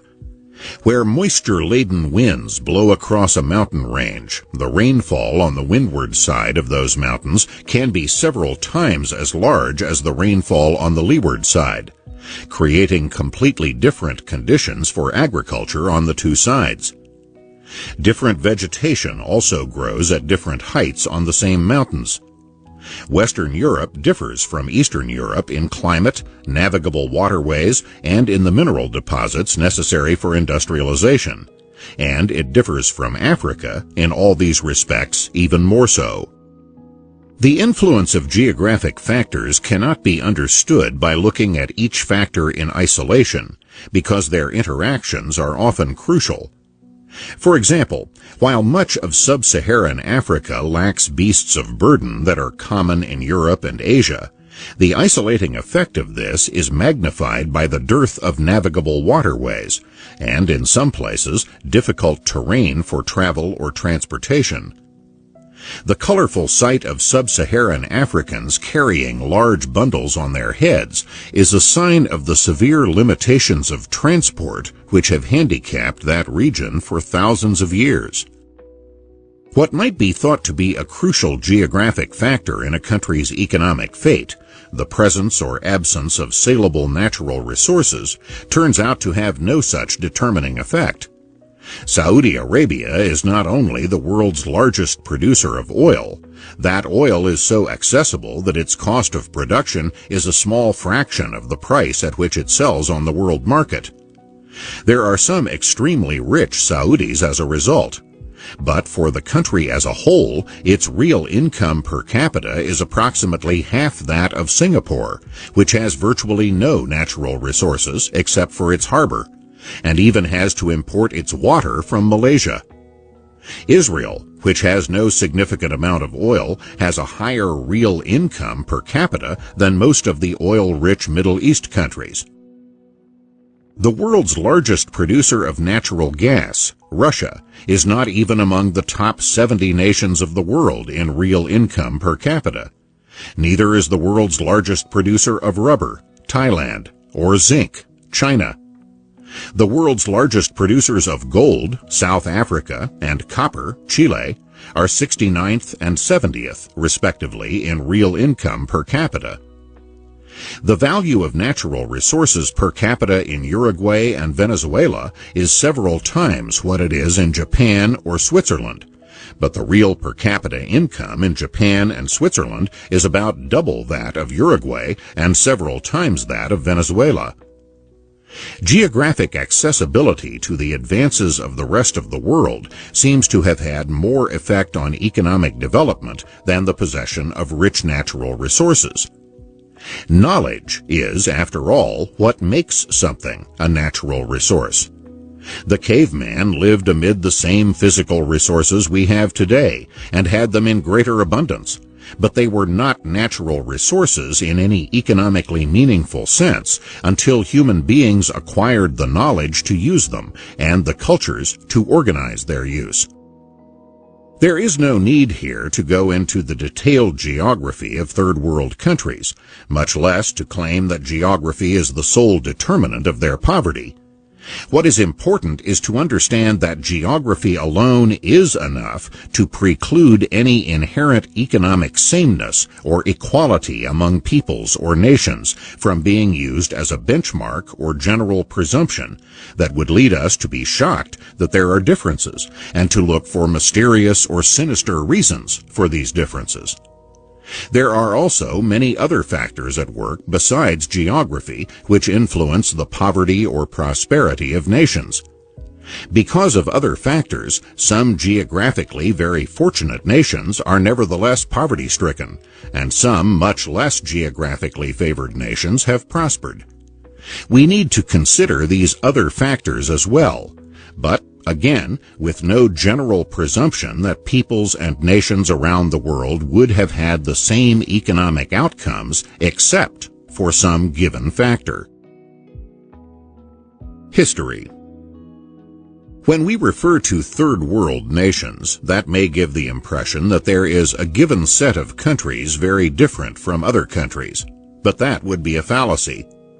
A list of either prosperous or poverty-stricken countries 100 years ago would not contain all the same countries as today. As recently as the middle of the 20th century, Singapore would have been among the poorest places on earth, but today it is among the richest.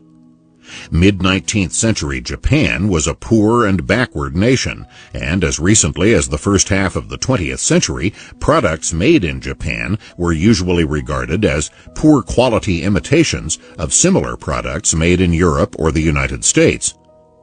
Yet today, Japan's cars, cameras, and other products have set the standard for quality around the world, and the Japanese people are among the most prosperous.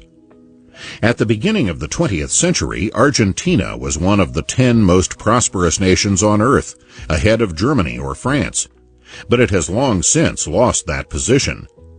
In the long view of history, all nations were third world nations at some point or other in their evolution. In short, what are identified as third world nations today are simply countries whose economic levels lag behind those of most other countries. Some have always been poor, and some have become poor, either absolutely or relative to rising living standards around the world. Some, such as China and India, have for some centuries been very poor, but have within the past generation or so had unusually rapid economic growth rates that have lifted many millions of their people above these countries' official poverty lines. Within an even shorter span of time, the composition of the group of poorest nations has changed. As economist William Easterly has pointed out, 11 out of the 28 poorest countries in 1985 were not in the poorest fifth back in 1950. As noted in Chapter 5, comparing the relative incomes of statistical categories over time produces very different results from comparing the relative incomes of the same human beings over time. Likewise, comparing statistical categories of nations over time produces very different results from those of comparing the same nations over time. The World Bank, among others, has produced statistics showing that the ratio between the incomes of the 20 highest income countries and the 20 lowest income countries has grown over the period from 1960 to 2000, rising from about 23 to 1 to about 36 to 1. Some have used such data to claim, among other things, that globalization increases the economic inequality between prosperous and poverty-stricken nations. But the directly opposite conclusion would be reached when comparing the same set of nations in 2000 as in 1960. The income ratio between the initially richest 20 nations and the initially poorest 20 declined from 23 to 1 to less than 10 to 1. Freer and rising amounts of international trade, globalization, was in fact one of the reasons why some nations rose out of the bottom 20. Since all countries around the world began poor, what requires an explanation is not why there is poverty, but how some countries rose out of poverty to become prosperous. No one knows who invented the wheel or what individual first began to plant crops instead of relying on gathering the spontaneous produce of nature. What is known is that such things appeared in some societies long before they appeared in others, and that they spread from one society to another, though not to all. The earliest known agriculture appeared in the Middle East and spread into those European societies located nearest the Middle East. Thus, Mediterranean Europe, especially in the eastern Mediterranean, was much more advanced in many ways than northern Europe. The ancient Greeks built magnificent structures such as the Parthenon, but there was not a single building in the British Isles centuries later when the Romans invaded. As Winston Churchill said, "We owe London to Rome." As late as the 10th century AD, a Muslim scholar could say that Europeans grow more pale the farther north they are, and also that the farther they are to the north, the more stupid, gross, and brutish they are. However much such talk would be automatically dismissed as racism today, the fact is that he was there, and we were not. Moreover, the enormous retrogression throughout Western Europe after the collapse of the Roman Empire lasted many centuries before the countries of Western Europe emerged as the new leaders of European civilization, displacing the countries of Mediterranean Europe. In Asia as well, the ancient civilization that developed around China's Yellow River spread not only across China, but into other parts of Southeast Asia and, to some extent, Japan, and the products of China spread across the Eurasian landmass into Europe. Places cut off from advances in the various leading civilizations of the world, whether for geographic or other reasons, tended to lag behind and to remain at levels of poverty that the more dynamic economies were leaving behind. 17th century Japan adopted a national policy of deliberate isolation from the outside world that lasted until American warships entered Japanese waters in the middle of the 19th century and forced the Japanese to open their ports to the world. This painful episode provided a revelation to the Japanese of their own backwardness and weakness, creating an agenda of national economic development that dominated the country for generations to come. Here was one of the rare examples of a country which saw in itself the sources of its own poverty, and therefore a need to change themselves in order to advance. Having never been conquered at that time, they could not blame colonialism, and having been isolated from international commerce and investment, they could not blame exploitation by foreigners. Operating on a vision radically different from that of many third-world nations today, Japan had one of history's most rapid and dramatic rises from poverty and backwardness. In terms of leadership in science, technology, economic and political organization, and the arts, China was the leading nation in the world longer than any other nation in any other period of history. As late as the Middle Ages, China had the highest standard of living in the world. Yet in more recent centuries, China has usually been a third-world nation, where recurrent famines took millions of lives, and only since the last quarter of the 20th century has an accelerated growth rate begun to lift China out of that condition.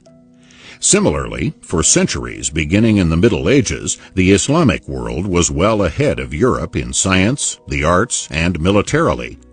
But here, too, the relative positions of these two civilizations have reversed across a broad spectrum of social endeavors. In short, no nation or civilization has been permanently in the forefront of human advancement. But what has also never happened has been an economic equality across the spectrum of nations that many today regard as a norm, whose absence requires special and perhaps sinister explanations.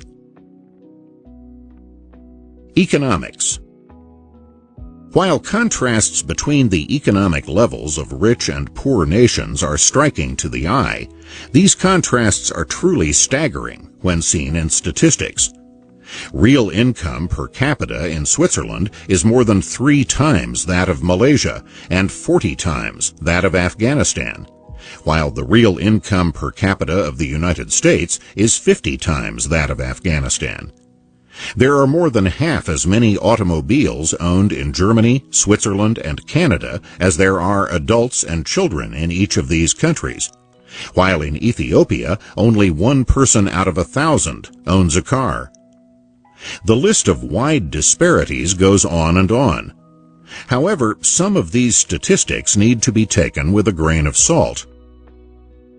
In many third-world countries, much, if not most, of the economic activity takes place off the books because red tape and micromanaging laws and regulations make it too costly to do business legally.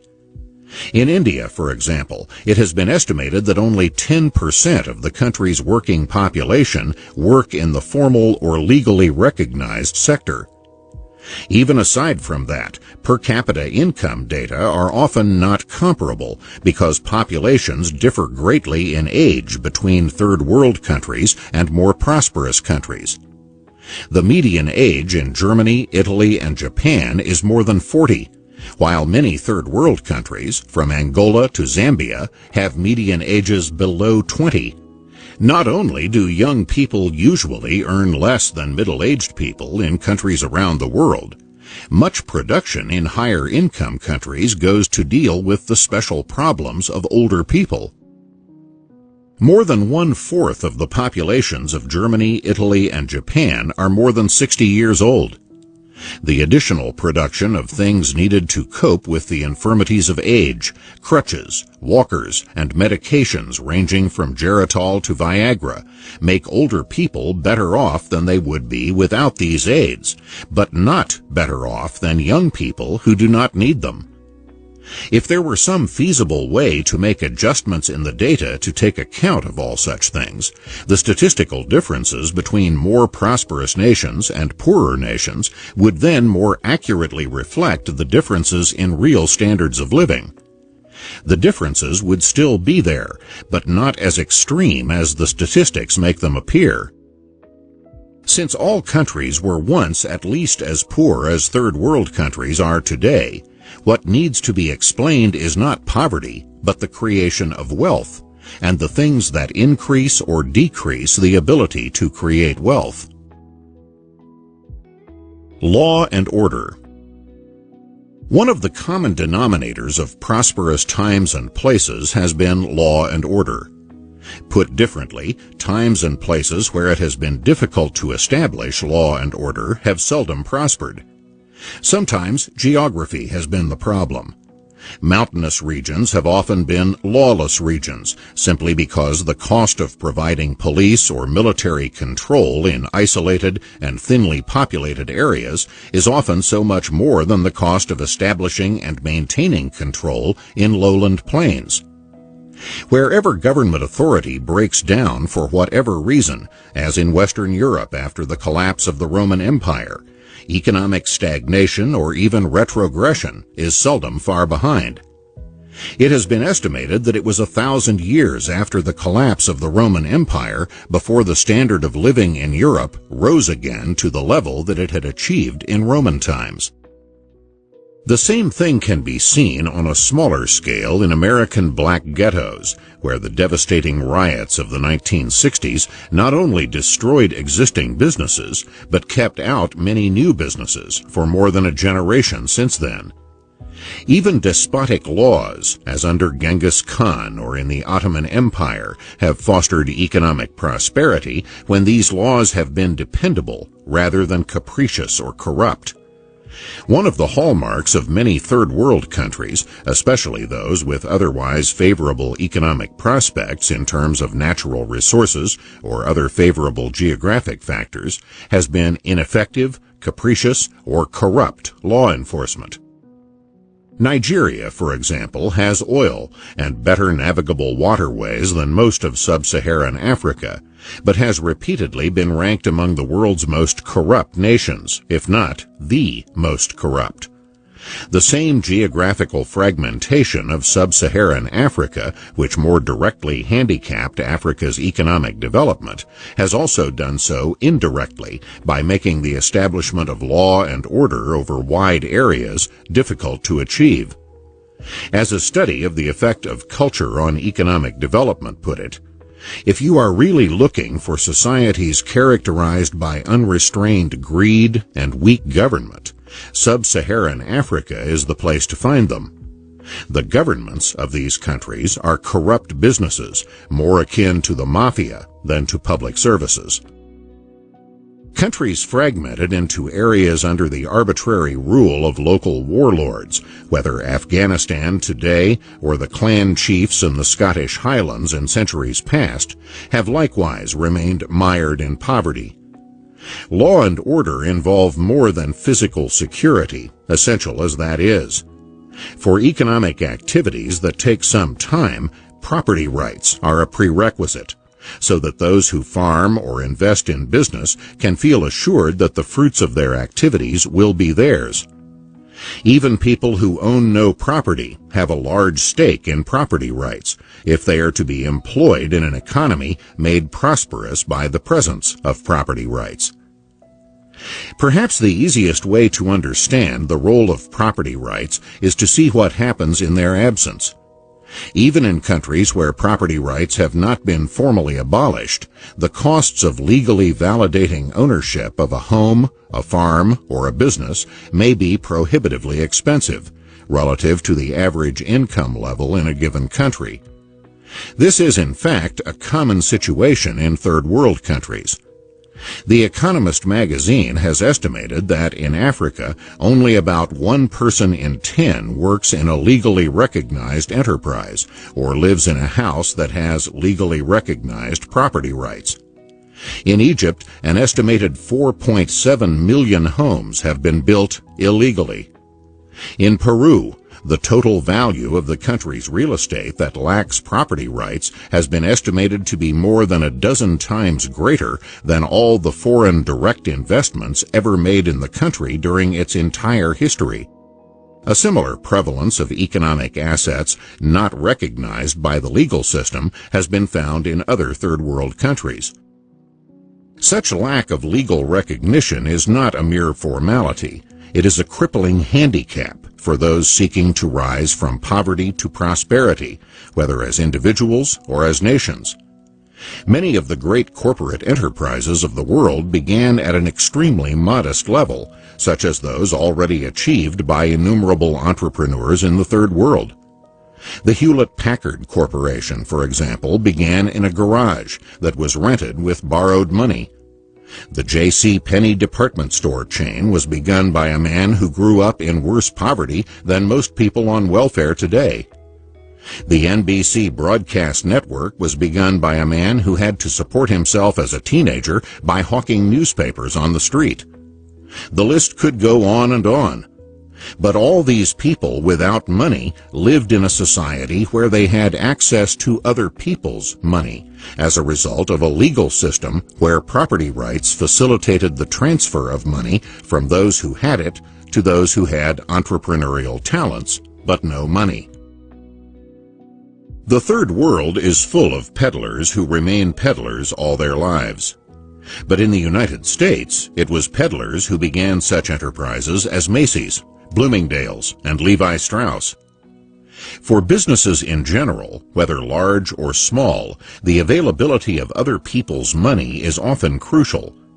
Without property rights, lenders are reluctant to lend to people who do not have the cash to pay them back, and whose homes or other assets are not recognized as theirs by the legal system, and therefore cannot be used as collateral that can be foreclosed and transferred to the lender in case of default. Businesses that start small and grow large can seldom get off the ground by issuing their own stocks and bonds before they have established a track record of success, and they have little chance of establishing such a track record without money. Many third-world peddlers and other small-scale entrepreneurs cannot draw on other people's money beyond the narrow circle of their own family and friends. But developing a large corporation requires drawing on money from thousands of strangers, beginning with getting their money indirectly from banks or other financial intermediaries. An absence of property rights cuts off that process early on. The problem is not simply that particular individuals in the third world who might become corporate leaders in a society with property rights lack that opportunity. The more fundamental and more important fact is that the whole society could benefit from having numerous major corporate enterprises to provide more goods to consumers, jobs for workers, and tax revenues to governments. The formal legal system is not the only aspect of law and order. The levels of honesty, cooperation, and civic virtue among the people is not only of social but of economic consequence. For example, Malagasy grain traders carry out inspections of each lot of grain in person because they don't trust employees. 1/3 of the traders say they don't hire more workers because of fear of theft by them. This limits the grain trader's firm size, cutting short a trader's potential success. In many countries, companies tend to be family enterprises because family members are the only ones felt trustworthy. So the size of the company is then limited by the size of the family. What economist William Easterly has called the radius of trust varies greatly from group to group and from country to country. Within groups like the Marwaris of India, the Chinese in Southeast Asia, or Hasidic Jews in New York's diamond industry, transactions involving substantial sums of money can take place without written agreements or recourse to the legal system, giving these groups competitive advantage over other members of their respective societies who cannot safely engage in similar low-cost ways of doing business. Whole nations likewise differ in the levels of honesty. Bicycles can be left parked without locks in Tokyo, but doing so in many other countries would be a virtual guarantee that they would be stolen. Population. For more than 2 centuries, one of the most persistent explanations for poverty, whether in the Third World or elsewhere, has been overpopulation. But the term has seldom been defined in any meaningful way, that is, in any way that is not tautological.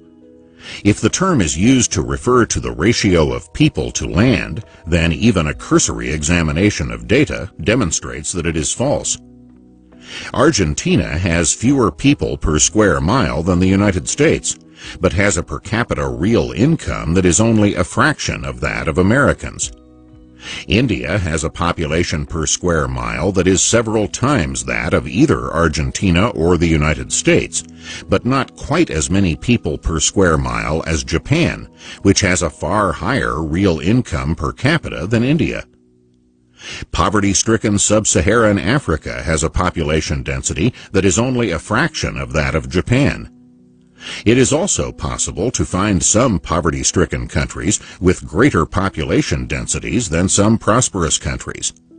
But there is no consistent relationship between population density and real income. Looking at what happens over time likewise gives no support to the theory that overpopulation causes poverty. As one of the leading development economists of the 20th century put it, between the 1890s and 1930s, the sparsely populated area of Malaysia, with hamlets and fishing villages, was transformed into a country with large cities, extensive agricultural and mining operations, and extensive commerce. The population rose from about 1.5 to about 6 million. The number of Malays increased from about 1 to about 2.5 million. The much larger population had much higher material standards and lived longer than the small population of the 1890s. Since the 1950s, rapid population increase in densely populated Hong Kong and Singapore has been accompanied by large increases in real income and wages. The population of the Western world has more than quadrupled since the middle of the 18th century. Real income per head is estimated to have increased by a factor of 5 or more.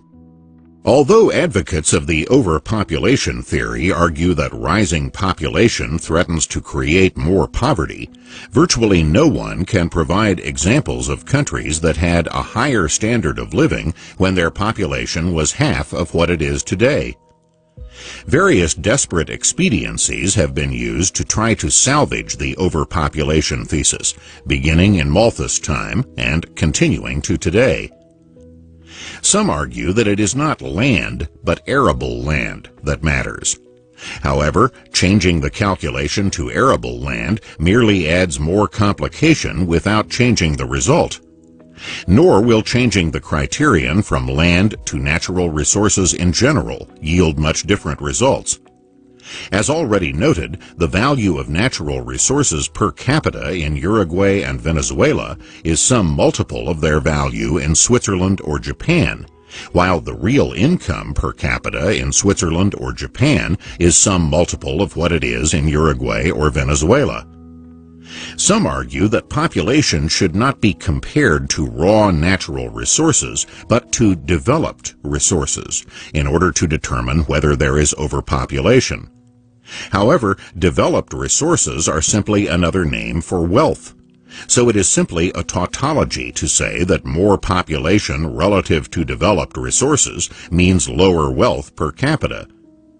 The real danger in tautologies is that because they are irrefutable definitions, the irrefutability of what they are saying about the real world, which is nothing, gives a spurious credibility to what they insinuate. As noted in Chapter 2, thinly populated areas mean much higher costs per person to supply water, electricity, sewage lines, telephone lines, hospitals, and numerous other costly things. Sub-Saharan Africa's thin population per square mile is one of its many major economic handicaps. Whatever the intellectual deficiencies of the overpopulation explanation of poverty, it has been politically viable for centuries, and third world governments have imposed birth control policies, with the most draconian being those in China, where there have been severe penalties for exceeding the number of children prescribed by government authorities, usually one child per couple. Culture. While external factors like property rights and geographical factors can influence the economic development of nations, such internal factors as cultural values can often be of equal or even greater importance. It has not been at all uncommon for people from outside a given culture to come into a society and, beginning at an economic level below that of the existing population, rise over time well above those around them, despite the fact that all of the people in the society live within the same external conditions. Italian immigrants to Argentina, Lebanese immigrants to West Africa, immigrants from India to Fiji, Jewish immigrants to the United States, German immigrants to Tsarist Russia, and Chinese immigrants to a number of countries in Southeast Asia are just some of the examples of this phenomenon. Many, if not most, of these immigrants arrived destitute financially and often with little or no education. What they had was a culture that was different from that of those whom they overtook and left behind. Whole industries and sectors of an economy have been created by people from different cultures.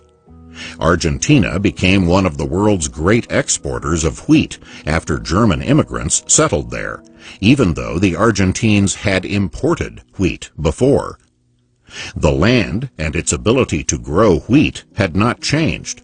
What had changed were the people who settled on the land.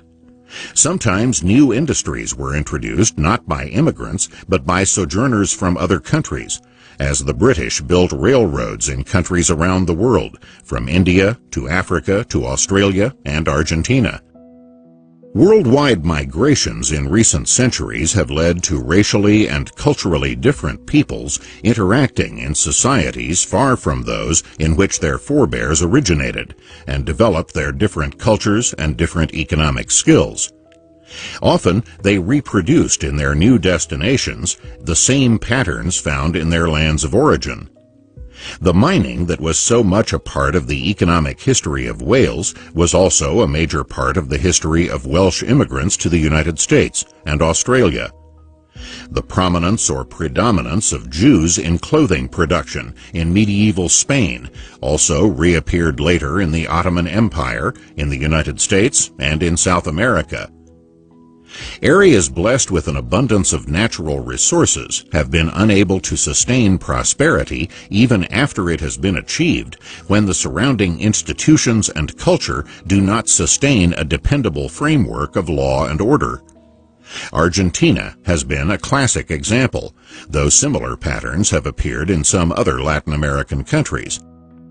Argentina has been described as among the world's most richly endowed countries, with some of the world's richest soil and substantial oil and natural gas deposits. Early in the 20th century, it was one of the 10 richest nations in the world. Much of its modern development, however, was not internally generated, but was due to foreign, mostly British initiative. The rise of nationalistic and ideological politics, especially under the charismatic leadership of dictator Juan Perón, led to a decline of foreign investment in Argentina from a high of 48% of all investment in 1913 to just 5% by the 1950s. Counterproductive domestic, political, and economic policies marked Argentina's fall from the ranks of the most prosperous nations. As one study put it, the countries with which Argentina was grouped in terms of economic progress early in this 20th century have attained per capita GNPs generally 4 or 5 times Argentina's, and virtually all of them are viable democracies. By the end of the 20th century, Argentina's economy and monetary system had collapsed, leading to widespread use of barter. Despite some recovery from that low point, Argentina's gross domestic product per capita in the early 21st century was 1/10 that of the United States. Since the countries which have achieved the kind of prosperity common in Western Europe, North America, or Japan remain a minority among the nations of the world, it is the coming together of numerous factors favorable to economic development which requires explanation, rather than the fact that the majority of nations have not been equally fortunate. The fact that most of these prosperous nations took centuries for all these factors to come together underscores the rarity of these achievements. Transplanted European societies, such as the United States, Canada, and Australia, began their lives in new lands with a legacy of already developed cultures favorable to economic development, rather than having to spend centuries developing such cultures on their own. The fact that earlier leaders in economic and other development, such as China and the Ottoman Empire, lost their leadership and fell far behind the new leaders, likewise indicates what a combination of favorable circumstances is required, and how economic prosperity can be lost if vital parts of that combination are lost. Resistance to the idea of internal reasons for differences among individuals, groups, or nations has been as widespread and desperate as it has been fallacious. One academic, for example, said that Jews were fortunate to arrive in America just as the garment industry was about to take off, ignoring the possibility that it was precisely the arrival of Jews that led to an upsurge in the garment industry, as their arrival in other countries had done. This widespread refusal to countenance the very possibility that factors internal to particular peoples have had an influence on their economic condition has been expressed in claims that such beliefs are just stereotypes, which are blaming the victim in the case of poorer individuals or nations. So strongly have such views been held that those who have them have not hesitated to dismiss first-hand observations in favor of general presumptions by others like themselves, even when they have neither seen nor studied the people concerned. Such views have affected not only how the past has been seen, but also what policies have been advocated for the future, especially the advocacy of foreign aid programs for third world countries. Because foreign aid in the form of the Marshall Plan was so successful in Western Europe after the Second World War, many have argued that it would have similar benefits in the Third World. The failure of massive amounts of foreign aid to create any comparable economic development in most of the Third World has not dimmed the luster of foreign aid in the eyes of those who refuse to re-examine the assumptions on which it was based. Yet there is nothing mysterious in those failures when the different cultures are taken into account.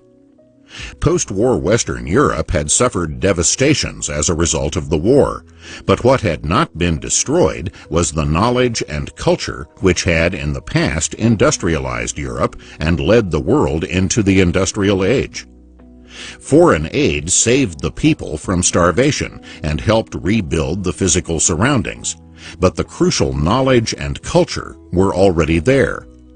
In much of the Third World, the physical surroundings are intact, but that same base of knowledge and culture has yet to be built. Exploitation. Perhaps the most famous and most influential explanation of economic differences between rich and poor nations was V.I. Lenin's imperialism. It was a masterpiece in the art of persuasion, for it convinced many highly educated people around the world, not only in the absence of compelling empirical evidence, but in defiance of a large body of hard evidence to the contrary. The thesis of imperialism was that industrial capitalist nations had surplus capital, which would drive down the rate of profit over time in accordance with Marxist theory, unless it were exported to the non-industrial, poorer nations of the world, where it could find a wider field for exploitation. What Lenin called the super profits to be earned in these poorer nations would save capitalism in the industrial nations, and even allow them to share some of the fruits of their exploitation with their own working classes, so as to keep them quiescent and forestall the proletarian revolution which Marx had predicted, but which by Lenin's time showed no signs of materializing. This theory thus neatly explained away the failure of Marx's predictions and at the same time provided a politically satisfying explanation of income differences between rich and poor nations. According to Lenin, as of 1910, the industrial capitalist nations of Great Britain, France, and Germany were investing 140 billion marks worth of surplus capital in the poorer and less industrially developed parts of the world, such as America, Asia, Africa, and Australia.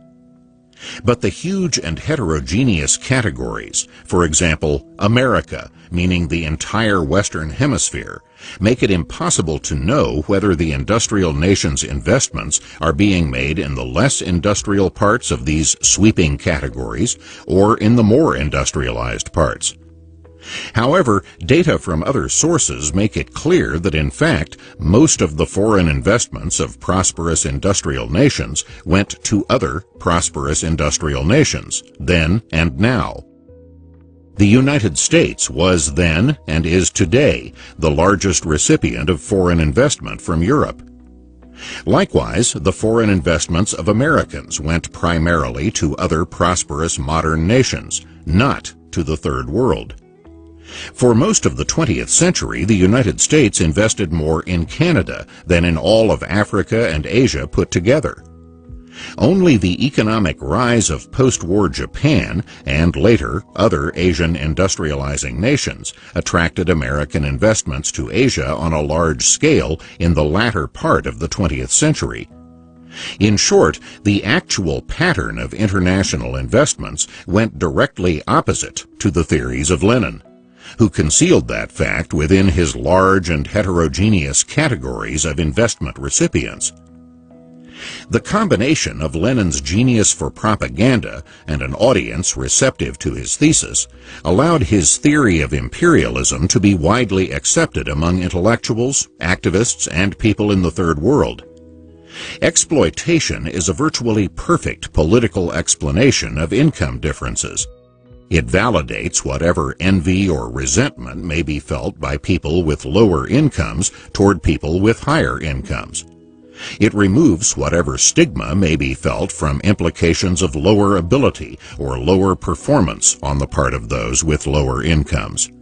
It locates the need for change in other people, rather than imposing the burden of change on those who wish to rise.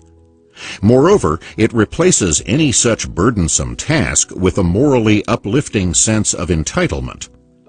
Whatever the empirical and logical problems with the theory of exploitation, political movements are seldom based on empirical evidence and logic. Those who blamed the poverty of Third World nations on colonialism continued to blame the legacy of colonialism for decades after most of these Third World colonies became independent nations. The same belief provided a basis for independent Third World nations to confiscate the property of foreign investors who were seen as exploiters. In the places where there were sizable European settler communities, as in Zimbabwe or South Africa, such beliefs provided rationales for dispossessing the European settlers. However, in doing so, Third World governments inadvertently revealed the fallacy of the belief that physical wealth was crucial. If it was, such confiscations would improve the economic conditions of the indigenous population.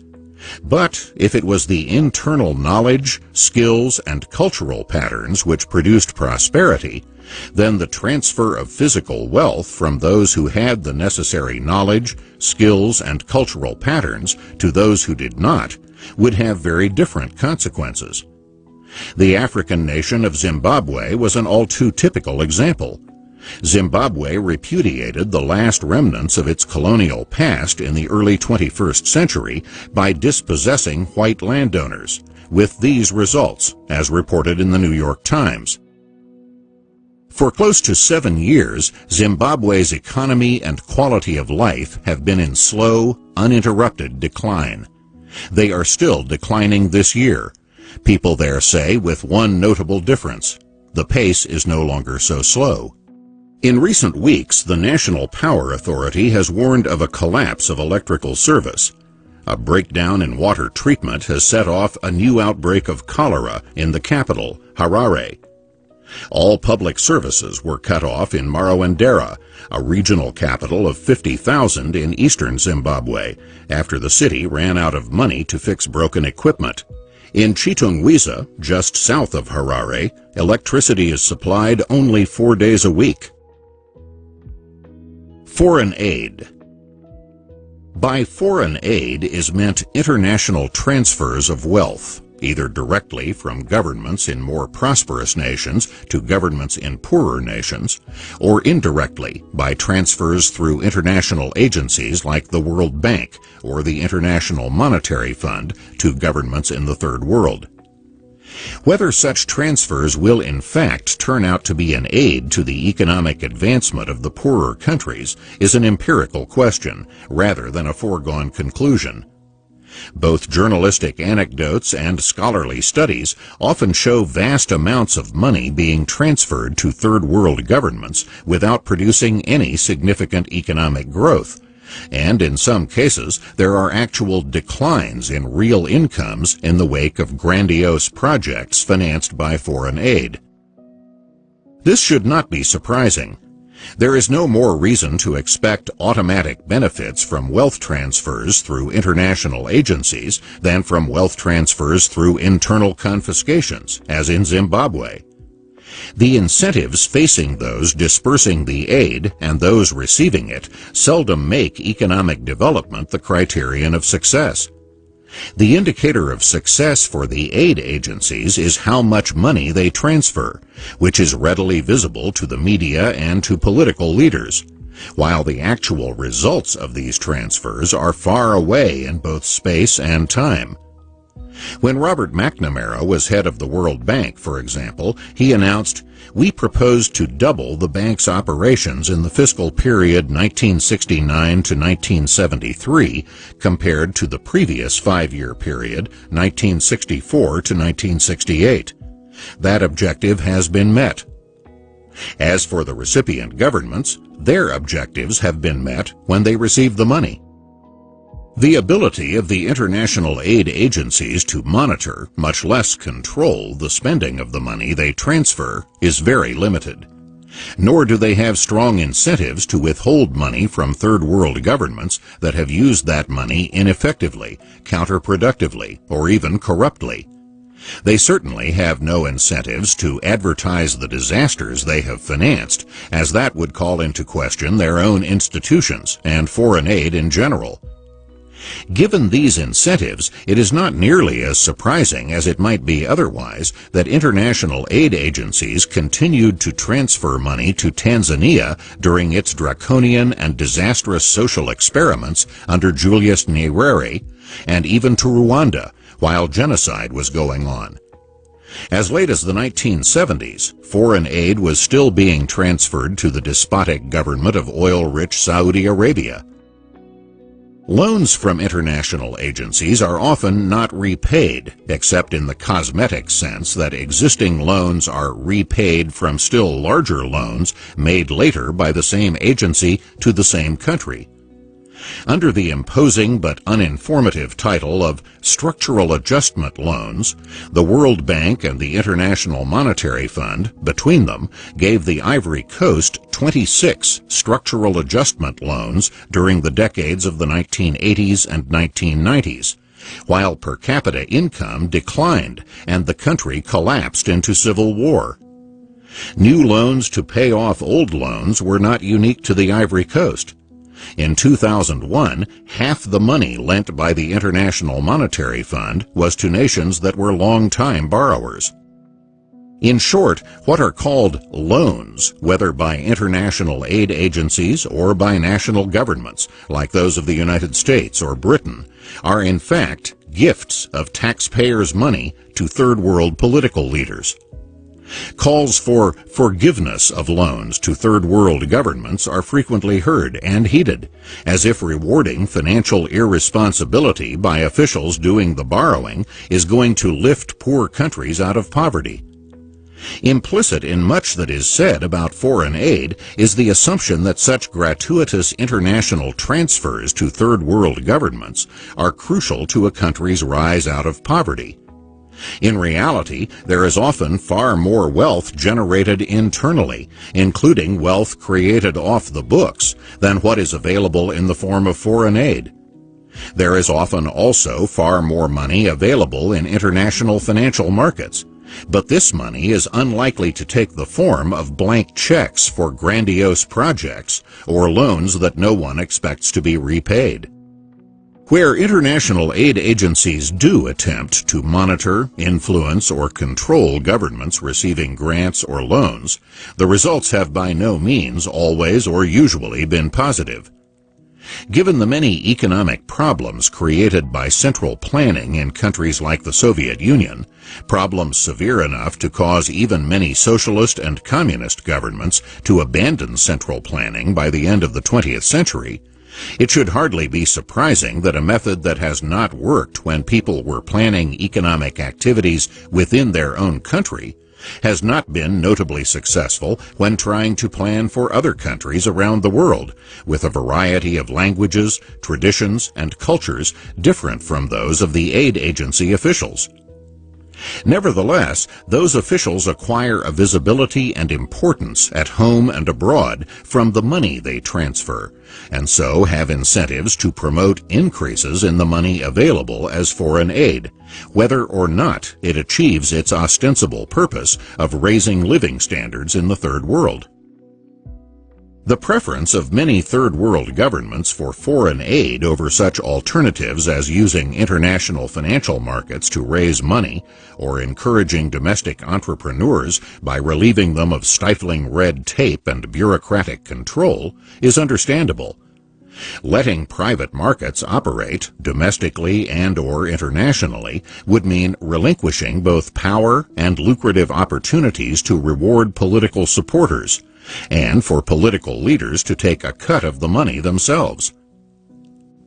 Humanitarian aid to third world countries in the wake of natural disasters like earthquakes, epidemics, or tsunamis has often been administered very differently from the way conventional foreign aid is administered.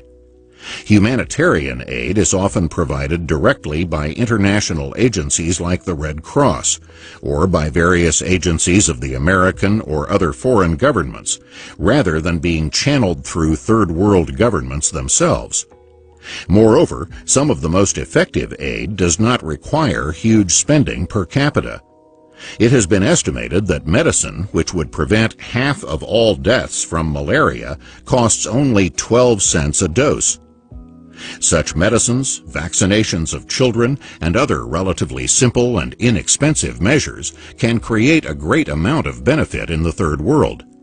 But their very ordinariness and inexpensiveness makes them less likely to attract the kind of attention that is valued by politicians and bureaucrats. Foreign aid survives not only on the self-interest of those administering the transfers of money and those receiving it. It survives on the assumptions of many in the Western world that the fundamental problems of poor countries are external and can be cured by transfers of external wealth. But many poor countries already have ample internal wealth in the form of natural resources that enable some of them to lead the world in the production of things like gold, copper, or rubber. Often, poor countries also have many entrepreneurial people, including minorities like the overseas Chinese in Southeast Asia or the Lebanese in West Africa. India, for all its poverty, has for more than a century been exporting people who have risen from poverty to prosperity virtually everywhere they settled around the world. There have even been poor countries such as Argentina that were once among the most prosperous in the world. What then is lacking? Some who have studied less developed countries have pointed out that it is hard to find a well-governed, poor nation. What is far more common is to find poverty-stricken countries that are among the most corrupt in the world. For example, Nigeria, Haiti, Bangladesh, and many others. It is not just that the political leaders are corrupt. The level of mutual trust among the people at large has been found to be far lower in such countries than in more affluent nations. Where poor countries contain entrepreneurial minorities who are capable of creating wealth, those minorities are often resented and restricted by discriminatory laws and policies. In some cases, such wealth-producing minorities have been forced out of the country by hostility and outright violence, or even officially expelled, as Indians and Pakistanis were expelled from Uganda in the 1970s, after which the Ugandan economy collapsed. In other cases, where much of the wealth in a country has been created by foreign investors and foreign entrepreneurs, the resentments against those foreigners has led to the theft of their businesses by the government, or nationalization, as it is phrased politically. Here, too, the transfer of wealth from those who created it has often produced no lasting benefits to the indigenous population, and has often marked the decline of those businesses and of the local economies. In much of sub-Saharan Africa, standards of living were lower decades after the departure of the colonial rulers than these standards were in the era of colonialism, despite both nationalizations and foreign aid. In short, many of the problems of very poor countries are internal, however politically unpalatable that may be to the inhabitants of those countries, or to those in the Western world who prefer other explanations. This conclusion is reinforced by the history of very poor countries that rose rapidly to higher economic levels, such as Scotland in the 18th century, Japan in the 19th century, and China in the 20th century. In all these cases, they raised themselves economically through internal changes, brought on by a recognition that such internal changes were necessary. In the case of Scotland, it was the rapid spread of education and the English language. In the case of Japan, it was a national obsession which included sending many Japanese young people to study in the more industrialized Western nations, and bringing Westerners with industrial skills to Japan. In China, it was the successive lifting of government restrictions on their economy and the opening of it to international businesses and investors. In none of these cases were there massive government-to-government transfers of wealth. Other examples of dramatic rises out of poverty, such as Singapore and South Korea, were likewise based on internal changes deliberately undertaken. The consequences of what has happened in third world countries with the mere transfer of money or capital were typified by the experience of foreign aid to Tanzania. In Tanzania, the World Bank financed the Morogoro shoe factory. It was built with modern equipment and shoemaking technology to satisfy all Tanzania's demand for shoes and have capacity for exports to Europe. The Morogoro shoe factory was not a success. Its equipment regularly failed because of lack of maintenance and shortages of spare parts. Workers and managers stole from the plant. The Morogoro plant was designed like a modern Western shoe factory with aluminum walls and no ventilation system, inappropriate for the Tanzanian climate. The Morogoro shoe factory never operated at more than 5% of capacity and never exported a single shoe. Summary and implications. Although we have, for the sake of convenience, used such terms as Third World and Foreign Aid, the late Professor Peter Bauer, a distinguished development economist at the London School of Economics, has pointed out how misleading such terms can be.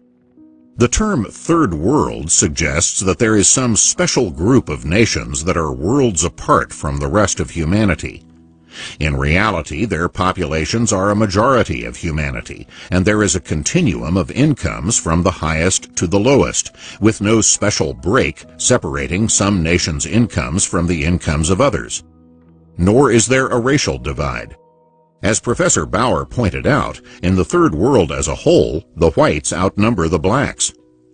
Foreign aid is another misleading term, in that it presupposes that transfers will aid in economic development, despite all too many examples where continued massive transfers of wealth have accomplished nothing, except to solidify the existing regime and make the necessary changes less likely. Foreign aid also gives officials of aid agencies leverage to prescribe whatever economic policies happen to be in vogue at the moment, deflation, shock treatment, or whatever, without being accountable for the consequences. Perhaps the biggest fallacy in discussions of third world countries is the implicit assumption that there is something intellectually baffling or morally wrong about the fact that different nations have different per capita incomes. Given large differences in geography, demography, history, and culture, it is hard to imagine how it could be otherwise. Humanitarian aid to enable countries to meet natural disasters beyond their capacity to foresee or avoid need not be based on any assumptions about the reasons for their incomes being what they are. But attempts to remake other countries show no track record comparable to the dramatic improvements that countries have achieved when they have decided to remake themselves. Chapter 8. Parting Thoughts. Many individual fallacies are part of a larger pattern. These larger patterns include not only the fallacies mentioned in Chapter 1, the zero-sum fallacy, the fallacy of composition, the chess pieces fallacy, and the open-ended fallacy, but also many forms of the fallacy of implicitly assuming sameness when there is no reason to expect sameness. Differences in geography, demography, history, and culture are just some of the differences among individuals, groups, and nations. There is no reason to expect women and men to work the same number of hours, nor any reason why they should. There is no reason to assume that the goals, priorities, or abilities of high school dropouts are the same as those of college graduates, so that differences in their incomes can be attributed to college. There is no reason to expect third world economies to respond to foreign aid the way that Europe responded to the Marshall Plan, when these economies and societies have been vastly different from those in Europe for centuries. Throughout history, the world has abounded with differences that are today called disparities or inequities, even in situations where they cannot be explained by discrimination.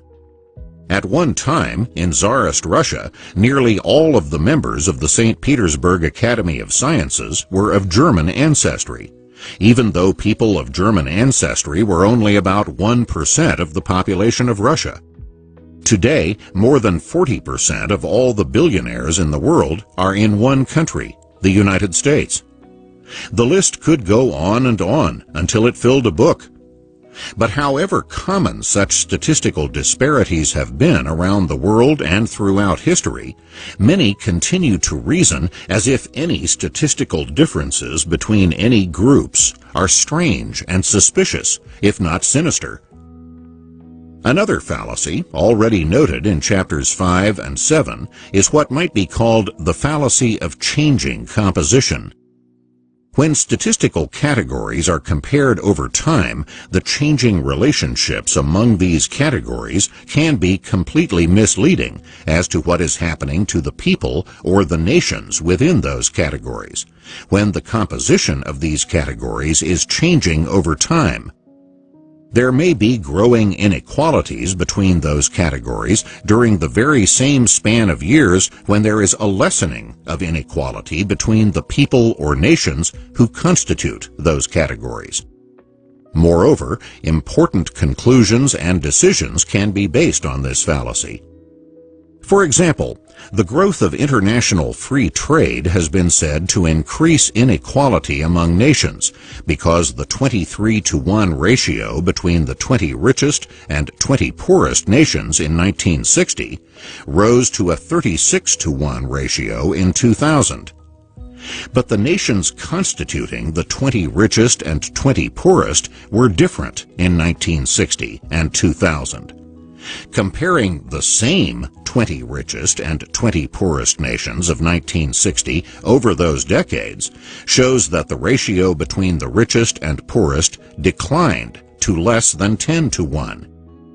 This leads to the directly opposite conclusion, suggesting that freer international trade may have helped reduce inequalities among nations, allowing some of the initially poorest to rise out of the category of the bottom 20. Whatever the reason for the declining inequality, the fallacy of believing that international inequality had increased when in fact it had decreased is similar to that in an old joke about automobile accidents in Manhattan. In this joke, one friend says to another that statistics show that a man is hit by a car in Manhattan once every 20 minutes. To which the other replies, "He must get awfully tired of that." The fallacy here is that it is obviously not the same man each time. The very same fallacy underlies much more serious conclusions about both personal and international inequalities over time, when it is not the same individuals or the same nations that are being compared, since each moves from one category to another over time. The changing composition of the categories makes conclusions based on comparisons between the categories fallacious. Statistics are no better than the methods and definitions used in collecting them. Without scrutinizing those methods and definitions, we cannot assume that comparable people are being compared, whether comparing the incomes of high school dropouts with college graduates, the incomes of members of different ethnic groups who have the same education, or the incomes of single women with married women, when single women includes women who were married for years before getting divorced. Nor can statistics about the amount of air pollution in populated areas versus open space tell us anything about whether letting people move into unpopulated areas will increase the total pollution overall, since it is people, not their locations, that generate pollution. Perhaps most dangerous of all is the practice of not subjecting fashionable beliefs to the test of facts, but instead accepting or rejecting beliefs according to how well they fit some pre-existing vision of the world. The idea that government intervention is needed to create affordable housing is an idea that makes sense only in the context of a preconceived notion, while mountains of hard evidence point in the exact opposite direction.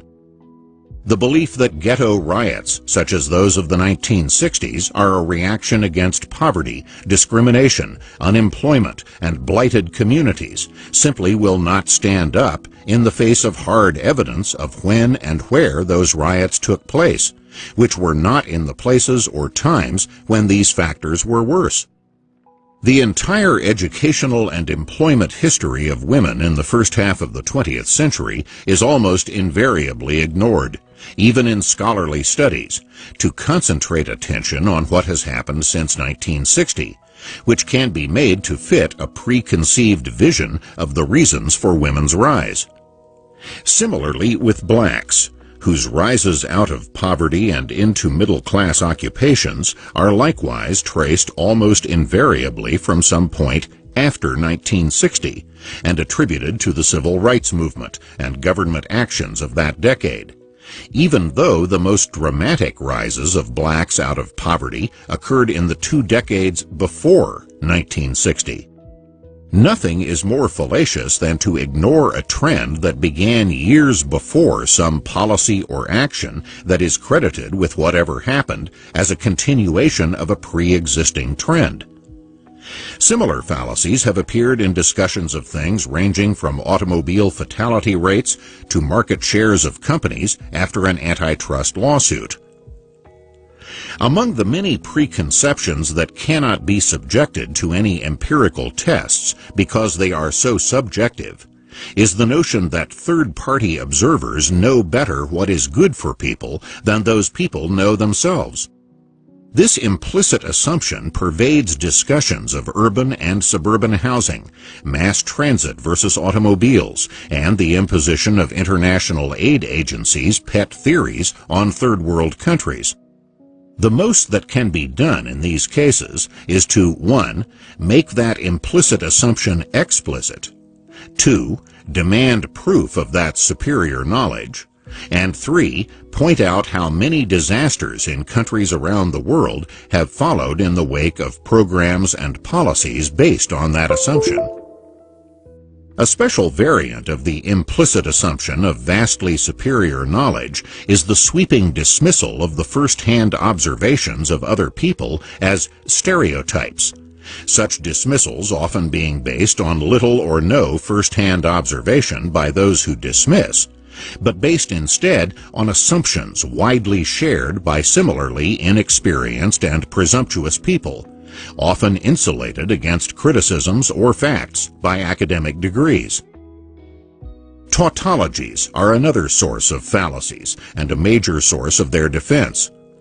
Overpopulation, for example, can be defined in such a way that a high ratio of people to wealth is said to explain poverty, when all that it does in reality is demonstrate the rules of arithmetic, rather than any fact about the real world. But until people realize that they are talking in a circle, however large that circle may be, they may continue to believe insinuations that give tautologies their power, as if they were conclusions about the external world instead of arbitrary definitions inside their own heads. Tautologies about population are just one of a much larger number of notions whose lack of clarity and concreteness is their greatest asset in convincing people without either evidence or logic. As philosopher Charles Sanders Peirce said back in the 19th century, many a man has cherished for years as his hobby some vague shadow of an idea too meaningless to be positively false. The particular fallacies discussed in this book are only a small sample of a vastly larger number on a vastly wider variety of subjects. If seeing how these often plausible-sounding fallacies can collapse under the weight of evidence and analysis causes you to examine some other beliefs more closely and more analytically, then this book will have achieved its larger purpose.